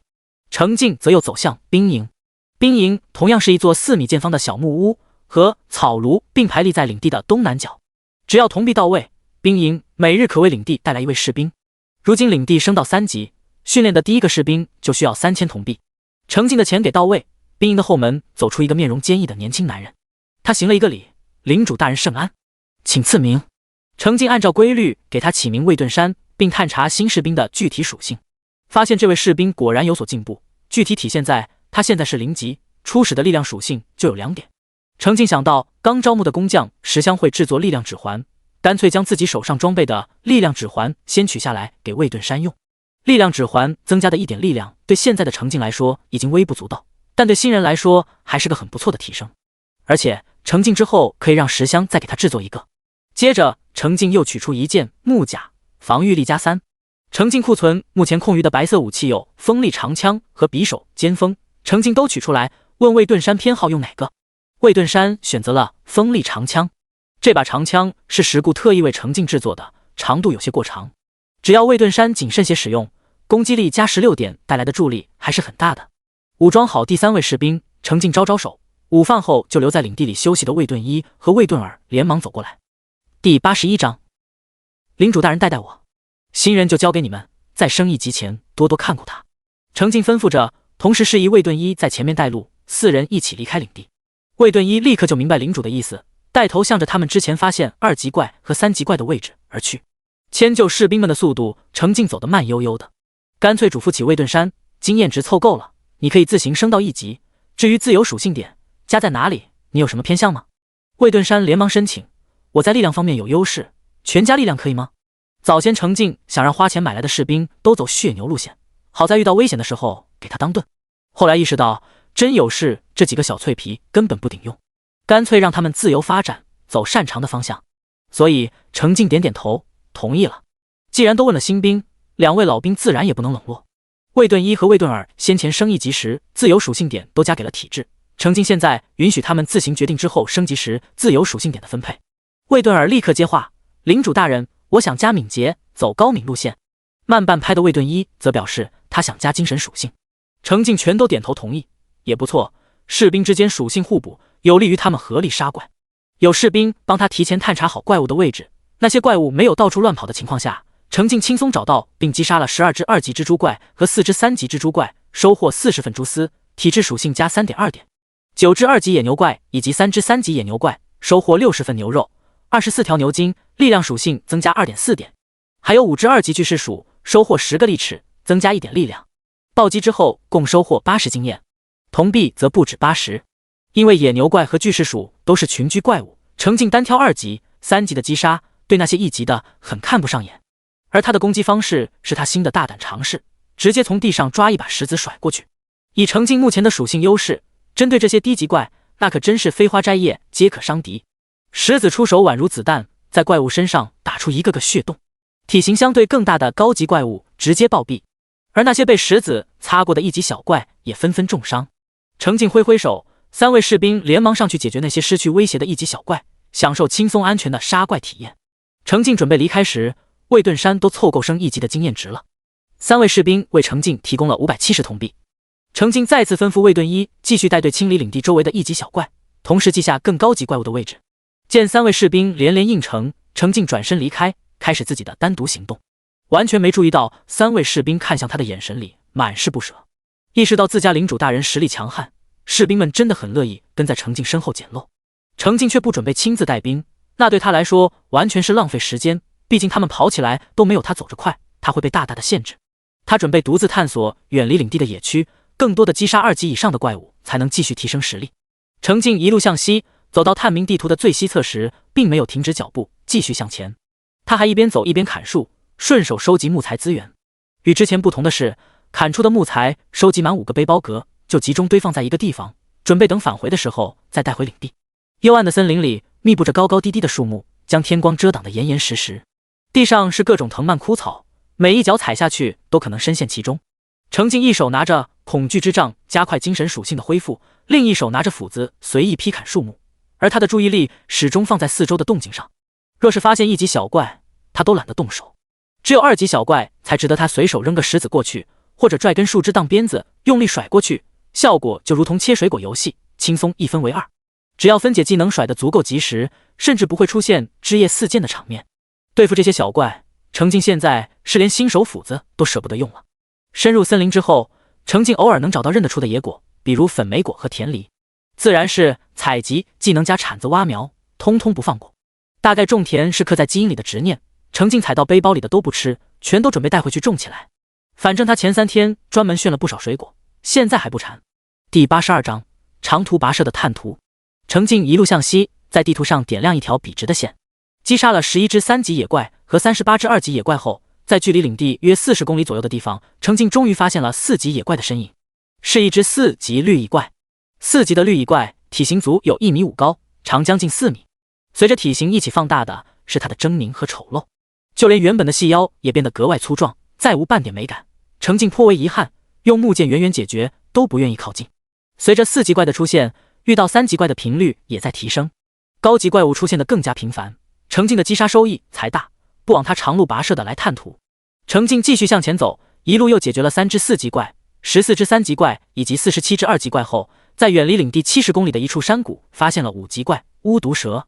巫毒蛇5级，攻击84，防御18，生命值50，技能绞杀。这怪物的名字也不知道是哪个缺德家伙给取的，明明是有毒的蛇类怪物，分解收获也是毒液，名字却叫巫毒蛇，因此无毒，这不纯纯的坑人。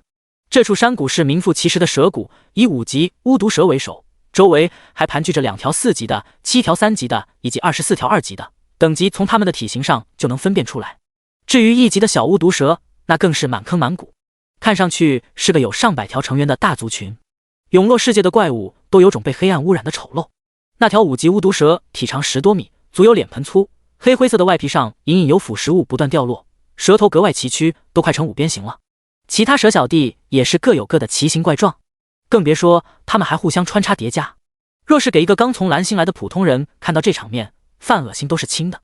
程静习惯了，看得面不改色。他翻手拿出木弓，站在一处高点，向下瞄准。习惯归习惯，他还是不想靠近这些家伙的。一支木箭精准地飞速没入5级巫毒蛇的蛇头，579，无需触发暴击。这一箭下去，5级的家伙不仅立刻暴毙，还得道歉程静529生命值。巫毒蛇以敏捷属性见长，但他们可能连同级的小福怪都比不过，和程静的敏捷比起来，更是不算是。随着程静这一路走来，不断汲取属性点，他现在的敏捷高达74点，攻速甚至能达到1秒12箭。就见一支木箭连绵成箭雨，从高处直冲向下，将巫毒蛇们按照等级从高至低依次定在原地。4秒之内，能收获击杀奖励的34条巫毒蛇就进阶扑街。解决了有击杀奖励的巫毒蛇，程静看了眼，才刚意识到老窝被攻击，正集结着向他爬来的1级巫毒蛇，干脆在山谷一处地形狭窄的地方等着他们。待蛇群爬到近处，一个天火风露，再接雷霆闪烁和土箭的群攻，这批1级小怪就差不多解决完了。剩下的就丢几个石块，连木剑都不浪费。覆灭整个蛇谷后，程静开始盘点收获。5级巫毒蛇分解出3份毒液，再加上其他2级以上的巫毒蛇暴击之后，程静收获90份毒液，116经验，116铜币，汲取到 6.8 点敏捷属性。除此之外，终于再次爆出一本白色技能，连珠箭 LV1 1/10，使用后下一次可同时射出3支箭，造成3倍伤害，冷却时间15分钟。程静试了一次技能效果，对于初入游戏的新人来说，这其实是个还不错的物理系技能，能在瞬间打出3倍伤害，关键时刻能决定战局。但对程静来说，所谓的同时射出3箭，大概就是能帮他节省1/4秒的时间，意义有限。程静学了一本，另一本留着，回去看看哪个手下感兴趣。5级蛇谷的出现让程静对西行充满期待。果然10多分钟后，他又找到了另一处怪物族群聚集地，这次是猴山。猴群以1只5级暴怒猴为首，他有3只4级的老婆，还有9只3级打手小弟，以及31只2级暴怒猴。1级的猴子猴孙漫山遍野。程静发现猴山，立刻停下砍树的手，朝最近的1只2级小家伙甩了个探查。暴怒猴2级，攻击24，防御12，生命值40，技能投掷。看上去似乎是种会远程攻击的怪物，这并不影响程静取出弓箭，从5级猴王开始挨个点杀。被10多只母猴包围，尽情享受的巨型猴王第一个倒下，大大的眼睛中有人性化的茫然，怎么突然就被攻击了？4级、3级大猴也头顶木剑接连倒下，剩余的猴群一阵混乱，顺着箭支注意到攻击者，愤然冲向程静。在靠近的过程中，暴怒猴不知道从哪里摸出各种尖锐的石块，用力掷向山下的程静。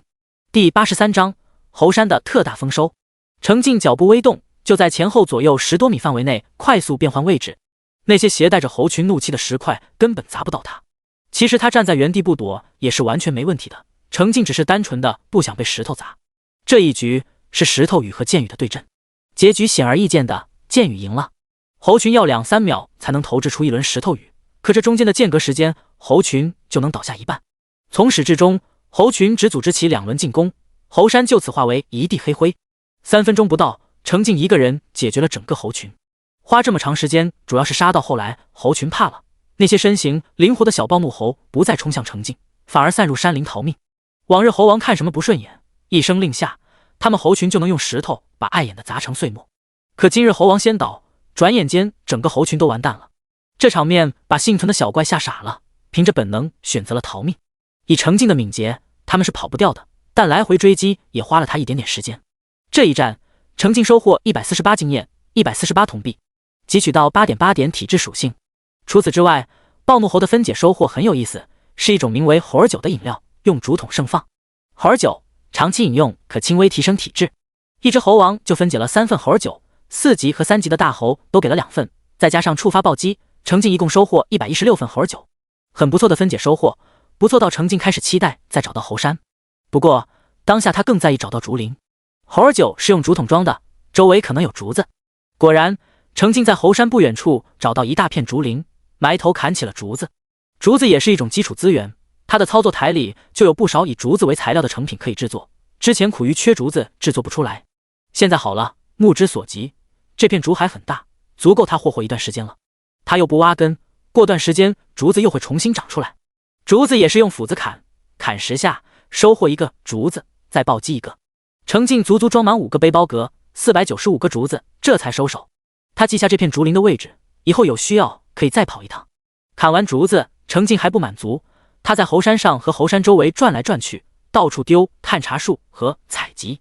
果真被他找到一批野果，共3种，分别收获8个苹果、2棵苹果树苗、12个香蕉、4棵香蕉树苗以及6个甜梨和2棵甜梨树苗。除此之外，还收入背包2个白色品质的甜梨以及2个白色品质的香蕉。白色品质的甜梨和香蕉都能在第一次食用时增加一点体质。程进之前已经吃过甜梨了，于是拿出香蕉剥皮，他满怀期待的咬下去，虽然口感发涩，但总归是甜甜的水果，珍贵的很，吃的人很满足。程进环顾一圈，怀疑周围可能还有其他果子，只是他认不出来，下次有机会考虑揪着农民来辨认一番。猴山让程进大获丰收，他希望再找到一座猴山。结果继续向西走，程进并没有发现6级怪的身影，相反5级怪找不到，4级怪也少见起来。程进停下脚步，他意识到继续向前可能会遇到另一个蓝星人。初始投放距离这么近，很可能还和他是一个村的。犹豫片刻，程进决定还是去找找看。他都没收集材料，狂奔了10多分钟，只清理了沿路的2级小怪，直到停在一座高山脚下。可惜想在一个不确定的大范围内找到一座可能只有几十平的安全塔的位置还是很难的。对方的安全塔并不在他前进的直线上，程进没找到。程进看看时间，转身踏上返程。返程时他故意偏转了一点角度，将点亮的地图扩宽了些。返程的路上，程进重点不再是收集资源，除了击杀倒霉撞上他的怪物，他快速奔波，来回搬运3次，总算是将他集中堆放在各处的物资全部带回领地。为此他专门制作了4个储物矮柜，暴击之后收获8个。领地里足足有12个储物矮柜，程进总算感觉存储空间又宽松起来。实际上程进制作的不只是储物矮柜，在他回到领地休息的时候，他最看重的安全塔终于完成升级。围绕着安全塔的金色光线散去，程进拥有了一座4级安全塔。4级安全塔，防护值400，装配位12，升级材料木材 X3000，石块 X5000，铁块 X500，银块 X20，金块 X5，铜币 X20000。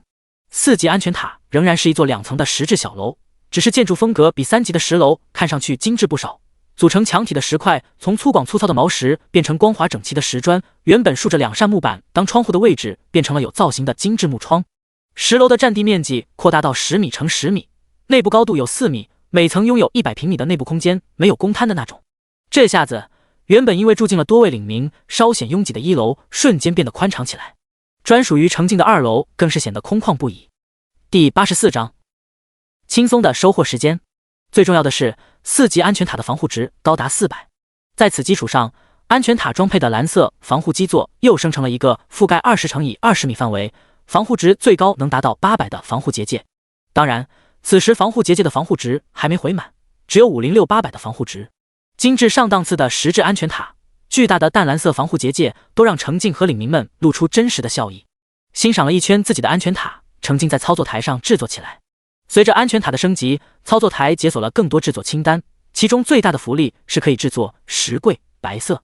程静消耗30个木材、30个石块、3个铁块、2个银块、1个金块，制作了一个石柜，暴击获得2个，一层楼放一个。虽然制作石柜要用到高级材料金块，但石柜的效果是能给食物保鲜，极大的延长食物的保存时间。一个石柜同样有10个储存格，每个格子可以存放99单位的同类食物。有了石柜，程静终于不用再将宝贵的随身背包格留给食材占用了。他连忙将牛肉、鱼肉、烤鱼、猴儿酒转入1楼的石柜中，交代目前兼任领地大厨的6果按需取用。至于在野外获得的粉莓果、苹果等果子和树苗，程静也交给6果，让他种下。这下子，领地上又多种植了56瓶果子。受到6果的技能以及3级领地祝福的影响，新种下的果子在8.5天后就能成熟。程静又在操作台上捣鼓3级安全塔时就解锁，只是他一直没能制作的淋浴设备。只需要30个竹子、10个木材、10个石块和2个铁块，就能制造一套淋浴白色设备，安装在安全塔内。再用10个石块制造大石缸，放置在楼顶，手动给大石缸灌满水，用主管连接着大石缸的室内淋浴设备，就能实现洗澡的功能。程静制作好之后，先将领地里现存的水都倒进大石缸中，又专门跑了一趟南侧的大河，给水桶都打满水。回来之后，他也不用爬安全塔内的楼梯，只需要一个助跳，中间借力再跳一次，人就跳上塔顶，轻松补水。布置好这套简陋的设备，程静在自己的小楼里痛痛快快地洗了个澡，将他在森林里奔波了一天的脏乱都一并洗去。洗完之后，程静换上另一套丝质衣裤。如果说还有什么不满，那目前的问题就是洗澡水是冷的，得想想办法搞成热水。打理干净自己，程静舒舒服服地瘫在安全塔前的木椅上，喝了2壶清甜解渴的水。看着忙碌的3个工匠，程静考虑，等他们空了，得问问他们会不会制作摇椅。要是摆张摇椅在这里，想想就舒坦。此时属于轻松的休息时间，程静总算有空彻底盘点一番之前向西远行探图的整体收获。先前返程的路上，他共击杀6只4级怪、21只3级怪和77只2级怪，收获144个瑞芝、82份毒液和36个金球、298经验、298铜币。汲取到11.4点力量属性、6.4点敏捷属性、3点精神属性。而这还只是返程路上的收获。2个多小时的西行探索，综合起来，程静共收获862经验、862铜币。当然，实际的铜币收益要更多一些，因为有3个小兵散落在野区，一直在为领主大人打工，让程静额外收入660铜币。看上去辛辛苦苦跑这么一趟，还不如前一晚游戏活动时消灭一轮入侵怪物收获的经验和铜币多。没办法，不提程静的真实实力，就他的面板等级4级，已经傲视新手村，击杀怪物时收益削减的厉害。程静只能强行攒着大量经验值，就是不升级，不然收获还要少。话说回来，也就是他能这么玩，因为他有汲取天赋为他提升实力，其他人就算想这么玩，都得先掂量掂量自己实力够不够。西行这一趟，程静一共汲取到 24.2 点力量、18.4 点敏捷、8.8 点体质、7.6 点精神，还有使用香蕉白色增加了1点体质。换一个人升到10级也就这么多属性点了。而程静的属性表已经更新为：姓名保命要紧，力量86，敏捷 87.4 加3，体质72加1，精神 186.8 加6，生命值720，攻击力 693.6， 防御力 784.4 加8，领地等级3，安全塔等级4，钱包17金30银2174铜。程静美滋滋的反复欣赏，再喝一碗6果端过来的鱼汤，更美了。第85章，凑热闹卖个舒坦。除了属性的提升，技能熟练度方面也有不小的提升。虽然程静有意识的减少法系技能的使用，攒着精神，但物理系技能的熟练度他都是卡着时间刷的。迅疾升入 LV4， 使用后10秒内敏捷能提升 11%。这种按百分比提升的技能，随着程静基础属性的提升，效果也在不断放大。程静如今使用技能敏捷能瞬间提升将近10点，坚固也升入 LV2， 使用后20秒内防御力提升 6%， 比先前的 LV1 多提升 1%， 只是冷却时间也多了1分钟，变成6分钟。就算防御力目前是他的优势项目，再多增加一些也是好事。程静坚固技能刷得很勤，因为攻击次数太多，被动技能吸血被触发的概率很高，熟练度刷够直接升入 LV4， 造成的额外伤害从 8% 提升到 10%。除此之外，还收获一种装备长棍 X2。长棍白色，攻击力加10。普普通通的一件白色装备，对于新人来说，长棍是比较容易上手的武器，但对程静来说，攻击力加成不算多，都轮不着给手下的小兵用。工匠打造的武器更稳定顺手。盘点完收获，程静顺手打开聊天频道，顶上的数字变成37967，升入1级的人更多了。同时幸存到现在的大概都认清了现实，知道狗一点，死亡人数也少了些。不过自从得知聊天内容其实会被沉默着的900多人都看到后，先前时不时丢一句吐槽的人就克制了闲聊的冲动。唯一的话痨那个谁也不好意思刷屏，只好每次别人发言时他就跟一条回复，勉勉强强和人搭个话这样子。2176李明飞，开局提醒大家先升级安全塔。0级茅草屋升1级安全塔需要100个木材、50个石块、2个铁块和100铜币。木材来自砍树送的新手斧子，砍击20次左右可得到1个木材。遇到石堆，用镐子敲击有机会获得石块。最好尝试找到矿山，获得10个石块就有机会获得1个铁块。铜币来自击杀怪物，击杀时可参考攻略，寻找容易对付的小怪。那个谁，对，手推黑甲虫，行动慢，攻击弱，虽然血厚，但是可以慢慢磨死，总体上风险小。2176李明飞，建议大家尽快收集基础资源，升级自己的安全塔。实在有困难的，可以看看交易区，我挂了一些基础资源，希望能帮到最有需要的人。能自行收集资源的朋友请不要买，让给有困难的人。那个谁啊，挂那么便宜，大佬高义啊，砍树真的又累又烦，我真不喜欢，叔叔看看我能不能买？2176李明飞，同志，你都1级了，相对有实力，还是自己砍树吧。不能发言的人中，可能会有年纪小的，年纪大的需要照顾，发扬一下风格，尽量自力更生。日月为盟，我是真懒得砍树开矿，但我有钱，我愿意花钱跟你买。你可以把材料价格挂高点，只要比商城低就有竞争力。你现在挂这么低，还不限制每个人的购买数量，怎么筛选谁真需要，谁假需要？这是纯纯的拼手速啊！馒头没味，我也懒得打材料，真抢购又不好意思。嗨，咱们村难道没有喜欢种田的玩家打材料来卖吗？我肯定捧场啊！程静快速看完未读的30多条消息，注意到李明飞等人的发言，转去交易频道查看，果然看到原本空荡荡的交易频道下方多了3条灰色的出售记录，卖方全都是李明飞。他先后以1铜币1个木材的价格售卖了150个木材，刚开始没设置限购，基本挂上就被秒空了。后来他设置每个购买者限购5个木材，也仍然在很短的时间内卖空了。他挂的这价格纯粹是在做慈善，要不是交易频道不允许，免费送他说不定也是愿意的。程静盯着出售记录看了好一会儿，心情有些复杂。上辈子要是所在的区有大佬愿意像圣母一样出手帮扶，程静自己在交易频道开了一个售卖单，放了500个木材上去，同样设定每人限购5个。在标售价时，他犹豫了一下，没标1铜币。他担心接连2个人这么定价，就把本村的交易价格定死在一份材料1铜币上了。李明飞的本意是想帮扶弱者，他是想跟着凑个热闹，反正这点材料对现在的他来说也就是10分钟的事，卖个自己心里舒坦。但材料价格过低也不一定完全是好事，意味着以后愿意收集材料售卖的普通人可能就少了。所以程静设定的是3铜币1份，这是经过市场波动检验后一个比较稳定的材料价格。挂完木材，程静又挂了一个木棍，白色的售卖单。他也是突然意识到，他觉得普通的武器对别的人来说可能是不错的增幅，与其空放着不如卖出去。这根木棍程静也只挂了300铜币，很便宜的价格。于是他这边武器刚挂上去就被人秒了，木材交易单也在以飞快的速度被买走。第86章末世后再入副本。程静转回聊天频道时，里面已经热闹起来了。那个谁，不枉我时刻关注公共频道，顺利抢到本村大哥卖的第1件武器，看我这就去横扫四方。2176李明飞，感谢保命要紧上架的木材资源，帮大忙了，大家再努力，尽快凑够资源给房子升级。种田人空，我的天呐，这么多木材是怎么砍的？有没有什么秘诀？程静还真知道点秘诀，于是回了一句：保命要紧，提升力量属性可以用更少的次数砍出木材，提升体质，连续干活的时间可以更长。刷刷聊天频道对程静来说就是放松了，关了光屏，起身伸了个懒腰，他准备小休息一会儿。毕竟奔波了大半天，他也是会累的。程静上楼小睡了一觉，半个小时后，脑机定时将他叫醒，体力恢复，精神和生命值也都恢复满值。背包里带满弓箭、火把和石块，程静再次离开领地，走向游戏副本。站在闪着光的大石头前，程静伸手轻触，在弹出的提示中选择进入副本。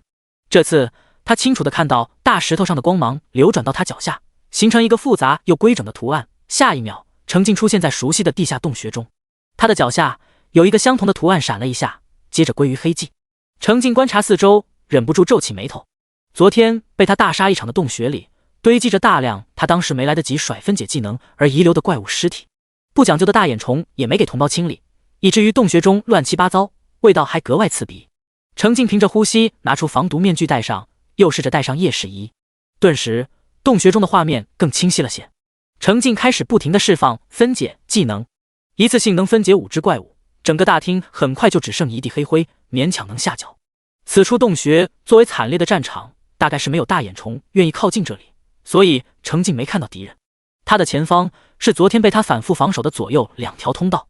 程静举起一支火把，迈步走进左侧通道，顺着通道很快发现一处岔路口，继续选左侧岔路。走了几米，他发现一处洞穴小厅，令他熟悉的是10多平的洞穴中横七竖八的躺着一地大眼虫。看上去这种一个个房间一样的洞穴小厅似乎是大眼虫们睡觉休息的地方。在程静发现大眼虫时，10多只大眼虫也发现了程静。毕竟带着火光一起移动的程静在幽暗的地穴中实在是太惹虫注意了。几乎是同一时间，10多只大眼虫仰头发出尖锐的笑声，向巢穴里的同伴发出警报。程静一点也不急，给他们时间，让他们发动召唤术。程静迈步走进洞穴中，手中出现一根长长的粗壮的树枝，是他精心挑选后直接从树上一斧子砍下来。这根树枝长得好像他的宝剑。程静轻松甩着树枝，就像是打什么野草野花一样，轻轻一挥，一半大眼虫就分成2半。哎呀，这么血腥的场面他可看不得，还好分解甩得及时，没污染他的眼睛。程静光明正大地站在这处洞穴中央，杵着自己的宝剑，耐心等剩下一半大眼虫继续发出警报。敏锐了不知道多少倍的听力让他轻松听到远处传来的声响，但声势不够浩大，他还不是很满意。幸运被留下来的7、8只大眼虫，不知是听说过程静的残暴战绩，还是被刚才亲眼所见的场面吓到了，竟然没有一只试图攻击程静的，全都在仰着脖子扯着嗓子干嚎不止。双方竟然维持了短暂的和平，直到增援的大眼虫到了。程静这次身处的洞穴小厅只有一个通道口，防守压力骤降。当然更重要的是，程静现在能发挥出全部的属性表实力，又没有体力值的限制，对他来说，数量再多的1级大眼虫都只是挡路的累赘。程静就站在洞穴内，钻进来一只大眼虫，他就用树枝戳死一只，连戳5只就甩一个分解。因为他的攻速实在太快，相较之下大眼虫爬得太慢，以至于程静还有空把洞穴内剩下的另一半大眼虫一起送走。他们已经完成报信的职责，该上路了。戳着戳着，程静手中的树枝承受不住力道，碎成木屑。程静只好拿出自己不掉耐久的新手斧子，上前2步用斧子砍。心血来潮，他还试了试新手稿子的攻击手感，结果发现稿子的手感更好一些，因为稿子手柄更长，这样他就可以离满被小眼睛的大眼虫稍远一些，再一敲一个准。第87章，眼睛真不用太多。昨天操控手机游戏的程静没能守住通道入口，最终被大量大眼虫涌入所在洞穴，体力值耗尽，围攻致死。今天的程静守在入口，百无聊赖的一下下敲着，只觉得来犯的大眼虫爬得太慢，不够他打的。他原本精心准备，攒满了精神属性，还休息了一段时间，将状态调整到最佳，才来清理副本。此时发现有点反应过度，于是在战斗中认清了自身实力定位的程静开始反攻，将战场反推至通道中。他一步一步向前走，手中的稿子狂敲，再加上不断丢分解技能，原本挤满通道的大眼虫就像被橡皮擦掉的画一般，随着程静的反推而不断消融。战场被程静顺利反推到岔路口，这下两边通道同时有大眼虫向他涌来，他的攻速总算能发挥出1/4。程静干脆就在岔路口站定，左一下右一下的敲，宛如在玩敲地鼠的游戏。他的手里举着的火把本该被大眼虫集火，但弯曲曲折的地下通道决定了同时能冲到他附近的大眼虫数量注定有限，无法再形成像前一天一样几十只大眼虫一起发技能的大场面，最多也就5、6只一起攻击。而这些攻击程静微微闪个身就能躲掉大半，剩下的技能攻击好不容易落在他身上，也只能打出 miss。 得发出技能的大眼虫很傻眼，然后下一秒就因为距离过近率先化为尘土。局势完全在控，程静一点都不着急，耐心地消灭着来犯的大眼虫。如果副本真是个真实的怪物巢穴，那巢穴里的大眼虫肯定不是无穷无尽的，击杀一只就少一只，清理进度就会推进一些。感受了一下自己的作战持久度，程静已经开始期待起副本奖励了。敲着敲着，程静来时走的那条通道里赶来支援的大眼虫越来越少，到最后整条通道都空了，好一会儿没有虫的身影，只需要专心压制一条通道的程静压力再降，很快就再次变成他等怪。程静懒得等，将一只火把插进旁边的石缝中，重新举一只火把，继续逆着通道反推。程静不知道大眼虫的洞穴地图，他就简单粗暴地顺着大眼虫赶来的方向反推，遇到岔路口就停下来，两边一起清理。偶尔身后的来路还会爬出零星的大眼虫，但也构不成什么威胁。渐渐的，围攻程静的大眼虫中，2级、3级怪的数量开始增多，4级怪也开始出现，而他身前的通道也逐渐宽敞，至少一只4级大眼虫不再会堵住整条通道。3级、4级的大眼虫一出现，程静就会更换弓箭，第一时间解决他们。其他的就用镐子慢慢敲，偶尔赏他们一发天火，欣赏一下烈焰火雨的璀璨。当通道变得更加宽敞，体型比他都高的5级大眼虫出现时，程静眼睛立刻亮了。5级大眼虫都出现了，要么是这个副本里最高级的怪，要么就是还有更高级的怪，总之怎么都不亏。心里高兴的程静先一剑解决了5级大眼虫，继续耐心反推。当第2只5级大眼虫爬出来时，程静确认副本里肯定有更高级的怪。注意到前方的通道已经宽敞到足有7、8米宽，10来米高，程静隐隐感觉到他快反攻到人家老巢中央了。程静稳扎稳打，将出现在眼前的大眼虫，甭管大的小的，统统送他们尘归尘，土归土。渐渐的，挡在他身前的大眼虫越来越少，程静也终于看到通道尽头是一处格外高大宽敞的洞穴大厅。大厅足有数百平，10多米高，连通着4条通道。程静将一只火把用力投掷出去，火把飞过20多米的距离，照亮下方的一群大体型大眼虫。最中间体型最大的那只正是6级大眼虫，周围还有3只体型稍次一些的5级大眼虫围拢在旁边。大眼虫6级，攻击48，防御60，生命值90，技能恐惧。大眼虫们的小眼睛下意识跟随着火把飞过的轨迹，从一边滑到另一边，还有几道黑色的技能打出去，将火把打落熄灭。大眼虫们沉迷于追逐火光，程静可不会，他已经翻手换上弓箭，瞬间开启迅疾狂化，从6级大眼虫开始，依次射击。705、714、714，程静发挥极限攻速，1秒射出15箭。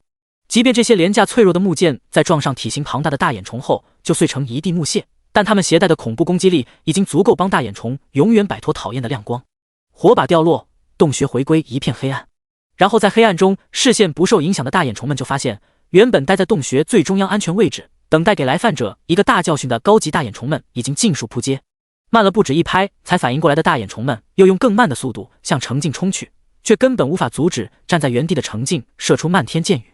终于，这处被大眼虫占据生活了不知道多久的地下洞穴彻底归于平静，除了程静，再无一个长眼睛的活物。第88章，奖励到心坎里了。幽暗的地下洞穴因为失去了原本的住客，显得格外空荡寂静。程静环视一周，脚下突然出现一个亮着光的图案，下一秒，他被传送出副本，出现在大石头前。眼前光屏弹出，奖励通知已经发放到位。眼虫迷雾副本清理进度100%，副本清理已完成。奖励10金币，暗影弓，蓝色；落石，绿色；幽兰果，绿色。10金币，暗影弓，蓝色；落石，绿色；幽兰果，绿色。触发暴击，蓝色武器，2样绿色品质的奖励。最近满眼都是白色的程静高兴坏了，当然他也不嫌弃白色物品就是了。毕竟除了副本清理奖励以外，这一战程静同样收获了大量击杀奖励。程静先将直接放入他背包的副本清理奖励一一拿出来查看。暗影弓，蓝色，攻击力加50，拉弓即可凝聚暗影箭，箭支储备1000支，每秒恢复1支，射程300米，耐久1000。出现在程静手中的是一把通体黑色的弓箭，材质似玉非玉，极有质感，握着温润适手。弓弦并非实物，而是一道黑色的能量线。程静尝试着拉开弓，以他的力量属性都能感觉到一定的弹力，当然还是能轻松拉满弓就是了。随着程静放手，一道黑色的能量箭眨眼间准确射穿远处的一棵树，在树干上开了个大洞。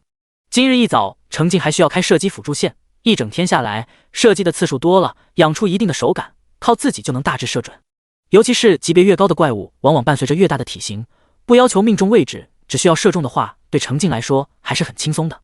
接着程静快速拉弓射箭，就见黑色的能量箭四处散射而出。甭管他的弓速多快，这把自带能量箭支的暗影弓都能跟得上。程静颇为欣喜，这把暗影弓有点量身定做的意思，他的攻击力增幅只能算普通，可能连一些强力的绿色品质武器都比不上。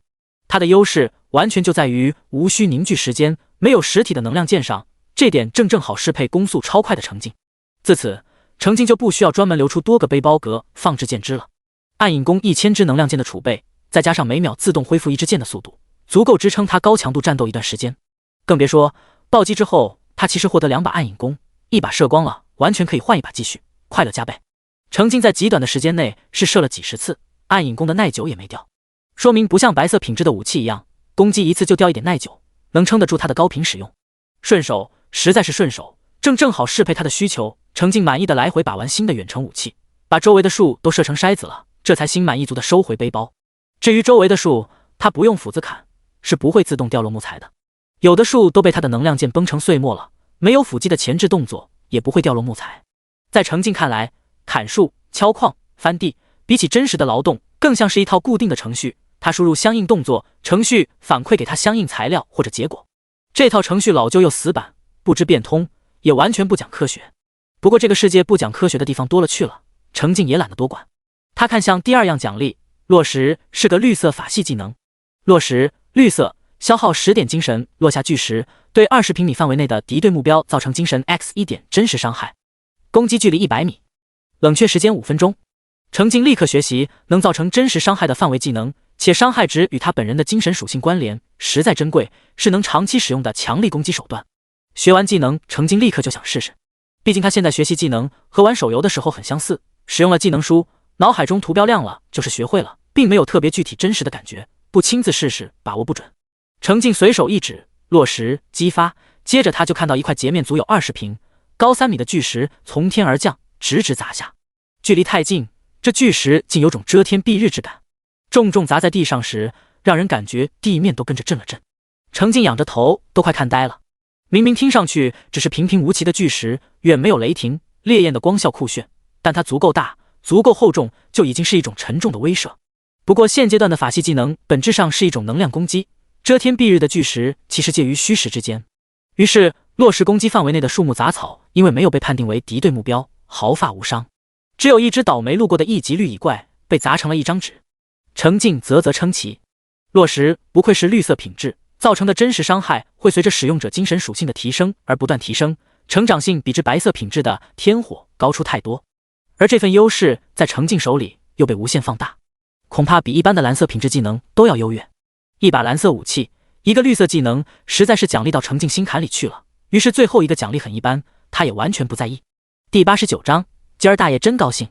幽兰果，绿色，食用可提升夜视力，第一次食用可永久增加3点精神属性。程镜现在已经看不上3点精神属性的增益了，不过他还是拿起一颗塞进嘴里一口吃掉，毕竟能提升夜视力，而且总归是个果子，口感酸酸甜甜的，不算难吃。此时刚好下午6点，天色已经暗下来。程镜环视一圈，视力似乎变好了一点点，变化不大，程镜有点摸不准，他也不在意，心情愉快地踏上归途。咱们老百姓今儿个真高兴。回到领地，3位撒在外面一天的小兵也都回来了，正在6果的安排下，轮流在安全塔1楼的卫生间里洗澡。之前他们回来最多就是用木桶里的水随便冲，今天条件升级，有了专门的洗澡间和淋浴设施，再配上6果采摘回来的具有一定清洁效果的植物，别提多痛快了。见领主回归，领民们连忙行礼。6果也迎上来，殷勤地问程镜要不要再试试淋浴设施。他用壁炉热了好几桶热水备着，就等程镜需要的时候倒进楼顶专属于领主的大石缸里。程镜一听，好家伙，虽然还没能用技术解决热水洗澡的问题，但有人力先解决了。他哪里享受过这个，立刻就点头同意了，也不用6果提上提下。程镜将专门储存在矮柜1格里的10桶热水转入背包，顺便把刷副本带回来的大量金球从背包转入矮柜，然后上楼顶将木桶里的热水倒进2楼淋浴设备连接的大石缸里。程镜一边加水一边用手感知温度，觉得差不多了，顺手把剩下的2桶热水加给了另一个大石缸。迫不及待地体验了一番，程镜长舒一口气，果然还是热水洗澡舒服。唯一的问题是，洗完的程镜又想换套干净衣服，穿着战斗过的衣服总让他有种上面不知道沾染了什么不知名诡异液体的异样感。收拾清爽，程镜发愁衣服不够用。没条件的时候他也不讲究，上辈子突如其来被投放到末世，跟着他的衣服摸爬滚打也没得换，现在这不是有条件了，人也就讲究起来了。结果巡视领地里的作物生长情况时，程静才注意到他上次回领地休息时乱扔的脏衣服已经被清洗干净，晾晒在安全塔侧面。程静环视一圈，问六果：“是你洗的？”正在准备晚饭的六果有些窘迫地搓了搓手，连忙回道：“是的，领主大人，我很小心，没有洗坏衣服。”六果的手上都是常年辛苦劳作留下的老茧，他知道讲究些的贵族老爷是不会允许他们这种贱民触碰昂贵的衣物的。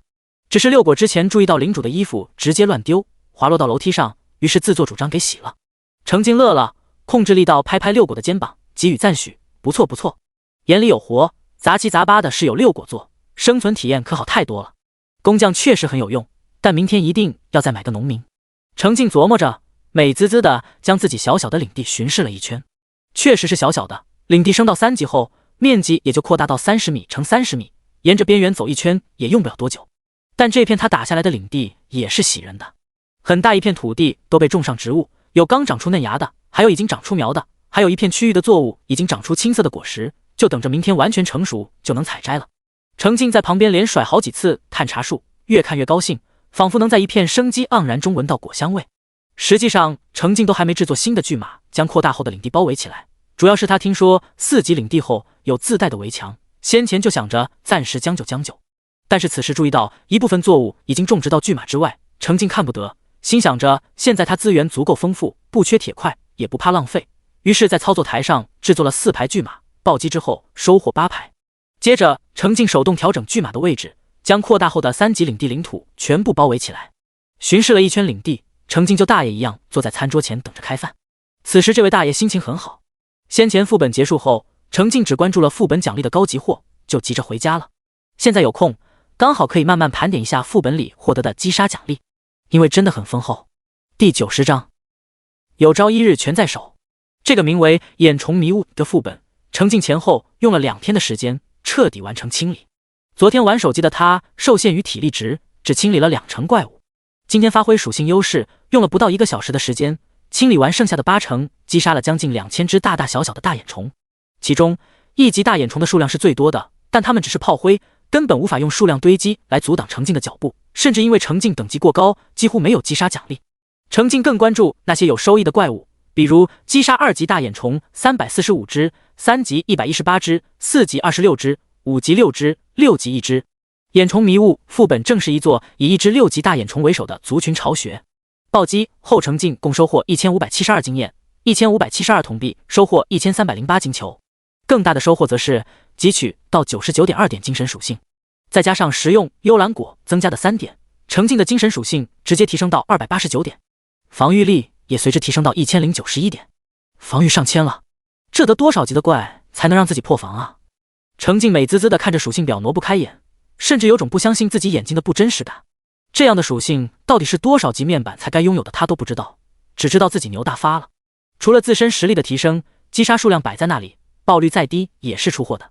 于是程静的背包里还有一大堆爆出的白色物品，单单建筑物图纸暴击后就有防御塔图纸 X6， 投石机图纸 X4， 爆出武器装备则有恐惧之杖 X2， 暗影镯 X2， 洞洞帽 X2， 清醒之戒 X4， 木甲 X4， 加起来一共12样，24件白色品质的物品。于是程静的背包格里一片白色光芒闪动。程静先取出新鲜玩意儿暗影镯查看，这是一个通体黑色的木质手环。手镯类的装备爆率很低，这还是程静收获的第一个手镯类装备。暗影镯白色，可存储一个白色技能的效果，使用时立刻释放，冷却时间6小时，耐久200。果然手镯类装备的效果比较特殊，程静果断给背包里的2个暗影镯各存储了一个天火技能，然后收回背包。白色品质的技能也就冷却时间长的天火有点存储的价值。至于其他的白色物品都是程静曾经爆出过的，恐惧之杖和洞洞帽都很不错，属于在白色品质里属性优秀的装备。这轮可真是大丰收，美滋滋。这时六果将晚饭端上桌，是提前专门跟程静申请好的食材，一大桶鱼汤随便盛，领民们每人1份烤牛肉，程静有2份。其实没新花样，和午饭是一样的，但领民们都埋头虔诚的专心吃饭。尤其是新来的工匠石香和小兵魏盾山，大口大口的往嘴里塞，仿佛吃的稍慢一点，这份充足的食物就会不再属于他们一样。相比起来，其他领民的表现稍好一些，毕竟这2日领主在食物供应方面一直都是慷慨仁慈的，但也都是吃的头也不抬。在一众领民中，程静一点也不违和。他也是饿过的，深刻认同食物的珍贵，所以吃饭过程中他是没空发表讲话的。等填饱肚子，再端着一碗鱼汤溜溜缝，心满意足的程静这才准备行使领主的职权。他上学时都没当过班长呢，工作后也就一普通职员，结果这一转眼都拥有7位能为他卖命的手下了。确实是能卖命的，以领民们的忠诚度，至少程静让他们在危险来临时挡在前面，他们是会执行的。也没法不执行，程静死了，他们也得死。上辈子程静都没体验过这地位，没有汲取天赋的他是不敢故意留着经验值不升级的，可他一旦升级，击杀收益就会锐减。好不容易打怪赚来的铜币升级，安全塔都紧紧巴巴，平时在交易频道买材料都得算来算去，哪里有钱给领地升级，更是没钱多招募领民。所以很长一段时间，程静空顶着领主的称号，其实就一个人在自己的安全塔里玩单机。要不是还有聊天频道，他都怀疑他要不会跟人交流了。今天自投放进这个世界，程静也一直忙忙碌碌，没空多想。毕竟不趁着天色还亮的时候狂干，天色暗了就会危险，这条规则已经深深刻进他的行为守则里。而此时天色暗了，黑夜代表着危险，在黑夜到来之前，大家都赶回安全塔。身前是黑夜，身后则是安全塔里壁炉和灶台散发出的微光，除了带来光亮，还带来安全感。幽深阴暗的森林包围着领地，视线根本看不出多远。而在这危险的荒野上，他们拥有一座安身立命的家，已经足够让人平静地努力地活下去。更别说餐桌旁边还立着几只火把，敢在黑夜中亮起灯火，没有点实力是不敢的。领民们崇敬地看向程静，等待领主大人的指示。第91章，都继续干活去吧。程静先指了指草庐和兵营，安排道：平时你们可以在安全塔1楼休息，那2个建筑就作为杂物间，到时候我会放几个柜子过去，你们自行分一下。领民和士兵连忙点头，他们各自也拥有一点私人物品，比如工匠自带一些工具，目前不用的时候就堆在各自的木床下方，堆得多了难免杂乱。若有专门的存储空间，自然是再好不过。程静指的柜子可不是储物矮柜，就是普通的木柜，5个木材制作一个，程静随手就做了4个，收获8个。这种木柜反倒更方便领民们存放各自的杂物，且比较好分隔，也算有点隐私。安排好杂事，程静拿出刚刚收获的防御塔和投石机的图纸，询问并未掌握这2种建筑的石铁和石香是否想要学习图纸。石香惊讶地愣住，下意识看向先来到领地的前辈石铁。石铁自认为跟着领主的时间长一些，能摸准一些领主的意思，自家领主是个沉默寡言，有事直说不绕弯的性格。当他发出询问的时候，最好直接表明想法，万万不要有迂回谦让的考量，不然就会失去机会。于是石铁立刻坚定地回答：领主大人，我想学。程静自然不知道之前3天无法顺畅交流的经历给石铁造成过什么误会，但他确实只是单纯的询问工匠们的意见。既然石铁想学，他就给了石铁2种建筑各1张图纸。然后程静看向石香，石香很激动，整个人都有点颤抖，张了张嘴，没说出话，只是狠狠点了点头。接着石香就从领主手中接过防御塔图纸、投石机图纸各1张。领主大人递出图纸的动作很随意，但石香接过后却抓得紧紧的。这一瞬间，石香脑海中似乎闪过了大量画面。为了学习到御景塔的制作方法，他曾经付出了巨大的代价，甚至于，可如今他无比轻松的就获得了2张新的图纸。在他甚至还没能完成领主布置的第1个任务，没给领地做出任何贡献的时候，程静发完图纸，注意到石固，格外叮嘱了一句：这2种建筑类型石固都已经学会制作了，你们可以相互多交流。虽然这一轮石固看似没得到任何好处，但他看到了进步的希望，于是同样用力点头，承诺道：会的，他们肯定能学会的。工匠学习功能型建筑物的图纸，消耗1张图纸后是存在学不会的情况的。好在之前爆出的图纸都只是白色品质，比较简单，工匠们也给力，都学会了，没有出现让程静浪费图纸的情况。而这种建筑图纸对于工匠来说，除了是珍贵的技术知识以外，更重要的是，这其实是1张学习许可。没有这张学习许可，工匠是不能私自学习的关键技术的。否则的话，程静都可以直接安排几位工匠将各自的技术共享。他自己虽然没经历过，但确实听说过相关的闲聊，有领主试图让手下的工匠互相学习，工匠们诚惶诚恐地拒绝了，表示不达到一定的条件，工匠并不拥有传授的资格。但只要都获得了学习许可，工匠们就可以交流学习相关的技术，后学者掌握的成功率就更高了。程静之所以在收获多张图纸之后愿意交给工匠学习，也是一种投资培养。兵营来的小兵可以自行打怪升级，工匠和农民这种草庐招募来的领民是不行的，但他们也有各自提高进步的道路。对工匠来说，就是多多学习新的技术。要不怎么石香的招募价格比石铁和石固都贵很多呢？石香掌握了一座功能型建筑制造方法，这一点就是关键影响因素。安排好工匠，程进手里还有不少图纸，他拿出一张盯着看了一会儿。这图纸看上去只是薄薄的一张，其实上面密密麻麻画了不少内容，实际学习就会发现里面包含的内容更多。领主本人其实也是可以学习的，上辈子程进就尝试过学习箭塔的制作方法，只是浪费了2张图纸也没学会，后来他就不乱挑战了，爆出来的图纸直接投入资源制作。这次他也没工夫开辟工匠类副职业，于是程进手头剩下的4张防御塔图纸和2张投石机图纸就被他投入材料直接制作了。领地边缘位置依次出现6处制作现场，投入的材料自行动了起来，3位工匠的眼睛都粘在那边挪不开了。程进摆摆手，示意他们可以下桌继续干活去吧。第92章，仁慈的领主大人。安排完工匠，程进又看向3位小兵。程进在清理副本的时候，3位小兵同时也在打怪，给他带回190铜币、5份兔毛和14个甲靠。总的来说，这一整天的时间，程进这位领主一直在奔波忙碌，3位小兵也没敢懈怠，组队击杀1级怪物，此时已经积攒了不少经验值。程进暂时没准备让他们升级，至少在他打2级怪还能触发汲取天赋的时候，小兵们打1级怪，清理领地附近的生存空间就足够了。他们的实力已经足以应付，现在升级只会削减收益。当然，程进也不是真的吸血型领主，还是关心他们的，此时留下小兵就是表达一下他的支持。首先是魏顿一，这个高大老实的青年壮汉，这2天很好的承担起以老带新的责任，带着魏顿尔和魏顿山一起变强。程进从3人上供的铜币就能看出，魏顿一有意识地安排3人轮流完成怪物击杀，并没有因为自己实力最强就将击杀收益都抢走，是个靠谱的队长。正好魏顿一想走精神加点路线，程进将收获的另一颗幽兰果以及一把恐惧之杖给了魏顿一。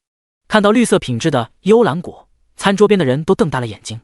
魏顿一猛地紧张起来，脸色涨红，踌躇片刻还是伸手接过，郑重道谢：“谢谢领主大人。”实际上前一天程进给他分配装备时，魏顿一就曾鼓起勇气表示过婉拒。他觉得他对领主大人、对领地还没做出贡献，实在不配直接拿奖励。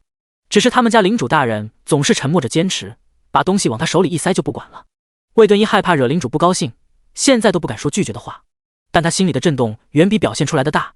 他才跟着领主没几天，就获得了绿色品质物品的赏赐。仁慈的领主大人这么看重他，魏顿一只觉得让他立刻去死都甘愿。程进这时又拿出一个暗影镯交给魏顿一，嘱咐道：“这里面存储着一个我的天火技能，你是见识过的，如果有危险，激发里面的技能，注意点攻击范围，别伤到自己人。”是。魏顿一点头应下。程进查看发现，在他各种武器装备、有品质的食物的堆积下，才1级的魏顿一已经拥有12点精神属性。于是程进将绿色技能雷霆闪烁交给魏顿一。以魏顿一现在的精神属性，这是个能在关键时刻改变局势的重要技能。万一小兵们在野外遇到意外，魏顿一留着这么一个杀招，再加上暗影镯存储的技能，应该能护住其他小兵。魏顿一郑重地接过技能，在其他人艳羡的目光中，当场学习了雷霆闪烁，接着起身行了一个礼，大声道：“愿誓死追随守卫您。”声音大的都吓了程进一跳。程进摆摆手示意他坐下，接着转向另外2个小兵，他又拿出一颗白色甜梨、一个清醒之戒以及技能连珠剑交给魏顿尔。魏顿尔似乎也偏好使用弓箭，程进干脆将他一直储备着实际没用到几次的铁胎弓和铁剑交给魏顿尔做副武器，也算是给小兵们配上白色远程武器。最后将一个白色香蕉、一顶洞洞帽、一个清醒之戒以及一把匕首尖锋给魏顿山，并叮嘱道：“魏顿一对周围的情况比较熟悉，你们就跟着他的安排自行升级。3天后的怪兽狂灾，你们都是要表现的。”是，领主大人。愿誓死追随守卫您。2个小兵眼睛大亮，连忙高声应答，接过程进的赏赐。今天刚来的魏顿山觉得自己还没做出什么贡献，这一身的装备都快配齐了，心里很是羞愧。但2位前辈都不曾拒绝，他也不敢单独说拒绝，涨红着脸接过，珍惜地摸了摸香蕉。这不仅仅是难得的香甜可口的水果，更是可以直接增加一点体质，对于新手来说是难得的宝贝。安排完士兵，程进也挥手让他们自行去忙，也不能强求他们晚上还要外出领地打怪，程进也就不在意他们干嘛了。最后程进拿出一个白色品质的甜梨，递给一直守在餐桌边准备收拾餐具的6果。农民和工匠的属性表都很简单，并没有具体的基础属性，程进也好奇他们吃下这种增加基础属性的食物会有什么变化。就算没变化也没什么大不了，甜梨本身也是很好吃的，程静收获的第一个甜梨就来自于六果的指点，只是当时物资紧张，程静自己吃了一个，给魏盾一吃了一个。现在嘛，他觉得给六果吃一个完全没问题。六果颤颤巍巍地接过甜梨，连连道谢，紧张又无措。程静主动转移话题，食柜里的猴儿酒，晚上休息前你们可以试试，一人1天1份吧。猴儿酒这种分解收获，探查术的介绍是长期饮用可以轻微提升体质。程静现在看不上这点轻微提升，准备让领民们长期饮用试试效果。好吧，实际上是因为他刚收获的时候就小心尝了一口，怎么说呢，又酸又涩，实在难以下咽。程静宁愿花时间追杀一只暴怒猴，也不愿意忍受这种罪。第93章，茫茫荒野难相聚。程静看不上的猴儿酒对领民来说是好东西，六果害怕自己听错了，还忍不住追问，不仅是士兵，工匠们也可以喝。对，你们愿意的都可以尝尝。程静语气肯定。行了，我出去再看看，晚点回来。交代完，程静也挥手示意六果可以自行干活去了，他自己则起身溜溜达达向领地外走去。夜晚已经不能阻挡他的脚步，程静准备继续去矿洞开采。今天能升4级安全塔，明天就能升5级，不就是干材料吗？他现在体质好得很，更能干。走出领地，走进森林，程静发现他的夜视力确实提升不少，不需要带夜视仪也完全不影响行动。夜晚的野外怪物更加活跃，攻击性也更强。程静拿出他的新武器暗影弓，漫不经心的随意拨拉几下，周围的动静就消失了。这对他来说就像饭后消食一般，轻松且愉快。抵达矿洞，程静先去查看了被他丢在这里一直工作的采矿机。很好，机器也有在努力干活，共让他收获216个石块、22个铁块和2个银块。当然，他们也消耗了12个铁块，掉了耐久。程静手动添加了铁块，保证他们能继续干活。他自己则在矿洞找到合适的位置，开始敲稿子。和白天相比，实力又提升1级的程静状态更加放松，还将光屏打开，准备一边干活一边水群。此时聊天和交易频道都很热闹，毕竟有成功升级的榜样立在前面，利用白天的时间实现升级的人还是不少的。再加上投放之初那个神秘的声音提醒过蓝星人警惕黑夜，而且天色变暗之后，确实能明显感觉到怪物们更加活跃，所以此时大部分蓝星人都缩回自己的安全塔。像程静这样仗着实力强横敢在外面晃荡的只有一个，倒是有几个因为各种原因没能回去的。被巨变打懵了一整天的幸存者们，此时迫切的需要和同类交流消息，互通有无。程静先去看了看自己挂的售卖单，他的木材和武器都卖完了，共收获1800铜币。其中木材售卖单因为每人限购5个木材，程静获得了100人的买家名单。他从头到尾浏览一遍，神色凝重起来。在这份名单中，大约有一半并非网名，更像是真名，很可能就是没注册过游戏就被直接投放过来的人。重点是其中有一些名字程静隐约觉得眼熟，或许他其实和上辈子分在同一个区。程静暂时还不能完全确定，只能继续观察。他又转回聊天频道，先快速浏览了一遍留有记录的未读消息。看着看着，神色更凝重了。在众多互不相关的闲聊中，程静注意到一个人，刘峰，哈哈，太棒了，老子终于升到1级了，爽！那个谁，又有新人来喽，欢迎欢迎！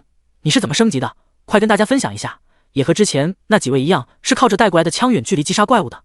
刘峰，特么的，我根本就没领到枪，那些傻 X 大半夜的瞎搞八搞，谁他妈不睡觉关注他们啊？根本就没给我发，本该属于我的枪，不知道被谁贪了，哼！祝他开局暴毙。那个谁，那你有点倒霉哦。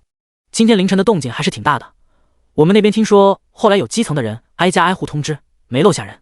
刘峰，老子能吃这亏？没给我发枪，就只好给我发人了呀！哈哈，有人给我把怪打到残血，我再上最后1击，轻轻松松升上1级，爽！那个谁，什么意思啊？你已经碰到人了？2176李明飞，对，我和刘峰的安全塔位置相距并不远，顺利碰头了。经过亲自验证，是可以合作杀怪的。如果咱们能有更多的人聚集在一起，人多力量大，互相帮助，有机会快速提升个人等级。李明飞的回答炸出来很多潜水的人，大家惊讶不已。到目前为止，只有李明飞和刘峰宣称碰面了，其他人除了荒野和怪物，根本找不到文明的痕迹。第94章，破裂就在一瞬间。取名怎么那么难？大哥，求问你是怎么找到人的？666还能这么搞？运气真好啊！我也想有人在前面帮我砍怪，我躲在后面补刀。大哥也看看老弟啊。刘峰想得美，我的茅草屋还没升级呢，他还得给我砍树，没空理你，一边玩去。卡拉汉，靠，你这太嚣张了吧！人家帮你不感激，还想继续压榨，别蹬鼻子上脸。2176李明飞，我的安全塔南侧是一片草原，我一直向南走，走到一处悬崖，站在悬崖边上，居高临下看到一座茅草屋，找过去就是刘峰。建议站在高处，更容易看清周围的情况。后面又有10多条消息讨论两人成功会合这件事，大家情绪都很热烈，看上去不少人开始有了盼头。在这种鬼地方，熟悉的同胞总能让人更有安全感。程静也感慨，他今天下午向西探索了得有上百公里吧，都没发现另外的人。能在被投放的第一天就成功会合，确实得靠点运气在里面。只是运气好的明显是刘峰，对于李明飞那可就说不准了。毕竟程静看到的这段聊天记录发生在下午5点多，按那个时间，李明飞想返回自己的安全塔可不一定来得及。程静继续向下浏览，见或能看到几条刘峰的抱怨。刘峰，特么的，干活好几把慢，我都等饿了。刘峰，烦死了，刀逼刀的，还救助弱者，老子就是弱者呀，不救我救谁？等程静滑到最新的消息，有几人正在讨论领地。种田人空，我之前看过游戏攻略，领地升到2级会出新建筑，能买到小兵帮着一起战斗，也能实现前排有人帮着砍怪，咱们躲在后面补刀的战斗队形。要切个闹，反正我现在领地1级，买的农民是不敢战斗的，出门遇到小怪，人都快埋土里去了，半点都指望不上。那个谁，真的，先升级领地能招兵买马。程静一边敲矿一边加入闲聊，保命要紧，如果拿到新手任务奖励的3金币，可以尝试走升级领地路线。领地升到2级，草庐能招农民工匠，兵营能买小兵，小兵确实能帮着打架。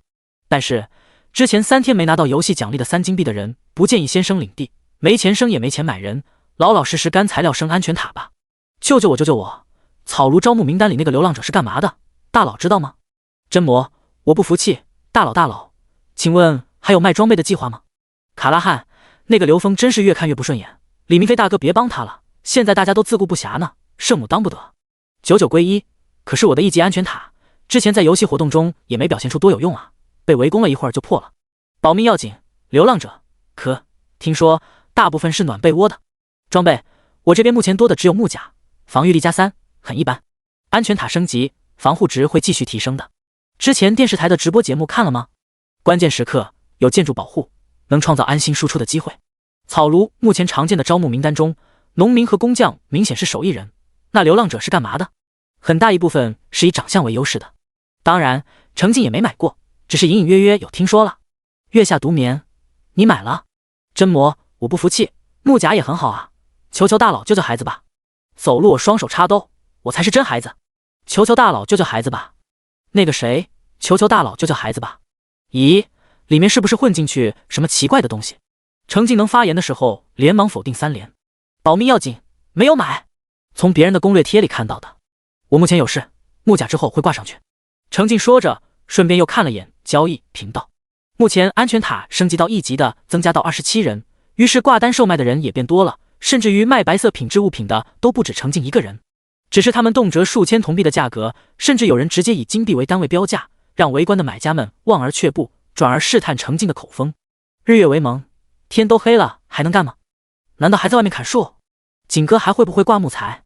真的不想砍树，哎，哪有非逼着战斗玩家走种田流的道理？垃圾游戏，毁我人生。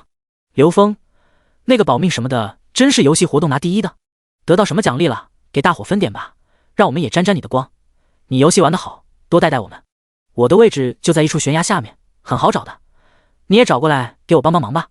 程静冷笑出声，保命要紧，小子，真被我找到，你就可以去死了，我最多帮你扬个灰。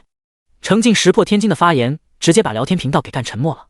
大概是他之前的发言一直很平和，看上去是个精神状态稳定的成年人，结果一被挑衅就直接发出死亡威胁，似乎还不像是在开玩笑，顿时把其他人吓了一跳。第95章，这里有人在跳脚。直到1分钟后，发言间隔过去，刘峰立刻爆炸。刘峰，你 xxxx x 你 xxxx， 妈的，这还屏蔽？你 xxxx， 你某某神器什么？等真碰了面，爷爷让你知道马王爷有几只眼。保命要紧，我记住你了。不急，希望你能活得久一点，咱们终究能碰面，你可以提前想好怎么死。2176李明飞，大家都冷静一下，别冲动，现在正是危急存亡之际，不要内讧，咱们携手对外，外面还有那么多怪物，5天后还有怪物攻城，团结才是力量。卡拉汉，可那个刘峰就是很欠，真以为自己是大爷了，使唤这个给他干活，还让那个给他干活，身怀利器，杀心自起，他头多铁呀，敢挑衅大佬，他不上天谁上天？等死吧他！我支持大佬干他！救救我，救救我啊！大佬一直还是很好说话的，刘峰能把大佬气成这样，自己反思反思吧。大大的牛儿，好家伙，我直接一个好家伙，这地方都有人按头反思。欧一喜，我说你们也没必要这么跪舔吧，不就是比我们多玩了2天游戏吗？我要是早知道那游戏那么重要，我不睡觉也要玩的呀。死宅屌丝一个，还真把自己当个人物了。他直接威胁说要杀人，哎，不会本来就是杀人犯吧？这也太暴力了，这种危险分子更该被谴责吧。程静敲着矿，顺手把自己看不顺眼的 ID 都在交易频道里拉黑，禁止他们购买自己挂出的售卖单。至于聊天频道，当然不拉黑，对喷，他怕谁？其他人加起来都不够他一只手打的，这种想说什么就说什么的肆意，爽。日月为盟，我劝想像楼上一样发言的都先过过脑子，能升到1级，属性点肯定增幅过了吧？感受过升级之后的强大，你们对能在游戏活动里通过6、7轮考验的大佬有什么实力，心里该有点数吧？现在又知道咱们互相之间是有可能碰面的，敢这么嘴欠，是不是真以为法律还管用啊？梁旭，别吵架，吵架伤和气，大家平心静气。咱们换个话题，你们一直说游戏攻略什么的，哎，我年龄大了，跟不上时代，有点听不懂。我就来分享一下我的经历，我是没玩过游戏的。今天早晨被人敲开门发了一把步枪，啥都没搞懂呢，转眼就到这儿了。只要活着，这日子就还得过下去。我今天试过了，拿着枪，小心一点，击杀10只1级怪物就能升到1级，这难度不大的吧？怎么还有那么多人没成功升级？你们这进度不太行啊！明天白天还没升级的人可得抓紧时间了。我再分享一下亲身感受，升到1级以后，我是感觉腰不疼了，腿也有劲了，眼睛都不老花了，身体重新焕发活力，比我年轻的时候都要强很多。在这么危险的地方，大家还是早点升级吧。程静之前猜的没错，临近傍晚时还在帮刘峰干活的李明飞没能赶回自己的安全塔，而是直接留在刘峰的安全塔里，此时正拦着刘峰，劝他别在公共频道跟人吵架。李明飞苦口婆心，你快别生气了，也别去挑衅，人家辛苦拿到的奖励为什么要分给你？话说回来，你的东西你就愿意分给我了？事到这鬼样子，大家脾气都爆，别吵别吵，快来尝尝烤鱼吧。刘峰暴毙站在一边，嘴里气哼哼的，实则眼神冰冷的看着正在火堆上烤鱼的李明飞，视线在李明飞全身的武器装备上转了一圈，最后还是没说什么，像是被说服了一样，没再继续发言，闷头坐下来吃烤鱼了。他不挑衅，程静自然懒得追着狗咬，于是程静也没再回复。可惜聊天频道里只假装安静了一会儿，刘峰再次跳了出来。刘峰，妈 Triple X 的月下独眠，你什么意思？凭什么你的木材不卖给我？那个谁，哦吼，你真的好勇哦，峰峰你勇敢飞，出事你自己背。欧一喜，为什么我也不能买？程静跟着看了眼交易频道，月下独眠刚挂了一份木材售卖单，以3铜币一个木材的价格挂了200个木材，每人限购5个。程静顺手挂上去一个10块售卖单，以3铜币一个10块的价格挂了500个10块，每人限购5个。这下买不到的人更要跳脚了。馒头没味，感谢大佬们的材料，牛！继续不要停，这样下去我都有望凑出1级塔了。种田人空，大家真的在同一个起跑线上吗？怎么我累死累活一天，一共也就砍了200多木材？是我级别还不够高，还是不够干？算了，我也挂个单，没大佬们厉害，挂个小单意思意思，专门给本村弱势群体的呀，有能力砍树的自觉不要抢。种田人空挂了个30木材的售卖单，定价时也跟着定了3铜币的单价，很快回笼90铜币的资金，性价比其实还算可以。欧一喜啊，不是，我也就是随口说一句，怎么那么小气，还不让我买东西了？不会吧，大男人这么小气，说都说不得。日月为盟，哈哈，笑死！你们那嘴欠，人家怎么就不能制裁你们？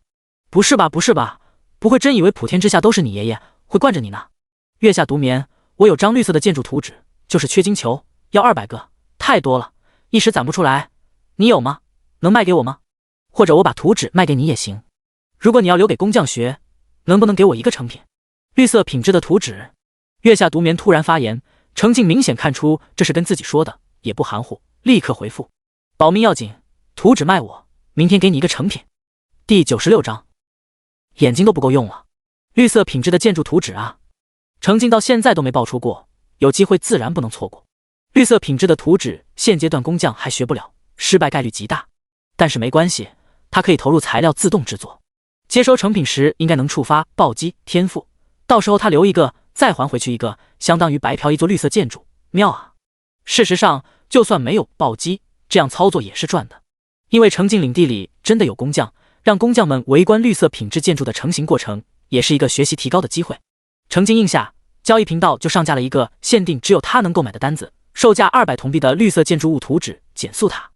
200铜币是绿色品质的物品在交易频道的售价底线，标这个价相当于白送了，也算一场冒险。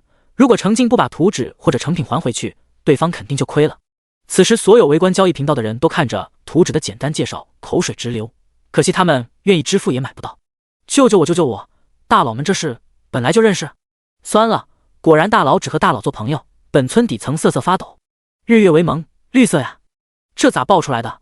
我打了一整天怪，白色的都没见着几件。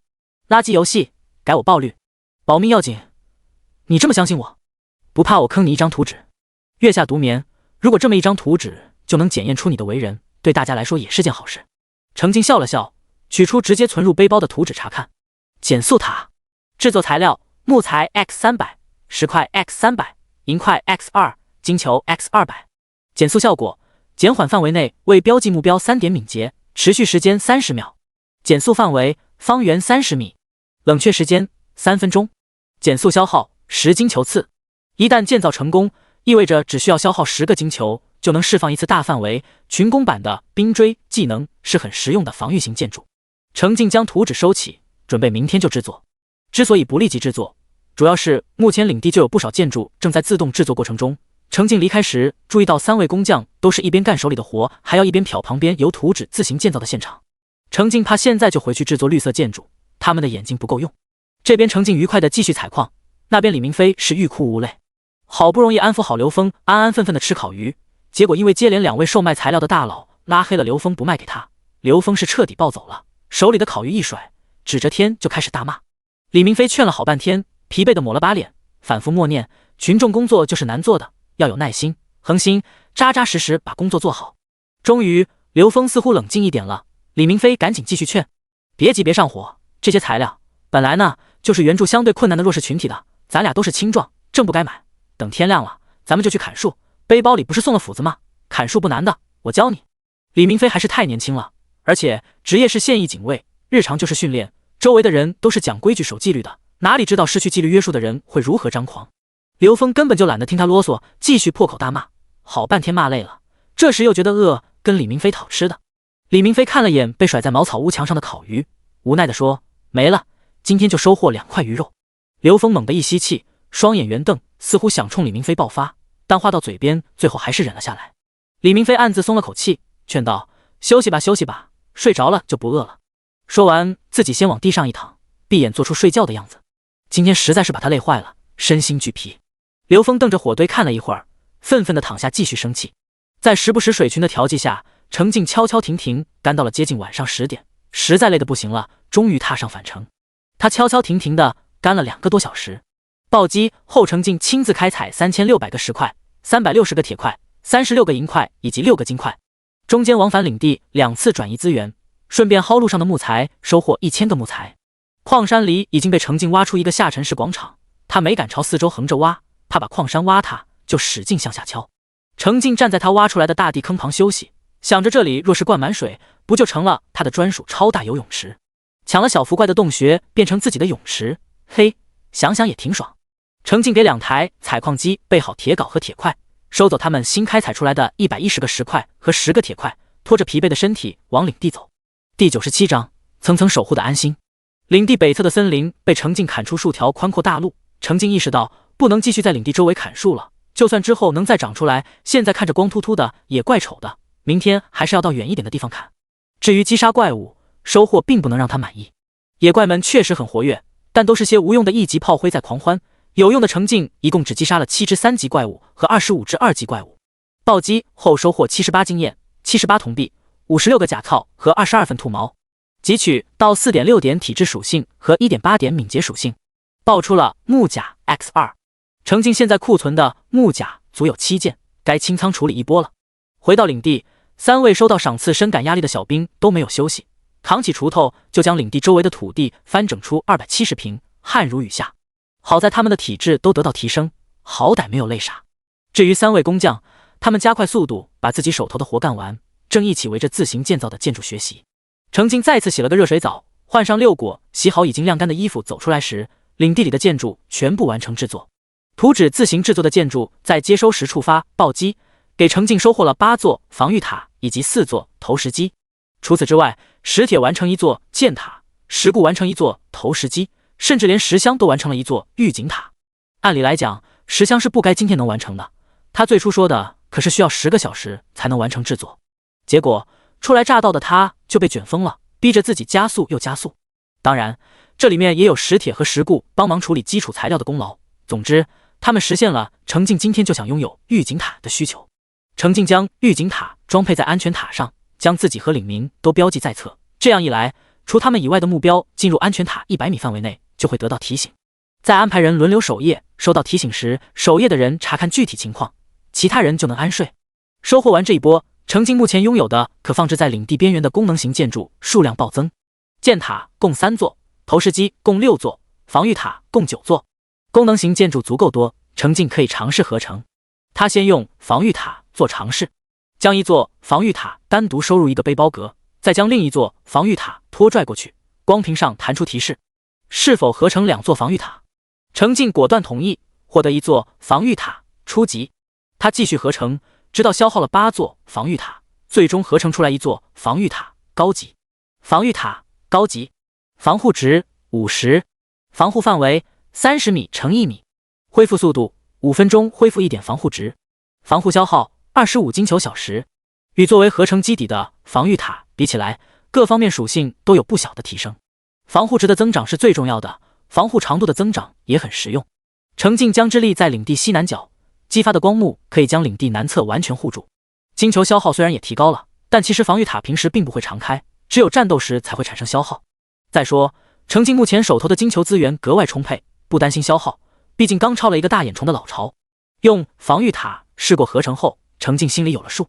箭塔、投石机他暂时没有合成，而是分散立在领地4周。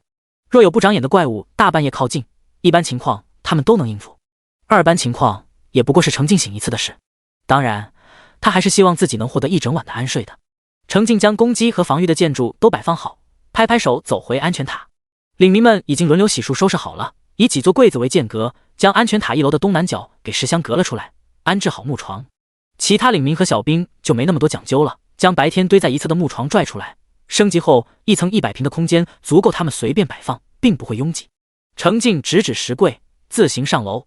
六果得到指示，从石柜里拿出7份猴儿酒，每人分了1竹筒，一口干了。畅快，大家美滋滋的躺下休息。只要一想到他们躺在一座4级安全塔里，这安全塔还装配了防护基座和预警塔，领地周围又摆了一圈攻击建筑，领民们心里就有满满的安全感，很快陷入沉睡，呼噜声此起彼伏。第98章，平地一声惊雷起。六果是今晚被安排第一个守夜的，领地人多，分下来他只需要守1个小时，压力并不大。六果坐在壁炉边，只需要时刻关注着点预警塔的提醒，如果那些自动攻击建筑解决不了，他就会去叫醒士兵。还不行，他们就需要叫醒领主大人。程静这一整天工作量爆表，实在很累，从储物霭柜里拿出5件木甲，挂了个售卖单，每件300铜币，每人限购1件。挂完他就睡了。木板床再硬都不能影响他秒睡，更别说木板上还铺垫着2件丝质披风呢，条件已经非常优越了。此时的聊天频道其实还一直有人在说话，一来晚上10点就睡对很多现代青年来说有点太早，二来安全塔外不时有怪物折腾出的动静，好多人害怕的毫无睡意，三来大部分人目前还是初始的茅草屋，不点火堆吧，四面漏风着实有点冷，点着火堆吧，万一不看着点把茅草屋点着了很完蛋。于是很多没睡的人在瞎聊，庆祝深夜不睡的福利是抢到大佬的装备。更多没睡但没发言资格的人在窥屏，心里暗下决心，明天一定得打怪升上1级，不然只能看不能说，实在太憋屈了。一夜安睡，程静沉沉的睡到脑机闹铃将他吵醒，他坐起身，推开木床，望着天边亮起的鱼肚白，伸了个懒腰。真是没想到，最近一段时间睡眠质量最好的竟然是被投放到永洛大陆的第1天晚上。简单洗漱一下，程静下楼。楼下的领民早在六国等人的带领下，习惯了天微亮就开始的新一天。领民们将木床整齐堆放在角落，空出中间的活动空间。接着六果操持早饭，3位工匠去预处理材料3位小兵则在领地周围转一圈，将前一晚倒在投石机和箭塔下的怪物分解处理掉。现在领地人多了，还有半自动供水的设施，用水用得很快。程进将楼顶的大石缸补满水，空木桶都收入背包，溜溜达达地向南走去，准备打水。打水时，有不长眼的剑齿鱼飞跃而起，向他刺来。但这攻击动作在程进眼里实在太慢，他轻松伸手就将剑齿鱼给抓住了。结果这破鱼身上不知道是有什么粘液，恶心巴拉的。程进连忙甩手将鱼砸死在地上，蹲下身用河水反复洗手。他的手伸入水中，河水清澈，能看到水下有密密麻麻的各种鱼怪向他汇聚而来。不过不是所有鱼形怪物都像剑齿鱼一样能海陆空3栖发展，它们飞不出来，只能眼睁睁地看着程进又抽回了手，急得不行。一人一群鱼隔着河水对望。这条河大概有10多米宽，想要继续向南探索，就得考虑怎么过河。程进环顾一圈，试图找到更多的2级以上的剑齿鱼。若是击杀能爆出剑齿鱼的看家技能飞跃，这事说不定就简单了。将带来了30个木桶都打满水收入背包，程进向领地返回。大概是注意到领主大人不是很喜欢吃烤鱼，早餐6果做的还是鱼汤，配的是牛肉饼，纯牛肉泥煎的肉饼，没有掺杂一点点面粉的那种。简单吃过早饭，今天的日常正式开启。程进先拿出绿色品质的减速塔图纸，给3位工匠轮流过了眼，投入资源，图纸开始自动制作。程进允许工匠们一起围观新建筑的自动建造过程，之后再去做各自的任务。工匠们连连道谢，然后一溜烟跑了。小兵继续去领地周围打怪，程进随口说了声，让他们多多盯着剑齿鱼。3位小兵自然是连连应是，将领主大人的话放在心上。至于领民招募，程进不急，今日同样有机会将领地升到4级，到时候再考虑招募。安排完领民，程进自己向着北侧矿坑走去，一路上就遇到一些1级怪，他随手捡小石子砸着玩。抵达矿坑，程进照例一边开矿一边水群，只是天色刚亮，醒来的人并不多，参与聊天的都是干弟。只是干弟们都开始卷了，其他人还怎么睡得着？渐渐的，被卷起来的人越来越多。就在干弟们讨论要不要分工收集资源再互相交换时，聊天频道里突然弹出一条惊人的消息：2176李明飞，救命！血量要见底了，求问有没有快速恢复生命值的办法。此言一出，聊天频道顿时空屏了一瞬间，紧接着弹出数条消息：要切克闹，我挂了一个能恢复生命值的食物，快在交易频道里。彼时程进正好回到领地转移背包里的资源，见状立刻将洗干净的一件丝质上衣和一件丝质披风挂到交易频道，每个标价50铜币，这也是白色品质物品的售价底线。保命要紧，这2件装备能加2点体质，变相提升血量。月下独眠，我挂了一个白色甜梨，快吃，有助于伤势恢复，第1次吃也能提升体质。走路我双手插兜，呜，叔叔要坚强，千万别死啊，呜。此时其实还有不少人想说话，想问问到底是什么情况，但他们忍住了，不敢随便发言，怕扰乱了关键信息，都安静的紧张的关注着聊天频道的进展。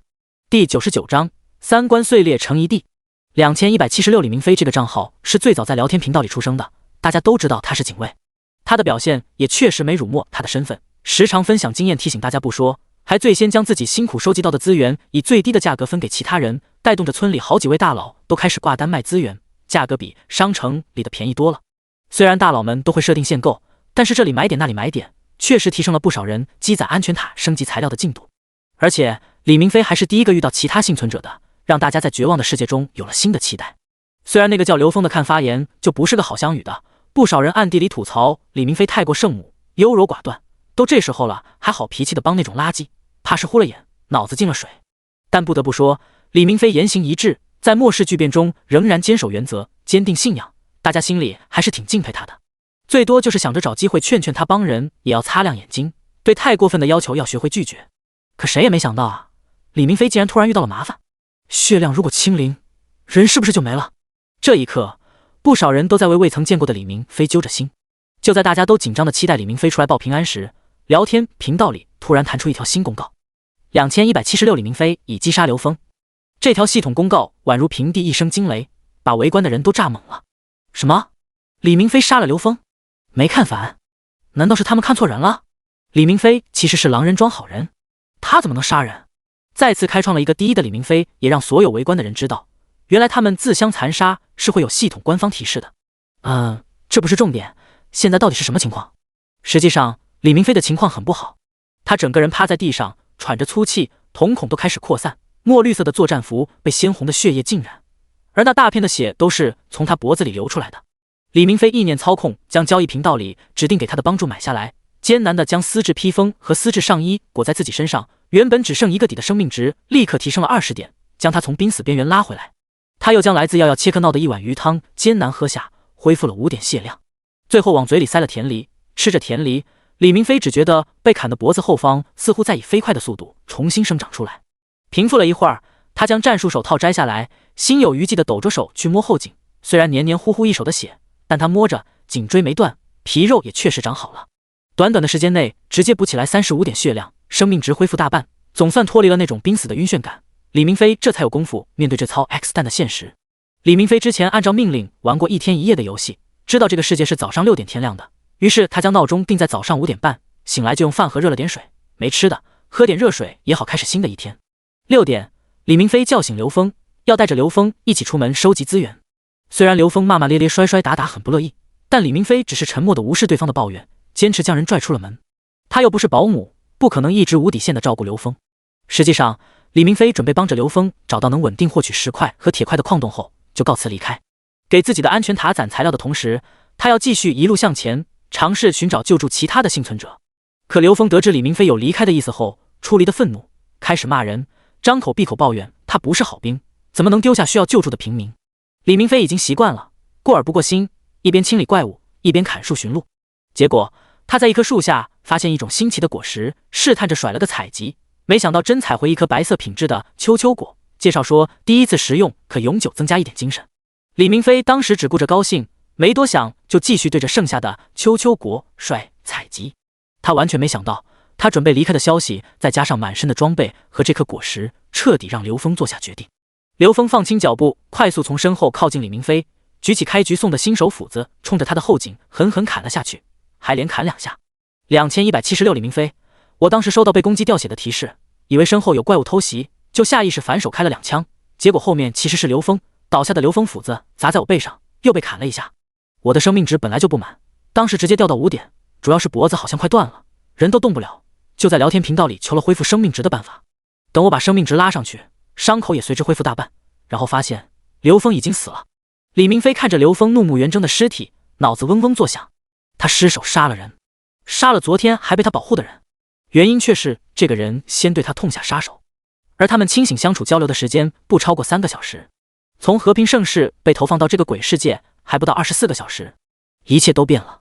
李明飞只觉得3观都要碎裂了。程静已经发过2次基础资源售卖单，获得铜币的同时也获得了大量的买家 ID。 他已经找到熟悉的上辈子见过的人名，怀疑他被投放的区并没有变，可能就是被分到的初始位置变了。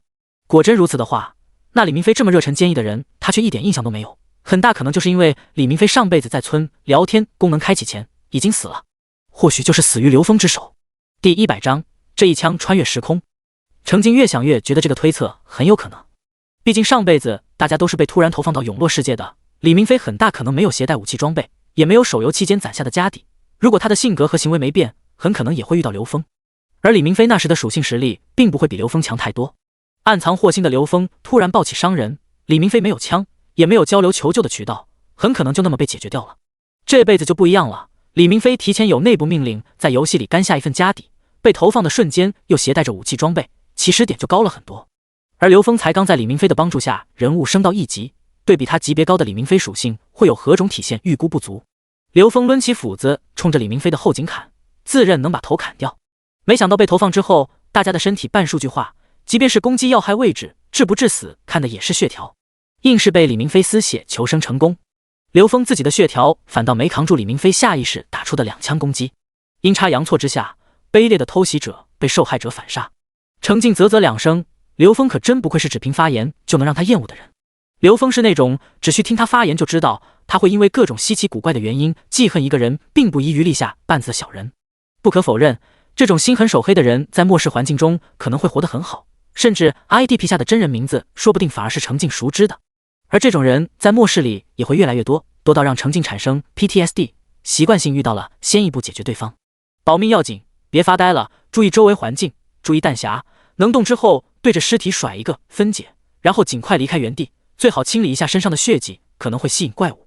程静的发言打破了聊天频道的死寂。在此之前，频道里只有李明飞苍白的解释：大大的牛儿，好家伙，这事就这么算了？再怎么着，他杀人了呀！月下独眠，是刘峰先动手杀人，李明飞只是正当防卫。怎么，受害者就活该被杀被抢？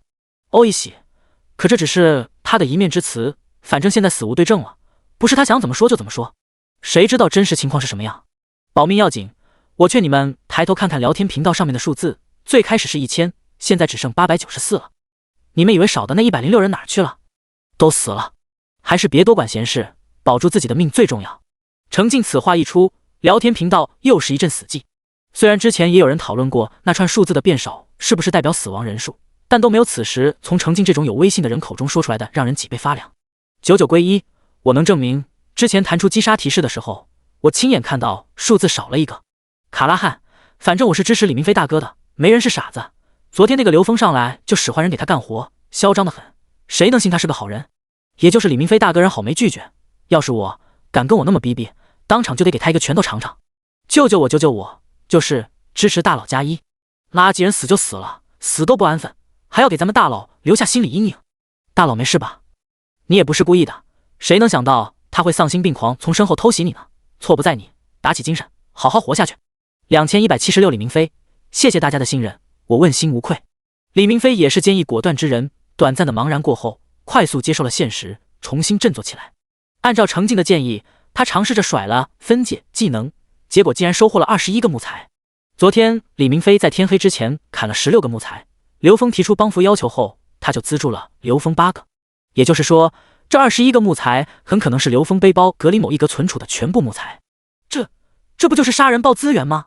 李明飞将这点发现先瞒了下来，他这次真的是意外，而他并不想爆出杀人汇报物品这个消息，防止更多的自己人内讧。李明飞左右看看，用土将2人份的血迹稍作掩埋，转身向着刘峰的安全塔方向走去。他现在需要一个安全的地方快速恢复状态并清理身上的血迹。结果原路返回后，李明飞发现属于刘峰的安全塔已经塌成了一地碎片，人死了，安全塔就跟着没了。李明飞只得在倒塌的废墟旁边给自己简单的清理一番，然后向着自己的安全塔方向返回。程静在矿坑里敲着敲着，察觉到材料收集够了，准备返回领地。